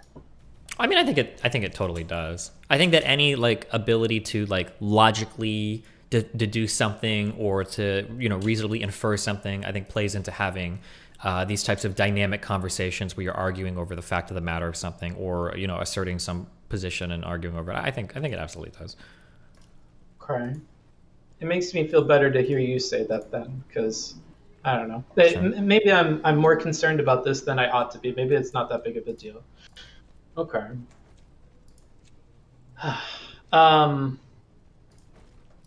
Damn. How did you feel about the second conversation you had with him, where you guys discussed pedophilia and stuff like that, and you dug down on some of those ideas? Do you feel like you performed as well as you normally do in debates? Because from my perspective, it seemed like there were some stumbles or like some places where you had to go back and bringing out thoughts most of us have but managed them by internalizing, not expressing. Hold on. Sorry, wait. Of conversation, you can share it with him. Hold on. I don't know. Ask me this later. Jesus. Wait. Okay. I'm sorry. Could you repeat that last part of what you just said? Yeah, sorry. So it seemed to me that you weren't able to predict where he was going with some of your answers and questions the way you were with the way you normally do. And I'm wondering how you felt about your conversation with him. Do you feel like he challenges you in a way that other people don't, or that it was a more challenging conversation, or what's your take on that? Yeah, so there's like two ways that you can have thoughts about the world, okay? You can either have a group that you belong with that tells you what to think about a given topic. This is almost every single person I talk to. Or you can have a foundation by which you generate ideas, which is incredibly rare. So, for example, if somebody asks you a question, you in the general sense, somebody might say, do you like this anime? Most people are thinking, is this the popular anime, or do I belong to a group that likes this anime? And then they'll respond accordingly, essentially. Or sometimes they'll even fool themselves a little bit more. And they'll say, oh, well, I like this anime, and I like it because of these reasons. But the reasons they state aren't reasons they've thought of. It's a reason they've heard like a YouTube reviewer give that they know they like it. A good example is when Destiny came out, everybody said it was a bad game. And the reason why is because all the enemies are bullet sponges. And the reason why they said that is because there were a few reviewers that claimed that bullet sponging was bad, and everybody repeated that criticism. So a lot of people didn't like that aspect of Destiny 2, and it seemed like they had a good reason for it, but they didn't actually have a reason. That was just another thing they were repeating from another content reviewer. And people do this a lot too. So you have that level, that type of engagement with stuff. I don't like arguing with people like that. That's almost everybody, because there's no thought there to grapple with. I'm fighting a ghost, basically. I'm trying to argue with whatever you heard from some other YouTuber that you don't even understand. And then there's the way where you have some consistent foundation by which you generate thoughts, and those types of people are so much more interesting to engage with because, one, they can give me unique thoughts to grapple with, and two, they're actually capable of responding to the challenges that I give to the things that they say. Those people are more entertaining to me to deal with, even if their thought process is wacky, or if I disagree with a lot of the things they say. It's just more entertaining than trying to argue with somebody that's regurgitating to me, 20% of what they remembered from the last YouTube video they watched. Oh, for sure. In that group number 2, I think there are the people who are using some kind of formal logical system to kind of evaluate and check what our feelings and notions about the world. And then there are people who go with their gut and they go off of this subjective feelings and whatever about situations as well to like further divide it up. And I think it seems to me that more people are relying on the feelings and the instincts about how they think about something than correcting it a little bit with some thought process than are like actually using a thought process to come to conclusions. Is that like in line with what you see? Can you repeat that again? Sorry, it was really wordy. No, so there's kind of one group of people that they shoot from the hip, and however they feel, they're going to put that out there and then defend and work with that. And then there are the people who they start with facts and information and use a logical system to process and come to a conclusion about things. I think very few people are pure in that second process, and more people lean like 80% of the time on the shooting from the hip and whatever comes from their insides. And I agree with that. Yeah. If that's the case, is that significantly different, in your opinion, from the people that go based on their groups and what their groups tell them to believe and the arguments that come from the group? No, I would say it's similar. It's similar or identical. Those intuitions that you're talking about aren't actual intuitions. They're just like, it's just like the intuitions they inherit from whatever group they're thinking about. Okay. Because the more I look at something like Vosh's morality, this subjective thing where it could change day to day or whatever, that seems to be like lipstick on a pig of just this intuition thing, right? Vosh is a very weird case. You have to be careful when you analyze Vosh's stuff, because I think he's in the unique case where he's copied a lot of my upper level positions, a lot of which are a little bit unique. But he doesn't have the underlying thought for where they come from. So that's why he's able to give pretty unique takes sometimes, like US imperialism isn't always bad, which is really rare for a lefty, but he doesn't really understand where that comes from, except he's kind of heard some of the discussions I've had about morality, about like consequentialism, but he doesn't really understand it. So he ends up in this like very weird, like meta epistemic nihilist place where literally there's no truth proposition for any value whatsoever, and all morality is both relative and subjective, and all epistemology is both relative and subjective. He's just in like a bizarro world of ultimately skeptical absurdity. So Vosh is like a very hard person trying to analyze because of like the hybrid of like trying to think through things but then copying stuff that's too complicated or a little bit beyond him, or he didn't put the time in to understand properly. Sorry, that was really wordy. No. is it condescending to dismiss that logical gobbledygook that the person gives you if you're like wholly convinced that they're just shooting from the hip and intellectualizing afterwards? All you can ever really do is point out the absurdity of some of the things that they say. And that's it. And like, oh, so you really think that, like, I think Rem tried to do that, and that's where Vosh comes from. Like, Rem asks, like, do you think whether or not the Holocaust happened, do you think that there's a truth value there, or do you think that's like relative? And I think Vosh was trying to say, like, well, that's relative. But I think Vosh was trying to get some really weird, like, the winners write the history argument. But I don't know. It's really difficult to tell. Like, Vosh is like Thanos with the stone or whatever. Like, morality is whatever I want it to be. It basically is whatever suits the argument. He's in like a really weird world for it. But you'll see that, like, when I get the chance to push him, he winds up into very absurd territory very quickly, because I can see the contradictions, because I can see the hybrid of whatever thought he thinks he has combined with like the relics of things I've said in the past. So for instance, when we argued about like the Rittenhouse stuff, and I start pushing him on some of the conclusions, like, if you're being approached by a mob of people and they think you've done wrong, are you forced to submit your life to them? And he's like, well, yeah, I guess so, because he's in this weird, because there's other examples, like, you should be able to infinitely kill people that approach you or whatever. And it's like, well, what about black people getting lynched? He's like, well, yeah, I guess that's the more moral thing. Or you in these other worlds, like the last time, where it's like, do you think a socialist should have to live differently than a capitalist in any way, size, shape, or form in society, or should they functionally be the exact same thing? He's like, well, I guess they should be the exact same thing, because you don't have that's supererogatory. Whoever taught him, the person that taught him that word fucking messaged me on Discord, like, I'm so sorry, and they sent me the email and everything. Like, god damn it.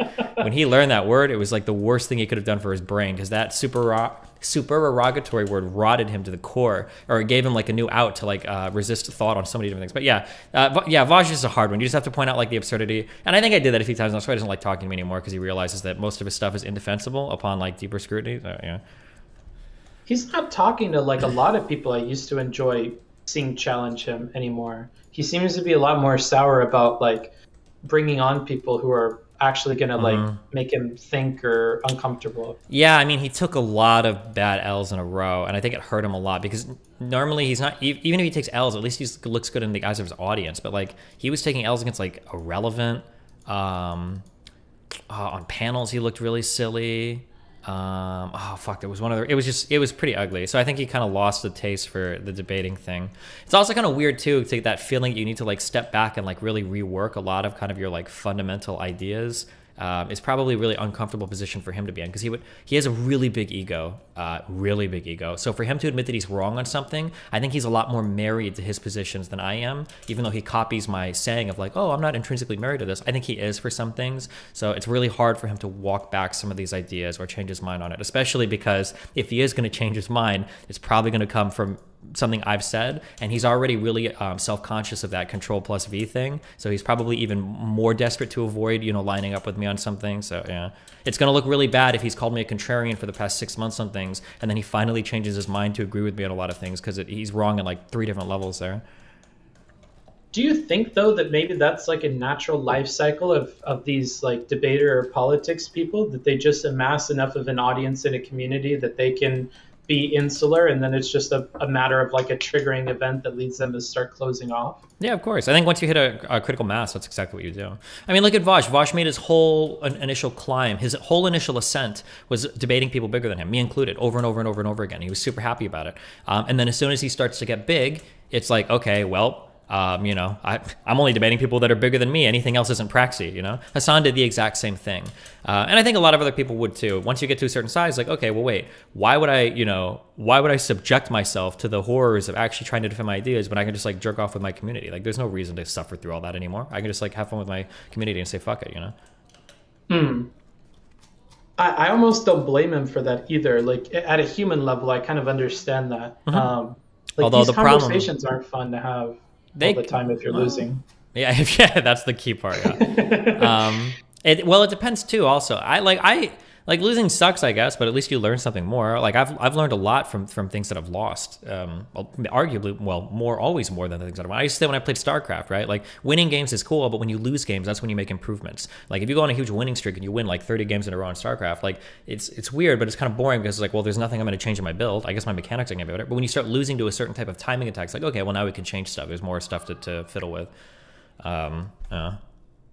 but that learning more requires like a willingness to learn or a willingness to change and some other things. I mean, it's the Yeah. difference between like being like, I'm somebody, like, I've always said this, people don't believe me, I don't give a fuck. You should know by now if it's true or not. But like, I like to be correct on things. That's like the most important thing for me. Being right about stuff is more important to me than adhering to some fucking ideology or some bullshit. I don't care about that. But for a lot of people, it's usually ideology first, because your ideology is where you inherit your social standing and your social group from. Like, ideology to a lot of people is a group of friends, a Discord to hang out in, a group of people that you can identify with, a whole inherited set of political positions.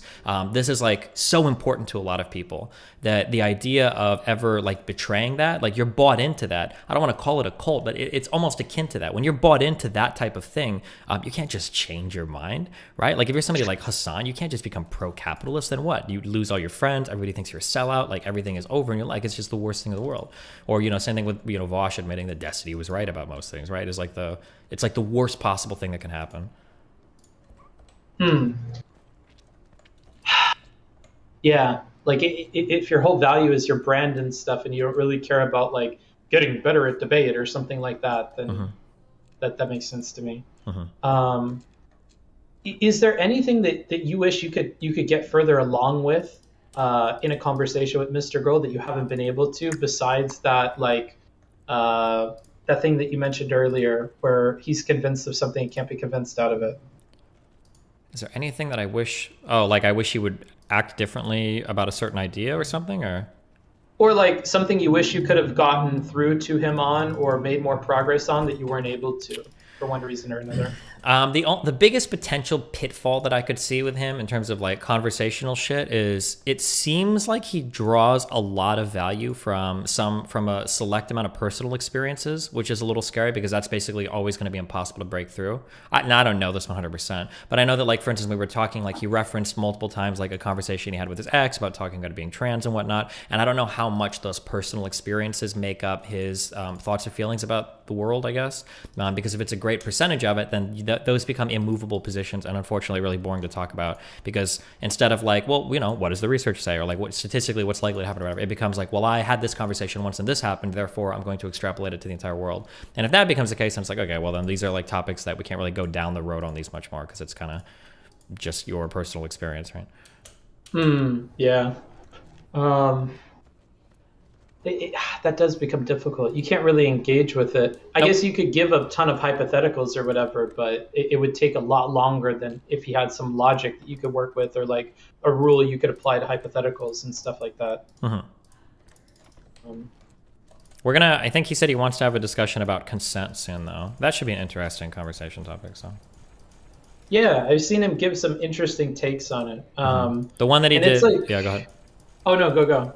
I was going to say the one that he did about the, like, you know, sometimes when they say then, oh, they mean yes or whatever. Like, I wholeheartedly, absolutely disagree with that. I don't think there's any part of that I would agree to. So that'll be an interesting conversation with a strong point of disagreement, I think. Yeah.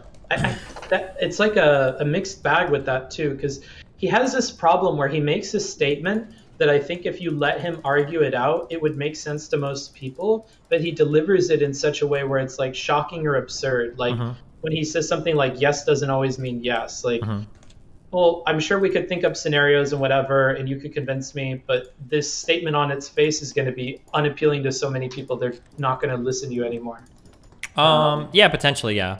I've asked him about that, kind of like, you know, this looks really bad when you do this. The answer that he gives is interesting. It's one I used to believe in so much more. But his response is basically like, well, he's asking people to trust him, basically. That when he's having a conversation, he's asking for some basic level of trust from the audience, that he's not saying some insane shit, and he'll treat you like an intelligent person as long as you act like an intelligent person. It's essentially like the theory that he goes with there.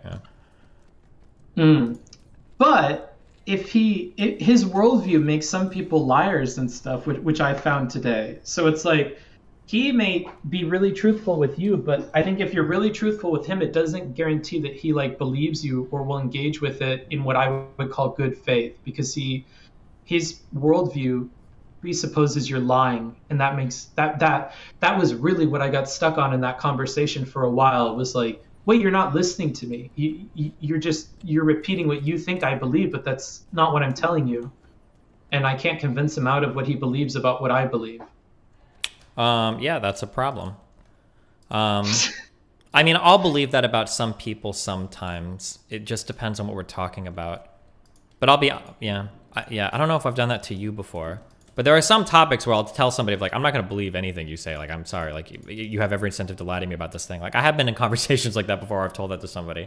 But I'm trying to remember that. I don't remember the context offhand, what it was about, though. But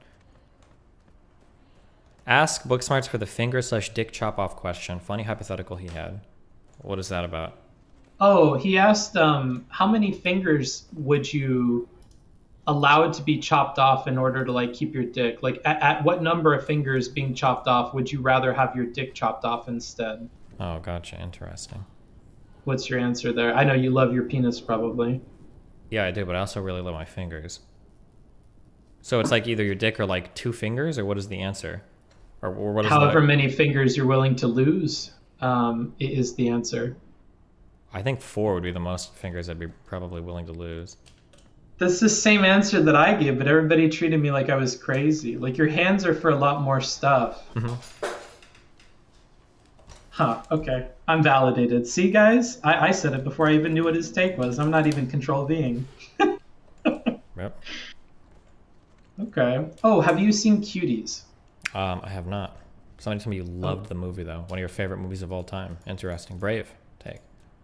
I liked it. I thought it was a good movie. Like, it's just about like this little girl coming into adolescence and being a dude, growing up as like a very dudey dude. I don't have any experience with that or thoughts about that. And these girls are like copying these dances and these people they see online that are like famous, and they're doing the things they're doing without understanding the full implications of that.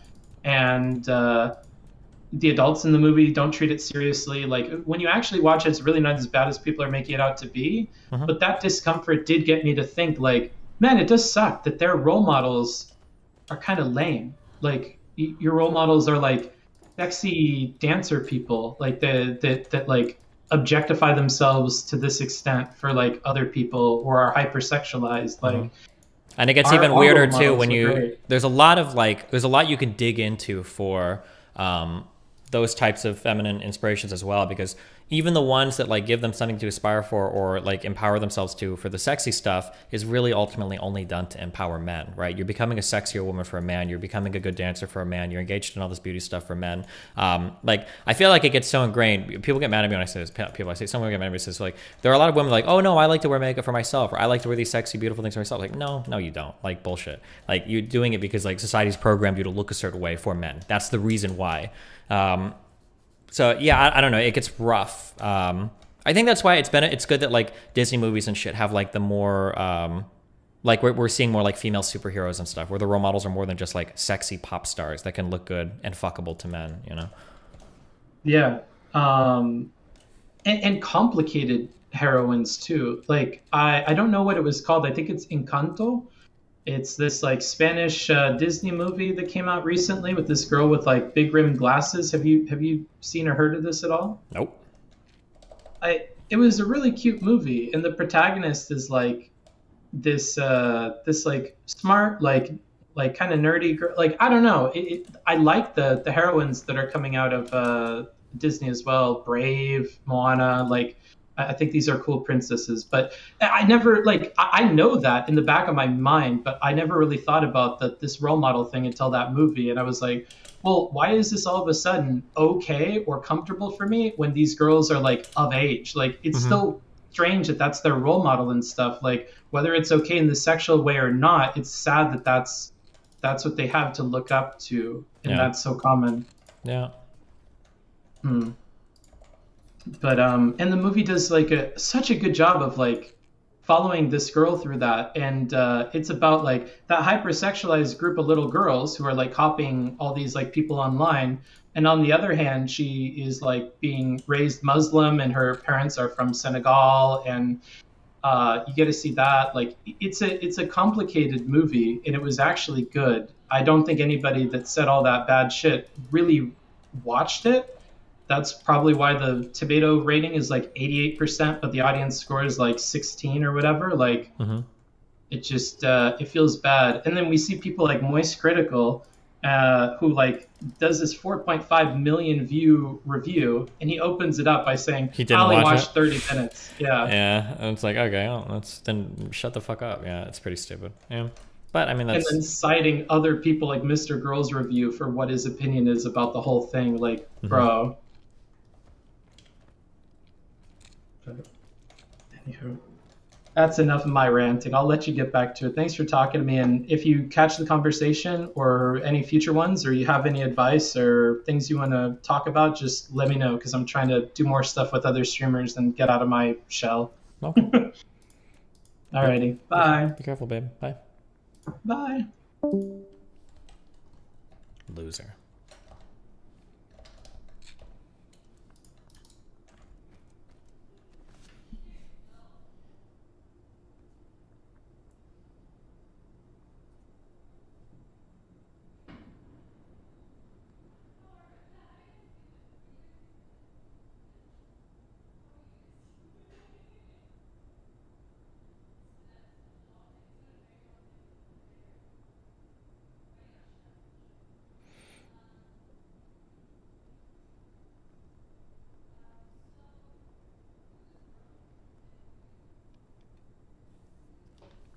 Doesn't Mr. Girl directly contradict his "you shouldn't use the word feminism because it puts people off"? I don't know if he contradicts that.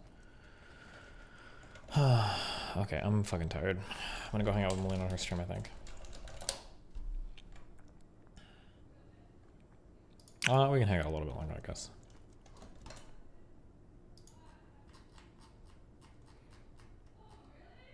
Let's see, have you done any more thinking on finding a PT? Yeah, I looked up a website. I'm just gonna go to one to when the holiday season and shit is over, and then I'll see what they say, basically.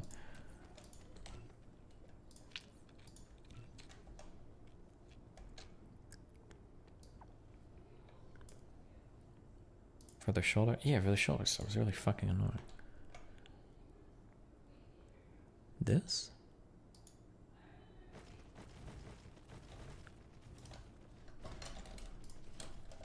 Will you be going to a Miami nightclub? No. How many times have you asked this? No. Why the fuck would I go to a Miami nightclub? Jesus Christ.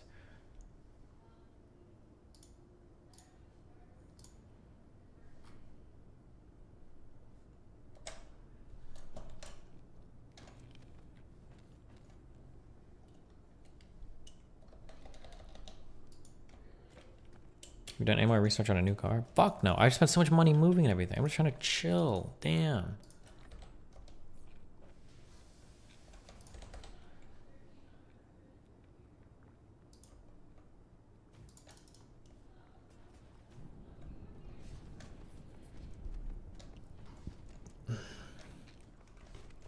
They're all boring anyway. Mr. Moon has already been to them all. Nice.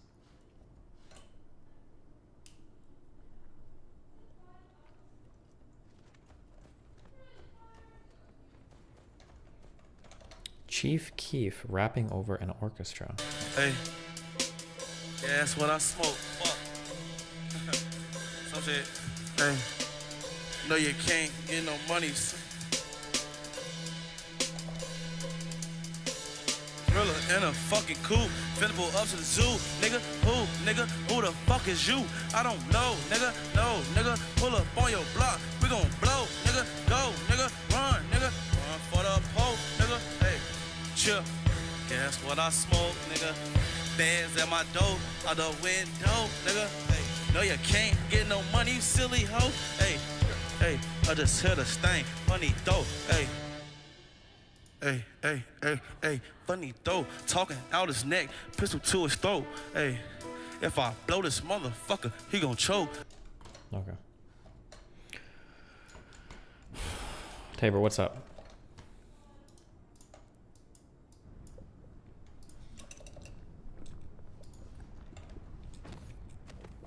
Hey there, brother. How's life going, mate? Pretty good. Is it? Yeah, for the most part. Spending an arm and a leg having a mortgage in Michigan and then renting in California. Is Michigan where you guys are gonna settle down at? Yeah, we bought a house there last February. Okay. That's cool. That's cool.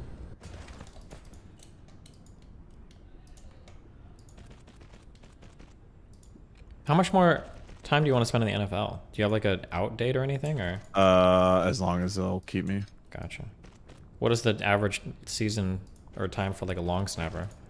We have longer, like, if you happen to make it, we have like longer lifespans. Oh, no, shit. Or wait, when you say lifespan, what do you mean?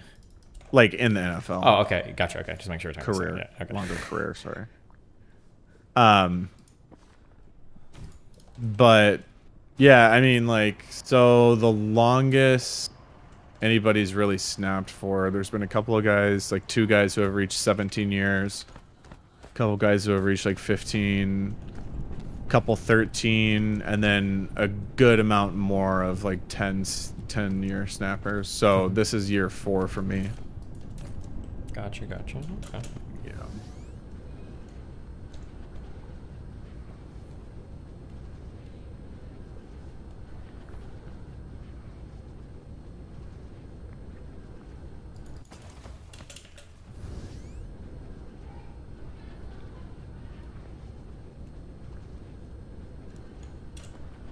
Wasn't Dustin supposed to watch some YouTube pick a side thing? Oh yeah, it was. Someday I'll watch it.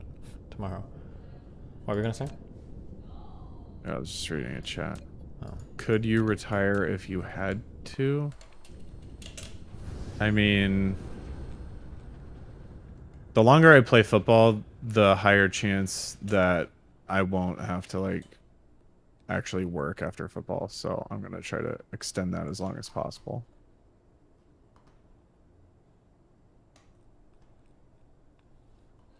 So that if you play in a regular season game, if you even make it to that point, because there's preseason and camp and all that shit, the average career in the NFL is 3 years. And you know, when a lot of people think of the NFL, they think of the Tom Brady's, the Joe Montana. I mean, just like different guys from different generations. Those guys play a long, long time, but fact of the matter is there's a ton of guys who are just 1 and done, 2 and done, and they have very short careers.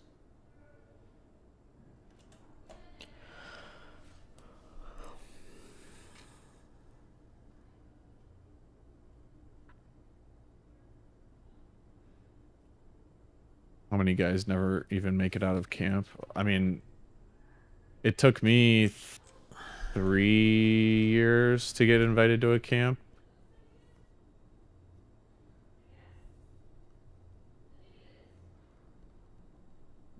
I don't particularly worry about CTE, no.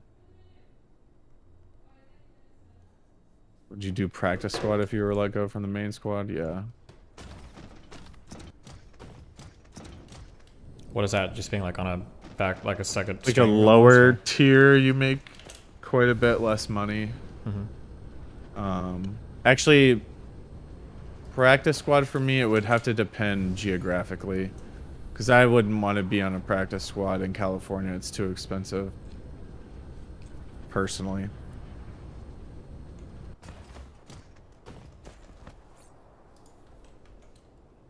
I think I've only been concussed once, and that was in college.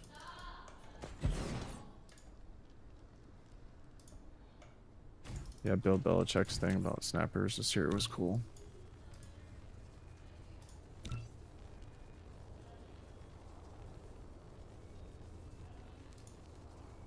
I'm 27.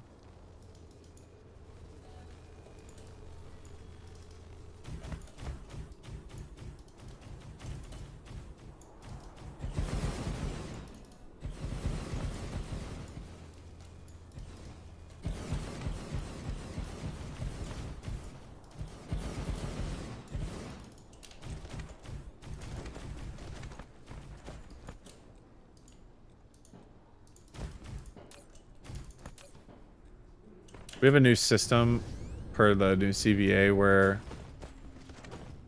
well, I guess it's not a new system, but we have workers' comp. So like if in like protections for after we're done playing. So I think in Miami I had like a shoulder thing for a week, and it was bad enough to where they had to document it. So like if I retire I'm protected for like 5 or 10 years after I play to get surgery done on that shoulder if I need to, and it would be completely paid. But if I had never reported the injury to the training staff and it wasn't documented with the NFL, then nothing would be covered because it wasn't like a documented past injury. Damn.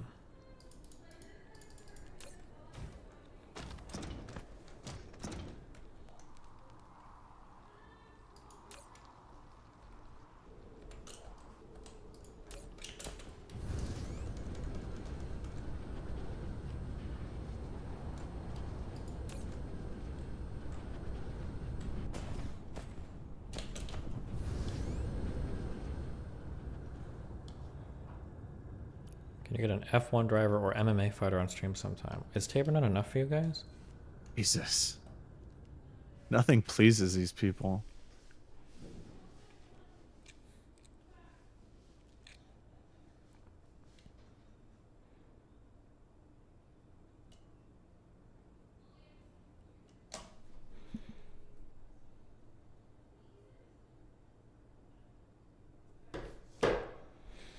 Yeah, the new NFL protocols are horrible for COVID.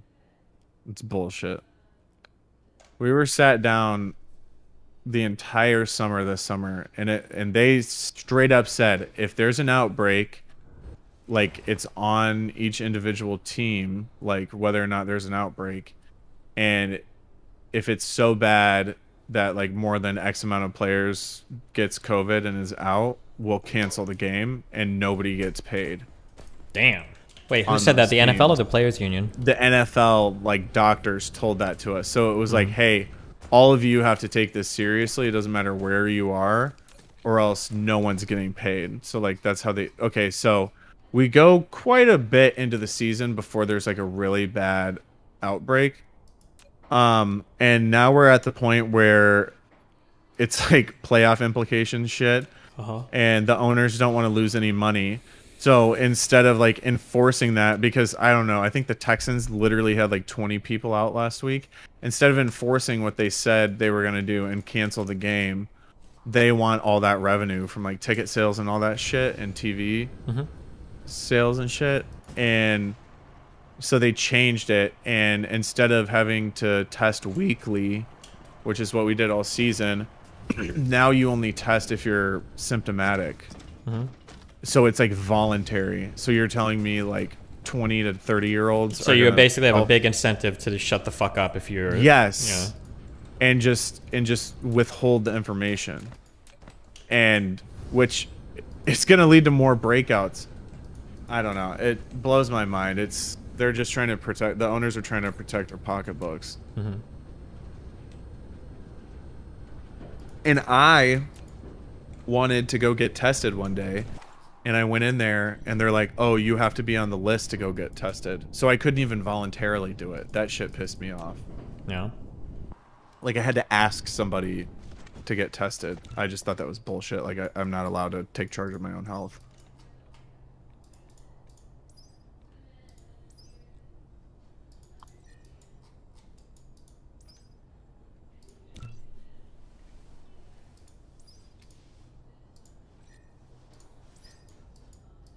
I'm not gonna get fined for that. That's the PA protects me from that shit.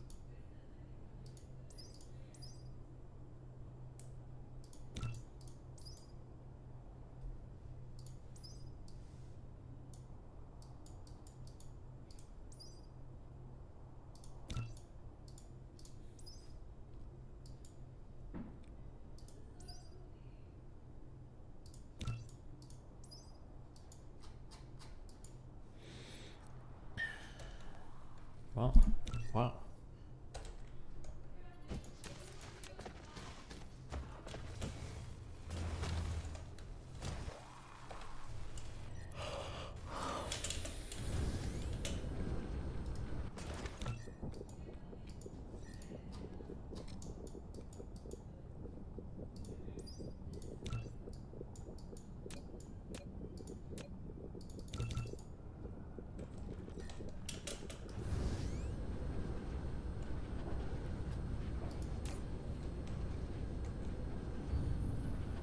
pretty pissed that on the day I announce my wife is pregnant, Betty White had to go and die.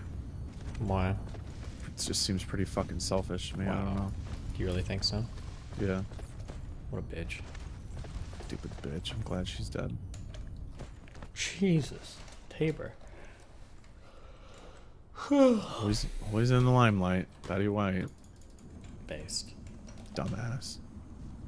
Don't you? Do you have a debate in an hour? No, I thought I did, but it's actually tomorrow. Fucking Australians. Oh, sad. Ugh. Okay. I want to go host Malina. I'll be over there. Okay. What if I said no? What do you mean? Were you about to end a stream? Yeah. What if I just told you not to? Well, what are you gonna do? Are you gonna beat me out? I mean, I'm sure we could find like a Vosh video for you to react to. Just Okay, maybe to end each stream, you should do like a pissing off Vosh segment. Shut up. Fucking dubstep. I tried to pay for Microsoft Sam TTS. I don't even know what Happy that New means. Year, BB Boo. Happy New Year, dude. Oh, Adriana rated us an hour ago. Sorry, Rip. If only you knew how bad things are going to get. At least the memes will almost make it all worth it. Happy New Year, buddy. Are you going to Melina stream? Yeah, I'll be over there in a bit. Are you guys going out? Fuck no. Fucking Oh, sweet, my favorite stream segment. Are you A guys random like, misogynist dropping talks to acid chat at about an midnight? irrelevant dying sport. Wait, what? Are you dropping acid at midnight? No, what the fuck? And be awake for 12 hours? Does acid wake How you much up? do I have to pay for a Microsoft TTS? I don't think you Happy can New sleep Year. on acid. You're gonna be going crazy. Have you tried? Have you tried? I've tried sleeping on one, I think it was mushrooms or something before, and you just can't do it. Or it might have been edibles. You just couldn't do it. It was just like, Jesus. It's very hard. But you can try it, okay? I love you. I'm going to bed. Or I'm going to go hang with Amanda. Be careful. Good night. Bye, guys. Happy New Year.